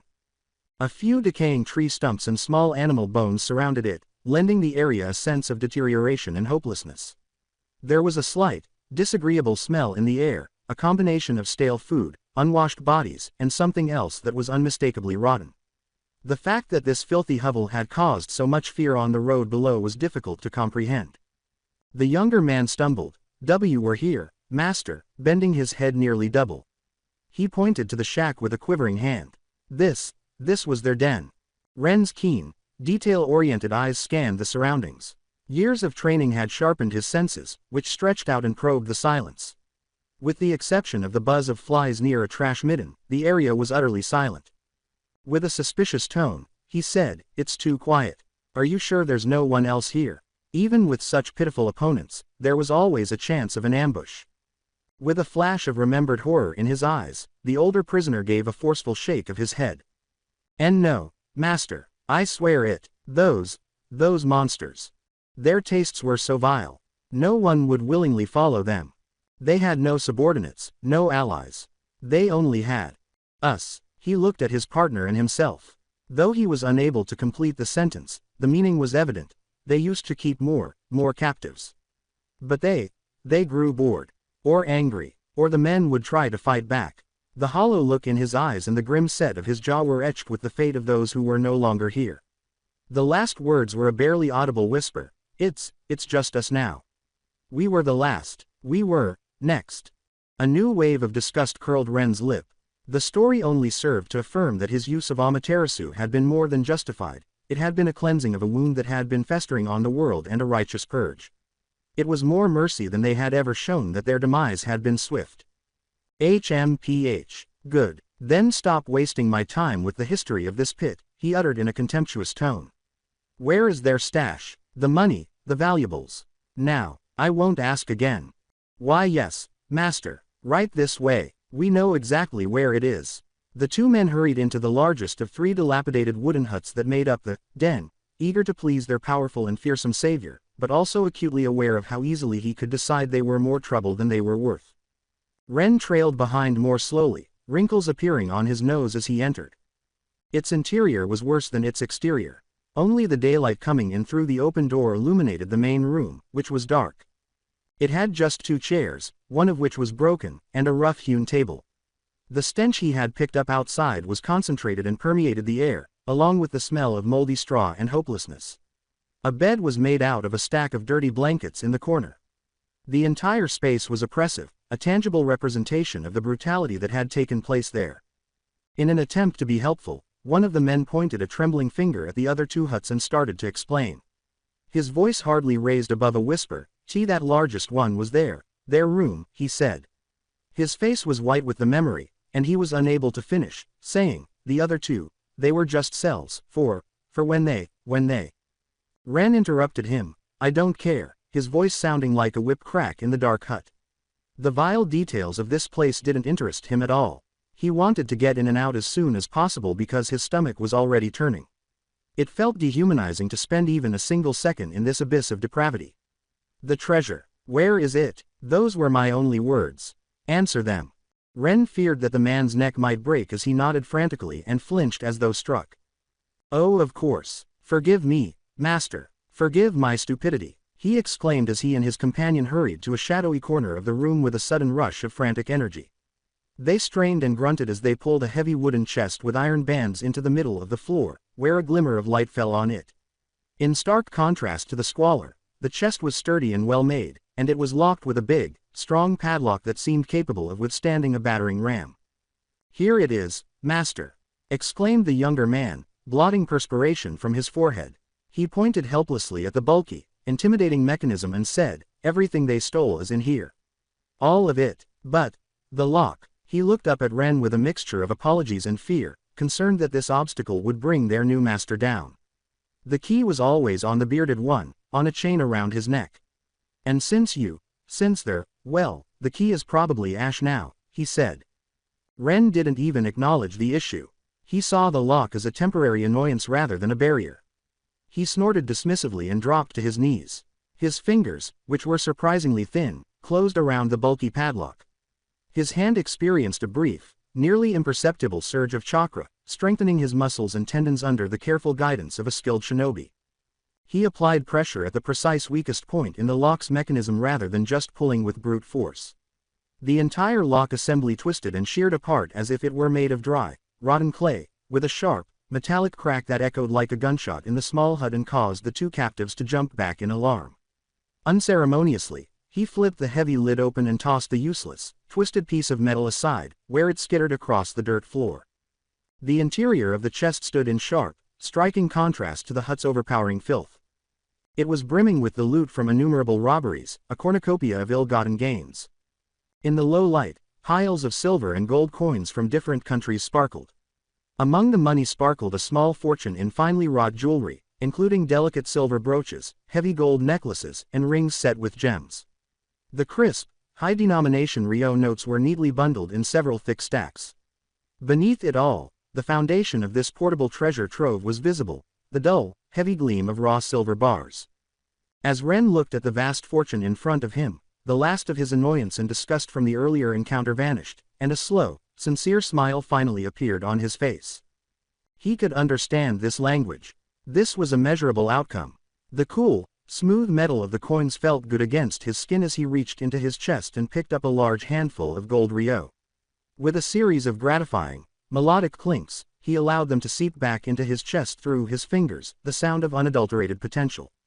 "The harvest isn't bad at all," he said out loud, his voice tinged with a note of sardonic satisfaction and amusement. Enjoying the sheer weight of the coins, he ran his hand through them once more. "I didn't expect those two worthless, disgusting pieces of garbage to have been so diligent and successful in their thievery. All this plunder represents weeks, maybe months, of terror on that road, all neatly stored away, waiting for me to find. It seems robbery, for all its filth and brutality, really is an exceptionally lucrative profession for those who survive it." Travel, knowledge, and resources, the means to his larger objectives, had just experienced a huge, much-needed boost. In the end, the detour had been worthwhile. All he had to do now was pack everything up and leave this damned place as quickly as possible. He now owned the ill-gotten gains of the bandits. Ren tested the new dimension that the system had unlocked as his first action. He willed himself into the exchange space with a concentrated thought. Around him, the world vanished, the filth of the shack abruptly giving way to a vast, quiet emptiness. He was standing on a flat, featureless plain that extended in all directions into a gray horizon. The sky above was the same dull, dark gray, with neither sun nor stars. There was no temperature, no smell, and the air was completely still. It was a world of unadulterated promise, and now a radically vacant one. "System," he exclaimed, his voice drowned out by the deafening silence. "You called this a world. It feels more like a storage closet for giants. The host must exchange elemental seeds in order for the space to develop. It remains a foundational void in their absence." "Elemental seeds?" inquired Ren, intrigued. "Explain." "They are the fundamental idea behind creation. Land will form in exchange for the seed of earth. Oceans will assemble in exchange for the seed of water. The basic rules and makeup of the space's environment are determined by the seeds." "Sounds grandiose. And expensive, I assume. What's the price?" "Elemental seed is the item. Categorization. Special. S-class is the rank. 10,000 points are needed to exchange one seed." Ren made a low, grateful noise. 10,000 points was a substantial amount, but not as much as he had feared. A future project, he thought to himself. For now, this will do as the most secure vault in the world. He made his way to the chest he had carried inside. In order to use them right away, he stuffed a substantial stack of Ryo notes into his pocket. The rest could remain here, completely secure, including the chest itself, the coins, the bars, and the sparkling jewelry. He said, "Enough sightseeing," to the silence. The smell of the shack and the coppery tang of blood assaulted his senses as he returned to reality with another thought. He didn't stay. Without turning around, he headed straight for the land of wind, leaving the hut and the two frightened former slaves behind. The trip took several hours. The borderlands, rough, green-brown landscape eventually gave way to undulating dunes of pale, golden sand. Any exposed skin was stung by the fine, abrasive grit in the air as it became hotter and drier. Ren had arrived at the wind country's edge. He protected his eyes from the sun's glaring glare on the endless expanse of sand. He whispered, finally, but the sight was more intimidating than hospitable. "Now I just have to cross this. How long until I find a decent inn?" It was the largest country on land, but the majority of it was uninhabitable wasteland. The desert's size was legendary. Its hidden village served as a shelter from the weather, and its inhabitants clung to life in oases. His good fortune persisted. He saw the slow-moving silhouette of a caravan against the glistening horizon before the sun could go too low. When he caught up with them, he discovered that they were river country merchants traveling to the wind country's dispersed oasis towns on a regular basis to exchange goods. He eventually arrived at a small, busy trading post while traveling with them, just as the bitter cold of the desert started to set in. There was a tangible sense of relief. He located a small inn, used the money he had stolen to pay for a room, and then spent a glorious hour washing the dust, perspiration, and banditry memories off his skin. After a substantial, hot meal of flatbread and spiced stew, he fell onto a real bed and dozed off without a dream. He was renewed the following morning. After getting some rest, food, and cleanliness, he felt his strength and determination come back. Following a brief breakfast, he asked the innkeeper for specific directions to the village hidden in the sand and then embarked on the last part of his journey. His plan was refined in his mind as he traveled. Shukaku, the one-tail, was his target. With a sly smile on his face, he thought, one-tail Shukaku. If the fourth cage was the weakest of the cage, then you, my friend, are the embarrassment of the tailed beasts. He was obviously knowledgeable. It was defeated by Naruto, a genin, and one summoned toad. A pitiful performance. Maybe Suna's power is limited by its subpar sealing methods. Or perhaps the beast is just too crazy to concentrate. It's the weakest link, regardless of the cause. Additionally, you always begin with the weakest link. It made sense. The current Jinchuriki, Gaara, was strong but erratic. His own people feared him, he was alone, and they hated him as a weapon. The ideal target. Suna is weak, Ren planned, and Orochimaru killed their cage. Weakness has caused them to submit to Konoha. Gaara himself is the source of fear in the village. There won't be a rescue party if I can entice him out. Nobody is going to rush to get rid of the monster. I'll have the one-tail's chakra. He recalled the history. Gaara had been captured before. Once by puppeteers who used his student as bait, a ploy that worked only because Naruto had already cracked open Gaara's hardened shell. The second time was by Akatsuki, who bombed the village to get to him. So, the blueprint exists, Ren concluded. I don't need a complicated scheme. I just need to issue a direct challenge. The isolated, angry Gaara, desperate to prove his existence and strength, will come. He'll see it as a fight he can dominate. He won't comprehend the true nature of the trap. With his plan solidified, Ren pushed his speed, his body a blur kicking up plumes of sand as he raced across the dunes. Soon, a massive geological formation rose in the distance. A colossal canyon splitting the desert, its sheer rock walls a stark contrast to the flowing sands. This was the gateway to Sunagaku, the protective canyon known as the Shield of Sand. As he approached, he could make out the figures of several shinobi stationed at the mouth of the canyon. This was the only easily defensible entrance to the village, a natural choke point. So this is it, he thought, not breaking his stride, the famous entrance. And they only have a handful of chunin guarding it. Their defense is as laughably complacent as Konoha's. Do they truly believe the title of a great village is a shield enough? He made no attempt at stealth. He walked directly towards the entrance, his posture relaxed but his eyes missing nothing. The Suna guards, spotting his approach, moved to intercept him. One, a man with a scarf wrapped around his face to ward off the sand, held up a hand. Halt, you're not from the village. State your business. If you wish to enter, you must first register with us. Register, Ren said, his tone dismissive.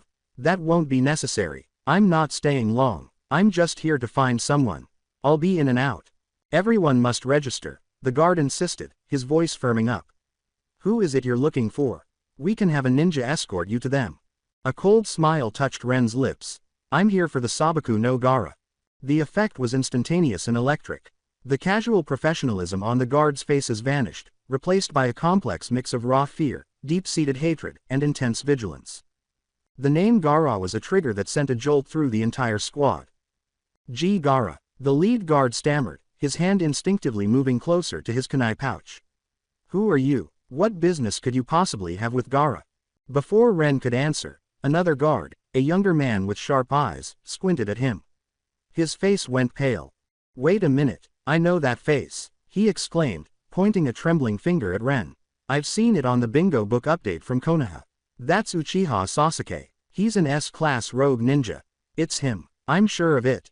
The reaction was immediate. In a synchronized motion of pure shock, the other guards leapt back, putting a dozen meters between themselves and Ren. Kunai were drawn in a flash, held in defensive postures. Their eyes, wide with alarm, were now fixed on him. An S-class missing nin wasn't a trespasser, he was a natural disaster walking into their home. Uchiha Sasuke, S-class. Ren was momentarily taken aback, but then he almost laughed. Oh, this is perfect. They think I'm him. That means Tsunade took the bait from Hoshigaku. She pinned their destruction on Sasuke and slapped an S-rank bounty on his head. And now I'm reaping the benefits of his fearsome reputation. My apologies, Sasuke. I suppose I owe you for taking the blame. One of the Sand Ninja voiced the confusion they all felt. An S-rank rogue from Konoha. Can't they even control their own criminals? Another answered, his voice hardening with resolve. It doesn't matter. He's on Suna's territory now. As Konoha's allies, it's our duty to apprehend their fugitives. Squad, prepare to engage. Weapons were raised. The desert wind seemed to still, the tension at the canyon's mouth reaching a breaking point. Ren's smirk only widened. This was a far more interesting welcome than he'd expected. Uchiha Sasuke, S-class rogue ninja, hung in the dry desert air, and with it came a change in the atmosphere at the mouth of the canyon from one of professional vigilance to one of electric, vanity-fueled aggression. With a voice that was both excited and contemptuous, one of the Sand Ninja spat on the ground. He's Konoha's S-rank traitor. What's wrong with them? They can't even catch their own garbage, and now this trash has washed up on our shores. A foolish bravado took hold as another puffed out his chest. HMPH. Their incompetence is their problem. But we, the shinobi of Sunagaku, are now allies of the Leaf. It is our duty to capture their fugitives. Let's take him down and hand him over. It is the least we can do for our new friends. His voice was full of sarcastic humility. A younger, more impetuous third guard burst out laughing. The words, which were born out of a deep-seated insecurity and a desire to regain lost honor after their recent defeat, set the others on fire. Ha ha ha, think of the prestige, the S-level rogue that mighty Konoha couldn't catch, captured by us. It will prove to the entire shinobi world that Sunagaku's power surpasses the Leaf's. He said. Another added, waving his kunai, yes. That's it, we'll show everyone, we're not weak. Their judgment was clouded by the opportunity to outdo their formidable ally, and they were intoxicated by the imagined glory. In their enthusiasm, they overlooked the most fundamental reality. An S-class shinobi was a force of nature, not just a fugitive to be apprehended. When they looked at a hurricane, all they saw was a prize. Ren crossed his arms and watched the pitiful performance with increasing impatience. His voice was flat and completely unimpressed as he asked, "Have you finished your discussion?" The lead guard growled, "Hey, heaven has a road you don't take, hell has no door you bust through," and eventually pulled out his weapon. Uchiha Sasuke, as Konoha's allies, we are duty-bound to capture their scum. You've got no one to blame but yourself for being stupid enough to walk right into our village. Monster. Ren sighed to himself, so it's inevitable. All right, in any case, this was the inevitable conclusion, a brief prelude to the main event. The guard yelled, "It appears that you are still unaware of your predicament. Surround him. Don't let him escape." Ren's enhanced perception saw the Sand Ninja's practiced but ultimately pitiful flash of movement as they spread out and formed a tight circle around him, their kunai glinting in the intense sun, preventing any possible escape. Now, leading the charge was one who was overly ambitious. With his kunai aimed directly at Ren's heart, he leapt forward. The attack was simple and telegraphed. Ren's form appeared to vanish into thin air, just as the blade should have touched. Too slow. The cold, patronizing remark came from right behind the assailant. With a sickening crunch, the Sand Ninja was sent flying face first into the canyon wall after a powerful kick struck his back just as he had time to widen his eyes in shock. It was intended to incapacitate, not kill, and Ren had delivered the blow. He wasn't a target in this play, he was a prop. Bastard, get him. The other guards, furious at their comrade's loss, dropped all tactics and surrounded him. It was a pathetic scene. A few Chunin, trained for border patrol and fighting the odd bandit, attempting to outsmart an elite Jonin, and one with the predictive powers of the Sharingan at that. They appeared to Ren to be moving in slow motion, with every intention communicated by the smallest muscle twitch. The Mangekyo wasn't necessary for him. In his eyes, the basic Sharingan flared to life, its crimson glow a stark warning they were too furious to pay attention to. He moved with an almost lazy grace through their awkward blows. A kunai clattered to the ground after a precise chop to the wrist. Two men were thrown over each other by a sweep of the leg. A reinforced palm strike caused a shoulder to pop out of place. It ended in less than 10 seconds. Scattered across the sand, clutching broken limbs and groaning in agony, the Sunagaku would-be heroes were completely defeated. Like a mirage, their much-heralded glory had vanished. One of them gasped through the pain, "Cue quick. The signal," and pointed a trembling finger at a still-conscious comrade. The designated ninja fumbled in his flak jacket, gritting his teeth against the pain of a cracked rib. He produced a tiny, 10-centimeter-long flare that resembled a tube and was intended to warn the entire village by sending a bright signal into the sky. His arm trembled as he tried to lift it. A hand closed around his wrist as soon as his thumb touched the trigger. The grip resembled a steel vise. Ren said, "I'd really prefer you didn't," in a cool, intimate voice. He gave a squeeze. The other injured men recoiled at the unmistakable sound of bones splintering, a nasty, sharp crack. As the flare fell from his uneasy fingers, the sand ninja let out a raw cry of pain. The device was rendered useless when Ren's foot slammed down, crushing it into the sand. Ren said, "You should all behave," as he peered down at them. "If you alert the whole village, things will get messy for me. And I dislike messes." "Sasuke Uchiha," roared one of them, pain and defiance at odds. "You're already Konoha's enemy. Do you want to make an enemy of Sunagaku too?" Ren chuckled briefly and without humor. "Oh, a moment ago, you were so eager to capture me for them. Now you talk of making enemies. But it doesn't matter," he sighed. "I really don't care. So yes, let's be enemies. It changes nothing for me." The man yelled, "What do you want?" with fear and frustration in his voice. Ren said, "You don't need to know what I want," in a tone that made no room for debate. "Right now, you only need to be good little hostages." His hands flew through a series of familiar seals, and he bit his thumb, causing a bead of blood to form. He slammed his palm to the floor and said, "For the rest, I have help." Summoning jutsu. Boom. The area was obscured by a huge cloud of white smoke that erupted. As it cleared, Ren was joined by a new, massive figure. It was another poodle, dressed in battle armor and about Ludowang's size. This one, however, was unique. It had an air of silent, menacing menace because its face was hidden behind a grim, featureless iron mask. It carried a long spear with two blades in one hand.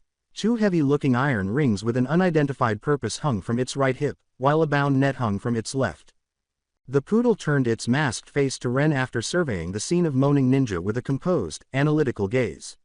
It said, "It has been some time, Lord Ren," in a deep, resonant rumble that lacked both the chaotic rage of Erha and the wild energy of Ludowang. "How may I be of service?" "Long time no see, Sachi," Ren said with a sincere grin. Sachi was the epitome of stability and accuracy, while Ludowang was ferocious and Erha was insane. This poodle was revered as the Iron Hunter. Although he was among the strongest of his generation, a sharp mind restrained his strength. "I need your help with some troublesome baggage." Sachi bowed his head slightly and formally in response. "I am happy to serve," he said. Ren gave the command, "Sachi, bind these men and take them with us," pointing to the helpless sand ninja. "Understood." Sachi moved with astonishing speed for its size without saying another word.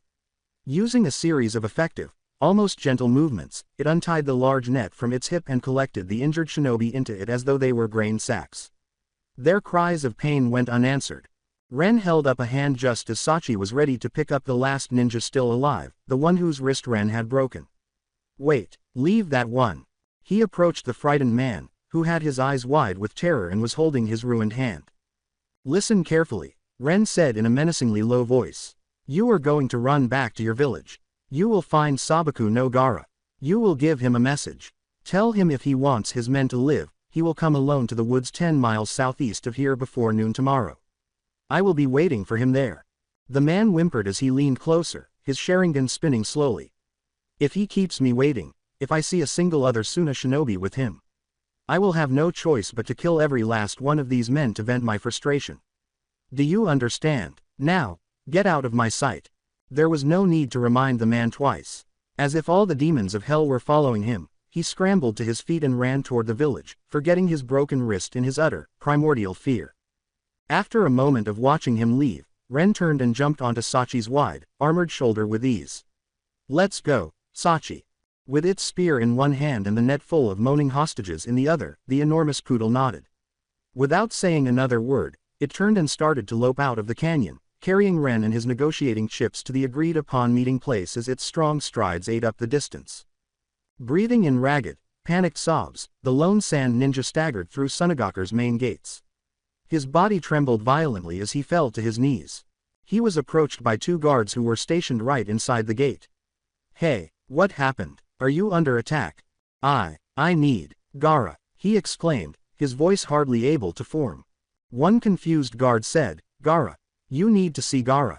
Why yes, now, please, take me to him, he asked in a hysterical voice. A flat, icy voice asked, what is going on here? The little group pivoted. The three siblings approached them, Temari and Kankuro on either side of Gaara, who always carried a gourd of sand on his back. They discovered the disturbance while en route to a council meeting. Gaara felt a new wave of fear come over him as the injured ninja's eyes met his. Gee Gaara. With a worried expression on his face, Kankuro demanded, what happened to you? Was it an enemy attack? Temari's keen eyes were already evaluating the circumstances. You said you needed Gaara. What does this have to do with him? It's Konoha's rogue ninja, Uchiha Sasuke, the man exclaimed, his mouth full of ash. He attacked us at the canyon. He took the others captive. He told me to come back with a message. He forced the words out of his throat with a shudder. He said, if we want our people to live, you must come alone to the woods 10 miles southeast by noon tomorrow. If you don't, or if you bring anyone else, he'll kill them all. Temari said incredulously and with a hint of horror, what? Uchiha Sasuke, are you certain? I'm positive. He looked exactly like the picture in the bingo book. I couldn't be wrong. Kankuro scowled as his thoughts raced. Sasuke Uchiha, why is he targeting Gaara? And he's bold enough to take Suna Shinobi hostage. What is his game? Gaara finally spoke after remaining silent the entire time, his face a mask that was impossible to read. Even though his voice was quiet, it had a chilling intensity that made people's blood freeze. The name was a statement, a trigger, Uchiha Sasuke. There was a slight stirring of the sand in his gourd. Humph, so it is Sasuke Uchiha, Temari exclaimed, clutching her enormous fan closer. No matter his reasons, we must inform Konoha immediately. This is their rogue ninja, let them deal with their own problem. However, Gaara's gaze was fixed on the southeast horizon. There had been a challenge. His people were the target of a threat. Curious, the monster inside him stirred. After the injured guard delivered his message, tension pervaded Sunagaku. With a worried expression on his painted face, Kankuro gazed at his younger brother. With a tight voice, he said, Gaara, what are you thinking? Before noon tomorrow, I will go, Gaara said in an eerily emotionless, calm voice. Instead of the erratic boy he used to be, it was the Cage's flat, decisive tone. This is too risky. We should tell Elder Chiyo and the council first, see what they advise. Kankuro protested, his protective older brother at odds with the devoted shinobi. Gaara said, no, I will handle this myself, in a tone that made no room for disagreement. He was aware of the council's position on him. They would consider this to be his issue to resolve. A monster battling another monster. They wouldn't assist. Acknowledging its futility, Kankuro gave in. But, fine, he said, I'll go with you tomorrow. Temari, you go to Konoha. Now, tell them the news. Let them send a team immediately to deal with their own rogue ninja. It was the only sensible decision.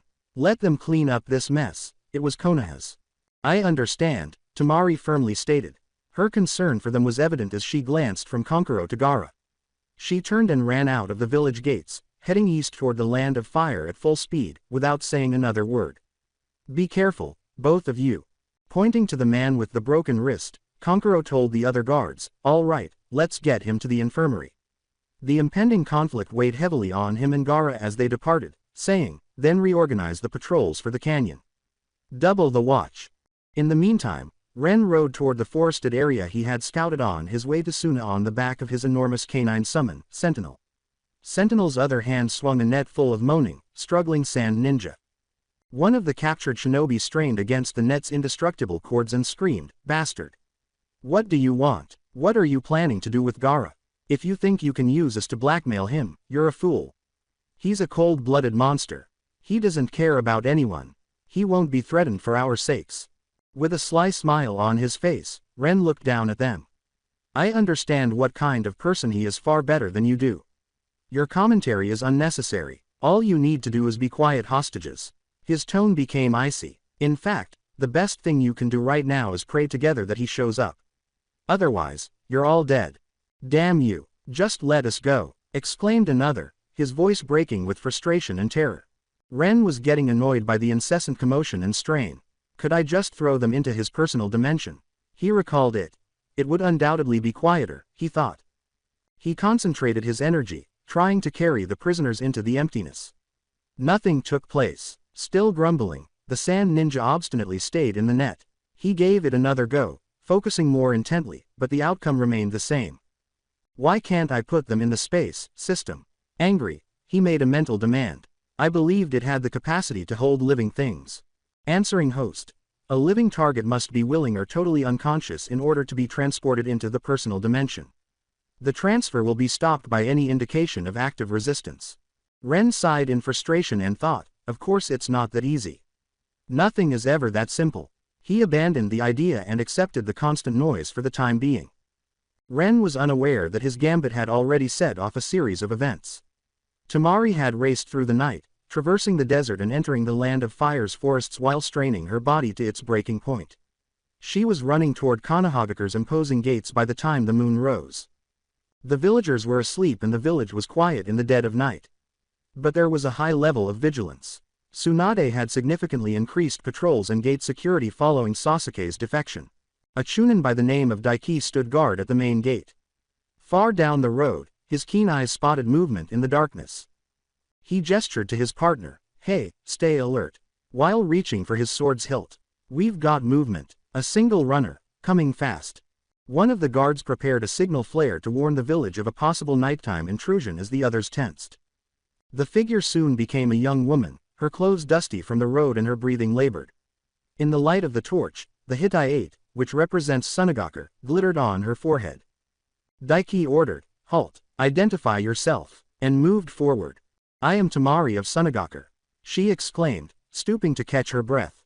"I need to see the Hokage immediately. It's an emergency." Another guard stated, "The Hokage is resting," in a cautious tone. "You can present your business in the morning." Tamari straightened up and said, "There's no time." Her eyes blazing with urgency. "This is about Konoha's S-rank rogue ninja, Uchiha Sasuke. He has appeared in our village, taken our shinobi hostage, and has threatened to kill them if our cage does not meet his demands by noon tomorrow. I must speak with Lady Tsunadeno." Sasuke was like a spark. The instant alarm took the place of the guard's professional caution. "Sasuke Uchiha, the situation is critical. Daiki, escort her to Shizune-sama's residence immediately. She will take her to the Hokage." "Understood." Daiki hurried the weary Tamari to a tiny apartment through the dozing village. A very exhausted Shizune, holding a yawning Taunton, opened the door after several urgent knocks. "Shizune-sama, I apologize for the hour," Daiki said hastily. "This is Tamari of Sunagaku. She brings urgent news regarding Sasuke Uchiha." Sharp focus took the place of Shizune's weariness. Tamari repeated her dire message, and she listened. "I see. Daiki, return to your post. Tamari, come with me. Now." After that, Shizune took Tamari straight to Tsunade's office in the Hokage Tower. It didn't take long for a very irate Tsunade to show up, her hair a little disheveled and a light robe thrown over her pajamas. "Shizune," she complained as she sank into her seat. "What time is it? This had better be a matter of national security." Shizune answered, "Lady Tsunade, it's almost 1 in the morning." "And it is. Tamari of Suna has brought news. Sasuke Uchiha has attacked Sunagaku and taken hostages. He has issued a threat to Kazekage Gaara." Tsunade was instantly awake, having lost all signs of sleep. As Tamari presented her report for the third time, she listened carefully. "He said if Gaara is not alone at the meeting point southeast of our village by noon, he will execute the hostages." 10 hours until noon, Tsunade mentally calculated quickly. She slammed her fist against the desk and said, "A team can just make it at a forced march." "Guards."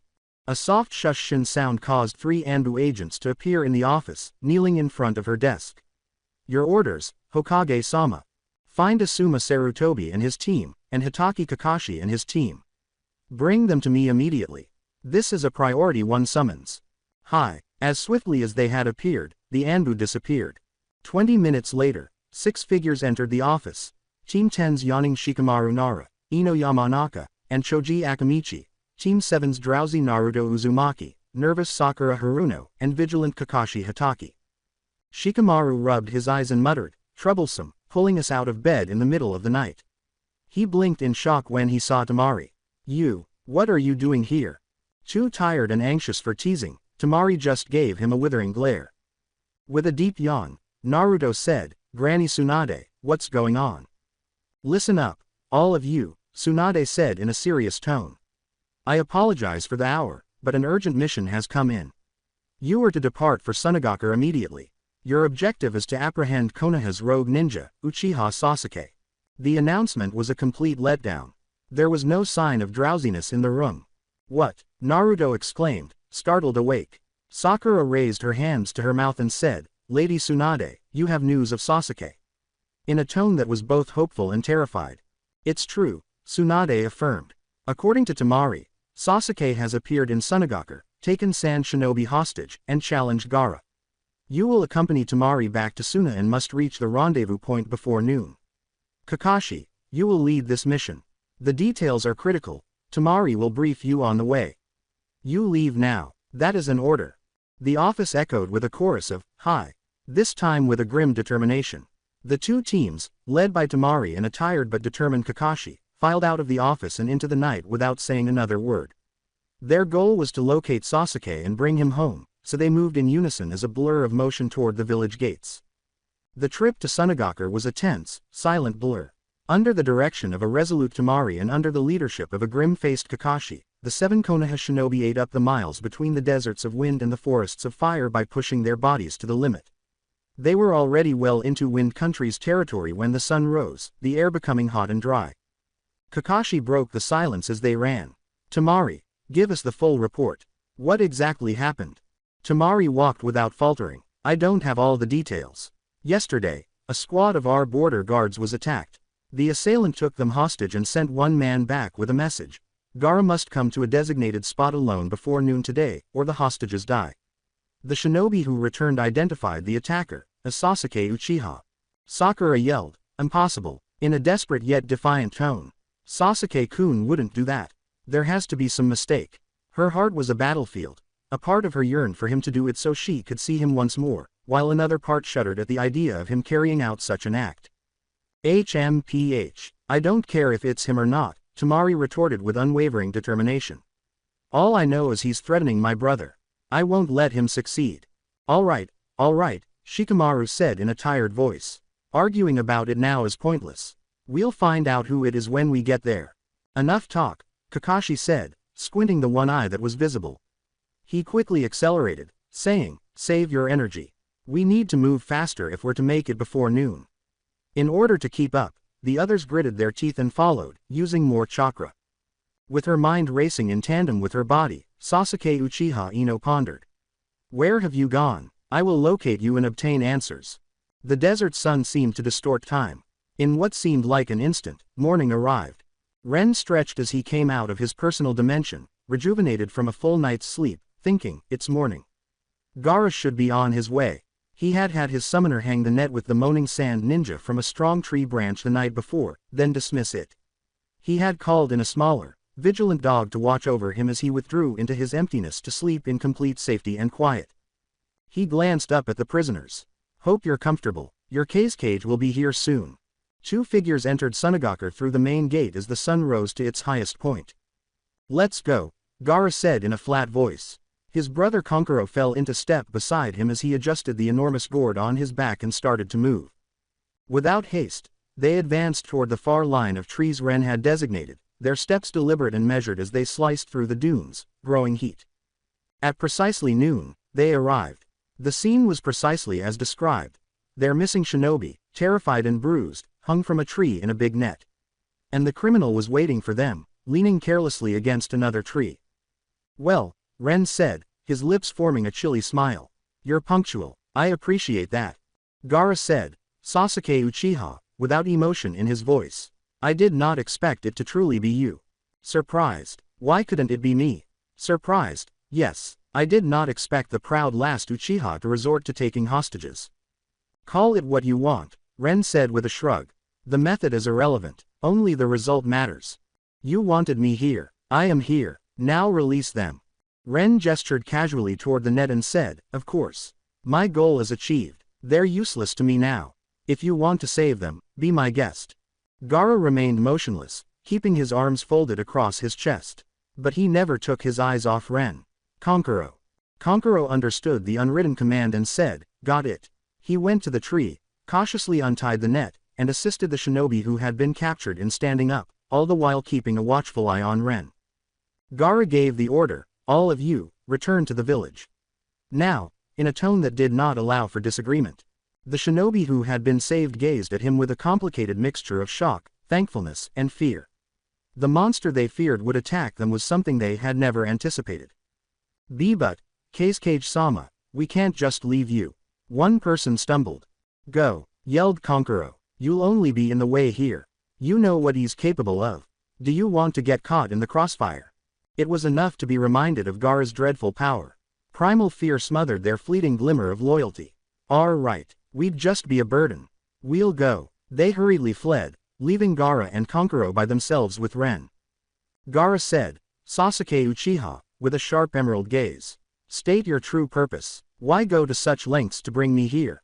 "It's simple, really," Ren said, grinning broadly. "I just want to borrow something from you." "Borrow something? I have nothing for you." Ren's voice became low and predatory as he said, "Oh, but you do. What I've come for is the thing inside of you. The one tail, Shukaku." Konkuro yelled, "What?" and took a step forward. "Shukaku, what do you want with that?" Ren purred, "Don't be nervous," while continuing to stare at Gaara. "I only need a sample of its chakra." "Your request is denied," Gaara said in an icy voice. "I have no intention of ever using that creature's power again." Ren's expression darkened. "Oh, what a shame. Well, if you won't use it willingly, then I'll just have to take it for myself." He opened his eyes. A dark, complex pattern, a six-pointed star design that seemed to tug at the very soul, had taken the place of the recognizable three-tomo of the Sharingan. The Mangekyo Sharingan was it.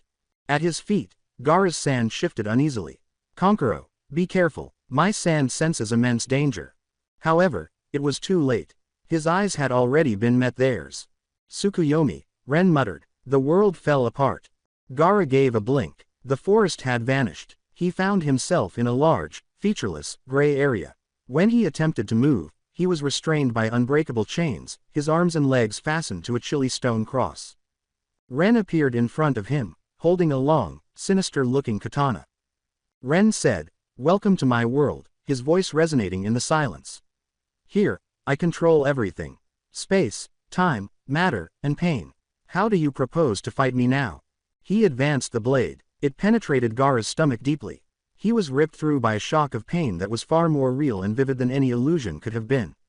Gaara suppressed a cry by gritting his teeth. The sand. It did not respond. "It's an illusion." However, the agony. "It's true." For the next 72 hours, Ren's voice was an icy assurance, "I will subject you to this." This pain exists on a level beyond mere genjutsu. It attacks the mind directly. Let's see how long your spirit can endure. So it started, an unending cycle of stabbing, cutting, and piercing. Every day was a marathon of suffering meant to shatter even the strongest wills, and every moment was an eternity of agony. Konkuro suffered the same fate in a different, identical void, his own cries resounding in a personal hell, totally cut off from his brother. The true struggle for the one tail had started with the terrible, silent weight of a single gaze rather than a clash of elements. Time was a pointless, excruciating crawl in the Tsukuyomi's hellish dimension. Ren was a constant, a ghost of suffering that would appear, inflict another blazing wound with his katana, then disappear, only to reappear and start the cycle over. Raw and ragged, Gaara's screams reverberated in the emptiness. His mind, sharpened by a lifetime of loneliness and suffering, struggled valiantly for clarity in between waves of agony. However, oh no, pay attention, it's an illusion, it must be, something has to be able to break it. "It has only been 1 minute, Ren said, his voice as cold and accurate as the blade he held as it sliced through his thoughts. 71 hours, 58 minutes, and 59 seconds remain. Let's see how long your spirit can endure." Gaara's attempt to focus was destroyed by another wave of unbearable pain as the katana flashed once more. Time became meaningless. Gaara's body was a twitching, broken mess on the stone cross after what seemed like an eternity of suffering, 36 hours, according to Ren's cruel count. His once iron-hard spirit was beginning to deteriorate. Ren said, "Not bad," with a tone of derisive admiration. "Your endurance is beyond my expectations. Oh, by the way, your follower, Konkuro, was it? He's in a space just like this one, enduring the exact same treatment. Kankuro. The idea of his brother meeting the same end gave him a new wave of agony. Gosh darn it, why am I unable to break this illusion if it is one? It hurts so much. However, I would have died 100 times over by now if it were true. As if reading his thoughts, Ren questioned, "Are you trying to decipher my Tsukuyomi?" With his Mangekyo spinning slowly, he materialized right in front of Gaara. It is useless. In this space, all space, time, and sensation are subject to my will. Immense chakra, incredible speed, they mean nothing here.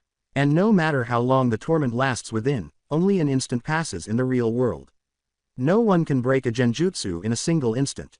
That is why the Tsukuyomi is called inescapable. Gaara gasped, his body trembling. Bastard. Such a terrible power. Ren's smile was a terrifying sight as he raised the blade again. Very good. Only 36 hours remain. Enjoy the rest of your stay. The world vanished when the last, excruciating second of the 72 hours finally bled away.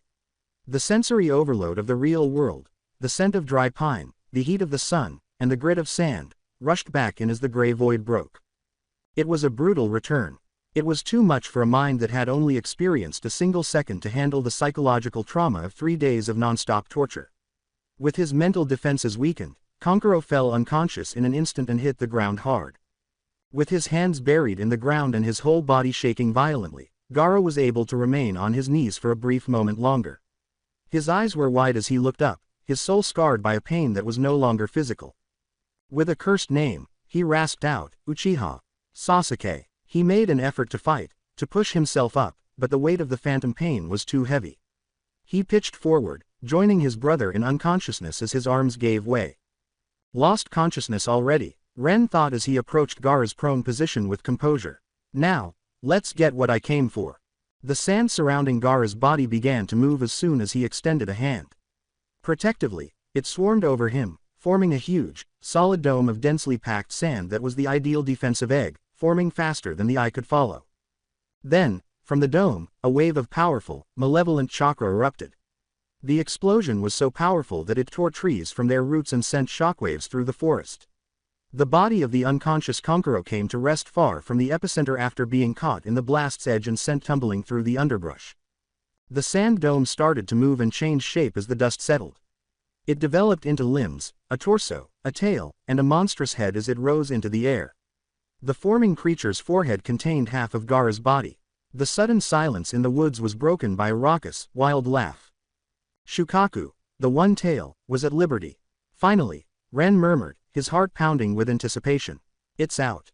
The enormous sand-made tanuki-shaped creature extended its new appendages. With a grating, manic roar, it yelled, "Ahahaha. Great, I'm finally out. So exciting, so exciting." Its lone, untamed eye looked around before focusing on Ren. "Was it you? Did you bring me out? I owe you a thank you. As a reward, I'll kill you quickly. Ha ha." Ren yelled, "Shut up," his patience wearing thin. "You're incredibly noisy."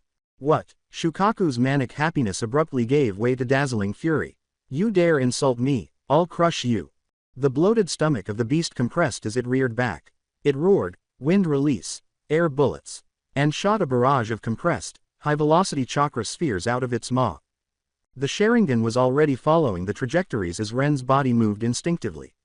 As the projectiles crashed into the ground all around him, he swerved into motion, sending plumes of broken wood and dirt into the air as each impact cratered the ground. "Ahaha, yes, like that, kill him, Shukaku exclaimed as he danced in place, ecstatic about the devastation.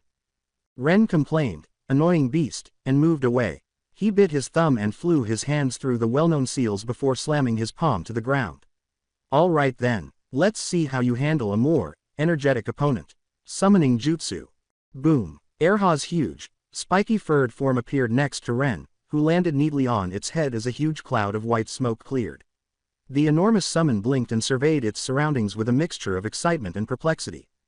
Shukaku screamed, "What, another one, more to kill," and launched another barrage of air bullets at the newcomer. With its instincts taking over, Erha yelled, "Whoa!"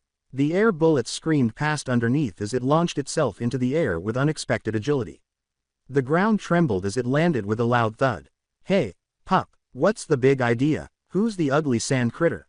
"That, ugly sand critter," is the one-tailed beast, Shukaku, Ren pointed out. I need your help dealing with it.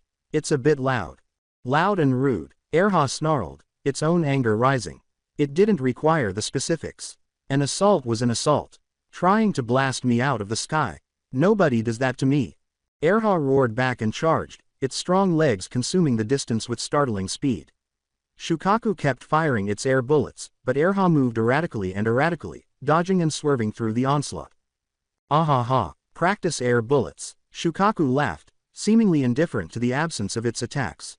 With one last strong leap, Erha closed the gap, its enormous machete emerging in its hands. It cut right through one of Shukaku's arms with a powerful swing. As the sandy limb struck the ground, it disintegrated and turned back into inert granules. However, the triumph was fleeting. Shukaku successfully fired a point-blank air bullet at close range, slamming it into Erha's chest and sending the enormous summon reeling back with a grunt of agony. Shukaku screamed, its severed arm already starting to reform from the surrounding sand. Yeah. Kill them. Kill them. Hey, Erha, are you alright? Don't tell me you can't handle a few hits. Ren called down, using his foot to gently prod the summon's head. Erha massaged the area of its chest where the chakra blast had made contact. After admitting, that stings like hell. I can't take too many of those. A ferocious, war-hungry smile appeared on its muzzle. But this is the most fun I've had in ages. Ha ha ha. With a thunderous bark, Erha tightened its grip on its machete and charged back into battle, eager for a second round against the insane-tailed beast. The actual conflict had started. The earth trembled as the two titans continued their ferocious fight. Erha and the raging Shukaku exchanged huge, earth-shattering blows while Ren stood firmly on his head. Every impact sent fur and sand flying. With his Sharingan following every step, Ren thought, good. Erha is keeping it busy. This is my opportunity. He turned inward. Shukaku is restrained by the system. How can I get its chakra? Answering host. A tailed beast chakra collector must be exchanged for the host first. To begin the extraction process, the collector needs to be placed inside the tailed beast's body after it has been obtained. It's fairly easy. Who is this collector? It is a tool made especially to contain and siphon off the chakra of the tailed beast. The chakra will be automatically extracted and stored upon insertion. Swap it out. Tailed Beast Chakra Collector is the item. Tool type, C-Class rank. The cost of exchange is 1000 points. Verify the exchange. Verify. Ding. The exchange was successful. 1000 points are subtracted. 27,000 points are left.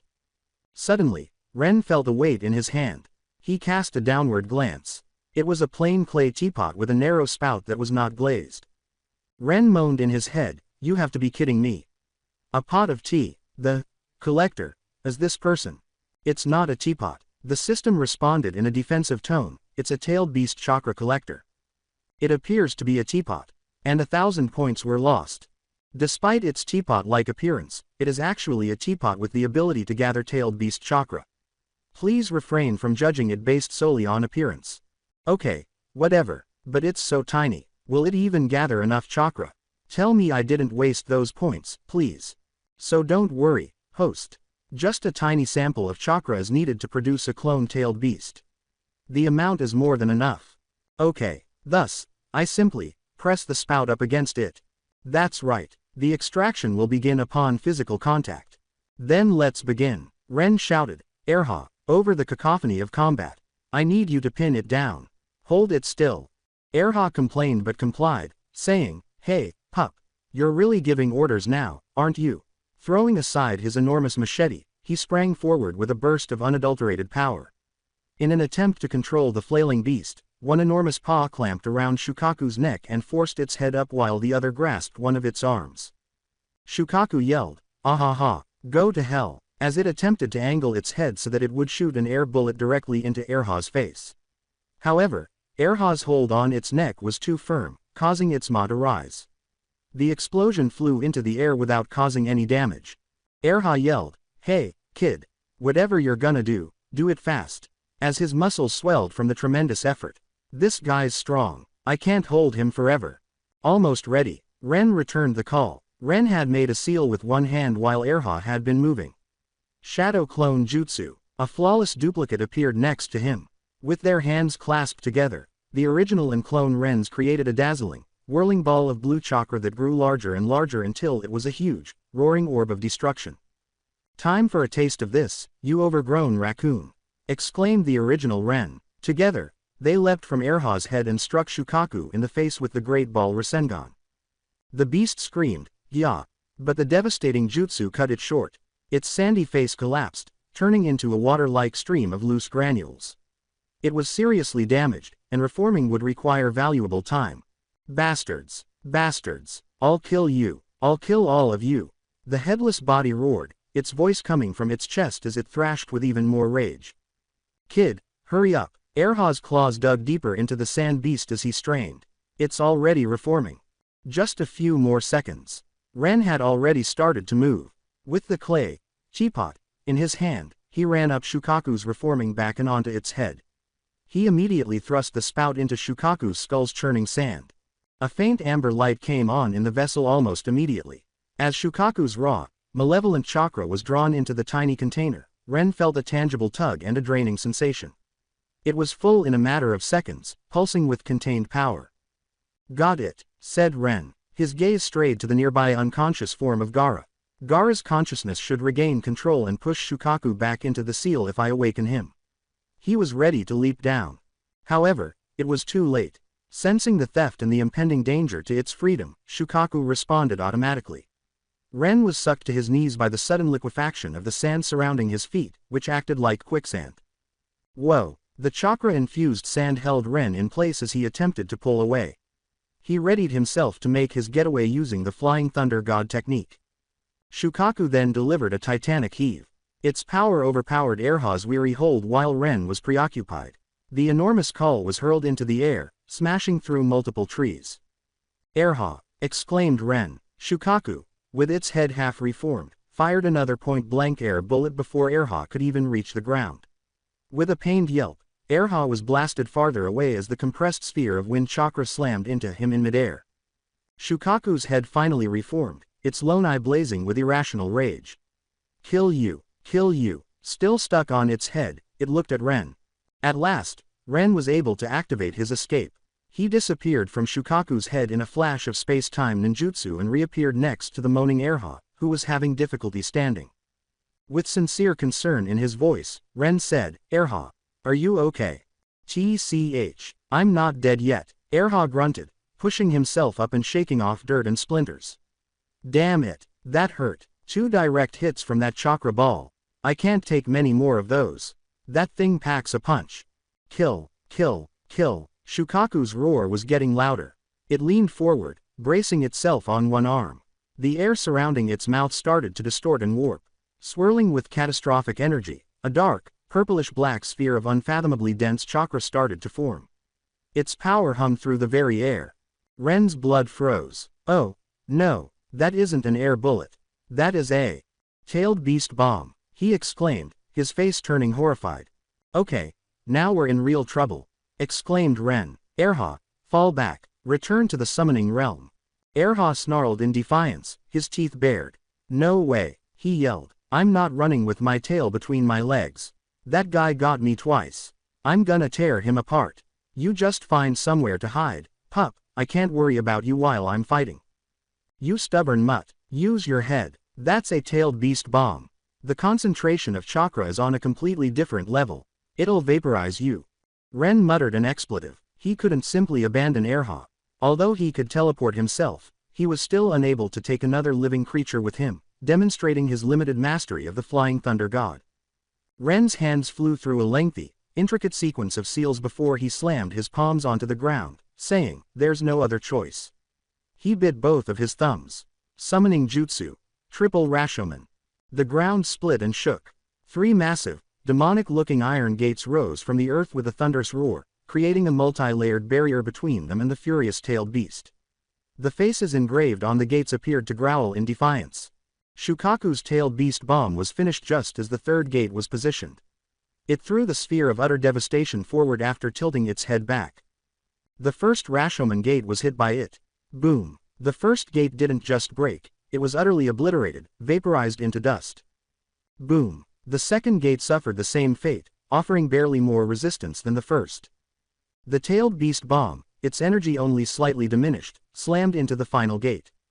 Kra-kun. The third Rashomon shrieked as massive cracks spider-webbed across its surface before it too exploded into a million fragments. But it had done its job. The tailed beast bomb was significantly weakened, though still powerful enough to be lethal. HMPH. Don't you underestimate me, you sand-brained fleabag. Erha roared. He slammed his paws together. Earth-style. Multiple Earth-style walls. The ground in front of them surged upwards, not once, but 4 times, creating a series of thick, solid earth barriers. The weakened tailed beast bomb plowed through the first 2 walls, shattered the third, and finally dissipated against the fourth, showering them with dirt and debris but leaving them unharmed. Ren stared, his jaw slightly agape. I'll be damned, Erha, you know ninjutsu. Erha panted, giving Ren a sideways glance. What, you think you're the only one who can do fancy tricks, pup? I've been around a lot longer than you have. He turned back to glare at the recovering Shukaku, cracking his neck. Now, where were we? Oh yeah, time to get serious. The Land of Sound, a minor nation in the shinobi world, held little significance to most. But after Orochimaru defected from Akatsuki, it became the foundation of his power, housing the clandestine Odogaker, his personal fortress and laboratory. Deep within the twisting, organic corridors of the sound base, Orochimaru let out a low, rasping chuckle. He had just finished listening to a detailed report from his most loyal subordinate, Kabuto Yakushi. So, Sasuke-kun has been branded an S-class rogue ninja by Konoha. Orochimaru's voice was a sibilant whisper, dripping with dark amusement. Yes, Lord Orochimaru. The order was issued by the 5th Hokage herself, Kabuto confirmed, adjusting his glasses. A delicious turn of events, Orochimaru mused, a predatory smile stretching his thin lips. This seals his fate. With nowhere else to turn, he will have no choice but to remain by my side, he. Indeed, Kabuto nodded. An S-class designation is no small matter. There is no precedent in shinobi history for a ninja with such a mark being welcomed back into their village. The stigma is permanent. Orochimaru's smile faded slightly, replaced by analytical curiosity. Explain the circumstances, Kabuto. An S-rank classification is not given for simple desertion. It is reserved for those who commit atrocities.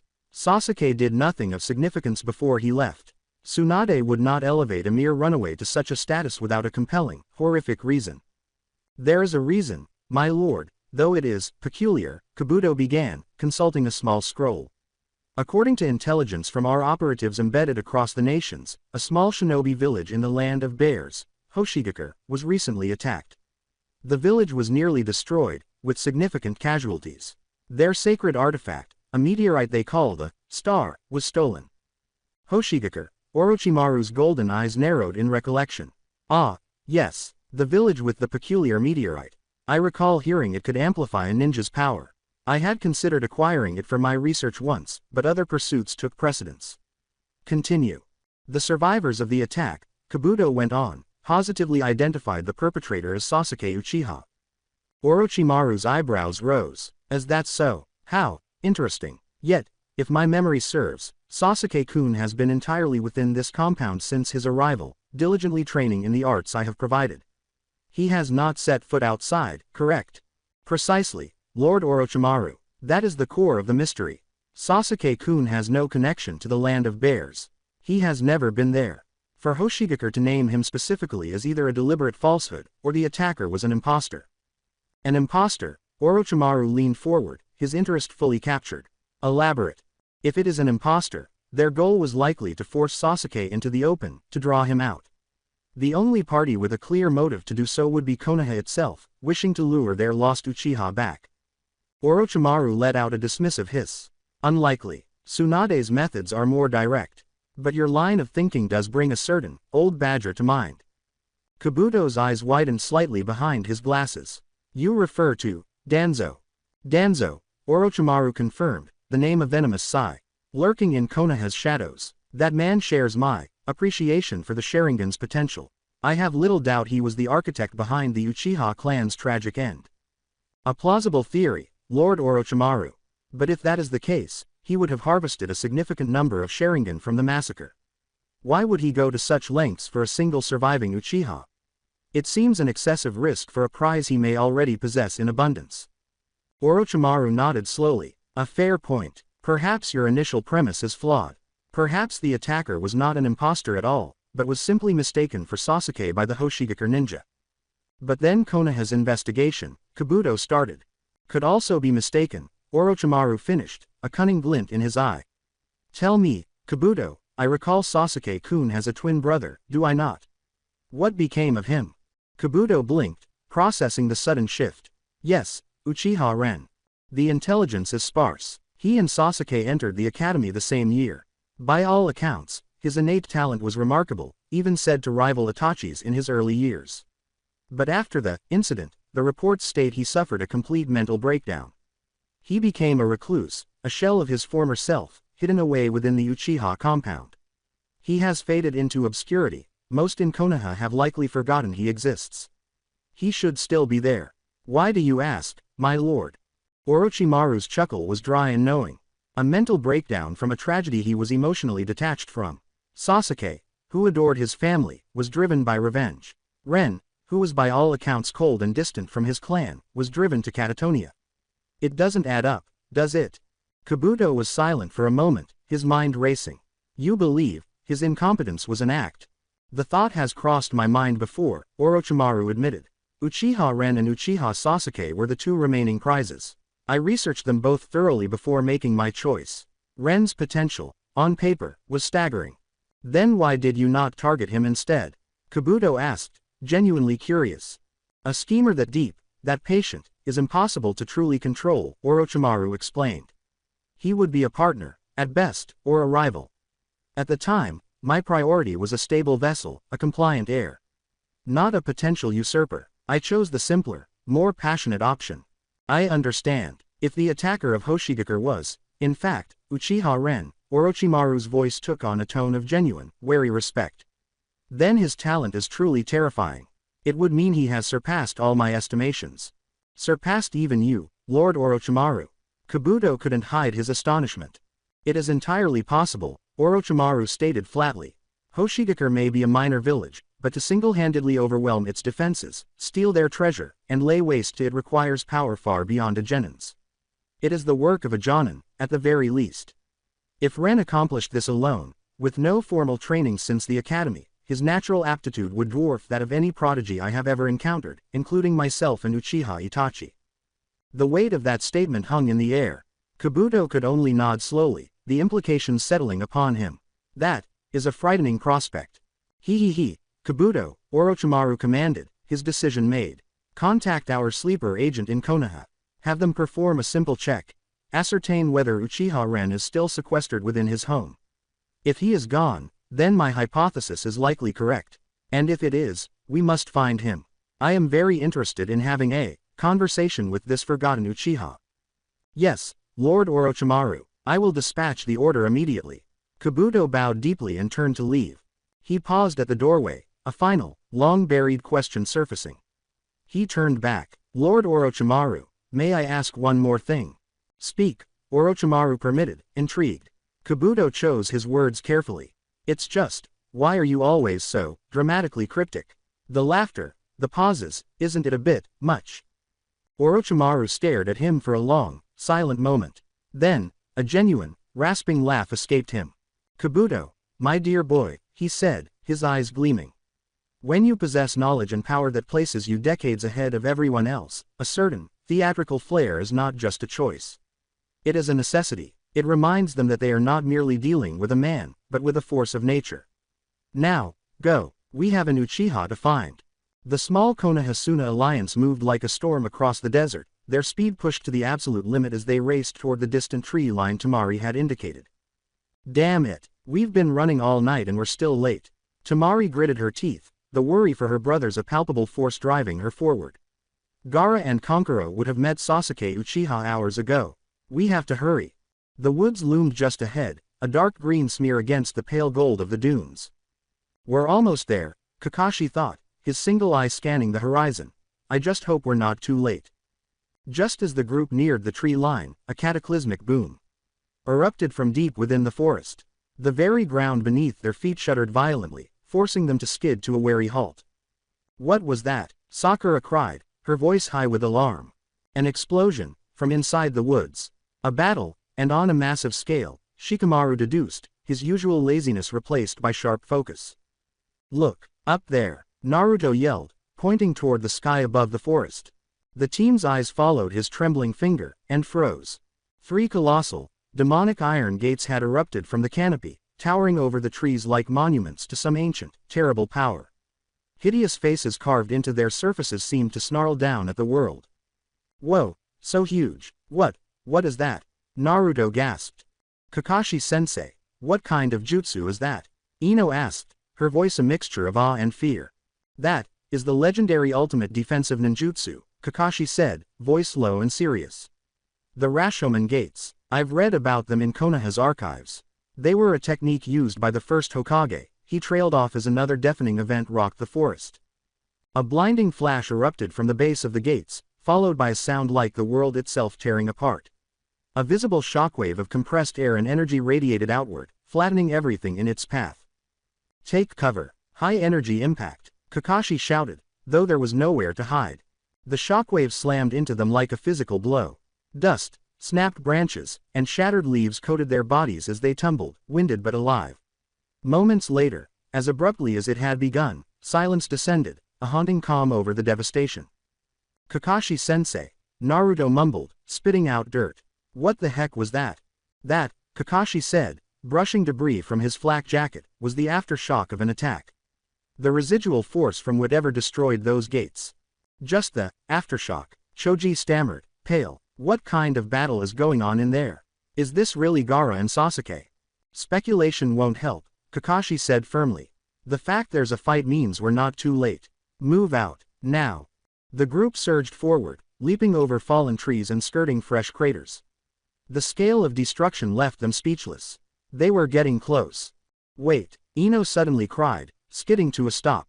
Look, over there. She pointed to a thicket crushed beneath a fallen tree. Kakashi signaled a halt. Peering into the brush, they discerned a dark, crumpled shape obscured by foliage. It looks like a person, Shikamaru ventured. Let's check it out. They approached cautiously, weapons at the ready. As the figure came into clearer view, it resolved into a young man lying motionless. Kankuro. His face paint was smudged, clothes torn, he had been thrown there with tremendous force. Kankuro. Tamari shrieked, dropping to her knees. Wake up, what happened? She shook him gently, but there was no response. I've trained in medical ninjutsu. Let me see, Sakura said calmly. She knelt beside him, hands glowing green as chakra flowed into his body, diagnosing injuries. After a tense moment, Kankuro stirred. His eyes fluttered open, confused and pained. How did I get here? He mumbled weakly. You're awake, Tamari exclaimed, relief short-lived. What happened? Where's Gaara, and Sasuke Uchiha? The mention of his brother seemed to jolt Kankuro fully awake. Panic widened his eyes. Tamari, you're here, Gaara's in danger. You have to help him. That guy, he's too strong. He tried to rise, but agony forced him back down. Don't move, Sakura commanded, hands still glowing. Your chakra network, your spirit has been severely damaged. This isn't just a physical injury. You'll need to stay still. But, damn it, Kankuro cursed, slamming a weak fist into the dirt. I couldn't do anything to help him. Start from the beginning, Kakashi instructed, calm but firm. You fought Sasuke Uchiha. What's his goal? Is Gaara still fighting him? Kankuro shuddered, forcing the words out. After you left for Konoha, Gaara and I went to meet Sasuke Uchiha at noon, as demanded. He released the captured shinobi first. Then he said why he was here. His face twisted with fear and anger. He said he wanted to borrow the One-Tail's chakra. Shukaku's power inside Gaara. The Konoha shinobi exchanged stunned glances. Tailed beast chakra, what could Sasuke want with that? Gaara refused, Kankuro continued. He doesn't rely on that monster anymore. The moment he refused, Uchiha attacked. We expected a fight, but we didn't expect that. A cold sweat broke across his forehead. His eyes, he used a genjutsu. A terrible, terrible genjutsu. I've never felt anything like it. It was an eternity of agony in a single second. He looked up at them, haunted. That's the last thing I remember clearly.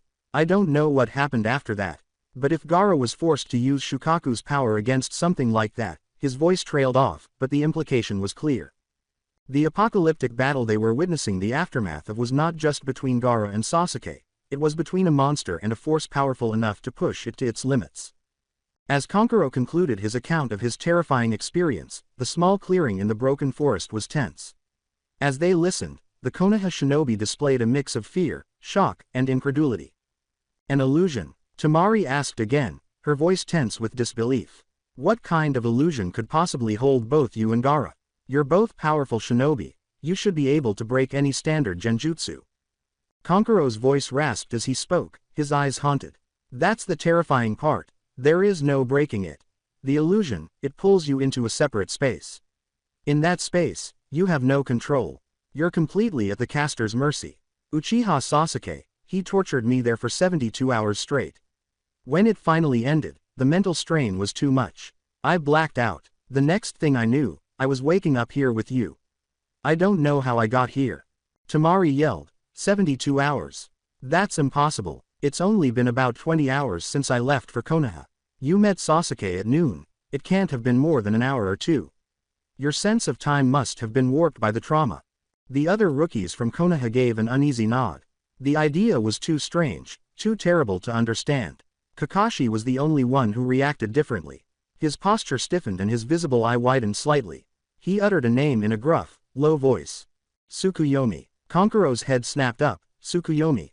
Yes, that's what he called it. The Tsukuyomi dimension.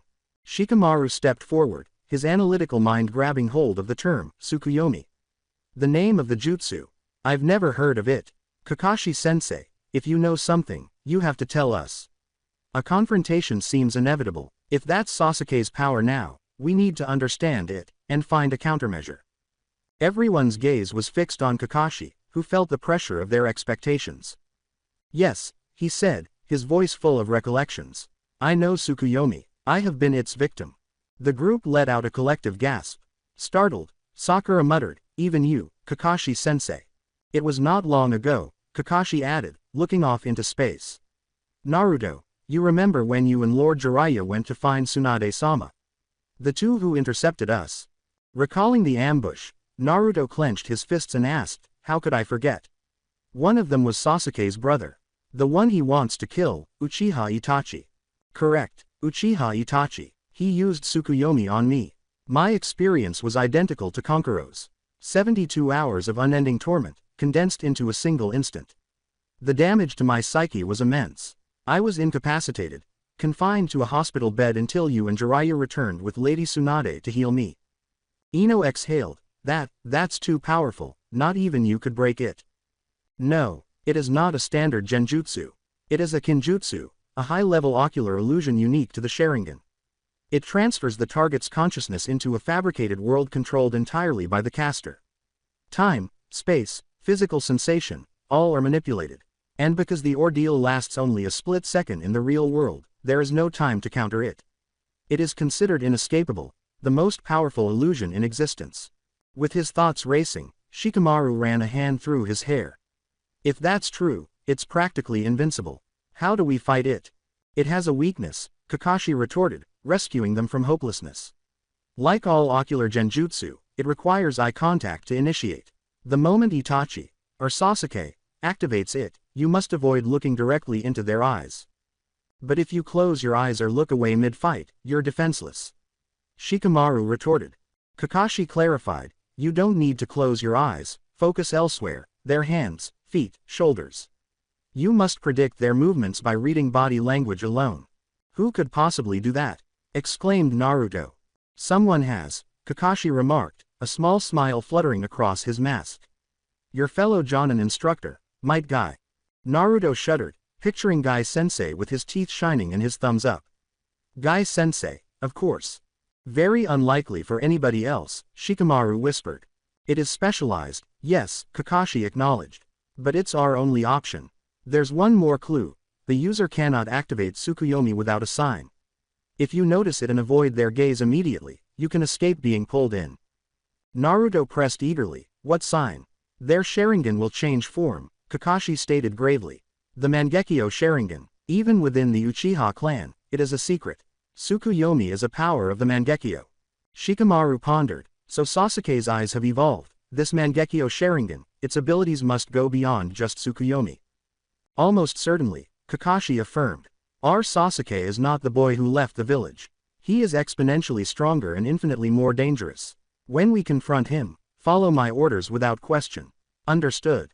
Among the trees, a somber chorus of, "Hi," resounded. Good. Kakashi's authoritative voice reappeared. We've wasted enough time. Temari, get Konkuro back to Sunagaku. Gaara is our responsibility now. Temari said. I understand, as she worried about her brother's struggle with duty.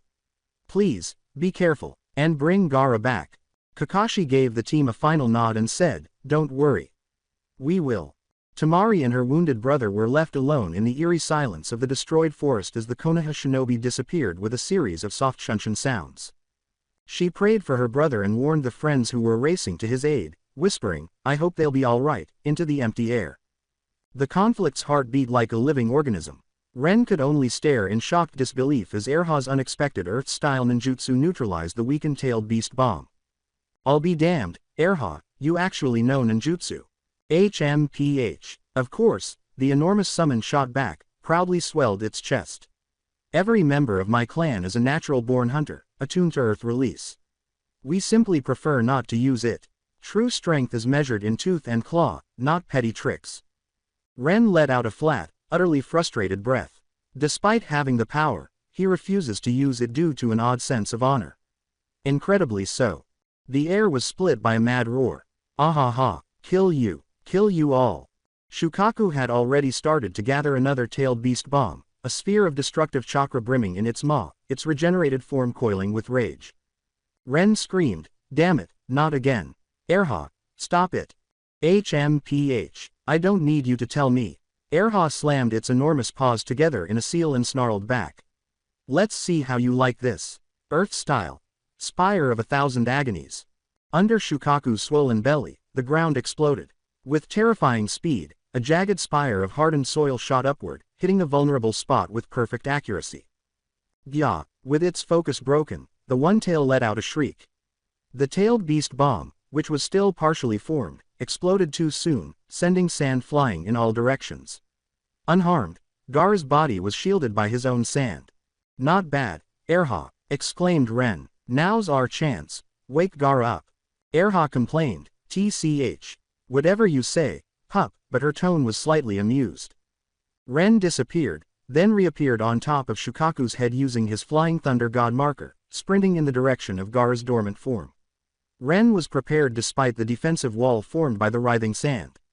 Not so fast, he exclaimed as he leapt into the air, sending another Flying Thunder God marker, a kunai, hurtling in Gaara's direction. It was caught by the sand. Ren shouted, break for me. As Rasengan whirled in his hand, he smashed the chakra sphere into the wall after teleporting to the embedded marker. Gaara emerged as the sand broke into innocuous grains. PFFT. Gaara was struck in the chest by the Rasengan. The blow startled him completely awake, causing his eyes to pop open and blood to spill from his mouth. Damn it, I just got out. I'll kill you all next time. Shukaku let out a final roar, but this time it was impotently angry. When Gaara regained control and forcefully resealed the beast, its enormous form trembled and then vanished. Gaara's eyes swam. Wah, what's going on? This is, Shukaku. I released it. His body let out a scream of tiredness. Every effort to call forth his sand was unsuccessful. Then his eyes landed on the composed figure in front of him. Uchiha, Sasuke. Recollections of the battle and the Tsukuyomi suddenly returned. Where's Konkuro? Ren acted casual as he shrugged and asked, are you asking me? No idea where he ended up. Gaara strained, attempting to call forth his sand. He was so exhausted that he could only observe. Sasuke Uchiha, was this your goal all along? Simple, Ren said, his lips tracing a cruel, playful smile. A sample of the One Tail's chakra. My wish is fulfilled, so I'll be leaving. As for you, in a few years, you're supposed to command the allied shinobi forces. You might still be useful. Consider this me sparing your life. With confusion, Gaara questioned, what do you mean? Hey, it means nothing, Ren lightheartedly remarked. My business here is done. I'll leave. We'll meet again, and then, I'll properly introduce myself. For now, just stay put and wait for your friends. He landed softly on the scarred earth after leaping from the inert sand mound. Erha's battle lust satisfied, it had already disappeared. Ren hesitated, his senses tingling. They were watching him. He was fixed in place by multiple pairs of watchful, calculating eyes. 6 figures stood at the edge of the clearing. His face changed from one of smug satisfaction to one of sheer surprise. They are the ones. One step forward, calm and authoritative, the voice was laden with unspoken history. Finally found you, Sasuke. Konoha's defenders, Team Kakashi, Hatake Kakashi, Uzumaki Naruto, and Haruno Sakura, and Team Asuma Nara Shikamaru, Akamichi Choji, and Yamanaka Ino, were in front of him. 6 people he knew, now against him. Ren eventually faced Konoha Shinobi once more after all this time, but this time he was on the opposing side. Ren's hopes for a tidy departure had been dashed. His path was now blocked by 6 faces from a past he had long sought to forget. He was genuinely surprised to see Kakashi and the others, a glimpse of his former life interfering with the icy accuracy of his new one. The Konoha shinobi in front of him had a range of expressions on their faces. Kakashi maintained a steady, unreadable mask of calm. With guarded neutrality, Shikamaru and Choji watched, calculating, waiting for a move. Ino stared at him as if he owed her a heavy debt, her eyes burning with betrayal and rage. However, Naruto and Sakura's reactions were the most erratic, with Sakura's already tear-streaked face blazing with unbridled emotion and desperate hope. Sasuke! They both exclaimed simultaneously, their voices choked with longing and incredulity. Overwhelmed, Sakura separated from the others and ran toward him, arms extended, as though she could physically secure him to them so he wouldn't be able to leave. Ren's response was terrifying, cold, and instantaneous. His left hand extended into the head of a huge, hissing snake, blurring in a hideous metamorphosis. The snake stopped just inches from Sakura's face as it lunged, its maw wide open. Although it didn't bite, it posed a serious threat. A few voices behind her shouted, "Be careful." But it was too late to do anything more than shout. Sakura's hope broke into sheer terror as she froze in mid-step. Her eyes widened as she staggered backward, gazing at the hideous snake and the boy who controlled it. "Do not come near me," Ren uttered coldly, "or I will kill you." Sakura's voice was barely audible above a whisper as she asked, "Sasuke, why?" It was impossible to reconcile the deadly figure in front of her with the boy she remembered. The Konoha team was put on high alert by the violent shift. Every sense was primed, hands hovered close to weapons, and stances tightened. Naruto's astonishment turned into uncontrollable fury. With his fists clenched until his knuckles turned white, he roared, "Sasuke, what are you doing? That's Sakura, she's our comrade, how could you do that to her?" Ren answered, "Let me correct you," as the snake retreated and blended back into his grasp. "She is your comrade, not mine. I walk alone. I have never had comrades. Anyone who approaches me uninvited is my enemy. I let her live only because we once shared a classroom. Continue to hinder me, and there will be no more warnings." Damn it! Naruto shuddered as anger and desperation fought for dominance. His recklessness overshadowed his strategy as he lunged forward, saying, "What the hell happened to you? What about Konoha? What about your friends? I'll knock some sense into you myself." "Naruto, don't!" Sakura sobbed as she scrambled to her feet. With her arms outstretched, she threw herself before him. "Please, don't hurt him." Shikamaru pinched the bridge of his nose and muttered under his breath, "This is such a drag." Kakashi put a firm hand on Naruto's shoulder and moved with quiet authority. "Enough. Stand down," he said in a composed tone that exuded total authority. Then he spoke to Sakura. "Fall back, now." After giving Ren a long look, Naruto grudgingly gave in and let Sakura take a step back.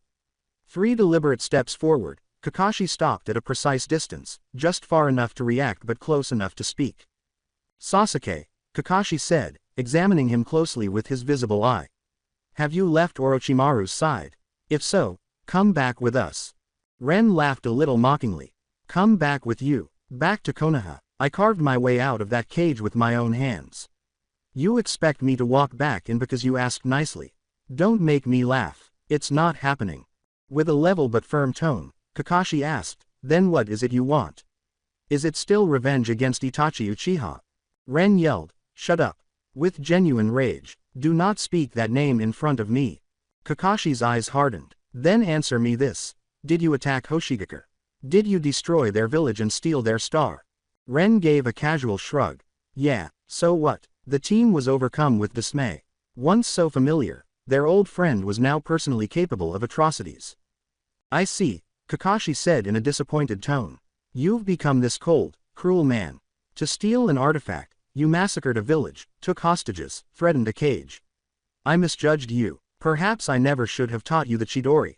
Entirely bored, Ren shot back, call it cold, call it cruel. I don't care, anyone in my way is an enemy. I show no mercy. Are we done here? Move aside, or strike. I'm tired of talking. One last thing, Kakashi said, reaching for the headband that covered his left eye. Return to Konoha with us and submit to the Hokage's judgment. If you come willingly, she may yet show leniency. Leniency, sneered Ren. You think Hoshigakure will accept that? That's not your concern. Just come back. The Hokage will handle the rest. And if I refuse? Under his headband, Kakashi displayed the Sharingan, a flawless red reflection of Ren's own eyes, saying, then we have no choice. Orders are clear. You are S-class rogue. You are to be brought back to Konoha, by force if necessary. Sakura. Ren's eyes swept over her beseeching body. Her voice nearly broke with desperation. Enough, Sakura, Kakashi said, fixing Ren with his gaze. The Sasuke we knew is gone. The man before you is a threat. Capture is mandatory. Do not let emotion cloud judgment. I understand, Sakura said in a heartbreaking whisper, making a silent decision to follow orders if Ren's life was really in jeopardy. At last, Ino, who had been fuming in silence, came forward, looking pale with rage. What did you do with Ren? Where did you take him? She demanded sharply of Sasuke Uchiha. The query broke the tension and diverted everyone's focus. Ren's eyes even flitted in her direction, revealing something unreadable for a moment. Ren Uchiha, the disabled brother of Sasuke. Kakashi's thoughts were racing. Did he also take him? Ren Naruto's expression darkened. He was among the first people I became friends with, but I left him after his accident. I even forgot about him. Oh no. A strange, unreadable flicker passed across Ren's eyes before they were mercilessly smothered as he continued to stare at Ino. You remember me, Ino. A silly girl. During Ino's intense questioning, Ren became silent. During the years he had been forced to act foolish in order to survive, she and the elderly woman at the dango shop were the only people in Konoha who had ever shown him unwavering kindness. They had remembered him while everyone else had forgotten. If he had any residual guilt about Konoha, it was only for those two. He discovered that he no longer had the same icy contempt for her. His lips curled into a wry, almost melancholy smile. Ino, it's been a long time. The Konoha shinobi felt a wave of bewilderment. Someone who sounded almost nostalgic had taken the place of the cold, murderous rogue. Ino yelled, don't change the subject. But she hesitated for a heartbeat due to the change in his tone. Tell me, what did you do to Ren? Where is he? Ren laughed softly and without humor. That guy, you might as well consider him dead. Ino's voice fell to a lethal whisper, what did you say? The idiot known as Uchiha Ren of Konoha is dead, Ren reiterated, his voice hardening. No. That's impossible, you're lying, she said, her hands shaking and her face going pale. When he said, believe what you want, he was icy and straightforward. The question was hardly audible, did you hurt him? Let's just say the Uchiha Ren you knew was dismantled by me, said Ren sharply. In a way, he spoke the truth. His helpless, former self had been permanently erased. You bastard, was Ino's scream, unadulterated and unrefined. Hope gave way to glaring hatred. She forgot her clan's mind-based methods and that she was a sensory type. She lunged toward the boy who had destroyed the one she had always cared for, kunai clutched in white-knuckled hands. Shikamaru yelled, Ino, wait. But she had already started to move. Shikamaru's hands formed the clan's signature seal, TCH. What a drag, Choji, respectively. If we can't stop her, back her up. He yelled as his shadow darted across the ground in an attempt to ensnare Ren. Choji inhaled deeply. Human juggernaut, he exclaimed as his enormous hands swung down to pin Ren. Ren did not take revenge on Ino. He just used precise, economical movements to weave through her grief-stricken strikes. Die, die, die, cried Ino, slashing wildly. Ren teased, continuing to dodge with ease, why so angry? Maybe that fool Uchiha Ren never cared about you. Maybe you were just another face in the crowd. Shut up, she yelled more forcefully. Ren wasn't like that. He was bright, kind. A cold-blooded murderer like you has no right to speak. You're wrong, Ren shot back. I see. He was selfish. He never cared. He hid behind a mask. You were deceived. I said shut up. Ino's last angry blow struck his jaw firmly. A trickle of blood leaked from Ren's mouth as his head snapped sideways. Stunned, Ino froze. He was struck by her. With a quiet giggle, he lifted his thumb to remove the blood. Nice punch, Ino. Didn't know you had it in you. She shook and said, why didn't you dodge? Consider it a debt paid, he said, his sardonic smile reappearing. Maybe it makes me feel a little better. Ren's face hardened before she could reply. He saw the shadow tendril of Shikamaru rushing toward his feet. He jumped backward in a smooth motion, avoiding capture. Shikamaru. Looking back, Ino pondered. Choji's enormous hand dropped like a meteor above him. TCH. Ren moaned as he executed a perfect body flicker technique, disappearing and reappearing a few meters away. A cloud of dust shot into the air as Choji's fist struck the ground with a thunderous boom. Sakura, Naruto, help them, hold him, Kakashi ordered. Right, they shouted together as they charged. Naruto yelled, Sasuke, I'm not letting you get away this time. This is problematic. The actual threat is Kakashi. The others don't give up. It's time to stop, Ren thought. His red pattern spun as his Sharingan flared.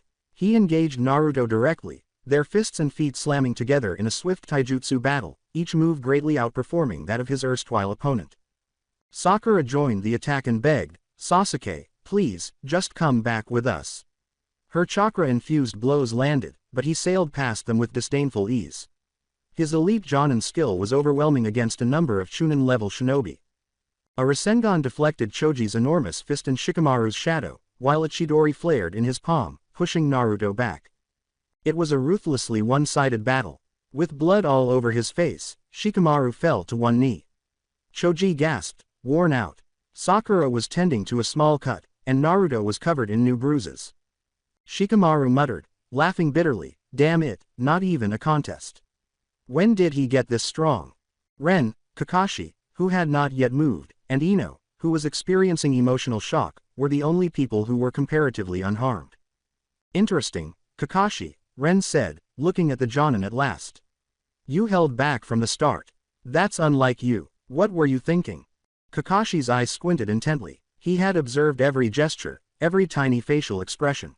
I was thinking, Kakashi said quietly and thoughtfully, are you, really Sasuke? For a moment, Ren's self-assured smile wavered. The depth of Kakashi's observation was greater than expected. Ren quickly recovered and tilted his head in mock amusement, saying, oh. And why would you say that? Initially, Kakashi's goal had been straightforward, find and get Sasuke. But as soon as he saw this, Sasuke, a strong, nagging sense of wrongness took hold. His instinct had caused him to wait, watching as this stranger and his students clashed instead of stepping in right away. His suspicion developed from a hazy intuition into a hard, indisputable certainty with each move and technique. It was not Uchiha Sasuke who was in front of them, or not the Sasuke they were familiar with, anyway. The fighting style was completely unfamiliar. The Sasuke he had trained would never use the Rasengan, a characteristic of both Naruto and the fourth Hokage, or rely on shadow clones in battle, a tactic he had always considered to be Naruto's crutch. More than the methods, it was the manner. Crafty, almost playful cruelty, very different from the serious, introspective boy Kakashi recalled. You, Kakashi said in a low, deliberate voice, are you really Sasuke? Ren's grin remained unwavering, but a brief moment of surprise flashed across his face before it was quickly smothered. Oh, and why would you ask that? From the moment I saw you, something felt off. At first, I dismissed it, blaming Orochimaru for changes in you. But the longer I watched, the more certain I became. What exactly do you find suspicious?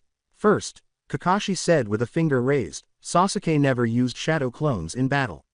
You used them multiple times against Naruto. Second, he raised another finger, you used the Rasengan, a technique Sasuke has no connection to. Finally, your presence, you're sly, calculating, not him at all. In a light, almost playful tone, Ren asked, and you base your accusation on just that? Kakashi stated, there's more, as his eyes became noticeably sharper. What sealed my suspicion was your behavior toward Ino. Ino looked up sharply, still shaking. A shaky hope blossomed inside her as her mind replayed her punch, Ren's strange words, and his lack of retaliation. You treated the rest of us with cold disdain, like strangers. But toward Ino, it was different. You didn't fight back when she attacked. She wasn't close to Sasuke. She was close to his brother, Uchiha Ren. Am I right? Kakashi's gaze pierced him, methodical. That's true, Ino said in a tremulous whisper. Ren said, you've said a lot, with a slight smirk that seemed a little forced. What's your point? My point is this. You are not Sasuke at all, Kakashi remarked in a grave tone. There was a stunned silence. With their heads spinning, Naruto, Sakura, Shikamaru, and Choji gazed. Not Sasuke. So who is he? Why does he resemble him so much? Ino's previously suppressed tears now flowed freely. A kunai fell to the floor with a clatter. She took one step, then another, and then she ran straight toward Ren, heart racing, hope brittle but fierce. Shikamaru shouted, Ino, wait. Be careful, with fear in his voice. However, she continued. She came to him, looking into his face with teary eyes. They all anticipated violent retaliation, but it never materialized. Rather, Ren gave her the same wry, almost melancholy smile that he had saved for her. They just stared at one another for a long time. Then Ino threw herself into his arms, burying her face in his chest as though he were a lifeline, and sobbed, choking. Naruto muttered, completely perplexed, what's going on? Why is Ino? Sakura's feelings were a jumbled mess of bewilderment, relief, and jealousy, and all she could do was stare. Shikamaru's eyes narrowed as his mind raced. Is it possible based on Kakashi-sensei's logic and Ino's response? Is Uchiha Ren actually here? Ren laughed softly and lifted his arms to gently return the hug. Some things never change, Ino. You still like to cling to people. Her voice was muffled as she whispered, I finally found you, into his chest. Ren. He whispered, I'm sorry, for the first time. He raised a hand and wiped the tears from her cheek, saying, I made you worry. Please, don't cry. My guess was correct, firmly stated Kakashi. You were Uchiha Ren, the one everyone wrote off as lost, the one they forgot. The group felt a wave of shock. Sakura's hand flew to her mouth as she gasped, how is this possible? The words died in her throat, he's really. The boy they had forgotten, shunned, or pitied had grown into a shinobi more powerful than all of them. Although it was nearly unthinkable, Kakashi's reasoning and Ino's response ruled out any other option. Ren looked past Ino at Sakura and snorted. So it's that idiot Uchiha Ren, is it? Sakura stumbled, embarrassed and agitated, I didn't mean, over her words. Ino stepped back a little and said, Ren, I'm sorry. With beseeching eyes, Sakura-chan didn't mean it like that. She's not malicious. Please, don't be angry. Ren's icy face warmed up. Haha, don't worry, I'm not so petty as to hold a grudge. Ask me not to be angry, and I won't be. When confusion gave way to joy, Naruto finally exclaimed, You're really Ren. He staggered on, forgetting his wounds. You got your memories back. You're better. Yes, Ren replied, looking him in the eye. I am Uchiha Ren. Got a problem with that? Jumping with excitement, Naruto exclaimed, It is you. Haha, awesome. Fists pumping, pain and bruises forgotten. A minute ago, Shikamaru was prepared to fight him, but now he's celebrating. He winced and touched a painful bruise. He has absurd nerve. For the first time, Ren grinned genuinely as he observed Naruto's display. I should have known. This is so Naruto. Naruto, Kakashi said, cutting through the celebration and bringing the celebration back to reality. Don't celebrate just yet. While we now know he is Uchiha Ren, our business isn't over. Naruto froze, suddenly realizing where they were and what they were doing. Sheepishly, he scratched the back of his neck. With his eyes fixed on Ren, Kakashi moved forward. His tone was solemn and authoritative. Let's talk, Uchiha Ren.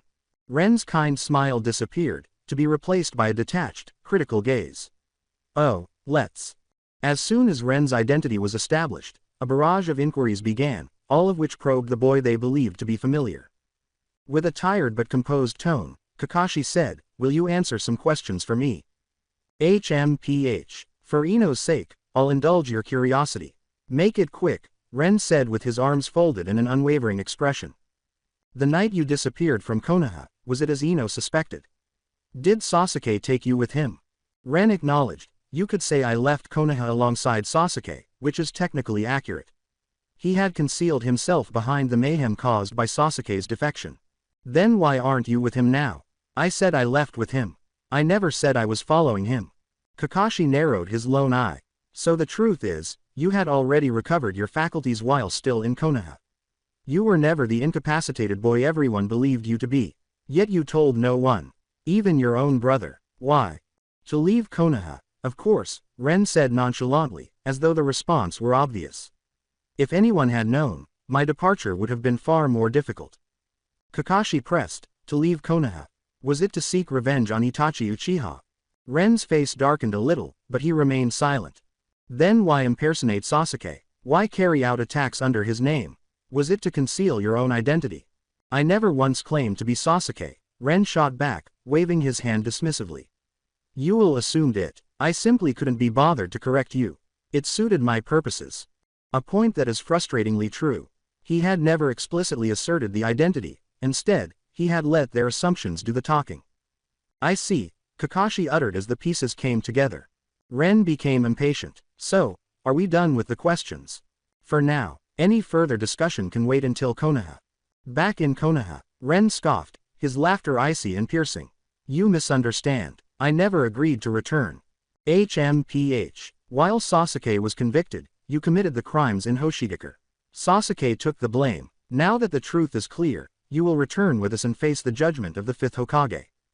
Ren said in a cold, decisive voice, Ha! You want me to go back? Stop joking. Not happening. Ren, Ino said in a shaky, tiny, beseeching voice. Why won't you come back? Are you afraid Lady Tsunade will punish you? Ren looked at her and said, No, it's not that, in a quiet, almost gentle voice. Then why? What is the reason? Tell me, he said. I'm sorry, Ino, with sincere regret in his eyes. For reasons I can't share, I cannot return, not until I've accomplished what I set out to do. Revealing it could put you in danger. Please, do not ask again. Once it's done, I will come find you. But, Ino started to protest, but Kakashi's voice interrupted her abruptly.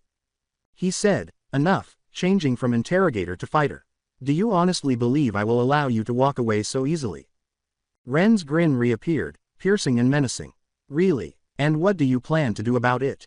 Kakashi's tone was calm, but his body was tense, every nerve on edge.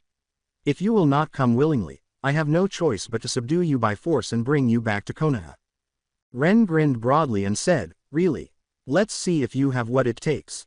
Sharingan's eyes lit up with excitement. Naruto, do not intervene. Stay back, but watch him. If he tries to flee, stop him. Understood. Ino, you too, step back and follow orders. Kakashi's tone was firm yet calm. Mr. Kakashi, you can't fight him. Ino exclaimed, her worry for Ren taking precedence over all other considerations. With sincere concern in his voice, Naruto continued, Yeah, Ren, you should just come back. You're no match for Kakashi-sensei. Ren, please, Ino pleaded, holding his arm. Whatever you need to do, we can help. Together. Ren spoke in a soft yet firm tone. Ino, don't argue. Just follow Kakashi's instructions. She tightened her hold and resisted, saying, No. If I leave, you'll fight. I won't let you. Uchiha Ren, Kakashi said in a stern voice. Come willingly. I do not wish to hurt you. Oh, you have no desire to hurt me. Ren's face went cold. He laughed at Kakashi's assumption and asked himself in private, Are you confident you even can? I have no wish to harm you either. But if you persist, I'll apologize to Ino later. Kakashi ordered, This is your last warning. Ino, step back. Ren echoed softly, trying to gently pry her away. Ino, step back now. No, she demanded, holding on with all her might. Ren said, Fine, look at me, in a strong, commanding voice. What? She inquired, automatically looking him in the eye. The tomo in Ren's Sharingan spun and released a straightforward but powerful genjutsu as soon as their eyes met. Ino collapsed unconscious into his arms, her body going limp and her eyes fluttering. Sleep for now, he whispered as he gently caught her. When you wake, it will all be over.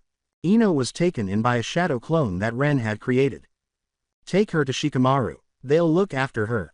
With an almost haughty tone, the clone said, Understood, and then vanished into smoke, leaving the group with heavy hearts. Shikamaru whispered to himself. Even as a clone, he's insufferably cocky. Returning to his former form, Ren experienced a wave of relief at knowing Ino was safe. He turned to Kakashi and said, "Now, Sharingan blazing. It's just the two of us. Let's see what the legendary copy ninja is truly capable of." "Is that what you want?" Kakashi asked, reaching for his headband to reveal his own Sharingan. "Then allow me to show you." Now that Ino was safely out of the way, the clearing was prepared for a duel between the prodigy who had deceived them all and the copy ninja. Ding! He heard the voice of the system, which had been silent for a long time. Mission issued. Defeat Konoha's copy ninja, Kakashi Hatake. The goal is to earn 10,000 points. Penalty for mission failure. 10,000 points are deducted. Are you okay with it? A mission. This is just free points. Ren nearly burst out laughing. In any case, I was going to fight him. Accept the mission, he said to himself. Ren said out loud, "All right," his voice resonating a little in the suddenly tense room. "It's just the two of us now. Let's see what the famous Konoha technician is truly made of." Kakashi narrowed his single eye and asked, "Is that what you want?" "You'll see." Kakashi's hands moved quickly, skillfully navigating through hand seals. He quickly slammed his hands to the floor. Earth style wall. The ground moaned and rumbled. Enclosing the two of them in a makeshift arena, massive walls of compacted soil rose upward from the ground in a perfect square, cutting them off from the outside world. Ren stared at the imposing barriers and thought, "Hey, using this to keep me from running." Kakashi said, "Be prepared," in a composed but firm tone. "You are our mission target. Letting you escape would be problematic." Ren's smirk returned, a mask of cool confidence. "Oh, you've really got me cornered. Well, prepare yourself for a nasty surprise. You might just bite off more than you can chew." Lightning style. Chidori. The sound of 1,000 birds screeching filled the enclosed space as blue-white electricity crackled to life in Ren's palm. Chidori. You learned it from Sasuke. But trying to use the Chidori against me is naive. No one understands this jutsu better than I do. Kakashi didn't flee. Kakashi moved fluidly and economically as Ren lunged forward, avoiding the thrust with little effort. The Chidori was only a few inches from its target when his hand suddenly sprang out and clamped around Ren's right wrist like a vice. "Got you," Kakashi grunted as he applied pressure with the intention of breaking the wrist and ending the fight quickly. A rogue ninja on the loose was a greater problem than a broken bone, which could be fixed later. "Really?" Ren asked in an eerily composed tone. He had that angry smirk on his face, but no panic despite his captured wrist. "What?" Anxiety surged through Kakashi. Ren exclaimed, "It should be me who's got you." His left hand swung around out of Kakashi's line of sight. It contained a fully developed Rasengan that was churning violently. Without any seals or obvious effort, he had formed it. "Nani?" Kakashi's shocked eyes grew wide. It was too late for him to pull away. The Rasengan made a firm contact with Kakashi's stomach. He was thrown backward like a ragdoll and lifted off his feet by the tremendous force. With a sickening crunch, he crashed into the earth wall behind him and slid to the ground, still. Ren scoffed and let go of the Chidori in his right hand, saying, "Hey. Is it over?" His victory was fleeting. Poof! The Kakashi that was leaning against the wall vanished into a white smoke cloud. Where he stood, a substitution log clattered to the floor. A clone of the shadow. Ren glanced around the cramped area. Where is the real one? From beneath his feet came the answer. Before he could react, a pair of hands leapt upward and grabbed his ankles with an iron grip, causing the ground to erupt. "Earth style. Headhunter jutsu," was Kakashi's voice, clearly audible despite the earth's muffle. With terrible force, Ren was jerked downward, and the earth engulfed him completely, leaving only his head above the surface, immobilized and trapped. Ren strained against the compacted soil and grunted, "Tch. Careless." But to no avail, he got stuck quickly. Kakashi emerged from the ground a few feet away, brushing dirt from his flak jacket. He approached and knelt before Ren's imprisoned body. "Well, can't move, can you?" Ren only gave a chilly glare in response. "Your skill is impressive," acknowledged Kakashi. "Not only did you master the Chidori, but the Rasengan as well. 2A rank jutsu, but you lack real combat experience. Though, I suspect you'll learn quickly." With an odd twinkle in his eyes, Ren spat, "Do you really think you've won?" "What?" Kakashi's intuition cried out to him. He looked up at the sky with a start. With a Rasengan already roaring in his hand and headed straight for Kakashi, another Ren was plummeting from above. Up in the air, and then this one. Kakashi's eyes returned to the imprisoned Ren. Poof! In another puff of smoke, the head in the ground disappeared. An additional shadow clone. There was not enough time to comprehend the trick. In a desperate dive, Kakashi threw himself to the side. The earth exploded and pieces of soil flew as the real Ren's Rasengan crashed into the area where he had been crouching. Ren smoothly landed, pulling his hand away from the crater. "TCH, you dodged it," he said. Kakashi, who was now scurrying back to his feet a safe distance away, was the focus of his scarlet Sharingan. "So, that's it," Kakashi exhaled as comprehension began to set in. Even his most subtle movements, intended to hide the real body, had been flawlessly read and replicated by those damned eyes. "The Sharingan, you copied my shadow clone technique the moment I used it. You're not simple, in fact. It looks like I'll have to get serious." Kakashi's hands reunited, initiating yet another series of seals.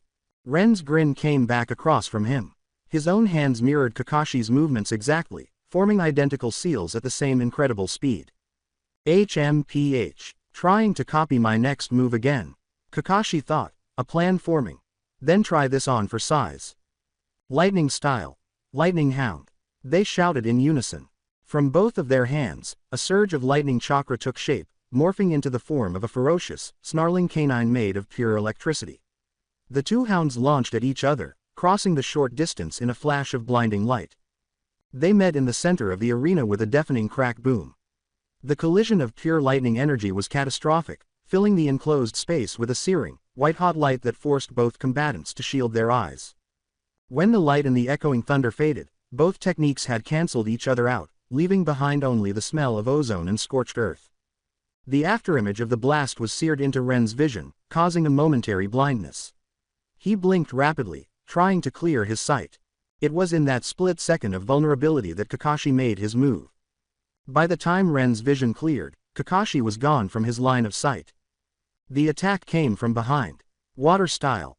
Water dragon bullet technique." Kakashi's voice rang out, cold and decisive. Ren whirled around, but it was too late. A massive dragon, conjured from the moisture in the air and the ground itself, was already upon him, its maw open wide to swallow him whole. The real battle had just begun. The collision of their lightning techniques had filled the earth and arena with a blinding, concussive flash. Ren, caught off guard, was momentarily blinded, his vision swimming with white spots. By the time his sight cleared, Kakashi had vanished from his field of view. Before he could even process the disappearance, Kakashi's voice cut through the air from behind him. "Water style.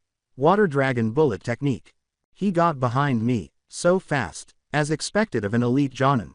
Ren's mind raced. He wasn't panicked, however. The environment was arid. The dragon Kakashi conjured was little more than a powerful, concentrated jet of water. Facing the oncoming torrent, Ren's hands moved in a mirror flash of seals. "Fire style. Fireball jutsu." He took a deep breath and expelled a massive, 3-meter-wide sphere of raging fire from his mouth. The two elemental forces met in a violent clash of steam and hissing noise, the fire vaporizing the water completely, neutralizing the attack. "Your reaction time and ninjutsu application are excellent," Kakashi commented, his tone one of genuine, analytical praise despite their opposition. "Really?" Ren shot back, not swayed by the compliment. "Then try keeping up with this." He drew several special kunai from his pouch and hurled them at Kakashi in a wide spread. Kakashi evaded them with effortless, minimal movements. "Throwing weapons won't work on me. HMPH, I didn't expect them to hit you." Ren's right hand came up, a Rasengan already swirling to life in his palm. "If kunai won't do it, then how about this?" The Rasengan again, powerful, but Kakashi's critique was cut short as Ren vanished from his sight entirely. He disappeared. A split second later, a wave of primal danger screamed from behind Kakashi. He barely had time to register the sensation before Ren's voice confirmed it. Rasengan. Thump. The attack connected, sending Kakashi flying forward. But before he even hit the ground, his body dissolved into a familiar puff of white smoke. Another shadow clone. Damn it, another clone. Ren scowled, frustration bubbling up. He must have substituted during the steam cloud from our jutsu clash. Using clones and substitutions to perfection, this guy is seriously difficult to pin down. High up on the earth wall, the real Kakashi looked down, his mind reeling. That sudden disappearance and reappearance, there's no mistaking it. That's Minato-sensei's signature technique. A space-time ninjutsu, the flying Raijin. The kunai he threw, they must be marked with the formula. But how? How did Uchiha Ren learn a kinjutsu belonging to Konoha? A cold dread settled in Kakashi's stomach. Uchiha Ren, his secrets run deep. His potential is terrifying. If someone like him becomes an enemy of the leaf, the consequences are unthinkable. I must apprehend him, no matter the cost. As expected of Kakashi, Ren called out, his voice echoing in the arena. You're amazing. I can't seem to land a clean hit. Well, it's just experience, Kakashi replied, his voice deceptively calm. More importantly, I want to ask you. That technique you used to vanish and reappear, where did you learn it? You mean the flying Raijin? I'm sorry, that's a question I can't answer. Ren's smirk was back. I knew it would come to this, but it doesn't matter. You'll find out sooner or later anyway. As that's so, are you still so confident you can escape? I think you're forgetting something. Before we showed up, you were engaged in a large-scale battle with Gaara. And the triple Rashomon we saw from the trees, that was your work as well, wasn't it? A jutsu of that magnitude consumes a tremendous amount of chakra. Combined with the high-level techniques we've both been using, I'd wager your chakra reserves are nearly depleted. Kakashi's analysis was cold and logical. He had no way of knowing about the system, no way of knowing Ren's chakra had been fully restored before their encounter. In your current state, do you really believe you can still get away from me? Oh, is that what you think? Ren's expression was one of pure amusement. I'm afraid I'm going to have to disappoint you. He had honed his skills in this fight, using Kakashi as the ultimate sparring partner to bridge the gap between his system-granted power and real-world combat experience. He hadn't used his ultimate trump card, choosing instead to test his limits against the copy ninja. He now understood the difference. While his raw power might be on par with an elite Jonin like Kakashi, his practical experience and tactical ingenuity were still lacking. Against weaker opponents, he could overwhelm them. Against a seasoned veteran like Kakashi, it was a different game entirely. But, Ren continued, his tone shifting, I think it's time we ended this. Kakashi's visible eye narrowed. Oh, so you do have another card to play. A terrible possibility dawned on him, one that made his blood run cold. Could it be, the Mangekyo Sharingan? The change in Kakashi's demeanor was not lost on Ren. It seems you've already figured it out, he said with a cold sneer. He slowly closed his eyes. When he opened them again, the three Toma were gone. In their place was a sinister, intricate pattern, a six-pointed star that seemed to swirl with latent, devastating power. The Mangekyo Sharingan. Kakashi's breath hitched. The Mangekyo. It's real. There's another besides Uchiha Itachi. The implications were staggering, and it belongs to the boy everyone wrote off as a lost cause. Uchiha Ren's talent, it completely overshadows even Sasuke's. This is terrifying. So now, Kakashi, Ren's voice was low, laced with the new, ominous power humming within him. Are you still confident you can bring me back to Konoha? The air in the earthen arena grew heavy, charged with the threat of a power Kakashi knew he was ill-equipped to handle. The game had just changed entirely. The brief but intense exchange had laid bare the gap in their combat experience. Ren knew that without tapping into the true power of his eyes, he stood no chance against a veteran like Kakashi. He ceased holding back. The intricate, six-pointed star pattern of the Mangekyo Sharingan swirled ominously in his gaze. The moment the Mangekyo was revealed, Kakashi's reaction was instantaneous. He snapped his own Sharingan eye shut, relying solely on his right eye. He deliberately averted his gaze, focusing on Ren's torso and limbs, refusing to meet the hypnotic power of the advanced dojutsu head-on. So, Ren's voice was a cold taunt. Kakashi, still confident you can take me in? The Mangekyo is indeed formidable, Kakashi admitted, his voice carefully neutral. If it were Uchiha Itachi, I might already be defeated. But you, I doubt your mastery of it is on his level. It doesn't frighten me. Hey, you think I'm inferior to Itachi? Is that what you believe? Ren's voice dripped with icy venom.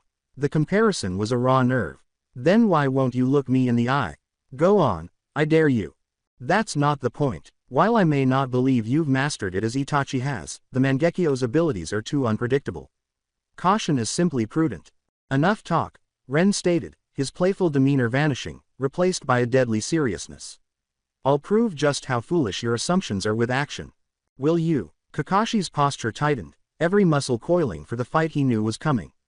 His feigned nonchalance was gone, replaced by the focused intensity of a hunter facing a truly dangerous beast. Ren didn't waste another breath. His hands flew through seals. Fire style. Great fireball technique. The massive orb of flame wasn't meant to hit Kakashi, it was a declaration, a opening move to force a reaction. As expected, Kakashi blurred into a body flicker, effortlessly evading the inferno that cratered the ground where he'd been standing. Impressive power, but how long can his chakra last sustaining that in the Mangekyo? Kakashi thought, even as his own hands were moving. Time to change the battlefield. Water style. Hidden mist jutsu. A thick, chakra-infused fog erupted from Kakashi, billowing out to engulf the entire earth and arena in seconds. Visibility dropped to near zero, the dense white vapor clinging to everything. The hidden mist jutsu. Ren's scoff echoed faintly in the muffled silence. You're relying on a low-level technique like this to counter me. A technique's rank is irrelevant. Its suitability is what matters, Kakashi's voice replied, seeming to come from everywhere and nowhere at once within the fog. This mist is formed from chakra. Not even wind can easily disperse it. It will hinder even your Sharingan. It saves me the trouble of avoiding your gaze. Is that so? Ren's voice was laced with mocking amusement. If you can't see me either, what's your next move? You'll see. Kakashi's voice faded, swallowed by the oppressive silence of the fog. What is he planning? Ren's mind raced. The same tactic he used against Zabuza. The tracking fang technique. He was right. Hidden within the mist, Kakashi unsealed a scroll, smearing his blood across it before slamming it onto the ground. Earth style. Tracking fang technique. Several dark shapes shot from the scroll, diving into the earth and speeding silently toward Ren's last known position. In the heart of the fog, Ren heard the faintest scrabble of claws against soil. His alertness spiked. He really is using the same trick. But, I'm not Zabuza. His hands moved in a familiar, rapid sequence. The ground around Ren erupted as 8 ninja hounds burst forth, fangs bared, lunging for his limbs to immobilize him. They never reached their target. Lightning style. Chidori current. The seals Ren had formed were for the Chidori's variant. As the dogs leapt, a torrent of electricity exploded outwards from his body, a crackling dome of pure lightning. The hounds were caught mid-pounce, their bodies seizing as the high-voltage current coursed through them. With pained yelps, they vanished in puffs of smoke, forcibly returned to their summoning realm. On the other side of the fog, Kakashi flinched as the psychic feedback hit him. The tracking fangs failed, and that technique, it's the one that mysterious Anbu used, channeling the Chidori through his own body to create an area of effect defense. He used it to perfectly counter my attack. But how did he know the fangs were coming? And how does he know this jutsu? Could he be the same boy who impersonated an ANBU that night? It's possible. Though the attack failed, it had served its purpose. It had revealed Ren's exact location within the mist. This fog is a nuisance, Ren thought, his Mangekyo scanning the impenetrable white wall around him. I need to find Kakashi. No, first I need to clear this. Seeing his first plan foiled, Kakashi immediately shifted tactics. His hands formed another series of seals, lightning chakra coalescing before him not into one, but 2 bestial shapes. If the hounds won't work, then try this. Lightning style. Lightning hounds. He muttered, sending the 2 crackling canines racing through the fog on diverging paths, their furious snarls echoing weirdly in the thick air. Ren heard the distinct crackle and roar approaching from 2 different directions. Again. He wouldn't use the same trick twice. He's not that foolish. Despite his reasoning, he didn't drop his guard. His hands instinctively began forming the seals for the Chidori current again. The 2 lightning hounds burst from the fog simultaneously, one from the left, one from the right. They closed the distance in an instant. Ren's Chidori current flared to life around him. But it was the wrong defense. The lightning hounds weren't physical summons to be shocked. They were pure, concentrated bolts of shaped chakra. They passed through his electrical field unimpeded and slammed into him from both sides. Boom. The dual impact was deafening, a concussive blast of light and sound that shook the earthen walls. Did it work? Kakashi whispered, straining to hear any sound of movement over the ringing in his ears. The fog was still too thick to see. If those 2 didn't work, then this mist has outlived its usefulness. He released the chakra maintaining the technique. The thick white vapor began to slowly dissipate, thinning out until the ravaged arena became visible once more. Kakashi's gaze zeroed in on the spot where the lightning hounds had detonated. His visible eye widened in sheer, utter disbelief. What is that? He breathed, the words barely a whisper.